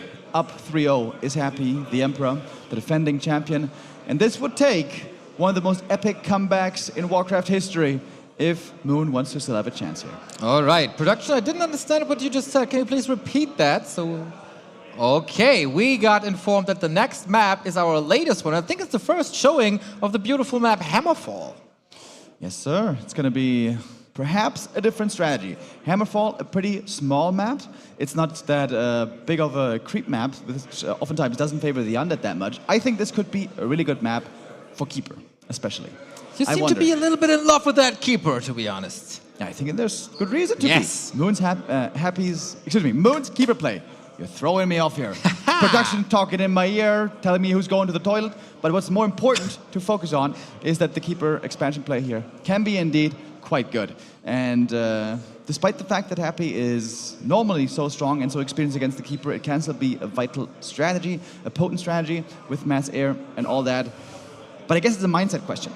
How confident does Moon feel in the Keeper right now? How much has he practiced it? Or is he still staying faithful to the Demon? And I wonder if Moon is a little bit broken after 3 maps in a row where he oftentimes got close and then made this one mistake. Like, usually he would not be lured into a situation as we had on the upper left-hand side on Last Refuge, maybe getting a little impatient. Yeah, it almost looked like that. it looked like he felt, oh, this is my opportunity. Yeah. Finally Happy makes a mistake. Now I have to punish. Like he always punishes. But with the Naga being so speedy, it turns out it wasn't even that painful for Happy there in the end. And the recovery potential, of course, also for Undead is tremendous. Use the invuln, the stats are healing, maybe even another source, a heal scroll or something, and suddenly the Naga's in fighting shape. And after having healed a bit, she's still very speedy with the boots being able to get away. Yeah. Once again, Happy seems to have downloaded new information quickly, incorporated into his play, and is looking perfectly poised for another trophy. Dude, it's been such a long day. We're here for, I don't know, 9 or 10 hours. This guy still plays perfect games. And we'll see how perfect that was with a couple of replays from the last game.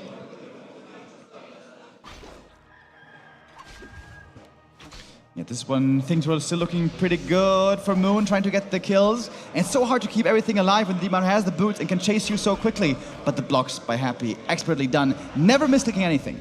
Never by accident walking back with the wrong unit. Always individually controlling the units that he needs and minimizing losses as much as possible. Finds the opportunity there to take out the bear, the so-called GNL bear, which was quickly sniped. Dryads falling as well. The target fire by Happy here is exceptional, and goes for the demon when he knows that he's kind of abandoned. And especially the bears seem to have basically no impact right there. Yeah, that's right, man. But it's getting frustrating, isn't it? Mass Dryads isn't the solution. Dryads Bears isn't the solution. Yeah, maybe you just flip the entire script. Maybe you're right for once. Coach Remo. If Coach Remo says go keeper, then you probably should go keeper. Yeah, honestly, I'm surprised already that we've been seeing it so little. I thought Moon would be trying out more different strats. We saw that also in the Night Elf mirror before in the semis, that switching up your playstyle can make things very difficult for the opponent. But this almost looks more like a playstyle from DICE playbook, where you believe in your strat, you try to do your best, try to rely on execution, and stick with it. Because Moon has mostly been sticking with it here. Perhaps now is the time to change it up. All right, players are getting back in position. Happy took a little break, that seemed to be fine. And yeah, 3-0 lead, that is very, very, very comfortable. Even if you lose one map, doesn't really matter. 2 maps, doesn't really matter. 3 maps, a little bit stressful, but we all know how good Happy is in these decider matches. Yeah, the championship series win rate for Happy is outstanding. We've seen it year after year, DreamHack after DreamHack, last RARALAND, of course, as well. War 3 champions, name the tournament, Happy's been there, Happy's won it. Almost all of them. Unfortunately, back then at WCG days, he wasn't that good yet, but everything else pretty much he has under his belt or in his trophy case. One of the two. Yeah, that's true. Or Blizzard could run some tournaments again, like a Worldwide Invitational or BlizzCon. Yeah, that's right. But Moon, still the most decorated player in the history of this game, so that means he has won a couple of Grand Finals himself. And I really hope he can keep it together. There have been reverse sweeps against Happy. Let's not forget about that. Lin did it, Kaho did it, and a couple of other people. But I won't name them, because everyone knows anyway. All right. I was trying to think of it and couldn't think about it. But there's one big difference between those series and this series. This is offline. There's always a bit of extra spice sprinkled into the mix as well when it comes to offline tournaments. And here Happy is so impressive because he is so consistent. How much have we talked about consistency in this tournament? Focus, for example, unfortunately wasn't able to break that curse. And also Moon, as successful as it's been, over 20 years, there have been ups and downs. Yeah. There have been peaks and valleys. This tournament can still be considered a peak and a good performance. But yeah, Happy is, despite sometimes losing the early game, he always finds a way back to glory shape and back into the match in every map basically that he plays. All right, there has to be a decision to be made for Moon. Will I switch it up or do I stick with the guns? And because like 4 times the charm, right? But Happy is on championship points, so many of them. Let's see if he uses the very, very first one. Game 4 of the Grand Final of RARALAND 2023.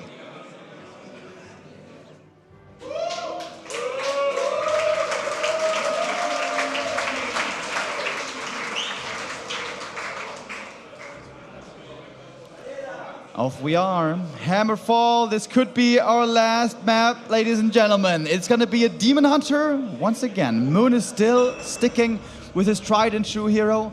Keeper will not be shown here. It seems like Moon is throwing the gauntlet into the ring. He says, this is what we're gonna play, this is what's gonna look like, and I can beat you. And now I shall show you. Is it stubborn or does he know how to fix it? If he plays perfectly, this looks good.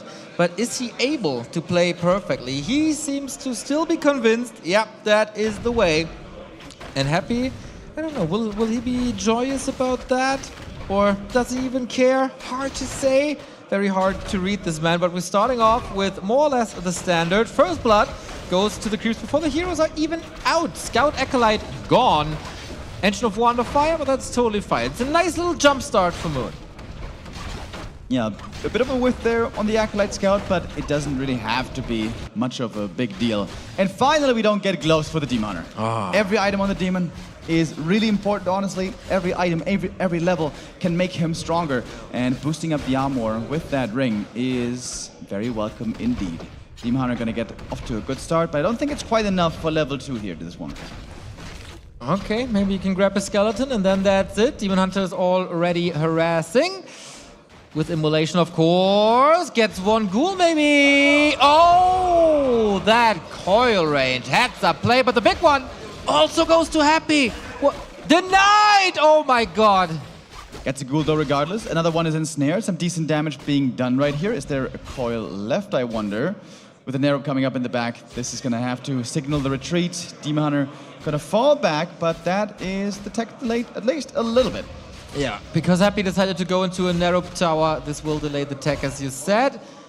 This Murloc would be level 2 for Moon and Happy alike. This is so important. Coil gets it, and now we got Unholy Aura. Oh no! Oh no! Is there a way out? Is it only the town portal? Happy with perfect plays again.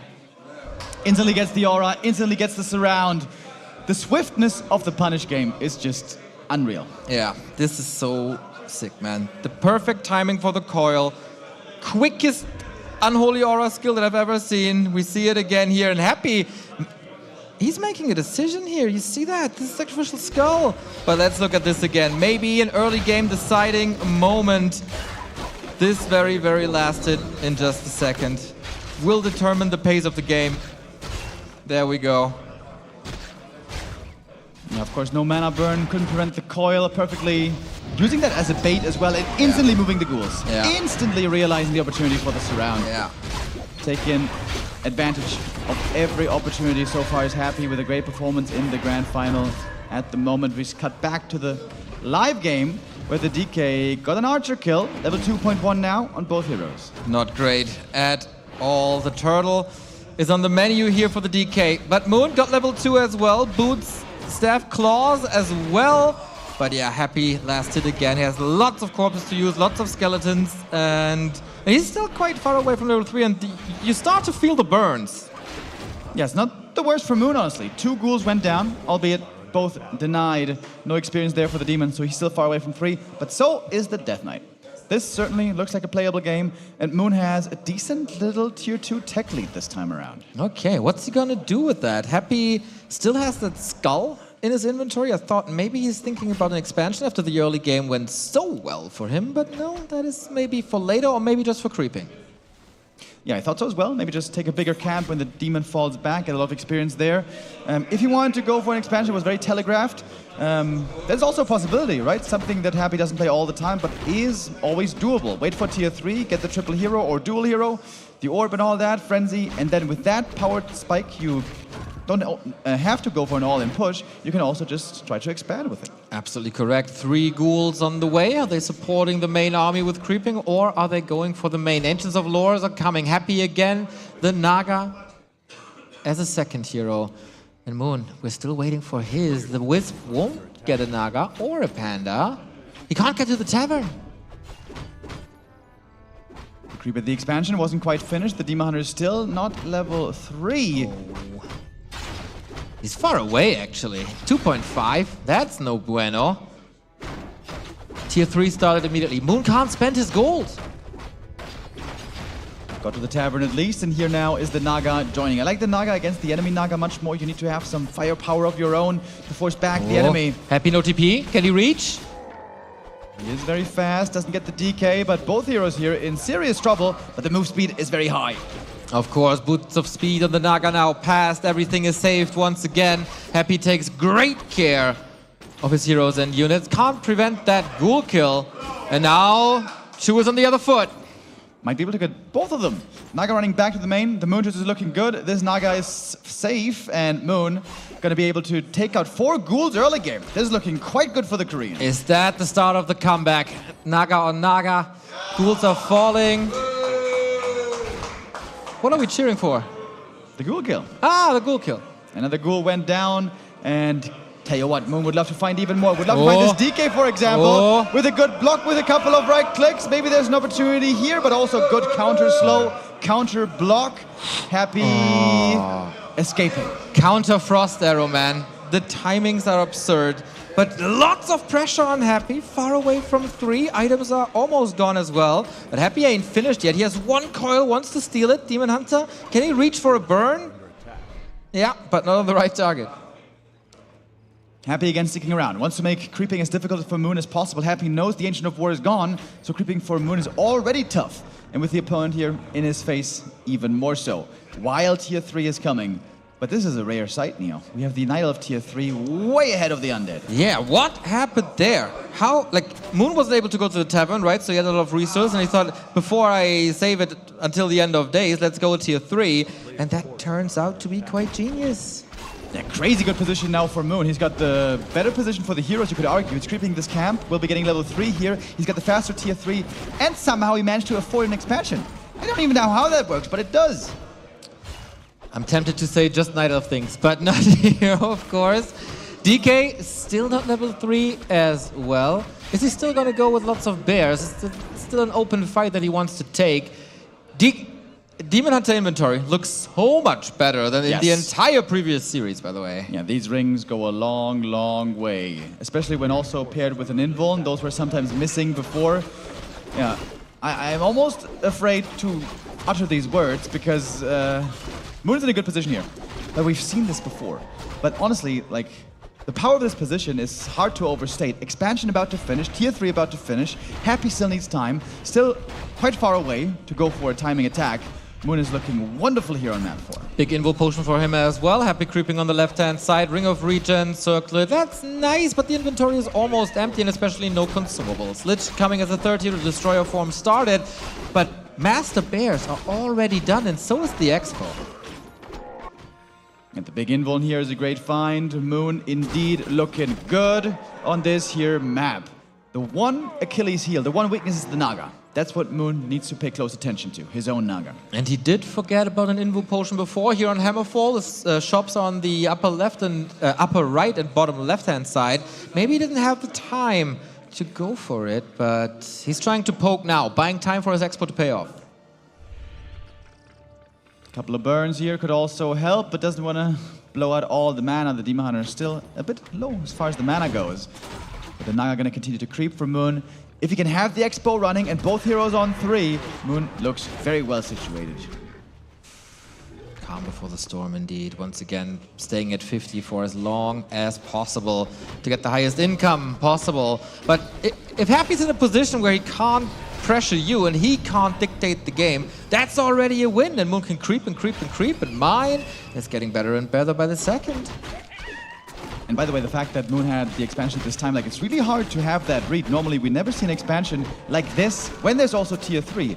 Either there's Tier 3 and you're just building an army, or you're staying Tier 2 and you're expanding. This is very hard for Happy to read, and I don't think he's had a scout down there in a long time, so this might just go completely undetected for a long while. Yeah, as it sometimes happens, Happy's getting thrown off by something unusual if you go by the meta, if you go by the standard timings. He got it down usually to, and he has the counter ready, but this is nothing but standard. Demon Hunter got the Coil Nova, draining more and more mana. He can heal up in no time. Invo potion still available. Lich is quite hurt, draining another coil. That's 2, that's half the mana gone. And Happy's still far away from the dangerous levels. This is the best thing here for Moon. Because if Happy was 4-3-3, he could go for a devastating attack, timing push towards the expansion. But Happy still needs more time. I say it again, it's all about time here.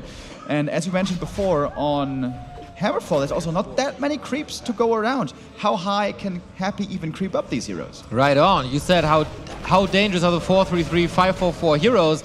This is the red spot. This is the biggest camp on the entire map. And that's not enough. Maybe for Naga 3, but Lich is going to have a hard time to unlock that dangerous and deadly Nova 2. And Moon is basically set up. Everything from here on out is a plus. And you see the Demon Hunter, dude. 6k damage already. I want to see more on that chart. Moon also going to continue creeping on his side of the map. He could go for a strong counterattack again, by the way. He's going to have the 2-base advantage. He's got the Naga TP that he just purchased a little while ago. And he could force Happy back fairly easily, possibly. And you can see Happy going to the other gold mine. It seems like Happy is unusually in the dark here on this map. For once in a long series, he will be able to figure this out, right? Ghouls shall be coming from the main as Frenzy isn't even started. There's no Frenzy? No. I guess he felt he doesn't have enough ghouls to make it worth it regardless. That super is unconventional. odd. Yeah. Okay, he knows about the expo at least now. More fiends are here. Moon fighting for survival in the grand final.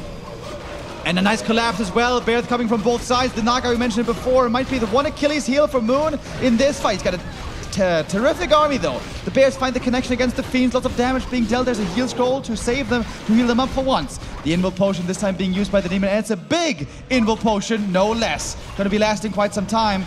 But the Dries have almost all been taken out. The Slow is now definitely missing a bit. And Happy's kiting backwards. The Fiends in the back, they're begging for a Fork Lightning. There is none at the moment. It's still on cooldown. DH down to 1/3. Gotta outmaneuver out the fight. 2 Fiends about to go down. Naga in trouble for Happy. Demon Hunter chasing once again. Demon Hunter in TP range, trying to stab. No! Ooh, just barely. That was a close call, dude. 50 HP separating him from death. Moon has a supply lead, but not by much. Needs to continue to produce. Moon is looking okay.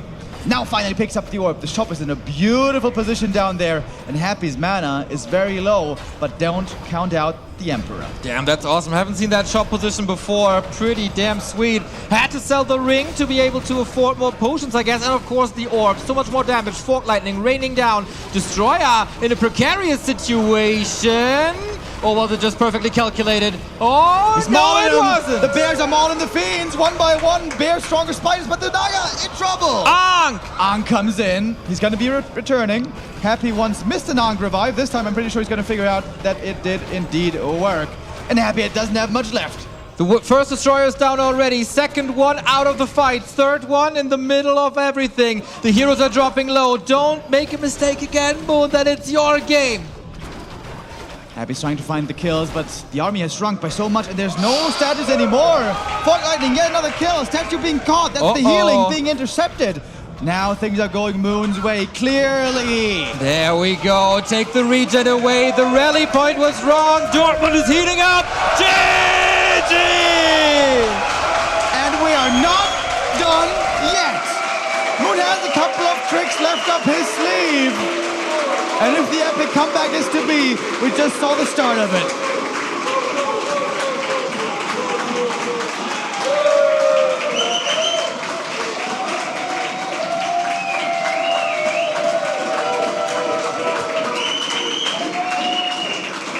The building is starting to shake over here in Dortmund, Germany at RARALAND 2023. Moon keeps the hopes alive as Happy just dropped the second game, the second map only of the tournament. A long uphill climb has been begun.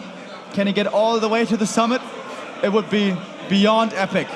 But of course, things now might even get harder from here on out because now Happy will have his map losers choices. Exactly.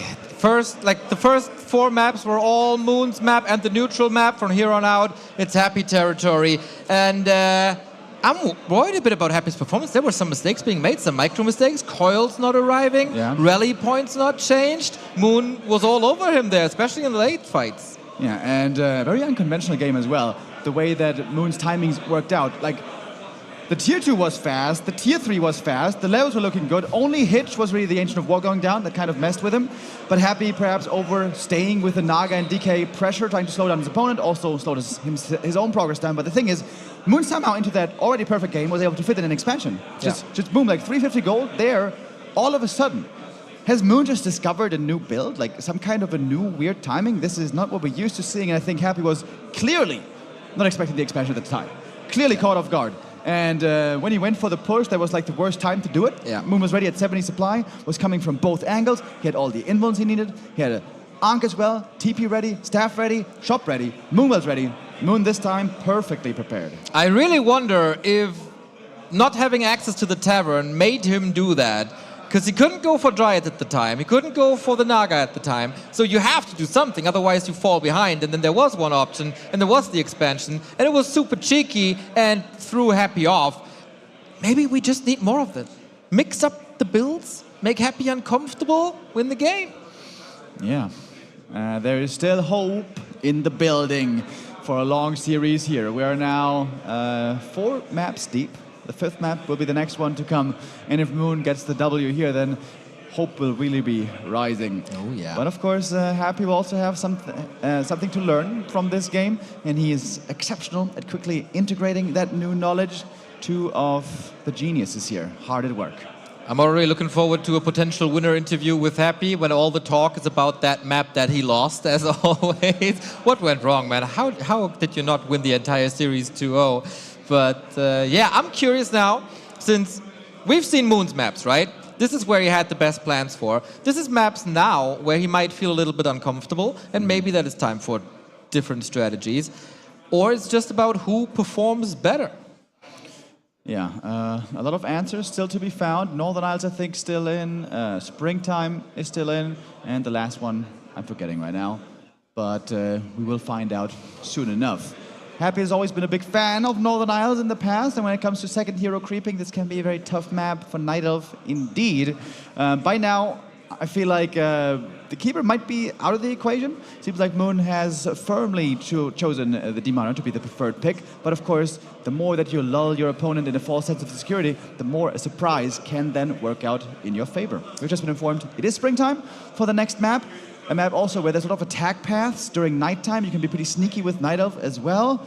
I hope also there's a bit of confidence boost for Moon after that win. 100%, but if I want to rain on your parade, I'd say we've seen Happy on dice on this map, and it was a stomp. Oh yeah. On this map, there was unfortunately no chance for dice, so it makes sense that this is Happy's loser's choice. He wants to enter Grand Final quickly, destroy Moon's momentum, win the Grand Final, and head off to the bar. Yeah, there will be much to celebrate for the winner, perhaps even for the second place finisher. Let's find out who gets to smile now on the next map. Well, I'm definitely smiling after that crowd reaction after the game. All right, Dortmund, give it up one more time. Bottom right-hand side is catching up. Moon!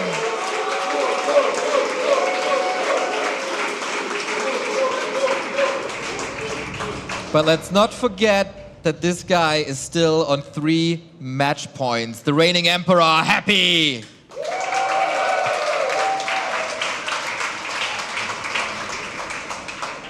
So, what are we going to be seeing here? Once again, it's a DK Ghoul opening, everything standard here, and Moon also sticking with the Demon Hunter. Seems like it is indeed now locked in, the second hero choice. Titanhunters was the one map I forgot.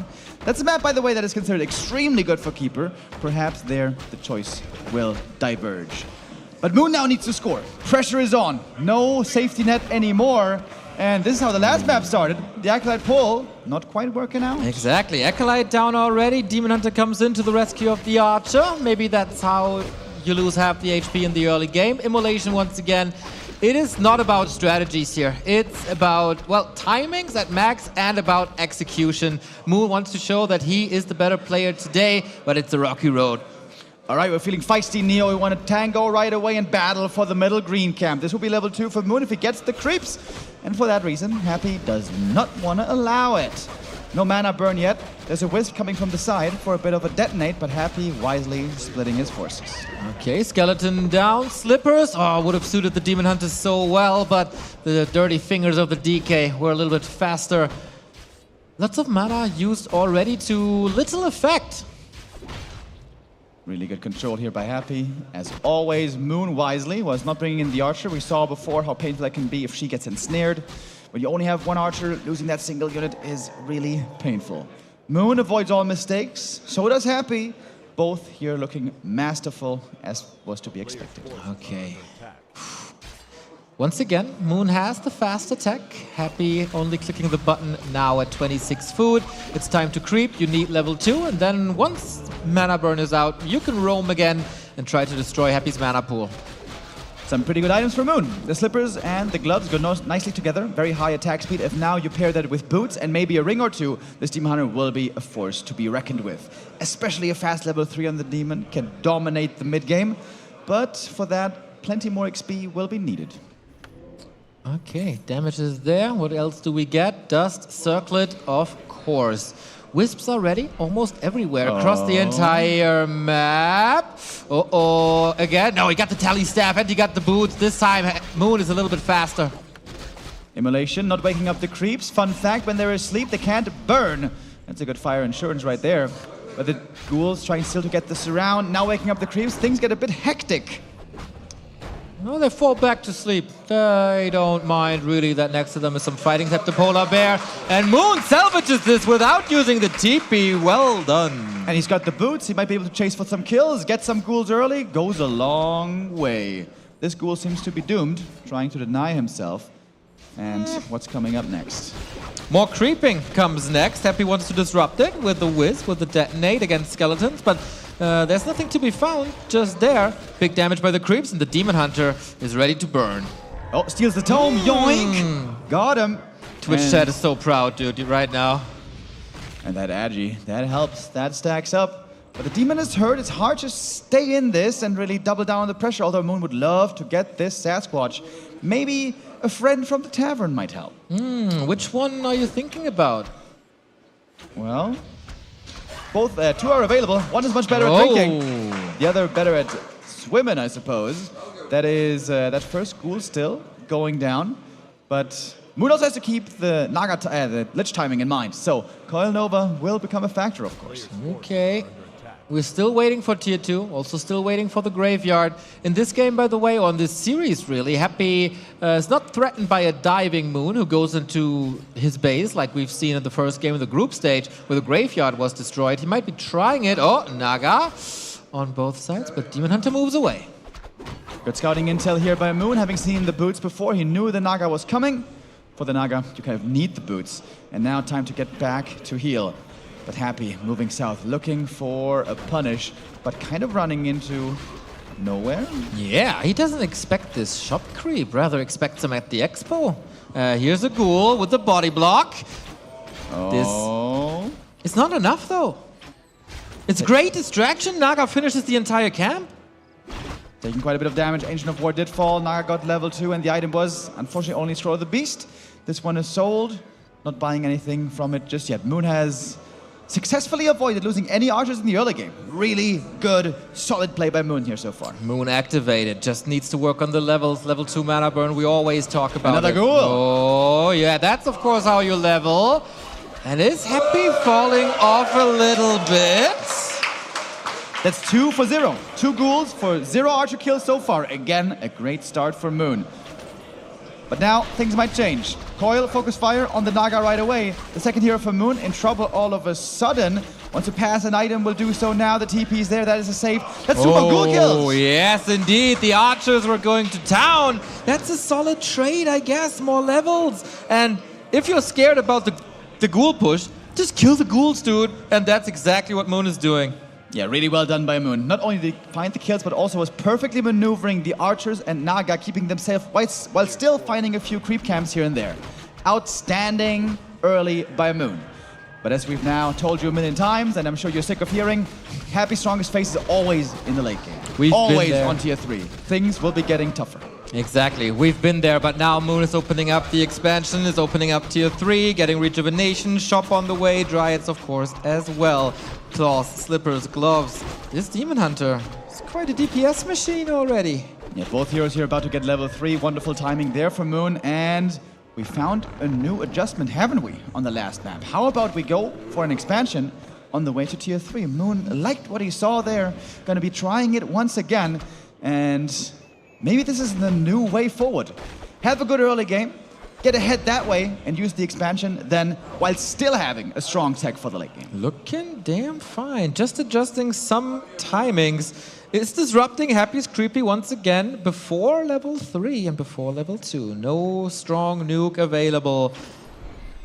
And he got a taste for these ghouls, I feel. Yeah, right now before Frenzy, Moon would absolutely love to have a fight out in the open.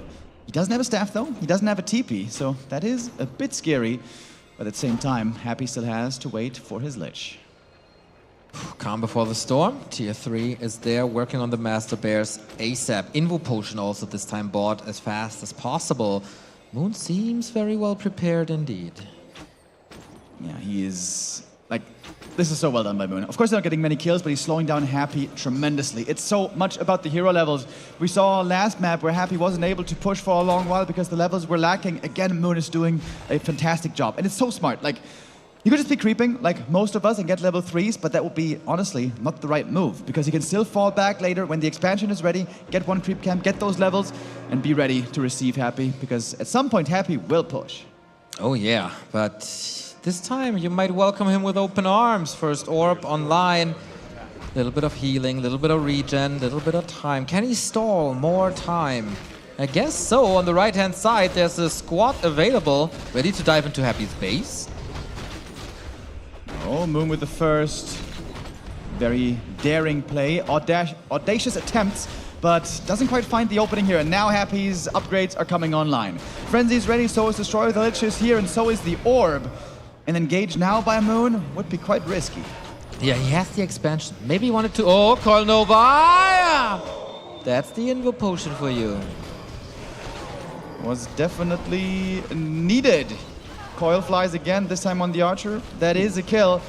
And slowly these levels are starting to be problematic for Moon. I agree. Also the supply numbers, 10 ahead, working on the Bears still. Ritu, not working anymore! Demon! Oh no! Is this the end? Demon Hunter down! All of a sudden, that lead thrown away! And this expansion is in heavy, heavy jeopardy, and so is the entire Grand Final.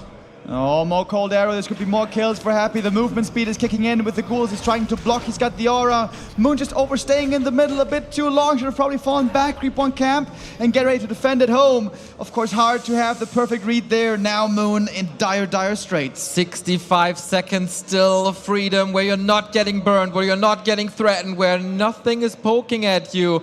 Naga is trying now to cosplay a Demon Hunter, but that is really hard. Maybe one Fiend for free, maybe a statue, but Happy has eyes on the prize. First the expansion, and then the trophy here in Dortmund. Insanely strong items for Happy, dude. The double scroll, the potions, the invulns, everything's lined up for yet another first place. Can Moon make a miracle work? The Demon Hunter is back from the tavern, but I think he may just give this one up. Yeah. No way to fight Happy right here. That's a smart choice. Might detonate the Wisp there as well. That's -5 supply, 10 food lead by Happy, and of course the momentum is all his now. Moon now going to the Merc camp. This is perhaps the one he should have taken right as Happy was ready on Tier 3. The Archer is receiving the frustration at the hands of Moon. Dude, the door to the championship is wide open. Hands on the trophy. And now Happy knows he has time. He's got the strong heroes, or at least he's getting there. He took out the expansion, he just bought a lot of time for himself, and there's still plenty of creeps on this here map. Moon's creep cam in the middle had a rune braces, but Happy snagged it away. That would have been so perfect. One Dryad, 2 Dryads and 1 Bear. That's everything he has. That's pathetic. Crystal Ball perhaps not too helpful for him either, but the double level 3s certainly were nice. Demon Hunter comes in. Getting blocked right away, getting slowed as well. Is this the end of RARALAND 2023? Not yet. We're getting an encore. Staff was not ready. 3-1-3-1 heroes here. What can Moon do with that? Desperation Hail Mary has to work.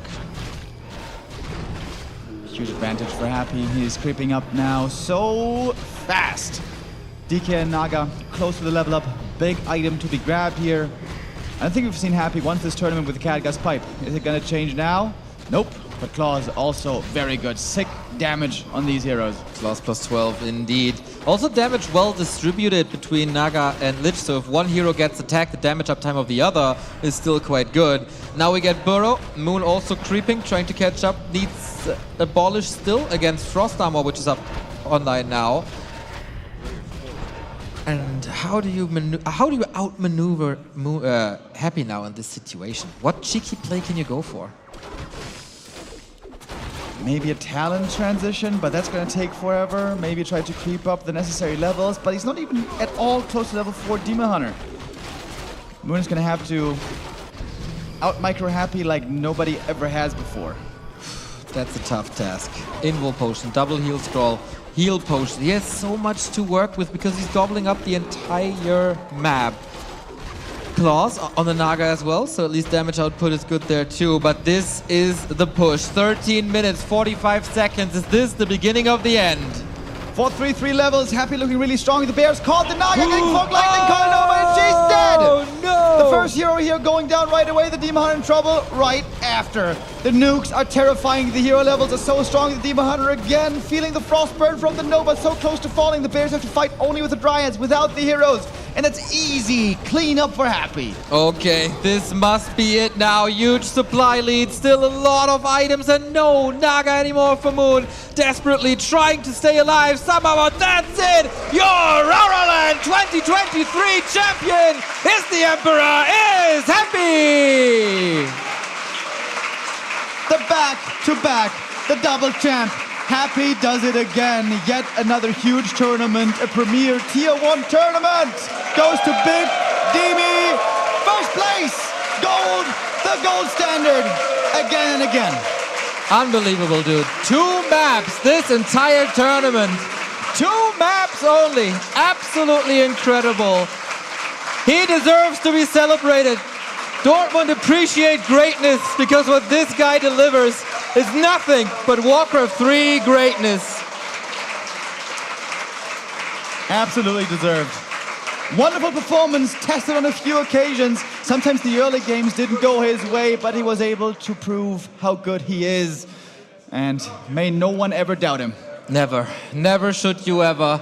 He came back with, not even with vengeance, just, okay, this throne is really, really comfortable. And he showed really, from his first match on, like he played Focus and everybody here was like, Focus might be threatening him, and he trampled on him. And that continued that way. And just a flawless performance, man. And we give it up for the winner's interview. Thank you very much, guys. I'm with the winner, Happy. Congratulations.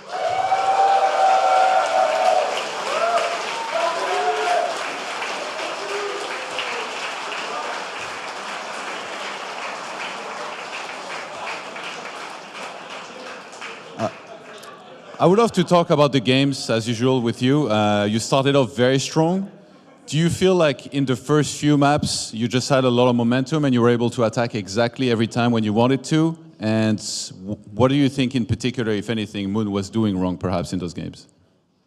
Well, I will need to watch replays for that, but I think he made many minor mistakes, like he used Invul Potion, I think, in game 1 or something for no reason, etc. Tough crowd, yeah, that's tough judgment.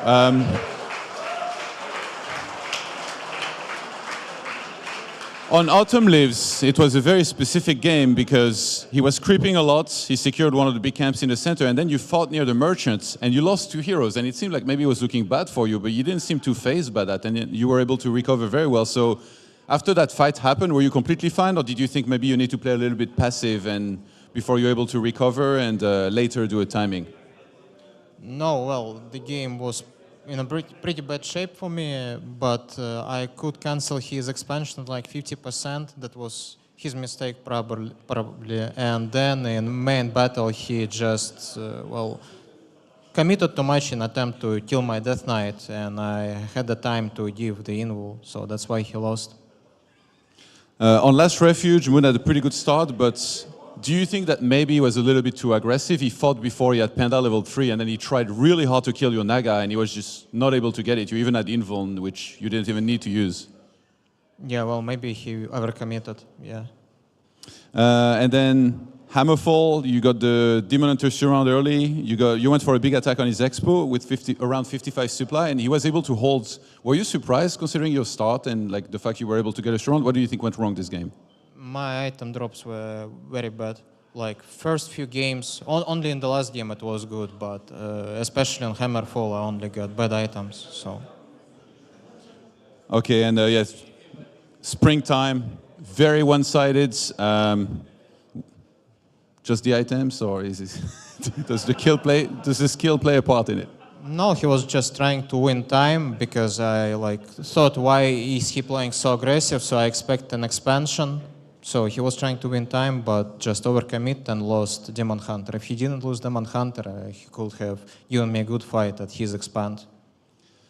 I remember last RARALAND, I asked you what was next for you, and I remember you told me you were going to play Show Cup again, and you were going to play like any Chinese tournaments that would have you. Is this still the plan for you? Like, do you have anything upcoming? Are you playing in any online tournaments that you judge worthy to play in? Yeah, I have plenty of Chinese tournaments mostly. Most importantly, TP League, etc. Many of them. All right, final question. You said RARA #1 was all right. How about this event, and would you be back again next time? It was all right,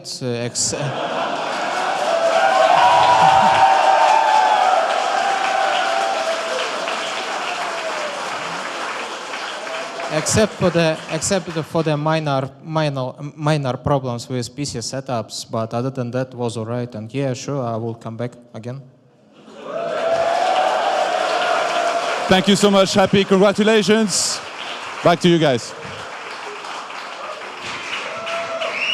High praise coming from the man, the myth, the legend, the emperor who reclaimed his frozen throne, who wears the ice crown better than anyone else. Happy prevails, just like last year. This year, even losing 2 maps in the process, but he looked so dominant. I mean, Grand Finals was a great showing for Moon in spots, of course. The map that he won, I think he did the way he strategically kept Happy away from his expansion worked out really well. Tried to do the same thing in Game 4. It didn't work out anymore because, Happy has these adjustments, has these split-second decisions and, adjusting his strategies and whatnot. So yeah, he prevails. And wow, he thought this one was all right as well. Yeah, not too bad a result, honestly. If Happy says it's all right, then it's got to be pretty damn good, that has to be said. That's right, that's right. But Happy, as per usual, man, he claims the second iteration of RARALAND 2. Did we have any doubts, guys? Yes, of course. It was like anyone could have done it. I had my money on Hippo after he defeated X-Lord. Yeah. But yeah, the big favorite prevailed. Nobody was able to stop him here. But nonetheless, he's the workhorse. You can nerf Undead all you want. This guy is still winning. Yes. He can win with shades only, I guess, man. This guy, absolutely incredible and super great to work with.